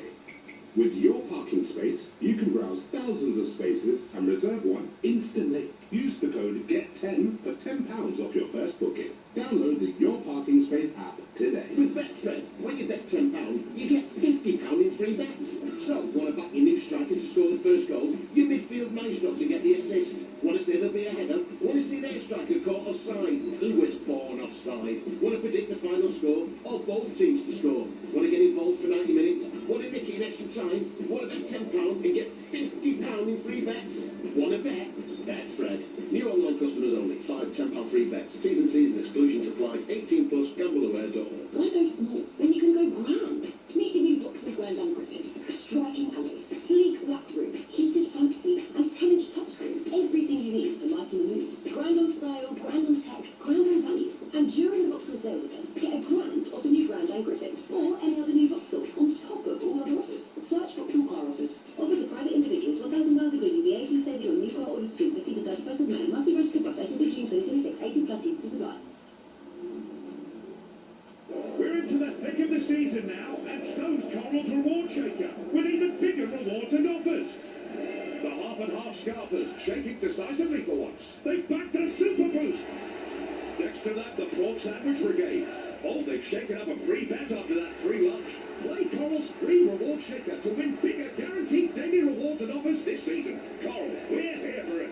18 plus UK max 1 reward or offer per player per day. 8 AM to 8 PM. Reward restrictions and T's and C's apply. Gambleaware.org. Adrenaline pumping, heat seeking, Saturday night boxing, fight night.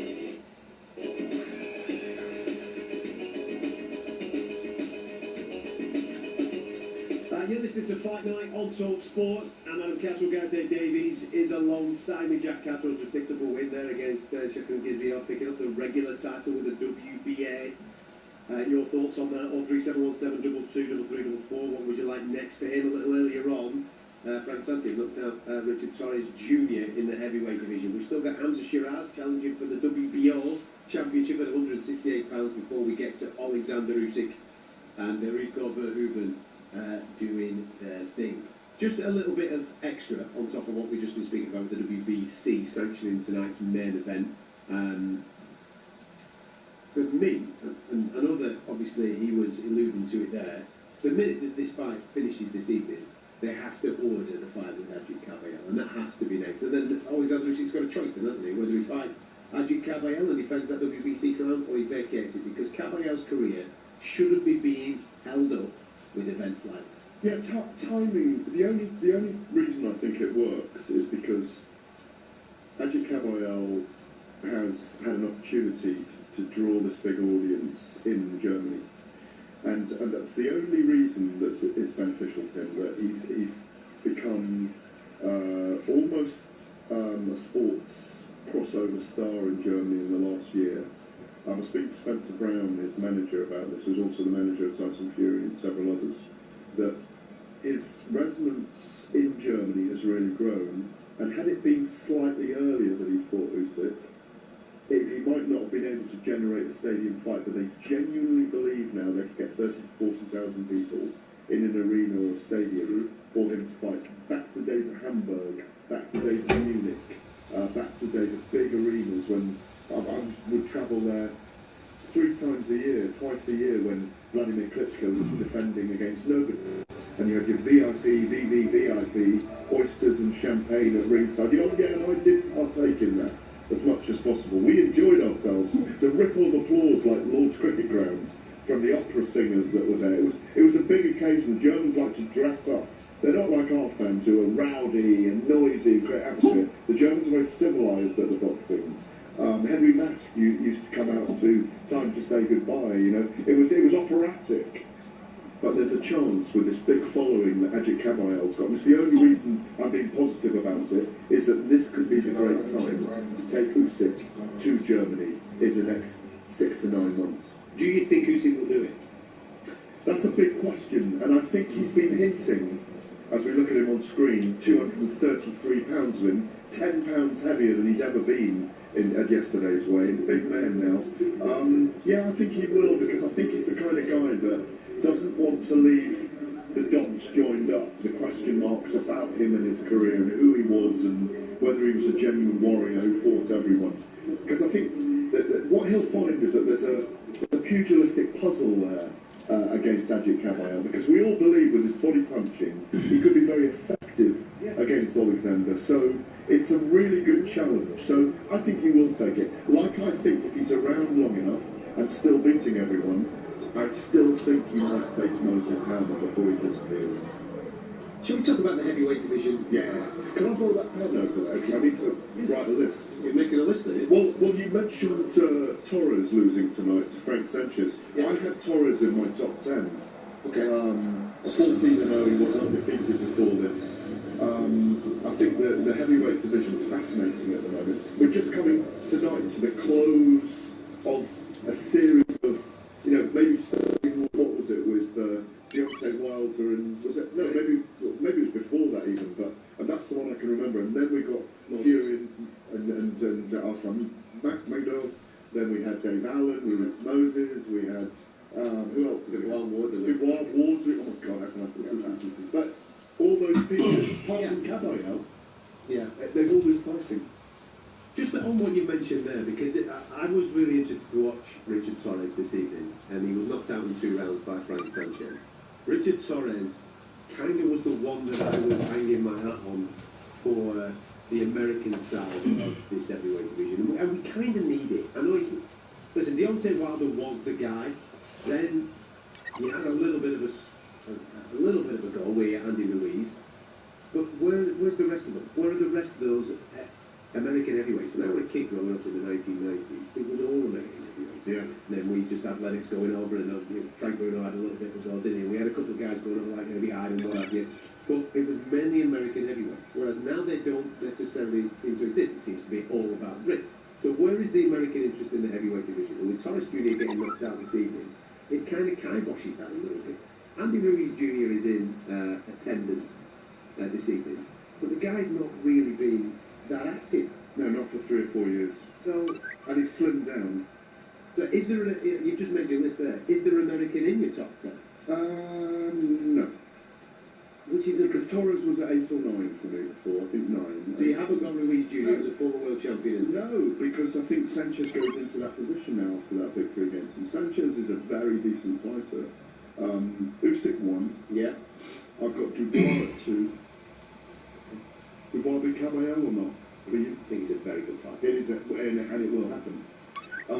Caballero at 3, and obviously both of those are with Queensbury, Frank Warren now, and he's going to get the fights made. Because that fight, if Usyk vacates the WBC, Dubois and Caballero will fight for unification.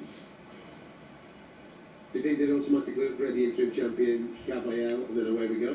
Absolutely they will. Okay. But I think Usyk will face him. Wardley 4. Oh, sorry, Fury 4. Yeah. Wardley 5.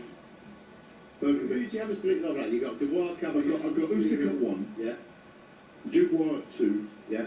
Caballero at 3. Okay. I've got Tyson Fury at 4 at the moment, even though I've written a piece to Ring Magazine, Fury against what happens in the event of Fury versus Dubois, Caballero, Wardley, Itauma and Joshua. I've written fight reports on all 5 of those in next month's magazine, and only one of them beats him. Who is it? Only one of those beats Fury. Who is it? Beats Tyson Fury. Now, you probably said that it's Moses Itauma. Yes, it's the changing of the passing on of the baton, the changing of the guard. Yeah. Okay, so you've got Joshua down to 7. I've jumbled my list up here a bit. Usyk at 1, Dubois at 2, Caballero at 3. Even though I think Fury is capable of beating him, but I'm just putting Fury in at 4 now, just to have a little tease. Wardley at 5. Hergovic at 6. Itauma at 7. And hopefully next week, if they really want to put Itauma in with Hergovic and give him a proper rounds test, I still think he bashes him into next week. I think Itauma beats everyone, maybe apart from Usyk. But even that's going to be... I'm getting giddy. Joshua at 8, Frank Sanchez at 9, and F.A. Jagger at 10. Am I missing someone there? No, I don't think so. Joseph Parker, he's not in the rankings at the moment, but he probably slide. Andy Ruiz. No, Andy Ruiz is in my top 20. Yeah, I'm afraid so. Yeah, but what's he done for me lately? He lost to Jarrell Miller in my view in Los Angeles on the Crawford Mod undercard. Are you far off with that top 10 or not? You've got Andy Ruiz in that top 10, haven't you? Maybe. I But no Americans really. But he's a Mexican anyway. You mentioned the possibility of seeing Moses Itauma against Filip Hrgovic. I think that is an absolutely fantastic fight. We're going to talk a little bit more about that next here on Talk Sport. Fight night on Talk Sport with Sky Vegas. All your favourite games, all in one place. 18+Gambler.org. From the producers of Yellowstone, who's testified, Beth and Rick are back. A legacy is a beautiful thing. A new original series. But only if it survives. Family's the only thing worth fighting for. This life here is gonna work, isn't it? We'll make it work. I can make this a lot harder for all y'all. And peace will have to wait. Dutton Ranch. Stream now only on Paramount Plus. T's and C's apply. Subscription required. 18+. Get a free bet when you bet £5 every week of the Premier League season and a big boost every day.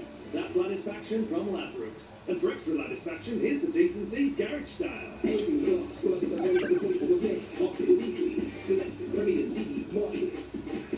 Max 1 free bet per week. Values vary. Restrictions and T&Cs apply. Baby odds boost. T&Cs on Ladbrokes.com. Gamble where you're all. Right, who's all in for Cancer Research UK's Race for Life? Sunday Leaguers, Dog Lovers, Big Lovers, Bunker Dancers, Baby Ravens, Potters. Whether you walk it, jog it, or run it, go all in against cancer. All in to help fund life-saving research. Sign up now and save 30% off entry to your local 3K, 5K, 10K or Pretty Muddy event. Search Race for Life. Discount ends May 24, 2026. T's and C's apply. This season, I want to feel it from the start. Want to beat the odds and prove them all wrong. Look them in the eye and say, want to bet? Betfred, 18 plus, gamblearound.org. At B&Q, get 20% off outdoor plants in-store and 20% off selected outdoor living. You can do it. Offer ends 1st of June for full T's and C's, cpl.com. Great result. Thanks, Peter. Coming up, we have league action live on Friday night, followed by 3 more games live on Saturday, then 2 more massive games live on Sunday, and don't forget, league action live on Monday night. Then it's over to Europe for the big one, live on Tuesday, then the even bigger one, live on Wednesday, then it's the other European competition. Sometimes a break isn't a bad idea. So, if ever you want to take time out from betting, use Paddy Power's Take a Break tool to pause your account. Paddy Power. 18 plus, begambleaware.org. When it comes to drama, this is a monumental moment. Tension, big chance here, and elation. And the ball is in the back of the net. The Premier League has it all. And this season, TalkSport's got your Sunday afternoon football covered with unbeatable coverage of all the big matches. Top Sunday Game Day Live tomorrow afternoon on TalkSport with Sky Sports. With titles on the line and fights for survival. The running is where it all counts. You can stream all of Sky Sports live with a flexible Now membership. Saturday night slugfest of sweet science and shiny shorts.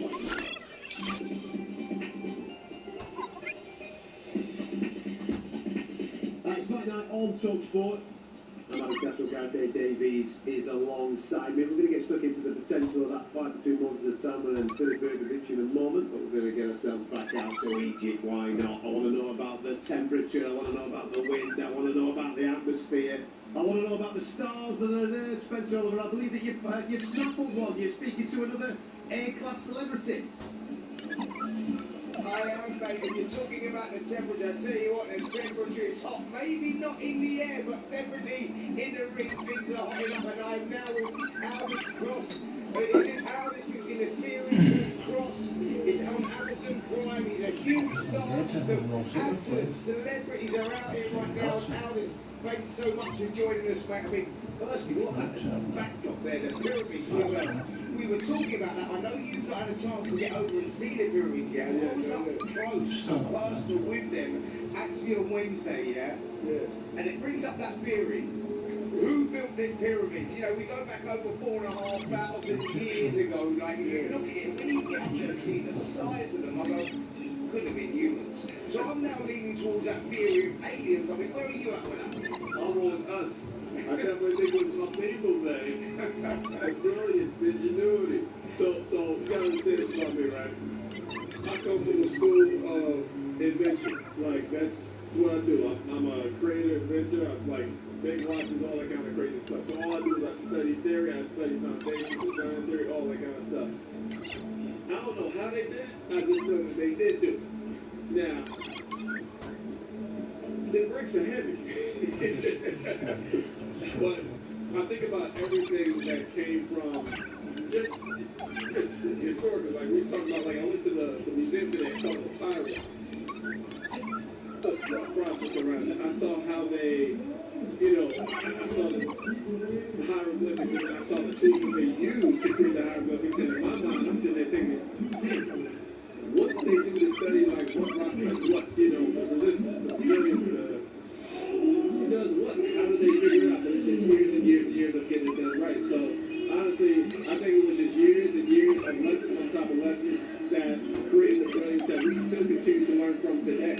Absolutely, it really is. It's an incredible thing, and it's incredible that they actually built this arena here in less than 7 days. Now, Alice, I know you're a big boxing fan. I know you follow the sport and you come away from filming your series. Actually, to me, on this show, about Ollie one of the best, not maybe of this generation, but of all time. So, I think it's one of the best of this generation. Yeah, I said not just the best of this generation, but probably one of the best of all time. We get to see him in the press here.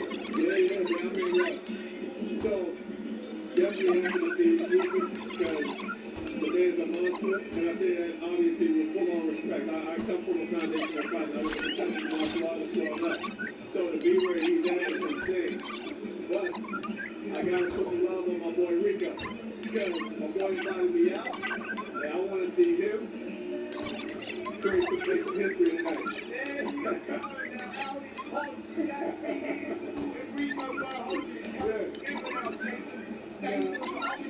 legs on here as well. I'm starting to piece it together. Can he pull off? The guys back in the studio were talking about this. Would go down as the biggest upset in heavyweight boxing history. Can he pull it off? Here's the thing about Rico is that he's an undefeated heavyweight champion kickboxer, right? Foundations are different when it comes to different fighting styles, but he's definitely going to be in there and give a good fight. I believe fully that he can take this and do it. I also want to see how Usyk gets down because, again, I respect the craft and I want to see a brilliant fight. Honestly, I want to see that take me to 12 rounds. But I feel like my man Rico has a real chance. So that's what I'm looking. I'm dying on that end. Well, there you go, guys. You heard it there from Albert Hodge. He's here to support Rico at home. And he thinks there's a possibility to put it off. Guys, we talked about it. Out in Africa, there's some strange results come down. Go back to former athletes, Boris Saunders, Klitschko. Could this be another one, boys? So check this, man. Rico, he's big, he's strong, but he's quick and agile. That's the most unassuming thing about him. And I'm talking to somebody who is trained with him. I've been surprised by it. So I think we're gonna get a great show. I know we're gonna get a great show tonight. Yeah. There you go, boys. So we got a Rico Verhoeven fan here who says he's going to pull off the upset. So, boys, thank you very much. Thank you very much, Spencer. Thank you very much. All this odds there, and a man from across. A lot of people have seen all this. Doing his acting with tonight in the frame of a Boston fan. Ringside of the pyramid, the key. Looks amazing, Ed. It does look absolutely special as Andrew Shiraz makes his way through the ring to take an Alan Beckett for the WBO £158 title. We'll keep you across that and how Andrew gets on. Just before we move on to our next section, just a quick one on the Salma fight. We quoted it a little bit earlier on in the show. Personally, I think it was the absolute perfect fight for everybody involved. From a most of the time point of view, listen, he's been beautiful so far. I've really enjoyed being ringside on a couple of occasions to watch Moses do his thing. I thought he stepped up brilliantly last time. And now, it's that next level before you then move into talking about world titles. Philip Bergovich is absolutely the right guy. He's been in with Daniel Dubois, beating Bergovich, but he didn't put him in the seat of his pants, did it? So this is a real test for Moses Atama. I think it's the perfect fight for him. And from the Philip Bergovich point of view, listen, he's just coming off the back of 3 consecutive wins. He needs to step up in level of competition too.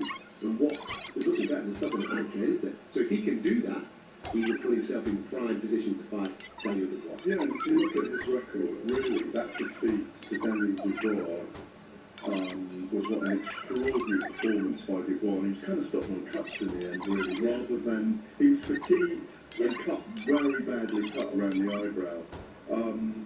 He's an incredible fighter. Again, someone I've spent a lot of time around. He's a very tough man. He's out of that Croatian martial arts kind of milieu, the Mirko Krokop, the Marko Martiniak, the bare knuckle fighter. There's a lot of great fighters from Croatia. They're a warrior nation. The Romans used them as mercenary fighters. He's a genuine gladiator. And because he's in proportion, he's the size of a flaming basketball player. He's a much bigger man than you think he is. He's got a right bolo punch that people don't see coming a lot as well. He hits you with that you don't see coming in. I've spoken to people that spar with him a lot, and they say that right hand of his is so dangerous. He got it working quickly against Dave Allen as well. It's his trick punch, it's his party trick, if you can call it that. He's very dangerous for Moses. It could upset the hype train. There's no question about it. He will be handsomely rewarded financially for it. I think that's what they're going through at the moment.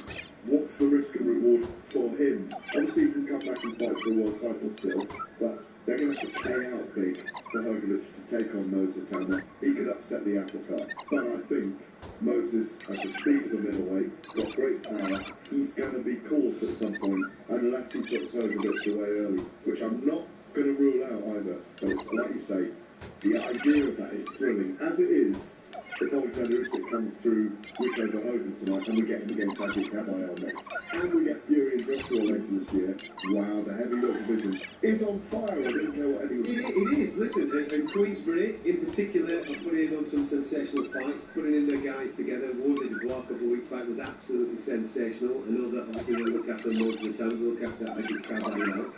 They've got strong relations with Turkey Al Sheikh, so there's no reason that we can't get these fights. We are living in a really, really crucial time for the heavyweight division, and hopefully that's all filtering down into the other divisions too. But the heavyweight team absolutely is red hot right now. Let us know what you think about it. 43717 223 We are going to talk a little bit about the potential fights of Ryan Garcia and Conor Bain coming up on the horizon. We had that announced by Ryan Garcia, didn't we, on the Jimmy Fallon show this week. I saw that he said, I'm going to fight someone from the other side, and Jimmy thought he was going to fight a Marshall. Yeah, sort of from strangers, something like that. Anyway, we'll get stuck into that very, very shortly. Hamza Shiraz is in the ring and he's worked out the fight. We'll keep you across that. Friday night on Sports with Sky Vegas. You love a good spin, we love a good spin. 18 Glasgow World. Make it matter, make it count, make it precise, perfect, profitable. Make every job bang on. Make it worth every early start. Make it home for the kids' bath time. Make time to hit the gym. Make it inspirational. Make your mark and make a mark on others. Make The Apprentice fall for the oldest trick in the book. Make it TV2, coffee with one, breaking with brown. Make it to the match. Make that catch up with your mates. Make it to the end of another busy week. Make it happen with Blum. Your world made better. Find out more at blum.com. Have you got your golden goals in for the weekend? BetMGM is giving you the chance to net up to £250,000 with 6 correct football scores. There's also free bets and past prizes for 2 correct results or more. And the best part? It's completely free to play. Up to 6 figures for 6 correct scores. BetMGM. It's showtime. Credit 6 correct scores to win up to £250,000. T&Cs apply. 18 plus. Please handle responsibly. I'm in the kitchen with Charlie Bingham. So what have you got here, Charlie? My brand new pan-fried pad thai noodles. Noodles, but you're Mr. Fish Pie Guy. Guilty. And our ovens were roasting. The pan is king of noodles. Whether it's pad thai, yakisoba, or laksa, finding that perfect texture is a bottomless noodle rabbit hole. But all I have to do is stir it in the pan for 6 minutes, right? Bingo! Try the new Charlie Bingham's Asian pan-fried noodle range. Handmade in my kitchen. Pan-fried in yours. Smart TV didn't work. QR code login didn't work. Re-enter login didn't work. Voice activated remote didn't work.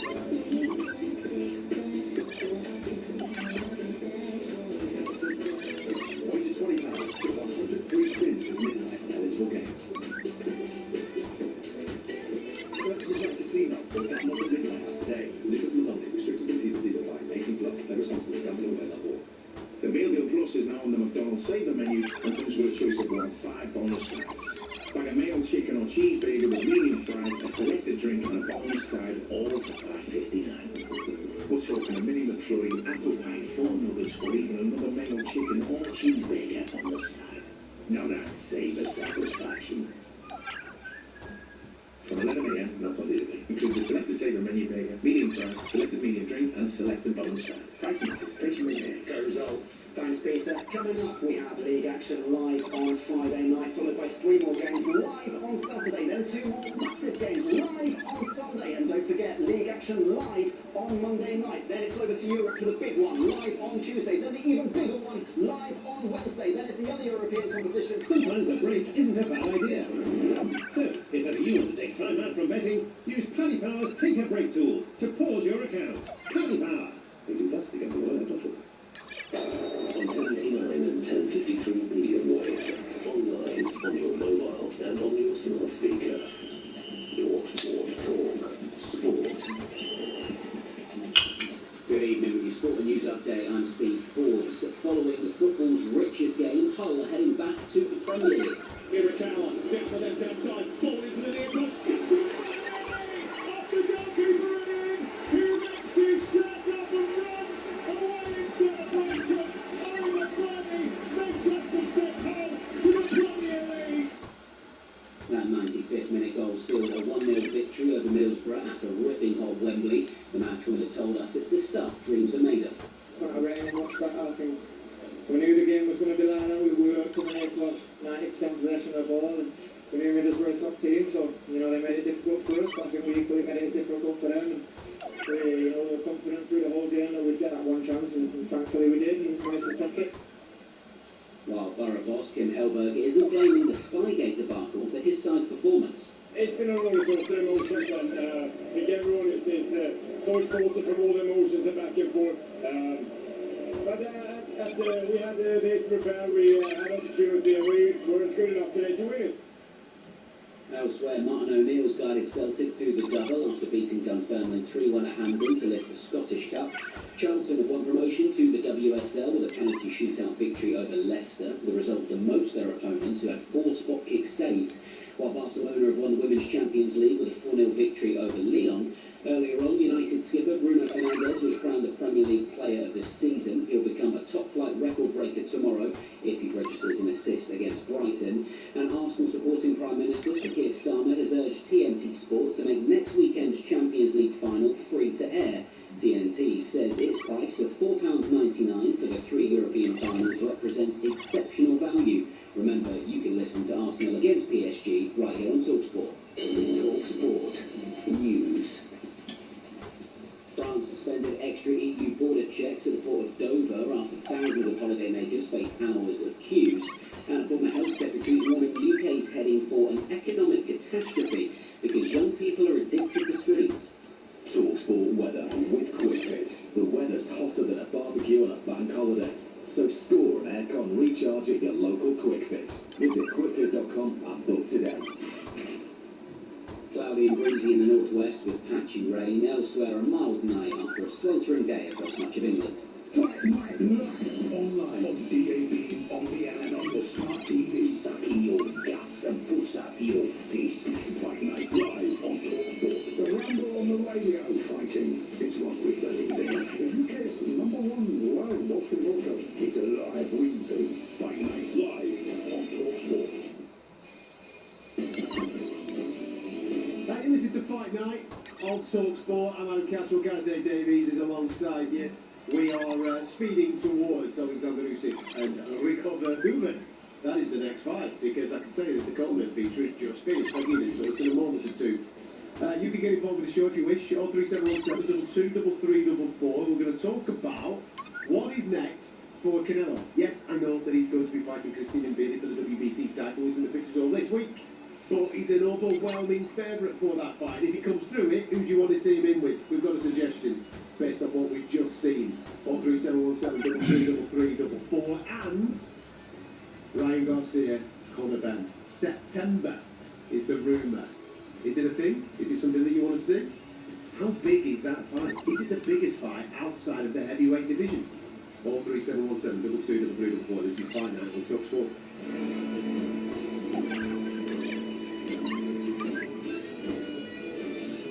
Well, as I said on the preview of this fight, massively overmatched. Massively overmatched. Hamza Shiraz has just destroyed Alan Begic in 2 rounds. He's now the WBO super middleweight champion of the world. Begic coming into that fight, obviously undefeated, and people look at that and think, yes, he's absolutely earned his right for a world title shot. Now, he navigated the system to this particular point. His record is padded. Go look at the people that he's beaten. He was massively out of his depth this evening. I don't even think he's landed a shot on Hamza Shiraz. And Hamza Shiraz has taken him out inside 2 rounds. Professional performance from Hamza. He looks absolutely brilliant, but it was against lesser opposition. He's now the WBO king. And you've got a suggestion for his next fight, haven't you? I have very, very precise punches, not a lot coming back. Left uppercut, left hook, flurry of punches, heavy body shots. The body shot, left hook to the body that eventually put Begic down, Adam. I think what happened early in that fight, Begic hasn't... What we know about Hamza is he has great power. Yeah. Carlos Adames negated that in Riyadh and outboxed him and beat him. Different weight, though. Different weight. Different weight, yeah. Different weight at middleweight. And, you know, Hamza 6'4", 6'5", was... How did he make 154? God knows. You know, 154, 160. Now he's at 168. He's got true power as a super middleweight. And he wasn't applauding ringside. Sitting next to Anthony Joshua, one Saúl Canelo Álvarez de Guadalajara, Jalisco, Mexico. Sitting there, did not even put his hands together. But that is the man, never mind Christian and Billy, in Riyadh in September. Obviously, I think he'll come through that. It's a hard fight against Billy, though, who's a big operator, big, powerful operator. Canelo's the better boxer. But after that, I want to see Hamza Shiraz return to the UK with Canelo, and next spring fight Canelo at super middleweight at Wembley Stadium. He's been the Brit Basher, Canelo. Can you name the 9? Can you do it? Can you name the 9? What a quiz question. If you can call us now with the 9 names within 20 seconds, got to start you off. Ryan Rhodes. Wait a minute, hold on. You've just made the question, haven't you? You obviously know the answer. I know. Well, I think I can remember. You carry on talking and I'll write them down. Go on, yeah, all right. But that fight, the British fans would turn out in their tens of thousands to see Saúl Canelo Álvarez face a veritable Brit with big power like Hamza Shiraz. It's a terrific fight. I'd still make Canelo the marginal favourite, but that would bring the house down because Hamza may be able to stop Canelo's long-run Brit bashing. Who's he shaking hands with ringside? Turkey Al Sheikh. He's an ambassador for Riyadh season, is Hamza. British Pakistani, of course. His father, Cameron's there, by the way. You know Cameron, his father, was a quick bowler for Gloucestershire. I did not know that. He bowled out the West Indies one day. He got 6 for 40 on against the West Indies. Then he turned bad and was dealing kind of in cars in the wrong way. Went down for a stretch at Her Majesty's pleasure. He's a fantastic man, Cameron. There he is with his son right now. Andy Lee are pleased for him. Hamza is the next gen of our British fighters. Have you written 9 names down yet? I've got 7. Come on, give me them. Liam Smith. No, you got to go in order. Oh, I can't do that. Right, you got. Just let me whack them out. Right. Liam Smith, Callum Smith, Yeah. Amir Khan, Yeah. Matthew Hatton, Yeah. Ryan Rhodes, Yeah. Billy Joe Saunders, Yeah. John Ryder. Yeah. Well, what's with the 2? Rocky Fielding. Oh, Rocky, as if I missed that. Rocky Fielding. Yeah. Come on, it's your quiz question. Can you Is it 8 or 9? Is it 8 or 9? I don't know. We'll get the 9th one. Liam Smith, Callum Smith, Amir Khan, Yes. Matthew Hatton, Ryan Rhodes. I want them in order really. Billy Joe Saunders, John Ryder, Rocky Fielding. That's 1, 2, 3, 4, 5, 6, 7, 8. Yeah. It may be 8. You AIing right now. I'm going to find out your answer, mate. Yeah. I miss Rocky Fielding.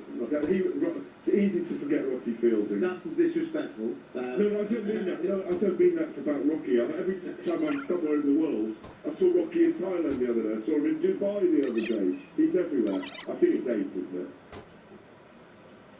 Yes. Yeah. And Hamza would be the 9. Hamza might be the 9th. Yes, indeed. On Hamza. If we've forgotten you, I'm sorry that you went 12 rounds, whoever you are. With Canelo. Listen, with them on Hamza Shiraz and the Canelo fight, I think he's in a really good position because obviously he's an ambassador, isn't he, for the Riyadh season, the Turkey Al Sheikh. So therefore the funding will be there for that fight, which is obviously then that'll become attractive for Canelo Álvarez. Could you see a time? I don't know what. Obviously, Canelo's not fighting until September, is he, against Christian and Billy? Therefore, Hamza's going to have to wait post that. In the interim period, Yeah. could you make a Hamza Shiraz Chris Eubank Jr. fight at 168 pounds?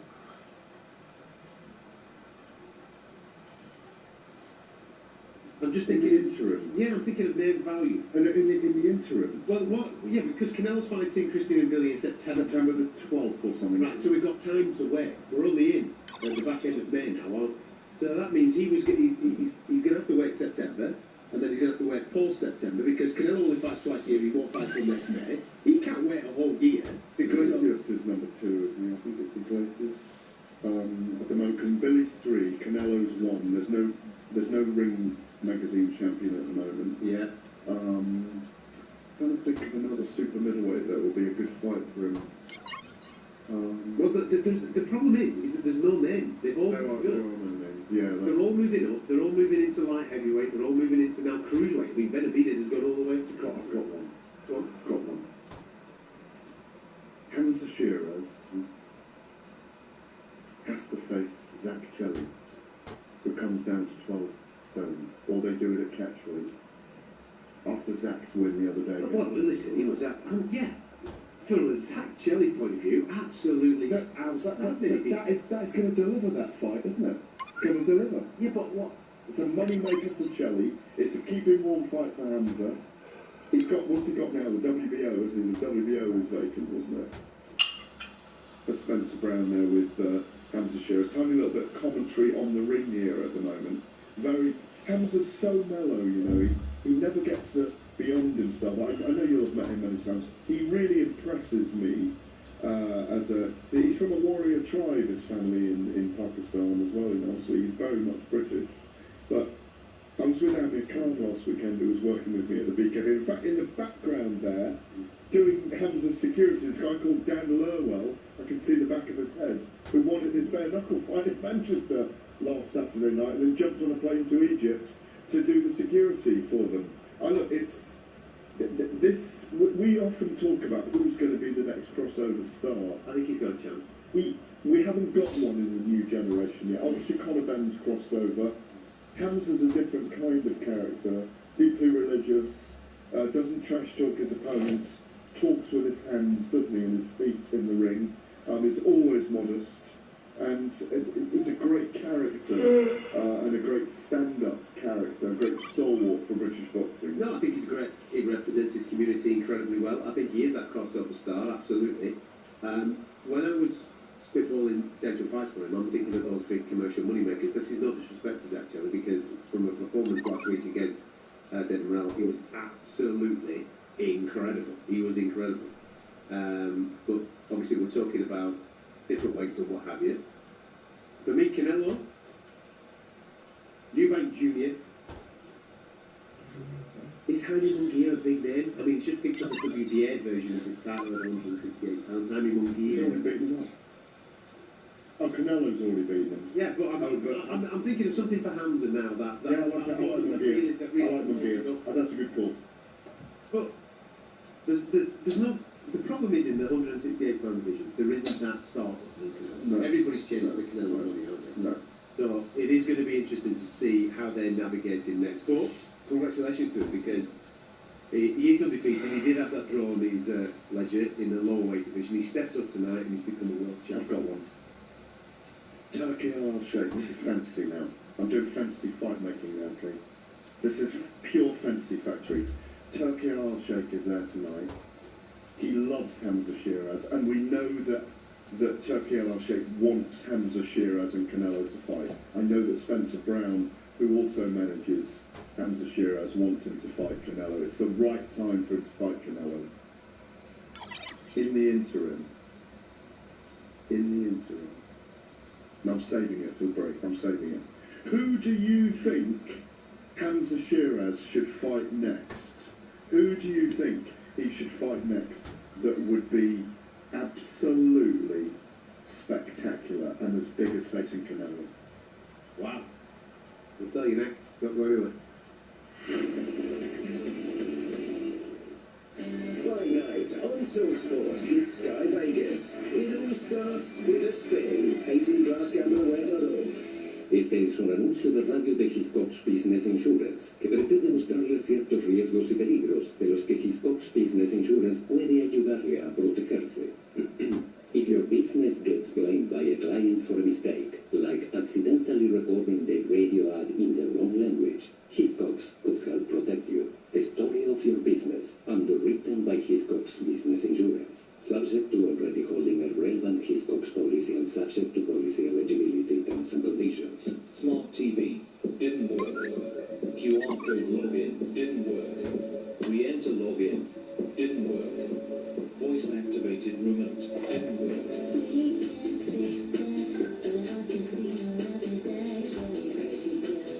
Wager £20, get 100 free spins at midnight on eligible games. Search Midnight Casino or download the Midnight app today. Liverpool's only restricted to T&Cs apply. 18+. Play responsibly. Gamblerware.org. FIFA World Cup 2026 is nearly here. As official sponsors, Hisense is bringing it home. With innovative kitchen-fit fridge freezers, for a sleek, built-in appearance. No compromise on capacity, so you'll always have space for perfectly chilled drinks and snacks. For every game and every goal. Because the best design doesn't stand out, it fits perfectly. With Hisense, official sponsors of FIFA World Cup 2026. Big game this week. Want to bet? Stop and think. Because sometimes the best bet is the one you don't make. Gamble responsibly. Betfair. 18 plus gambleaware.org. Switching to Vodafone full fibre broadband is now as easy as pie. Oh, freshly baked. It's a walk in the park. Hello, little fella. It's like taking candy from a baby. Come on, as if I'd do that. With One Touch Switch, it's easy. We sort everything out for you. We even contact your current provider. Plus, we'll help towards leaving fees. Switch today to full fibre broadband with Vodafone. Up to £200 credit to cover leaving fees. More information and terms at vodafone.co.uk/broadband. At B&Q, get 20% off outdoor plants in-store and 20% off selected outdoor living. You can do it. Offer ends 1st of June for full T's and C's, cply.com. So I'll now hand you over to my best man, Eddie. Wow, wow, wow. Second time's a charm, eh, Billy boy? Oh, God. Substitution courtesy of Paddy Power. Embarrassing Eddie makes way for sensible Samuel. Oh, that was close. You might not always pick the right starter, but your sub can still deliver. Because with Paddy's Super Sub, your bet rolls over to the player coming on. Paddy Power. Valid on selected leagues and markets only. Pre-match and in-play bets on qualifying player outcome selections only. T's and C's and exclusions apply. Hitting clubs, gambleaware.org. Come drink at the fountain of full force fighting. Fight night.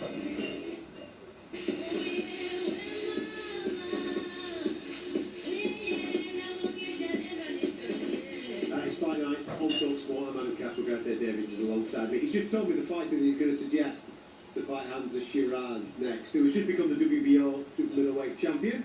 Congratulations to him, great victory out at the Pyramids of Giza. We predicted it would be quick. We went less than 6. Some people I saw say less than 4. It was in 2 rounds he started Talonbegi to become world champion. Congratulations to him. I would love him now to be hurtled towards Canelo. There might be a possibility of a Chris Eubank Jr. fight in the interim as Canelo fights Christian Mbili. You've got Osles Iglesias, who is the number 2 with the Ring magazine. Iglesias at 2, yeah. You've also got Jaime Munguia, who is in that top 5 as well. But you've got a suggestion, haven't you? I have, but you look at those Ring super middleweight rankings. I'm on the panel. I do not agree with it. Hamza at 10, Cal Plant at 9, Jacob Bank at 8, Armando Resendiz at 7, as we see it on the pyramids. Diego Pacheco at 6, Jaime Munguia, Lester Martinez, Christian Mbili, Osles Iglesias, as you say, Saul Alvarez. The Ring Magazine belt is vacant. We've been having a debate today on the Ring Magazine panel. Should Saul Canelo Alvarez and Christian Mbili fight for the Ring Magazine belt?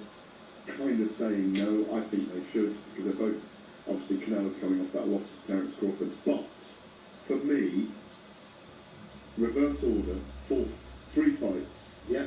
3 Brits that you could put Hamza in with. Now, no way is he 10 in the division, by the way. That's ludicrous. 3 Brits. Turkey shakes there ringside, shaking his hand, saying, I know what I want you to do. Keep busy while we get Canelo ready for you next autumn, or next spring, outdoors, Wembley Stadium. That would sell Wembley Stadium, wouldn't it? The British Basher. The Brit Basher. Anthony Yard. You're talking different words. Joshua Buatsi, I am. Anthony Yard, Joshua Buatsi, Callum Smith, stepping up to light heavyweight for a fight. Already? Be enormous. Enormous. But here's the big one. Here's the big one that sells out a giant stadium, maybe the Millennium Stadium with the roof shut in Cardiff.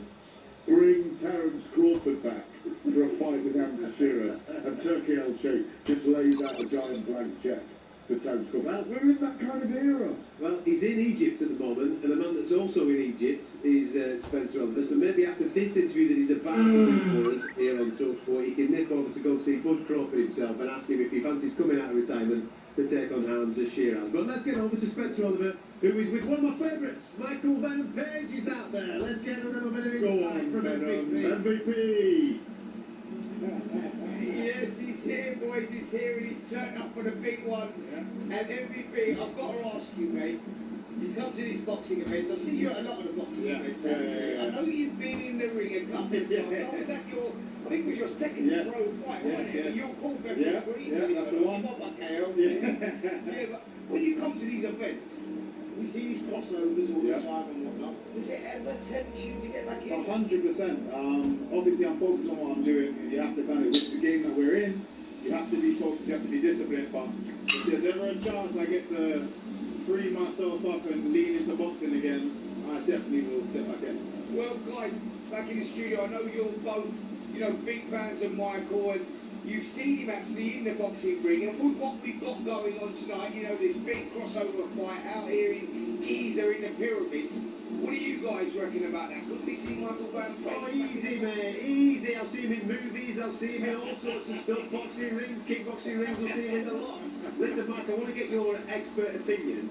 Tonight's contest between these two, I want you to give us a little bit of insight to range, the differences between kickboxing range, boxing range, because Rico's going to be facing that tonight against Alexander Usyk. You know what, interestingly enough, Usyk for me favours a little bit of a kickboxing range as well. I don't know if he's ever done kickboxing before, but his movement, his bounce, how light he is on his feet, I feel he's going to be comfortable with the range of kickboxing. Like, I don't know if he's done it before, but I feel like he'll be comfortable. Where Rico, for me, is going to get success is immediately at the start. Do not let Usyk figure out your game plan, because as much as Usyk is the more experienced, obviously, he's never seen you before in a ring. So if you give him time to figure out what you're looking for, then the game's over. You know, and he can probably finish it anytime he wants. But if Rico comes in all guns blazing, Hail Mary, and just doesn't give him enough time to think, he can definitely create an upset here. Just saying that. Sorry, Gary. No, go ahead, Spence, go ahead. Yeah, thank you, mate. So yeah, Mike, you were talking about, so speaking to Rico earlier on in the week, and he is supremely confident, as he should be. He's been dominant in his discipline, in his sport for 13 years or so. But he's saying it's the unpredictability that he's going to bring to Alexander Usyk. And yeah, Usyk works styles out, and he does that, and he's a genius at doing that. But he's bringing something different now. You will be able to sort of back him up on that a little bit, because you're coming obviously from a different discipline. You've been in the boxing ring. So what sort of problems will he pose, and how unpredictable will it be to other boxing styles that you see? It is the unexpected, like Rico's saying. But if he spends too long in there, he's going to try to become a boxer. And that's what can happen. He has to understand, and I feel like he realizes that from what he said to you, is he has the effect of, I don't know what's coming. But that only lasts 3-4 rounds, and then there's going to be repetition, there's going to be patterns, and Usyk is exceptional at figuring those things out. So you cannot have this last too long, unless you really hurt him early, and then it's just a matter of time about finding those shots again. But even still, that's difficult, because he's going to know how to keep safe and where figure it out even in that situation. He just needs to try and finish the fight early. So I'm agreeing with you on that big time. That for me, Rico's got to be very Hail Mary in this fight. The big right hand, we know he fights 5-3s. Yes, he does 3 fights in a night in a tournament sometimes, but he's a 5-3s fighter. Kickboxers have very tough bodies as well. They can take the body shots. He's got to get into range and try and bully Usyk as much as possible. Because once Usyk does that 3-step that he does, he'll start hitting Rico with left hands he doesn't see coming, in my view. And we've said it all along, he'll exhaust him, and he'll fatigue him, and he'll stop him between rounds 7 and 9. That's the way I see it. Yeah, it's an interesting one though, Gareth, isn't it? Because like Michael said there, Rico goes out and he throws everything, the kitchen sink included, in those first couple of rounds. And you sort of like, that's the unpredictability about heavyweight boxing. You just don't know that. And you know, he's going to bring that to the table. And that's the intrigue going into this one tonight. It really is. It's like, actually, Michael, I'm looking at you there, but you're looking in good shape. What's he really here for? Is it to support his mate, Rico Verhoeven? Is he going to put on a few pounds and put up a challenge if he comes through? It's going to be come on, mate, give us a little insight. I'm here just to support my guy, but I'm staying in shape. I'm definitely staying in shape. Yeah, watch this space, guys. That's what I say back in the studio. Top stuff. Spence, Mike, thank you very much for your time. Michael Benefit catching up with Spencer Oliver out in Egypt ahead of this big showdown tonight between Alexander Usyk and Rico Hoover. We're going to get stuck back into it in a month or two. I can see out the corner of my eye that Alistair Overeem, the Reem himself, is part of the illustrious broadcasting team. Maybe we can get a word with him throughout the course of this evening, because that man knows a thing or two about kickboxing, doesn't he? He was the first UFC heavyweight champion from the he was born in Hounslow, born in London, even though the Dutch have claimed him. We claim the first UFC champion born in the UK. Stick with us. You're listening to Fight Night on TalkSport. Fight Night on TalkSport with Sky Vegas. All your favourite games, all in one place. 18+gambleaware.org. After months of thrilling, unpredictable and electrifying Premier League drama, we enter a gripping finale on the final day. Let's tune in for this one. Watch all 10 final day matches this Sunday with a flexible Now membership. It was absolutely box office. So why not? Head to nowtv.com for every game of the Premier League final day. 18 plus, UK only. Around 2.5 megabytes per second required. We're into the thick of the season now, and so's Coral's Reward Shaker, with even bigger rewards and offers. The half-and-half scarpers shaping decisively for us. They backed the Super Boost. Next to that, the Pork Sandwich Brigade. Oh, they've shaken up a free bet after that free lunch. Play Coral's free reward shaker to win bigger guaranteed daily rewards and offers this season. Coral, we're here for it.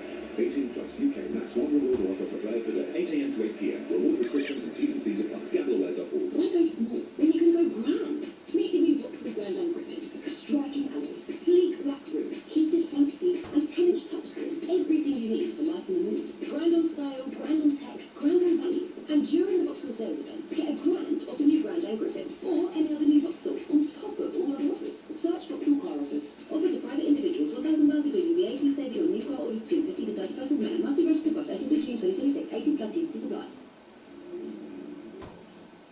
This season, I want to feel it from the start, from the whistle, from the first touch. Want to beat the odds, want to take an early lead, want to see why he costs so much money, want to shout pen before the ref has even called it, want to see the call go our way for once. I want to hear their lot go quiet, want to see them leave early, want to drop into the group chat to tell them, I'll see you in the future. Want to hear them agree, and if not, I'll say, want to bet? Betfred. 18 plus gambleaware.org. Switching to Vodafone full fibre broadband is now as easy as pie. Oh, freshly baked. It's a walk in the park. Hello, little fella. It's like taking candy from a baby. Come on, as if I'd do that. With One Touch Switch, it's easy. We sort everything out for you. We even contact your current provider. Plus, we'll help towards leaving fees. Switch today to full fibre broadband with Vodafone. Up to £200 credit to cover leaving fees. More information and terms at vodafone.co.uk/broadband.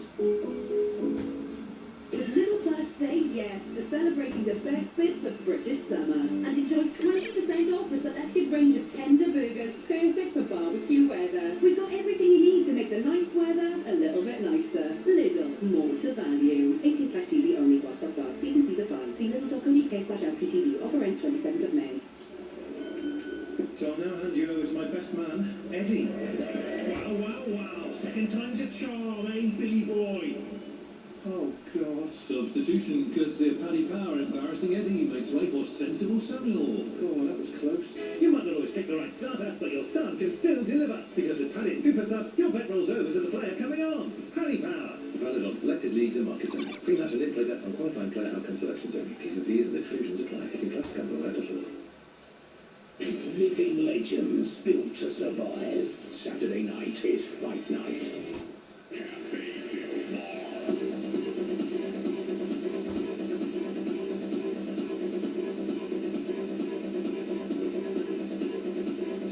TalkSport. We are on the TalkSport Boxing YouTube channel as well if you want to get stuck into a little bit of a watch along.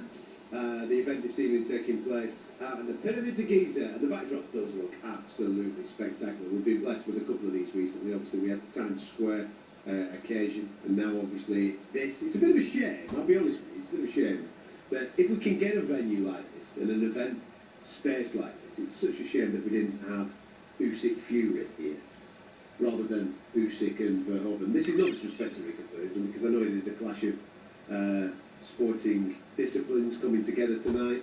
But for me, an occasion like this, a venue like this, kind of warrants the Undisputed Heavyweight Championship of the world, the two best boxers on the planet. At the time, it would be wonderful to have Usyk and Tyson Fury fight here, but not to be the case. Tonight it is obviously Usyk and Rico Verhoeven. We're going to get stuck into it in the next 10 to 15 minutes. We're expecting these boys in the ring in around about 10 to 11 UK time. So in the meantime, we can talk about what is on the cusp, because we are being told that September, the Mexican holiday in September, around about the 12th of September, Las Vegas the destination, as Ryan Garcia of Mexican heritage will be defending his WBC welterweight championship. And he was on the Jimmy Fallon show this week, which is massive over in the States. He made a big announcement because he says that he's going to be fighting a certain fella from the United Kingdom in the shape of Conor Benn. What did you make of all that? And just for a little bit of context on that, Conor Benn hasn't fought at £147 flat for the last 4 years. His last fight was £150 catchweight against Regis Prograis. He hasn't hit 147 for 4 years. Still highly ranked with the WBC at 147, and now gets an opportunity, it seems, in September to fight for the World Championship. Yeah, and we have to comment on that performance as the chief support for Tyson Fury and Arslan Makhmudov at Tottenham, whatever it was, 6 or 7 weeks ago, because he looked very weight trained all week as well, and like I say, he made 150. And it was really hard work. I think he came in just under 150 anyway, didn't he, on the day? Yeah. And Regis Prograis is a slippery, slick southpaw at the tail end of his career, on the way down at the moment. And even though Conor Benn won handily, it was over 10 rounds, I think, wasn't it? Yeah. He didn't struggle, but he didn't look full of vim and vigour. His tensile strength is there. But he didn't look like a wrecking ball that fought at middleweight against Chris Eubank Jr. in the second fight. So I've always felt in the second fight he was a little bit more cool, calm, and collected, wasn't he? He was still a terror. Yes, he was. Absolute terror. I thought it was tremendous on the night. Yeah. It goes to Chris Eubank Jr. again. Yes. But I thought it was a more calculated display in the second fight compared to it was a fantastic performance. Look, he is a terror in the ring. That's what he does. He brings it. He's got vim and vigour. When was the last time you saw it on? Really? Well, and him being victorious and him stopping somebody, because obviously he's had a lot going on, self-inflicted over the last 4 years. He had 2 efforts at 154 and he didn't look amazing. He went up to 160, lost 1, won 1. Yeah. The second one that he won, it was a very calculated performance. It wasn't up until the last round. Last round he had a little bit of go, then he showed a little bit of the old Conor Benn there. And then now he's come back down, all the way down to 150, which is lots. And he's 29 now. Yeah. We think of him as a 24-year-old, don't we? He's 29 now, and he's coming to the peak of his powers. He should be fighting at middleweight now, physically. He's not a big middleweight. He's not a big middleweight. He's not a big light middleweight. He's a welterweight side. He's not a huge man. But the problem is, when you go up, it's hard to come down again, as history dictates. Because they cannot make a catchweight 155 for the WBC. No, if they don't want to fight for the belt, I don't have any issues with it. It's a great prize fight between 2 of the modern stars of the sport. Conor Benn's crossed over. He is a box office star, but through thick and thicker, controversy and the like. He's got star character and star qualities. If he's going to make 147, if he's good at the weight, it'll be a good fight. He has really struggled at the weight. He's going to struggle against Garcia, who is a massive puncher at welterweight with both left and right hooks, notably that left hook. It's a dangerous fight for him. I think it will deliver all the way to the fight, but I'm afraid I think he'll get knocked out by Ryan Garcia, unless he knocks Garcia out himself. I want to see Devin Haney in with Ryan Garcia as well in the rematch. That's a massive fight. But Conor Benn, I've said this before and I will say it again, could end up with 50, 60, 70 million in the bank and never win a world title. And that's an extraordinary thing to say, but it will make him a very successful boxer in this period. If you're Conor now, is that the fight that you go after and you take now? Yeah, because it's so big. It's a really big... At 147? Yes. Go and take it. Go and have a go at it.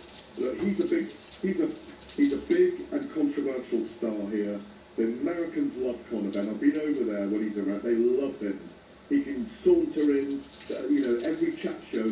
Those two go on Fallon together. They'll be rolling around like Arlie and Frazier on the floor in their suits, arguing in their slippery brogues. Everything they do in the build-up to that fight will be box office gold. The fight itself, I favour Garcia in a big way. Is it the biggest fight outside the heavyweight division? No, I think there's big fight. I think Bivol Benavidez. I think obviously Which one does bigger commercially?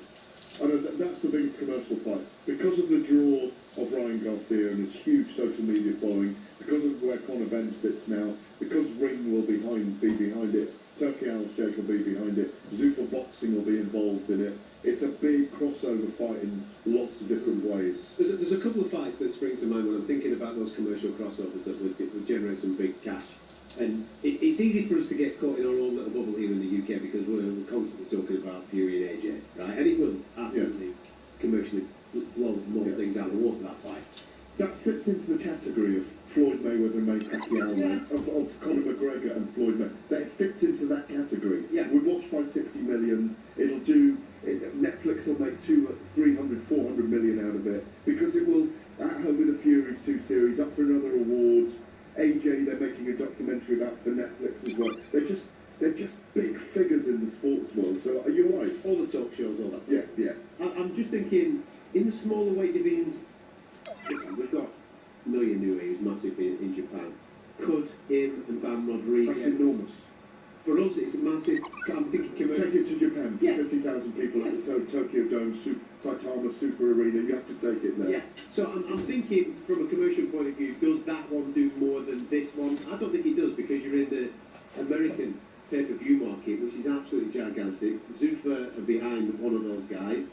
Ring Magazine are behind Ryan Garcia. So I think commercially, outside of that heavyweight division, I think Ryan Garcia and Conor Benn could be the biggest commercial fight in the world. And if they take it to Netflix, which is possible, if they don't put it on Paramount, if DAZN don't have it globally, or if DAZN have it globally and Paramount have it in the States, that might be one way of doing it. But if it goes to Netflix, again, I could see documentaries in the build-up on those two. On Netflix, it's just enormous. It's a big fight because of the personalities you've got involved there and what might happen. Ryan Garcia, the guy that's drinking beer at the press conference, who's kind of off on Emperor's clothes, he's lost his character, he's lost his mind in the build-up to fight week. Tests positive for something afterwards, but batters Devon Haney in the fight, weighs 3 pounds over and takes a 6 million fine or whatever it is. That's the kind of character we've got in it. We've got the guy who failed the clomiphene test. How many times have we discussed that on the show? We discussed it for 2 years, and all they did was go around the block and find a loophole to get out of it in the end. Yes, he was exonerated, I have to say, but we don't know what went on behind the scenes in the legalese, It's not out there yet. So you've got all this layered nuance of controversy and the selling of a fight. And that's what we are. We are in the selling of fight business. September. Vegas, the perfect location. Are we going or not? We're going for 2 weeks, brother. Because we love a bit of Vegas, don't we? We do love a little bit of Vegas. I'm just interested in that particular fight and the landscape of that division. Tonight we've seen Jack Catterall pick up a trinket in that division. And I know that it will be marketed from whoever is connected to Jack as World Championship status and what have you, but we've got to be honest with our audience. It doesn't matter if we've got a relationship or an affection towards a particular fighter. We've got to be dead straight about the sanctioning bodies. Rowley is the WBA champion in the 147-pound division. Jack picked up the secondary title with the WBA. You've also got Devon Haney, who's supposed to be fighting Rowley, isn't it? Very, very... Winners take all with those fights. At one time we thought Conor Benn was going to face Rowley, didn't we, Rowley Romero? Yeah. But winners will take all in those fights. It will lead, for me, it will lead to the second fight with Devon Haney. Out of all the divisions, when I'm thinking about those young commercial stars, that seems to be the... 147 seems to be the place to be, where we can make some seriously big fights. Yeah, there's 154, there's some big fights in America with Boots Ennis and Xander Zayas, obviously they're fighting, and that's a decent division, but 147 is where it's at, 10 stone 7. Right, stick with us, because next we're going to be talking about these heavyweights that are going to get in the ring as Alexander Usyk is defending his WBC crown against Rico Verhoeven. We're live on the TalkSport Boxing YouTube channel. We're going to get back out to Egypt shortly. Fight night on TalkSport with Sky Vegas. You love a good spin, we love a good spin. 18+gambleaware.org. Make it matter, make it count, make it precise, perfect, profitable. Make every job bang on. Make it worth every early start. Make it home for the kids' bath time. Make time to hit the gym. Make it inspirational. Make your mark and make a mark on others. Make The Apprentice fall for the oldest trick in the book. Make it tea with two, coffee with one, bacon with bread. Make it to the match. Make that catch up with your mates. Make it to the end of another busy week. Make it happen with Blum. Your world made better. Find out more at blum.com. Smart TV didn't work. QR code login didn't work. Re-enter login didn't work. Voice activated remote didn't work.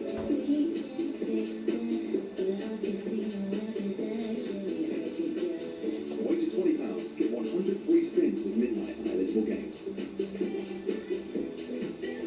Search Midnight Casino or download the Midnight app today. Nicholas only. Restrictions and T's and C's apply. 18+. Play responsibly. GambleAware.org.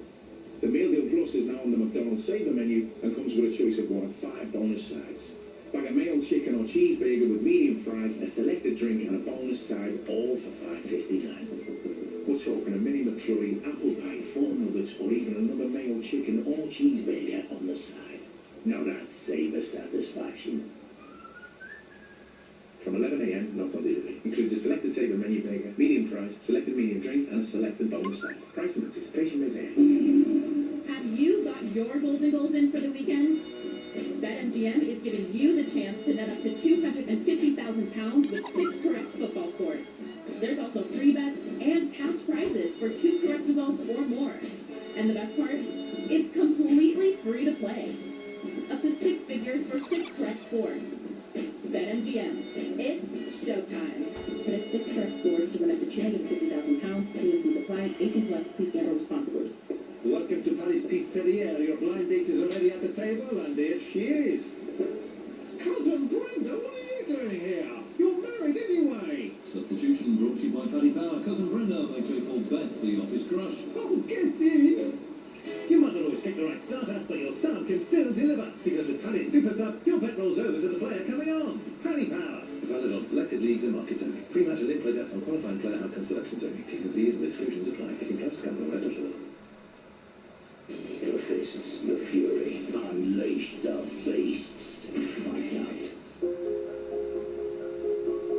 Heavyweight champion of the world, Alexander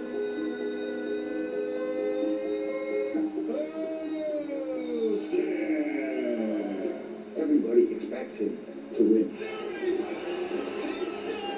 Let's see if he can. AJ could be hurt.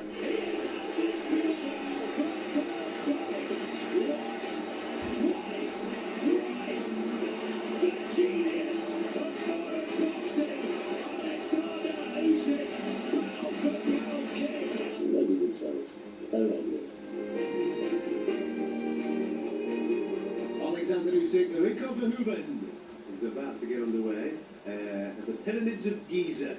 Beautiful setting. Looks absolutely tremendous out in Egypt. I'm Adam Castro. Gareth Davies is alongside me. We're going to talk about all sorts throughout the course of this fight. If you want to get involved, you're more than welcome to do so. 03717222344. What comes next for the victor?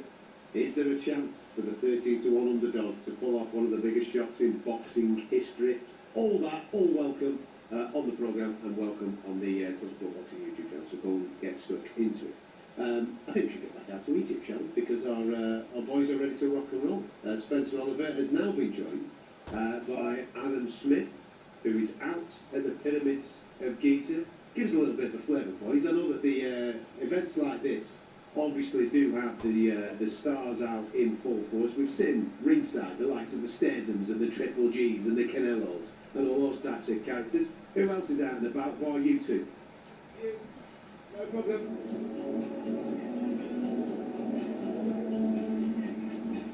Come on, Spence. In your own time. Come on, boys. Hello. Speaking to someone. I'm sitting here. Derek Tesora's just come over. I'm sitting here with Adam Smith, who's joined us as well. Adam, Yes.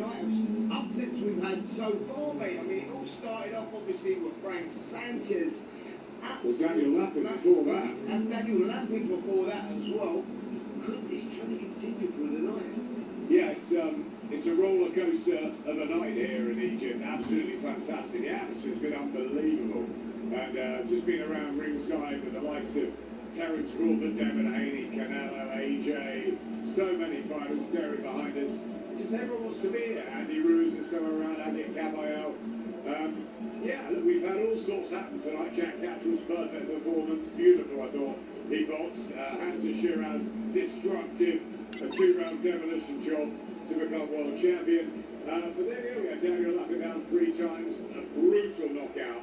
Frank Sanchez of poor Richard Torres. He's been a great character this week, hasn't he? But yeah, look, you never know. Main event's nearly upon us. Obviously, everybody's fancying Alexander Usyk to win it and win it in style, but we don't know what to expect, really. I don't think anyone does. I don't think anyone could perfectly predict what's going to happen. Well, listen, mate, I've had everyone I've had on here, including this big fella standing behind us now, Derek Shora.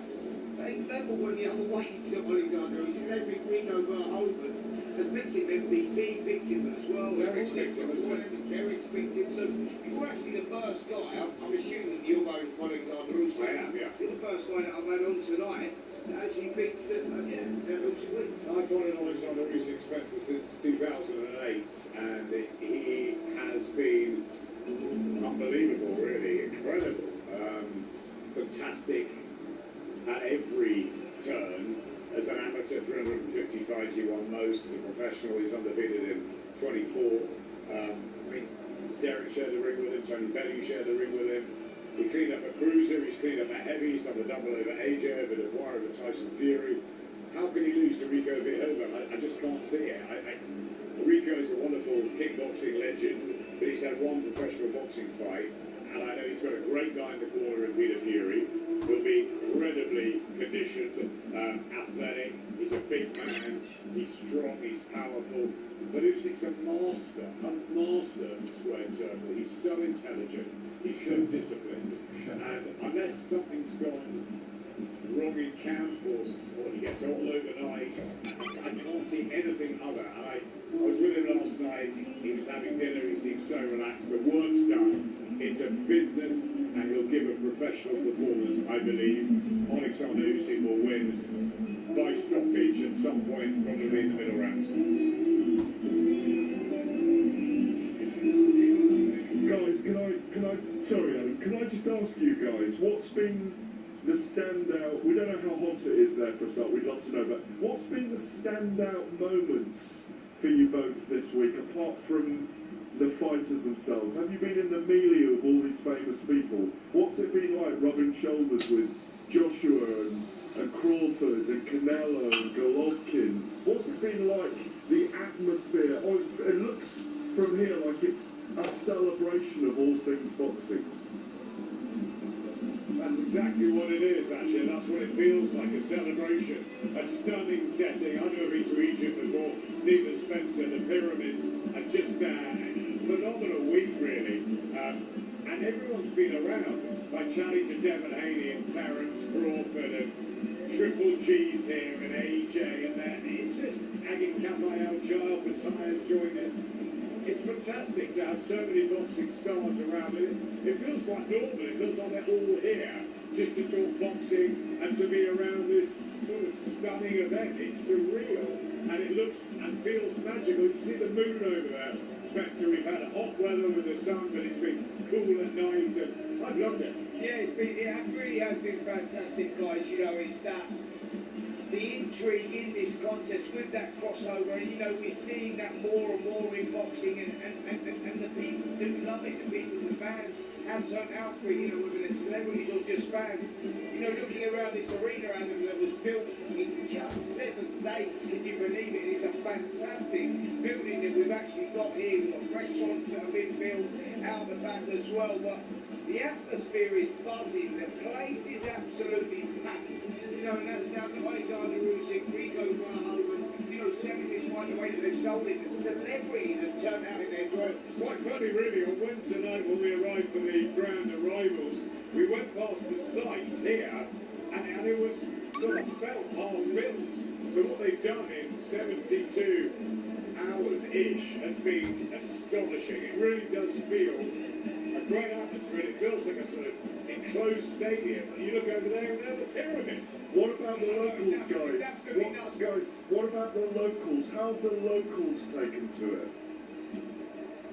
Yeah, there's a lot of locals here. There's a real intrigue with the locals as well. I mean, myself and Romario, Webster, we've been running around everywhere in Ubers. There's not one Uber driver that doesn't know this fight was going on, and a lot of them actually were coming to the fight as well. And I think what they've done was they made tickets within a range where people could afford to come and watch this magical spectacle here in the pyramids. It really is. It's something quite astonishing. It's like, it's great, isn't it? The boxing now, we're getting boxing open up in these different territories, you know, and I think the intrigue of that, I think is fantastic for the sport. And to Gareth, to answer your question about the weather, blistering hot in the day, I mean, absolutely beautiful, but at night, like now, obviously you can see the colour of me there, boys, if you were looking at me on the screen, nice and bronze, coming home with a lovely tan, but at night, it's actually a little bit chilly. I might have missed, Spence, nobody's feeling sorry for you. Stop moaning, please. Nobody's feeling sorry for you. All right, lad. Listen, you just make sure you get the factor 30 on tomorrow. I will do, boys. No, actually, we won't be getting the factory party on tomorrow because this is not going to finish until about 2 o'clock, 3 o'clock our time. We're on a flight soon. By the time me and this young man sitting next to me have finished up, wrapped up, done a podcast, we've got to be in the airport at 4, and that's an hour away. So mathematically, I don't know how we're going to do it. Do we have to stay another day? Adam, that would be terrible. I can't stay. I'm going to be in America. That's Sunday night. So anyway, it's all a bit mad. But yeah, we're loving it here. And yeah, let's hope the main event provides something extraordinary. I think we enjoy Alexander Usyk while he's here. I think that's the most important thing. You know, the career's going to finish at some point in the next year and a half. And we love watching him. And we're fascinated to see what Rico can do. I mean, he just might as well just go for it. He's got nothing to lose. It'll be the biggest upset probably in sporting history. So why not? Take your chance. I agree. Listen, gentlemen, I'm going to join you again on the ring walk. I'll let you catch your breath and take it all in. But we'll come back once the boys are about to make their walks, which isn't too far away. We can see on our screens, actually, Devin Haney having a little bit of a chat there with Jason Statham and Turkey Hello Shake. It is. And Ryan Garcia and his brother just behind Turkey as well.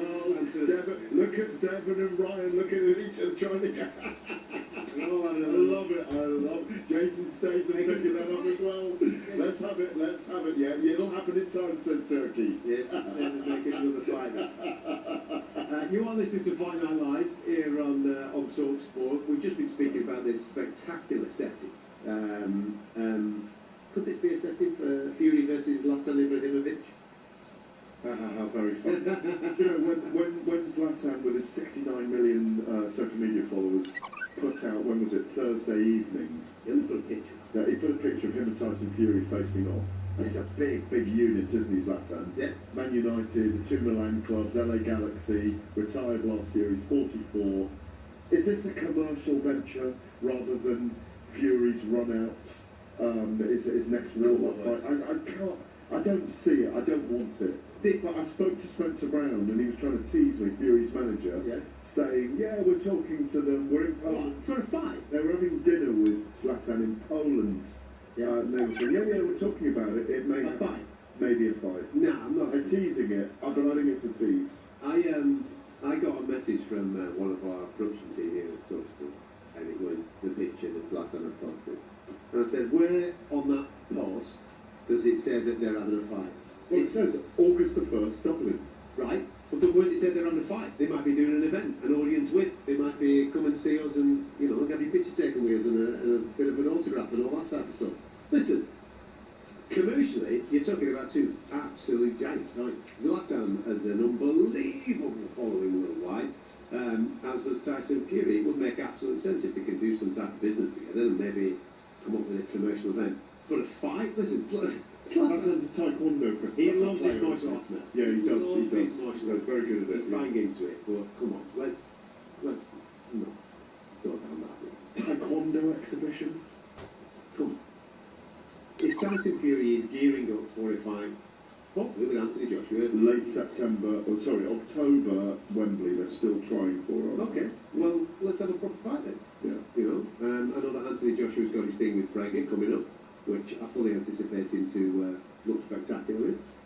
Yeah. Tyson Fury should do something in and around the exact same time, in and around July time, and then let's head towards it. But having a little bit of a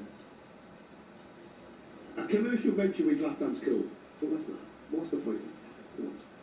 That's not what anybody wants. Well, this puts that in the shade, doesn't it? And we're kind of slightly critical of this fight, which is just about to happen, between the world's greatest kickboxer at heavyweight and the world's best glove boxer at heavyweight, both of this era. I mean, I think it's a little bit unthinkable for them to step into a ring and tell us that they're going to have a boxing match. Fury's just on a different planet to Zlatan Ibrahimovic. Yeah. Different planets in terms of combat sports. Of course he is. It's commercial venture. It's a little bit of Instagram fun that took place a little bit Yeah. earlier on this week, but a lot of people obviously jump on board with things like that and get extremely excited. It is Fight Night, it is Talk Sport. We are with you right up until the end of this Alexander Usyk Rico Verhoeven fight. We're still waiting for both of these boys to begin their ring walks, and when that happens, we will cross back over to Egypt to Spencer Oliver and Adam Smith to paint those pictures for us. Because this is spectacular. When we talk about events, we have had some mad places in, mad locations host this beautiful sport of boxing. And this, when I say mad, you can't get a more picturesque, beautiful venue than the Pyramids of Giza, hosting the sport this evening. I mean, we're only commenting from what we're sampling on the TV and on the TV monitors. It looks absolutely spectacular. As a backdrop, as one of those bucket list moments, as one of those things that you can tick off as a fighter. To fight there this evening is something quite special in your career. Yeah, it is. Well, it's, the pyramids are one of the wonders of the world, aren't they? And, to have that venue being used as the backdrop and the platform for an enormous boxing event that crosses over, that takes into account two great athletes and fighters and gladiators of this era, with that backdrop of the fact that this is the zone in the world where they believe the first boxing took place, that is on record. It is phenomenal, and a little bit of FOMO tonight, not being there, especially when I see the likes of Devon Haney mixing it a little bit with Ryan Garcia and words being crossed over the heads of Jason Statham and Turki Al-Sheikh. The promoters out there, things going on. What I was fascinated to know was how many, look at that bling on Devon Haney, for goodness sake. That is a necklace indeed. I think fights are being made. Turki Al-Sheikh, when he's got people in his milieu on these occasions, is never idle. I've been party to meetings with him through the night where he's busy all the time making fights. He mentioned, I don't know if you saw that at the press conference this week, Adam, he's got a big event planned for Istanbul as well. I heard that, yeah. And was he talking Usyk to go to Istanbul? Is that what it maybe that's Usyk and Kabayel. But Frank Warren wants to force the case for Ajit Kabayel to get that Usyk fight next. I do not see an upset tonight, but it's going to be cataclysmic news if Rico Verhoeven, with one boxing match under his belt, manages a major upset against Alexander Usyk. I don't see it, because Usyk is one of those extraordinary guys that prepares, doesn't leave a stone unturned.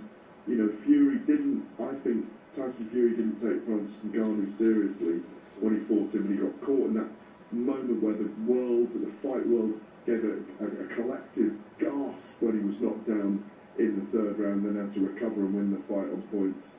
I don't see it tonight, but maybe we see something dramatic in those opening rounds. I think in the ring they're just starting to get ready for the ring walks. We're slightly late now, aren't we?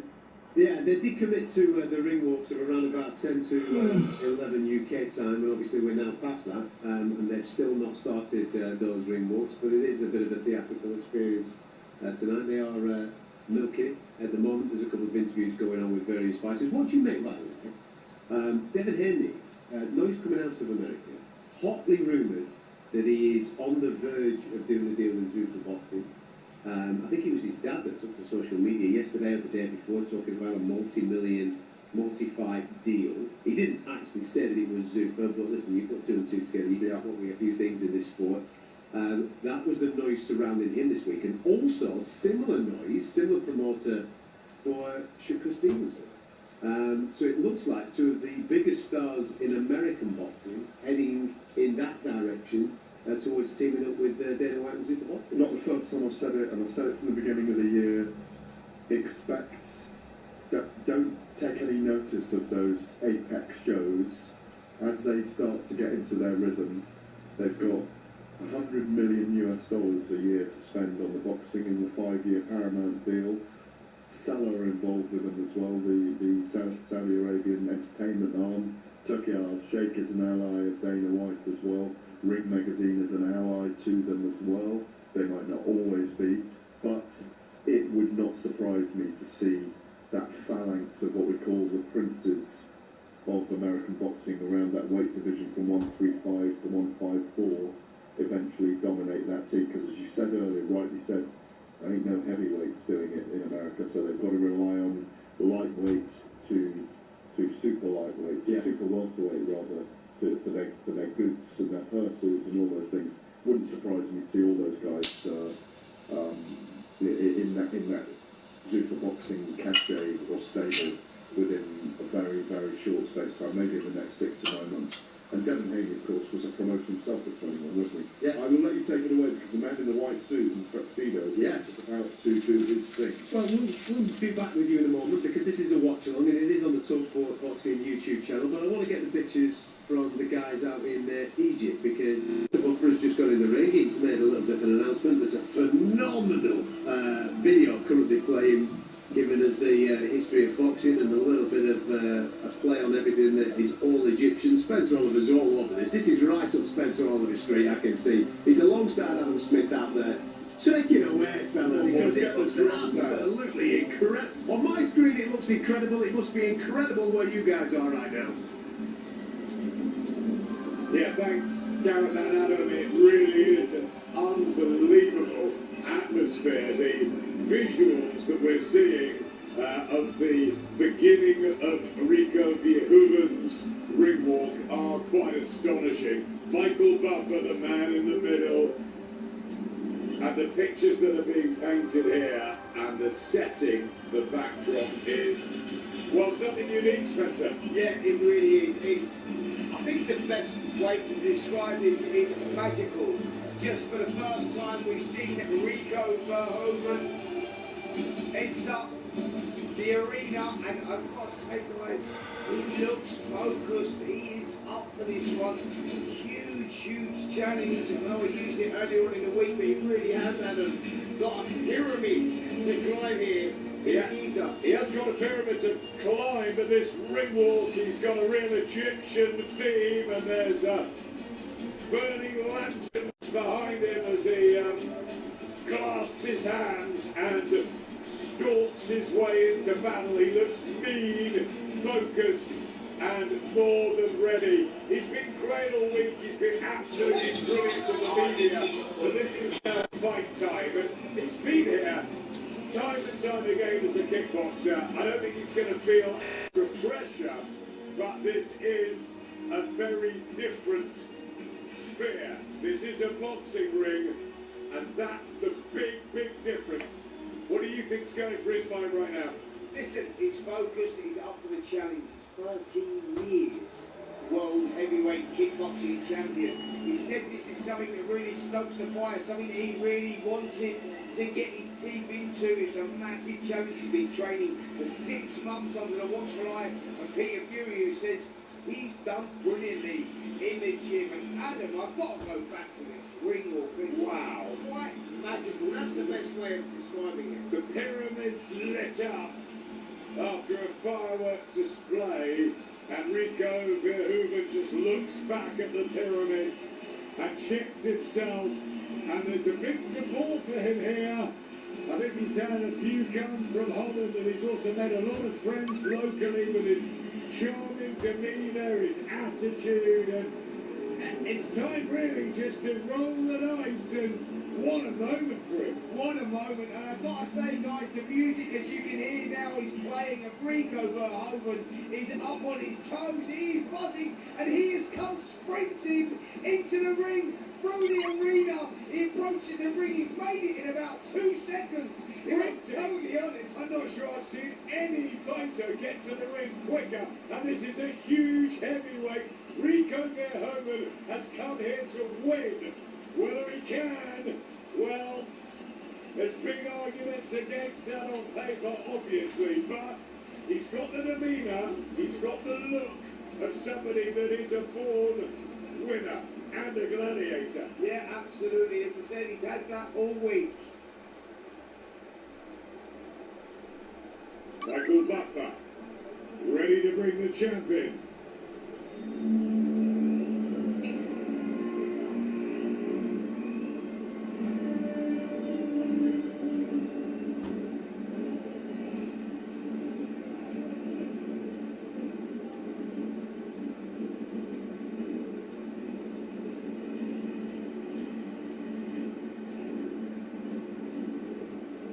Yeah, just to explain what is going on now, it's the big build-up. We've got the Egyptians marching along the sand. The pyramids have been lit up, and there's a old gladiator Adam walking towards the arena. I mean, this is something fantastic, isn't it? This production is something quite special. I've got to say, gladiator is Alexander Usyk. I'm not sure I've seen artistry like this for a boxing event. The showcase is spectacular, and there's a calm, a serenity almost in the crowd. Silence as they wait. Michael Buffer.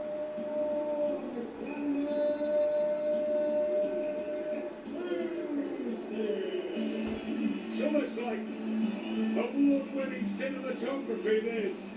And the famous Alexander Usyk music is upon us. Marcel, the security guard, Sergei Lapin with him, his manager, the tight team around him, and he's dressed in gladiatorial garb. Yeah, here he comes. He looks focused, he looks relaxed. Spoke to him earlier on in the week. He said, Alexander, where do you find the motivation? You've done it not just once, but twice, beaten everyone twice. Undisputed cruiserweight champion, undisputed heavyweight champion, as the fireworks burst out above us. And it's not just a couple of fireworks, it's like a firework display.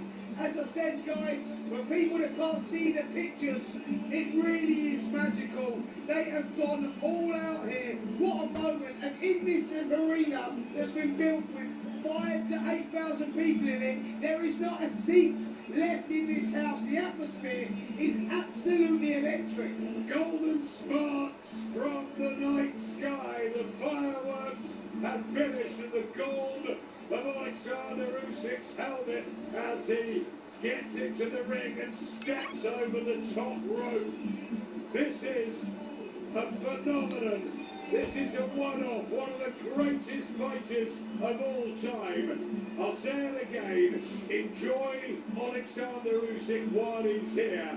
And as a spectacle, this is just utterly magical. It really is.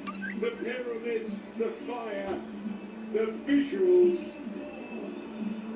Incredible, guys. Really, really unbelievable. Gents, I'm going to let you take it all in because it does look absolutely spectacular. We will come back to you as this fight gets underway. Obviously, Michael Buffer's about to do the official announcements and introductions for Alexander Usyk and Rico Verhoeven. But Gareth, the boys were absolutely bang on. We were in a very fortunate position there where we could see everything that they were talking about. And I appreciate that people are consuming this via radio and via the watch-ons, for the actual visuals that we were seeing you couldn't see. But that was truly spectacular. Obviously, the pyramids are one of the wonders of the shot. They They're just showing us a drone shot of the Egyptian night sky right now, which is overlooking the pyramids of Giza, which are all lit up. But just in the forefront, in the foreground of the pyramids of Giza, they've erected this boxing arena. Obviously, the ring and everything in and around it. It looks like a mini Coachella. It looks like it does. It does. With a village, a parking area. Yeah. And it's almost like a fortress wall around the little hamlet that is the boxing Incredible. ring. Yeah, it does look visually stunning. Really gone to town. I mean, it reminded me very much.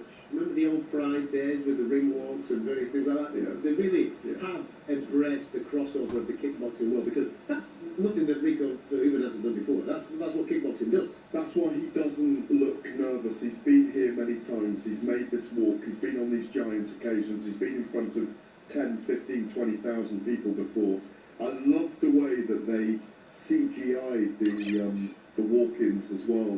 The work on it is just extraordinary. You cannot fault the kind of the detail, the pictographical values, the visuals. Oh, that's just stunning. Really stunning. The arena lit up in red, the lights around it, and the Giza pyramids lit up in the background. Extraordinary, with the names, the country flags on there. It's just brilliant. And a really good crowd by the look of it. Yeah, it does. It does look like it is a really good crowd, and obviously the spectacle of it. There'll be people that are listening to this going, "Well, I'm only here for the fight. Just let's get on with the fight. That's what I'm bothered about." But listen, let's be honest. This is theatre at the end of the day. It's the very best theatre, and there's nothing wrong with a little bit of pomp and ceremony to take this up to the next level. As the national anthems are currently ringing out, we've got the national anthem of the Netherlands. Do we stand now or not? Well, luckily, nobody can actually hear that on our broadcast. We're not being disrespectful. We're obviously trying to keep our audience by talking to them throughout the course of the broadcast. But I can tell you that out in Egypt right now, they are playing the national anthem of the Netherlands, of which Rico Verhoeven is just observing with his team and various other people as well. We'll hear the national anthem of the Ukraine before we get stuck into this showcase event. Is it a sporting event, or is it a spectacle? Is this what this is? How are you compartmentalising everything? No, it's a big sporting event. It's a crossover. It's one of those crossover moments. We've got used to it in the last 3 years. The crossover of Tyson Fury and Francis Ngannou, the #1 heavyweight in the world at the time, against the #1 and former UFC, the baddest man on the planet as it was at the time, the battle of the baddest. Francis Ngannou, the biggest puncher in history, maybe arguably ever, the heaviest puncher. We got used to it. In the meantime, with maybe Jake Paul against Mike Tyson, a weird crossover with one of the old legends and an influencer. Then we see Anthony Joshua knock Francis Ngannou into next week, and here we are again with arguably again a similar kind of fight to Tyson Fury and Francis Ngannou, with two sports coming together. These are one-offs. What does Usyk get out of this then today? A lot of money. a low-risk, high-reward financial fight. Simple as that. A pause in his career. And as he said this week, I think I've earned the right to do this. I can choose to do what I want. But this is a guy who I think, after this fight, who is obviously an extraordinarily generationally wealthy man already, who's become a legend in the sport. I think he'll take on 2 or 3 of the best heavyweights in the world after this. You don't think that he will now?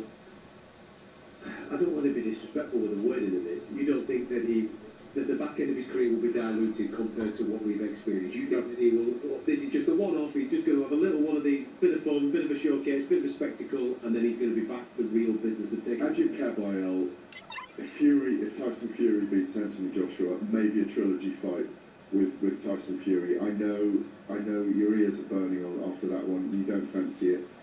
Some people do, some people don't. Fury does. Maybe Turkey Al-Sheikh does, Fury's team does. And then after that, Fury looks against AJ. If he looks great, then it becomes a different sell, doesn't it? He doesn't want to fight. Look, you look at his last 5 victories. Daniel Dubois twice. Anthony Joshua, Tyson Fury twice. He beats this guy. He beats Ajit Kabayel. He beats Tyson Fury a 3rd time. He faces Moses Towner. Good night. That's the end. He's 41 by then. Absolutely. If we get those 3 fights, then great. But my question was is that you don't think that this is the start of now a trend. You think this is a little bit of a one-off, this one with Rico Verhoeven tonight, and you think you will then move into defending the WBC crown legitimately against David Gabriel? The only reason we've got this fight tonight is there's Ring Magazine on all the microphones as well as the Zone, and Turkey Al Sheikh and all his Hollywood friends sitting in that front row seat. But that's the only reason we've got this fight, because of Turkey Al Sheikh. What does this do for boxing, do you think? Just makes it interesting and intriguing. Does it bring a new audience? Does it bring a different type of audience? It brings a different audience, because this isn't a big event for British boxing fans, but it's a big event for Ukrainians who follow Alexander Usyk like a folk hero, and which has become a cult figure. And Rico Verhoeven has a massive following in kickboxing, and particularly in Holland. They will have big audiences tonight. Well, they are just in the middle of the introductions. Mark Lassen, should I say, is the referee this evening. The man from Liverpool has been given the honour of standing in between Rico and Alexander Usyk. Good to see a British referee getting that nod tonight, as Michael Butler, in his pristine white jacket, he's just making the final introductions. Is the WBA belts on the line as well tonight? I thought it was just a WBC sanction fight. I've got a feeling the WBA put their nose in as well and said, we fancy a bit of this. We fancy a bit of the horse to the water, please. They may not be in the end, but look at that. Look at that. It's a mini fortress to boxing. It doesn't do anything bad for boxing, but as I said earlier on in the show, Adam, if Rico Verhoeven proves something tonight, which Francis Ngannou did against Tyson Fury, he just destroyed the legacy of Fury a little bit that night, Francis Ngannou, didn't he? Well, he exposed the whole. He exposed the. He took something away from him, and that's what Rico will be looking to do here in the first 3 or 4 rounds. Is it 1-0, 1 KO, Harstellen, Netherlands, Rico Verhoeven? Yeah, he looks very focused, and he will start fast. You know, he will start fast. He has to start fast. He has to. Because if there's anybody in the heavyweight division that is absolutely elite at reading patterns and figuring out somebody else's game plan on the fly, it's Alexander Usyk. So therefore, the best chance that Rico Verhoeven has in this particular moment is to put his foot down right from the start and not give Alexander Usyk any time to see that data. I've seen him looking in better shape, by the way. Are you talking about Usyk? I've seen him looking in better shape than this.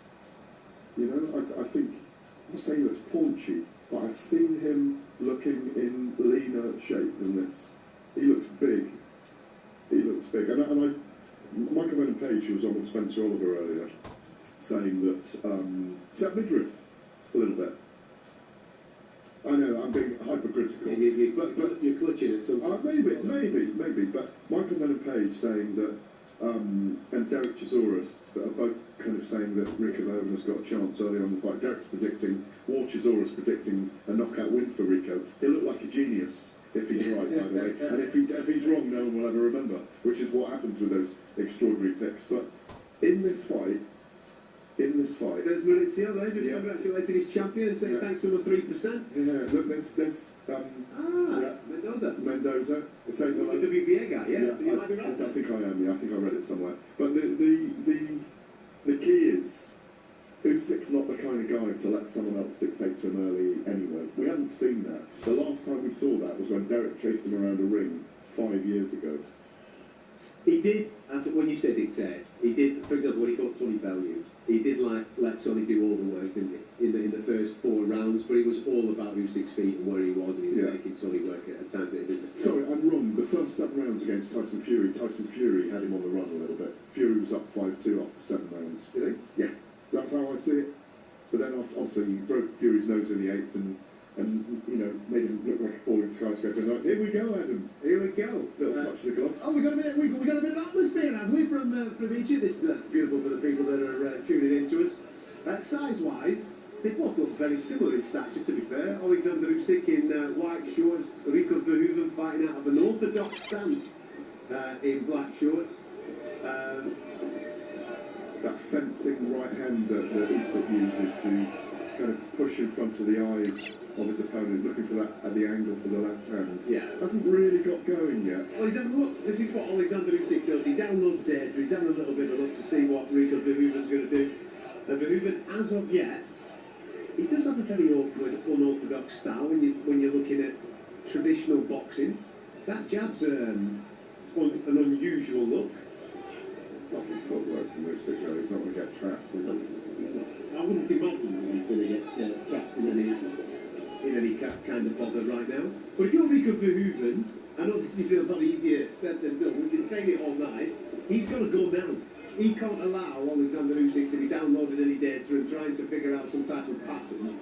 He's got to go now, but it's a lot easier said than done. He tried to go a month or two ago with his feet, and well, he's lining up to throw the right hand, doesn't he? He wants to throw a big right hand. He's using his jab to fight off it, to throw off it. But he hasn't been able to get himself. There's that right hand there, one over the top, and as he smothers his work a little bit. But he's looking to get that jab working, get into range and let that right hand go. He's known for a very powerful right hand, Rico. He's done well so far, in my view.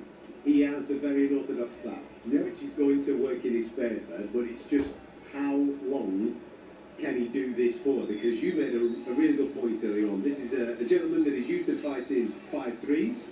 Okay, high-paced 5-3s where there's kicks, and also it's coming back his way. This is obviously the sweet science, therefore the pace might be slightly slower than what he's used to, but still, when you get into the 6th round, the 7th round, the 8th round, what does it look like for Rico Verhoeven?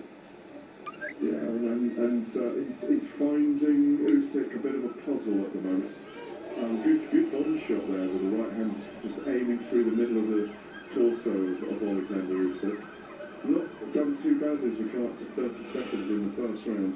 I like that kind of movement of the hands, a lot of movement from Verhoeven. He looks quite comfortable in there already, wants to go to work, but Usyk looks so comfortable, doesn't he? He's not having to move too much. No, it's a very herky-jerky style from Rico. I'll be honest, I'm not used to seeing him box. I'm used to seeing him throwing some absolute stellar kicks in by this point. Really, he's not obviously allowed to do that. Look at the size of the legs on the man. I mean, they are enormous, aren't they? I'd like to get one of them for the rib cages. That was a very close round. Rico Verhoeven probably landed the more cleaner, effective work in that round. But I anticipated this. I anticipated this in the early stages of this fight. I anticipated Alexander Usyk having a look at him just to see what the crack is. And Rico Verhoeven there, what he was doing is, he's a very herky-jerky style. He's very hard to read when you're offbeat. And then he doesn't throw a jab.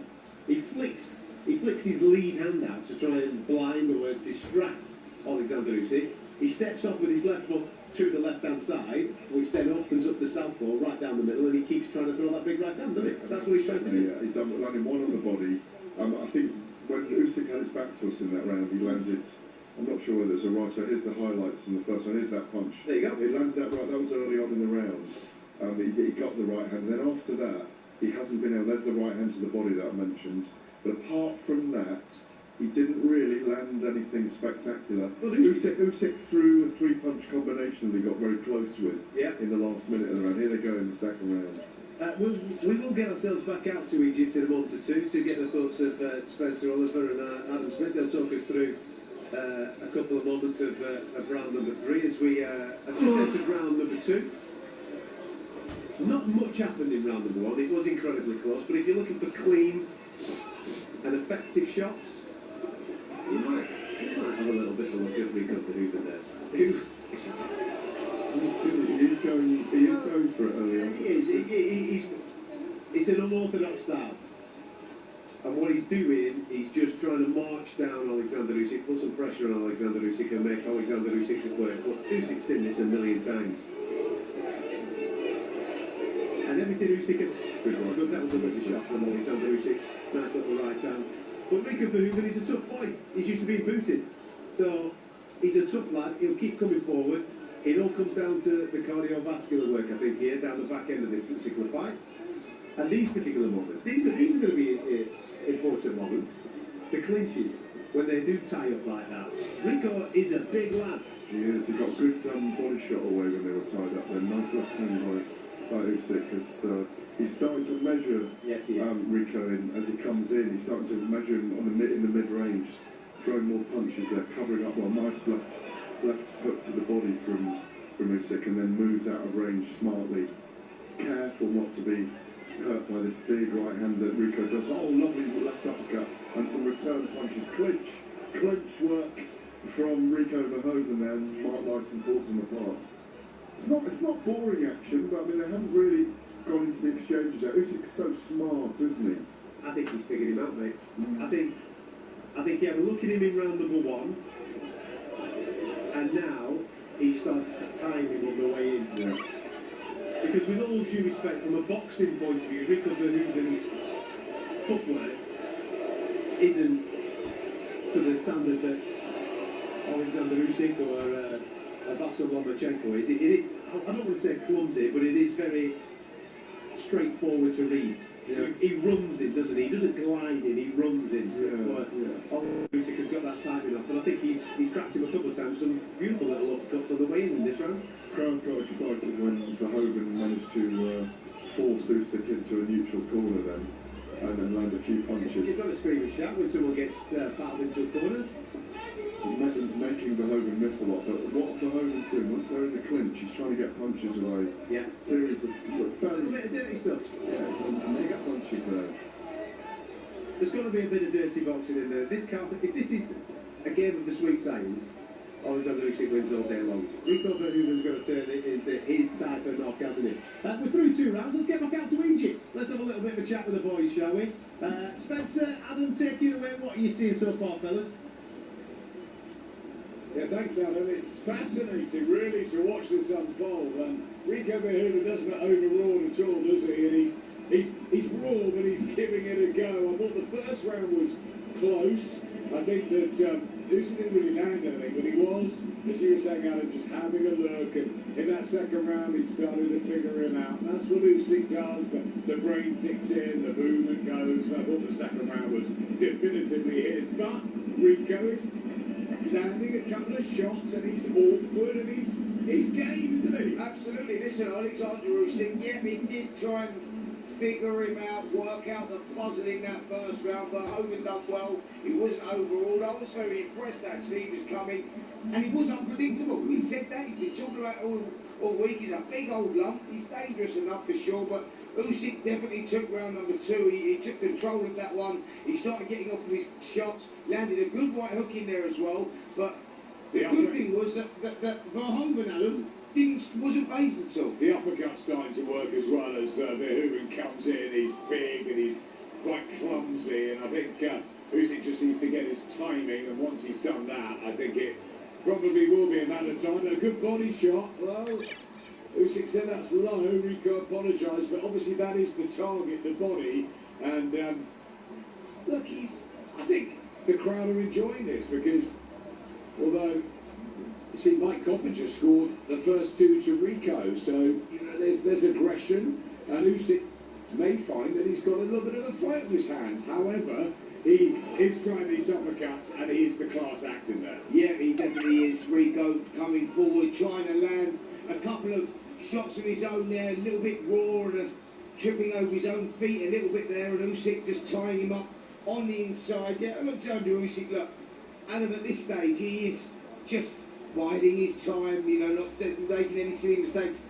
Rico Verhoeven is 25 pounds bigger than him. He is a big old lump, so, and he does fancy the job. But Usyk just biding his time, moving on the outside. Nice upcut inside, but look at Rico come back with some real aggression and combinations. And whatever happens now, he's got a couple of rounds on Mike Coppinger's card. You could say he's taken 2 off Usyk.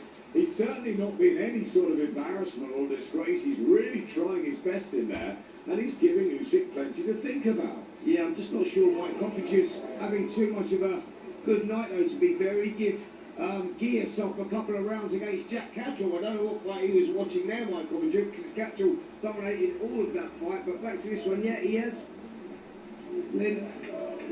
There's a great deal of respect between the Spencer. They keep their touch cards at the beginning of every round. I mean, they are 2 legends in their code. Verhoeven a bit agricultural, a bit raw, but that jab, and I think he's enjoying it in that. Well, he is, and he's not been overruled at all. The crowd's turned out, they're really enjoying this one as well. Verhoeven is giving it a go. Usyk now changed the pattern of the fight. He's now boxing on the front foot, and you're right, they are respectful between each other. But Adam, you've been around Verhoeven this week, like I have. He's an infectious guy. He's very charismatic. You can't not like the guy. You know, he's grown on me all week. Oh, he's been absolutely brilliant. We first saw him in his white suit. Good work from Usyk. Verhoeven trying to go toe-to-toe with him. But Usyk with the quality. The jab from Verhoeven is a weapon, but it's just this sort of raw feel to his work. And I guess it's something that Usyk probably hasn't seen before. It's a different style he's got to work out, but he seems to be working it out. That was a good round. Yeah, it was a good round. Usyk started getting off with shots, a bit like I say, Verhoeven, you know, he wasn't phased at all. He was coming back with his shots, but Alexander Usyk, for me, guys, seems to be in control. He's taken those last couple of rounds. Verhoeven, yeah, maybe the first round. Let's see how the next few hold out. I think the moral victory for me, looking at this now, will be Verhoeven to get through on points. Look at that. The tips are coming in from Spencer. Everybody's running off to the bookies now after the first 3 rounds. I actually thought the third round there was very, very competitive. I thought, like the boys just said there, I thought round number 2 was quite conclusive in favour of Alexander Usyk. Round number 3, I thought he threw some good shots. I thought he caught Alexander Usyk with some good right hands there. At the end, we saw a nice little flurry from Alexander Usyk. A tight one, round number 3.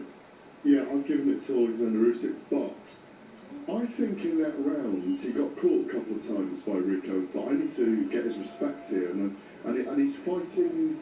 Certainly in the mid-range and in close range, he's fighting Rico's fight at the moment, not his own.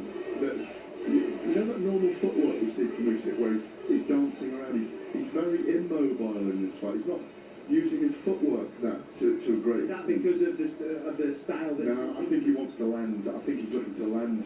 I think he's looking to land on Rico as Rico drives in, but he's just stayed back a little bit now. He's a very smart fighter, Rico, and that's why he's looking to hit him as he advances there, and that's why Usyk's planting his feet more. But I thought it was a very competitive third round. Very indeed. You are listening to the Top Sport Boxing YouTube channel as Rico Verhoeven chases Alexander Usyk around the ring out in the pyramids of Giza.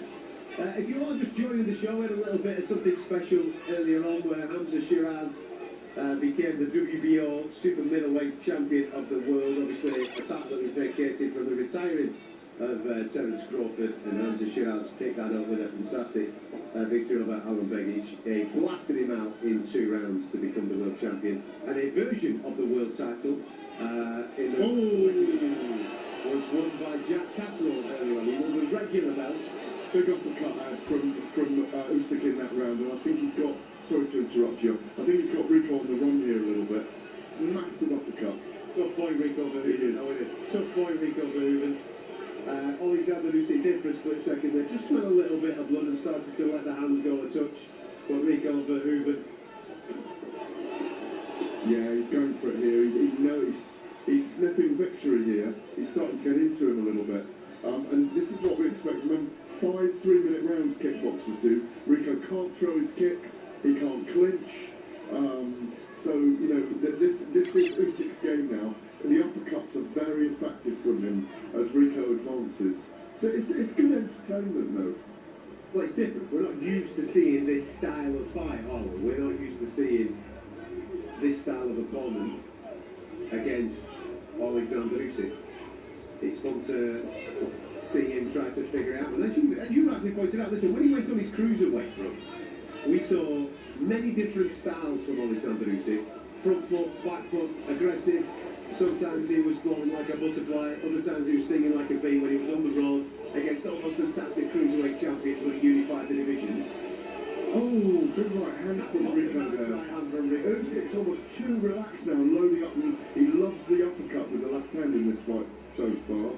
Oh, he's lost his mouthpiece gum shield. Yeah, he's lost the mouthpiece gum shield. Usyk's a tough boy though. I think he's enjoyed himself, isn't he? He's taken a couple on the whiskers. He has. He took a big right hand then. But I'm just seeing a little bit of fatigue creeping into the Dutch fighter here. Well, as you pointed out in the preview of this, he's used to fighting 5 3-minute rounds. We've just completed 4 of them, and that one for me was conclusive. Alexander Usyk, he started to go through the gears down on the floor there, Gav, do you think? Yeah, absolutely. And he's relaxing in the mid-range and looking for that uppercut. Here's the highlights here. They'll show that big uppercut he landed. There's the boom, which is a great punch. And that's where I interrupted you, apologies. There it is again. Fantastic punch. And he's scented trouble in Verhoeven. Pushed forward here with left hands, came forward and actually was looking for a finish. There's that left hand again, straight left. Another uppercut. He did brilliantly that round, but Verhoeven, as you say, Adam, is a very tough character. Very tough character indeed. He was caught clean on several occasions there. Lost that round. So this could be 3-1 in favour of Alexander Usyk or 2 apiece. AJ's enjoying it. Look at him grinning away.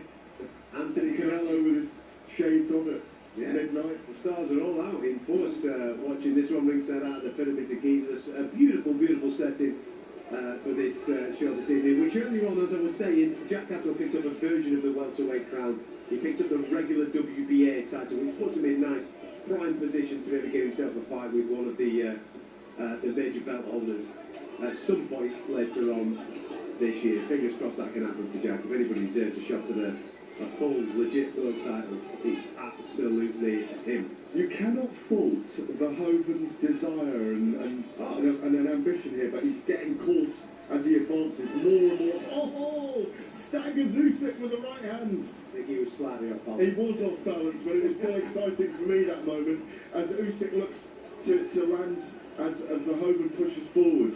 He's not giving up here. He ain't just gone for a few quid, has he? He hasn't. He really is. He told me when I interviewed him a few weeks back that he is all about using both hands, no feet obviously, only to dance. And he's going to take this massive opportunity to try and create the biggest upset ever in the heavyweight division. It may only take 1 punch. He's looking for that right hand still, isn't he?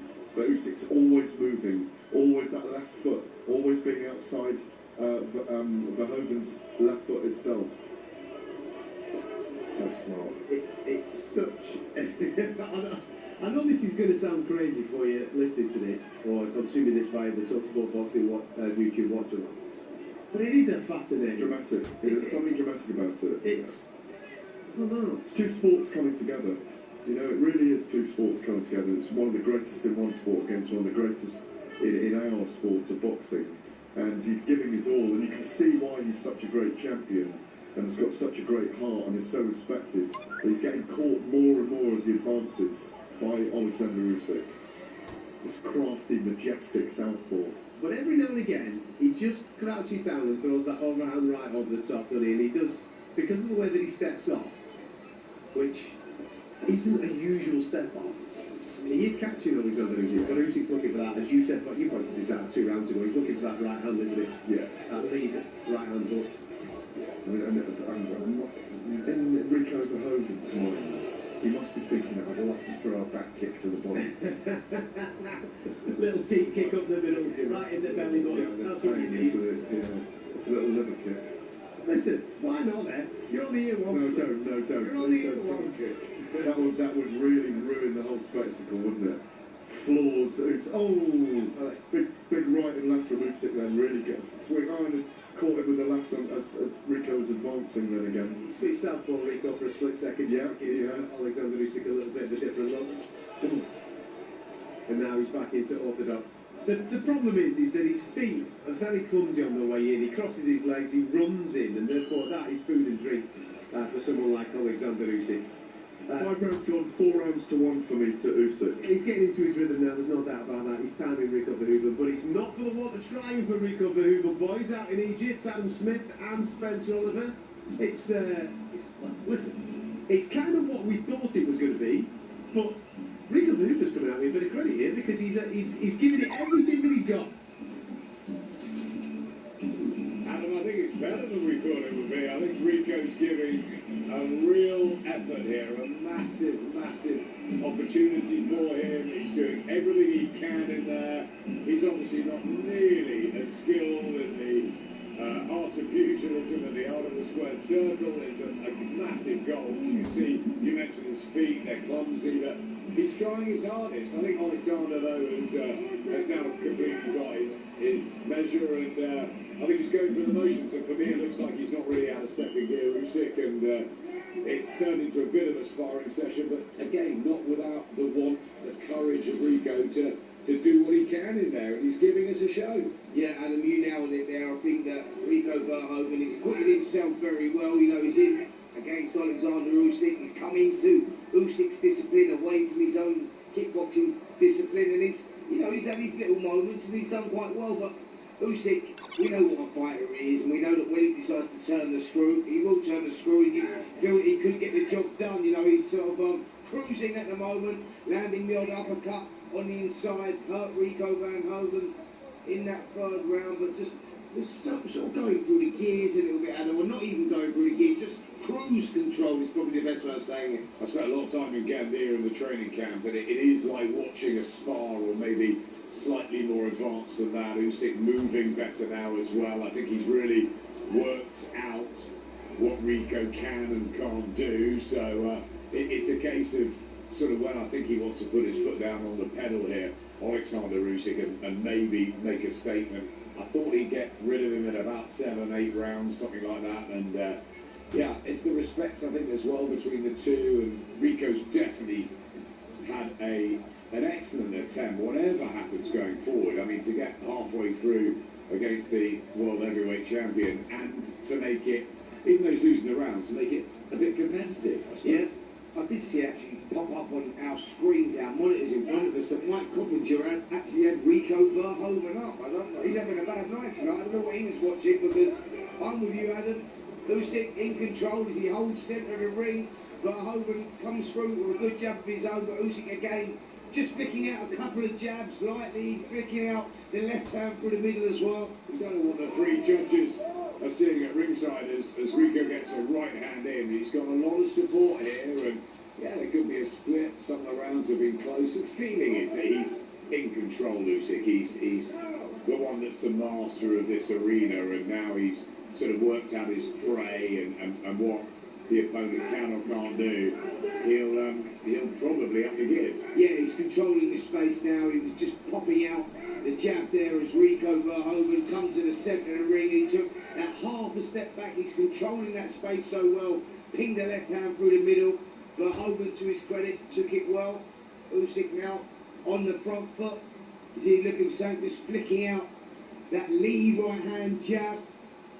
It's that crouch sort of style of Rico, though, which is, yeah, it's awkwardly effective, and it's just pumping out the jab. It's almost like, with every round that goes by, he's probably believing that he actually sort of belongs in the boxing ring. So he's working something out in his head. Usyk's working out the puzzle. Well, funny you say that, Adam. I mean, another round for me for Alexander Usyk there, but speaking to Rico earlier on in the week, he said, this is not the last fight I have. Win, lose or draw, I'm continuing. But let me tell you, I'm going to shock the world on Saturday night. You're going to see something magical in front of the periods.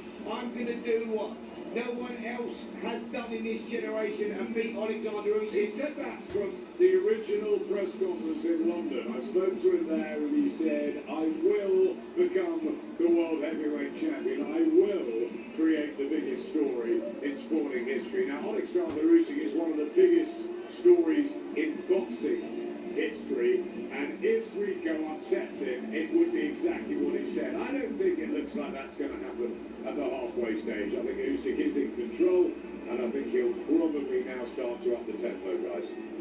Completely agree. I think the temperature, the heat is about to get a little bit hotter, because I think most of us who have watched either of these disciplines will have come across Rico Verhoeven before, knowing full well how tough he is, and that he won't go lightly, and that he will give everything. And it's no surprise to me that he's made the halfway stage, but this is the point where I expect Alexander Usyk just to turn it up a touch and really start to go through the gears. Yeah, this, in terms of amount of time in a fight, 15 minutes is what kickboxers fight, even in world championship bouts. So he's into the 20th minute.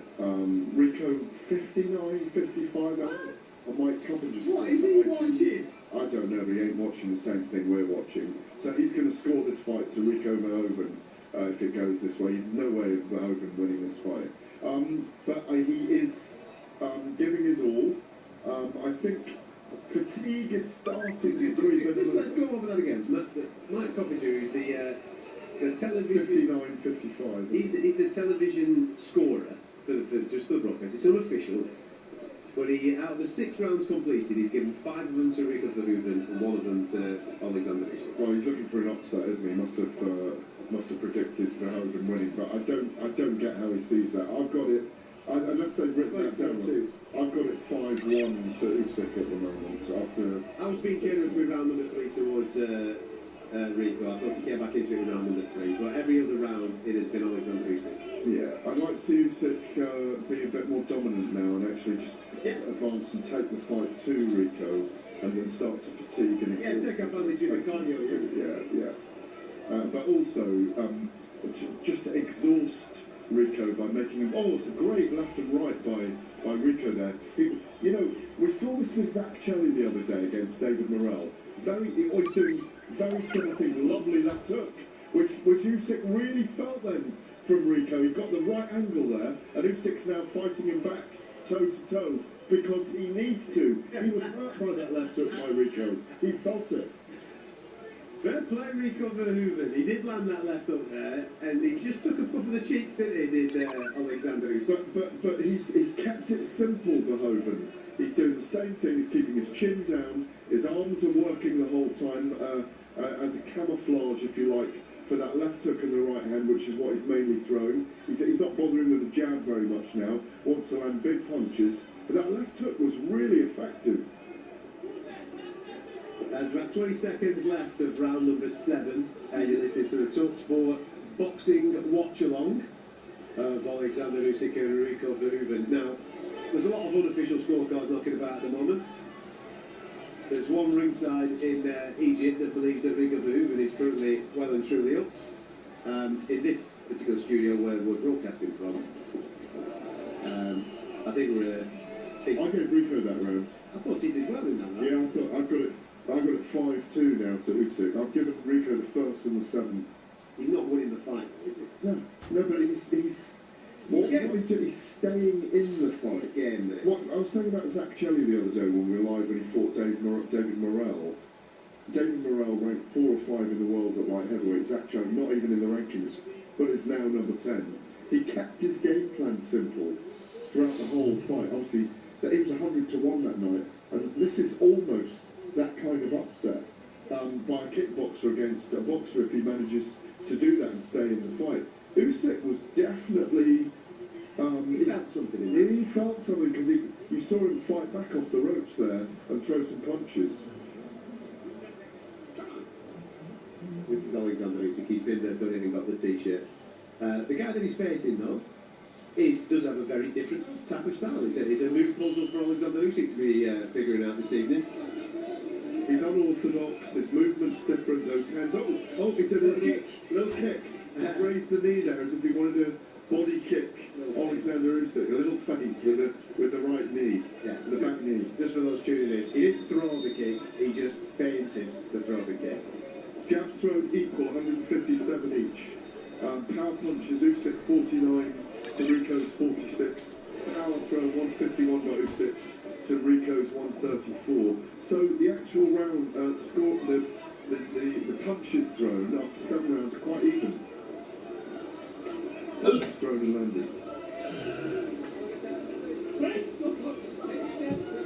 Do you think we're biased stopped it clean or not?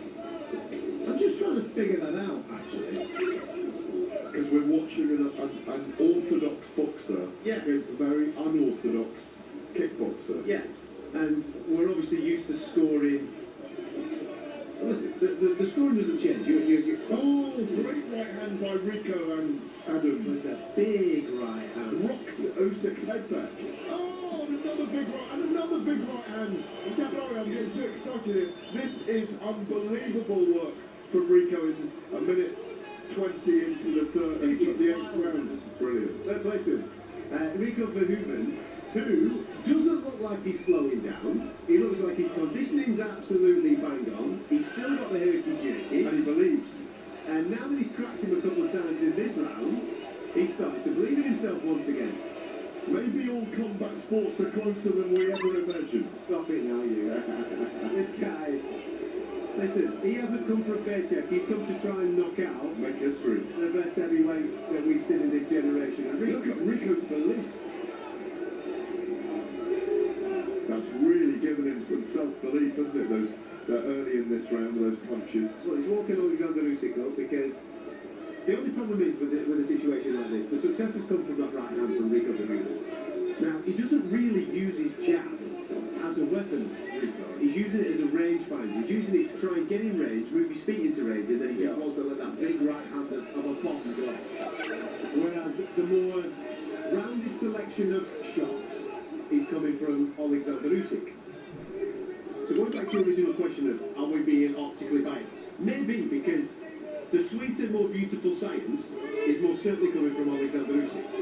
And it's clean, and it's effective, and it's what we're used to seeing from Alexander Usyk. Well, Rico Bermuda is very unorthodox. There we go, as Alexander Usyk has still reached it. But Rico Bermuda... Really good round, this. It's a really good round. Very exciting. Very good round of action. So Mark Lyson's giving a little talking to Rico here, being a little bit dirty there, but it's what he needs to do. Absolutely. Listen, he needs to turn it into a fight, doesn't he? He needs The WBC heavyweight title on the line. That was a very tight round. I'm giving it to Rico. Alexander Usyk did answer a lot of the things that Rico threw his way, but Rico was clean, he was effective. Lads, I bet you the atmosphere in Egypt has just perked up a touch there. The volume levels seem to be getting cranked. Adam Smith and Spencer Oliver. The electricity's ripping through around ringside. I think there's a belief here that we could be watching something quite extraordinary. Rico Verhoeven has been brilliant, hasn't he? Let's be honest. I mean, however you score the first half of the fight, and I know Mike Coppinger having 5-1 up to Verhoeven, and others would have thought Usyk maybe with those boxing skills. But interesting what you're saying, how used we are to watching the pure boxing and not the unorthodox style of Verhoeven. And we don't know.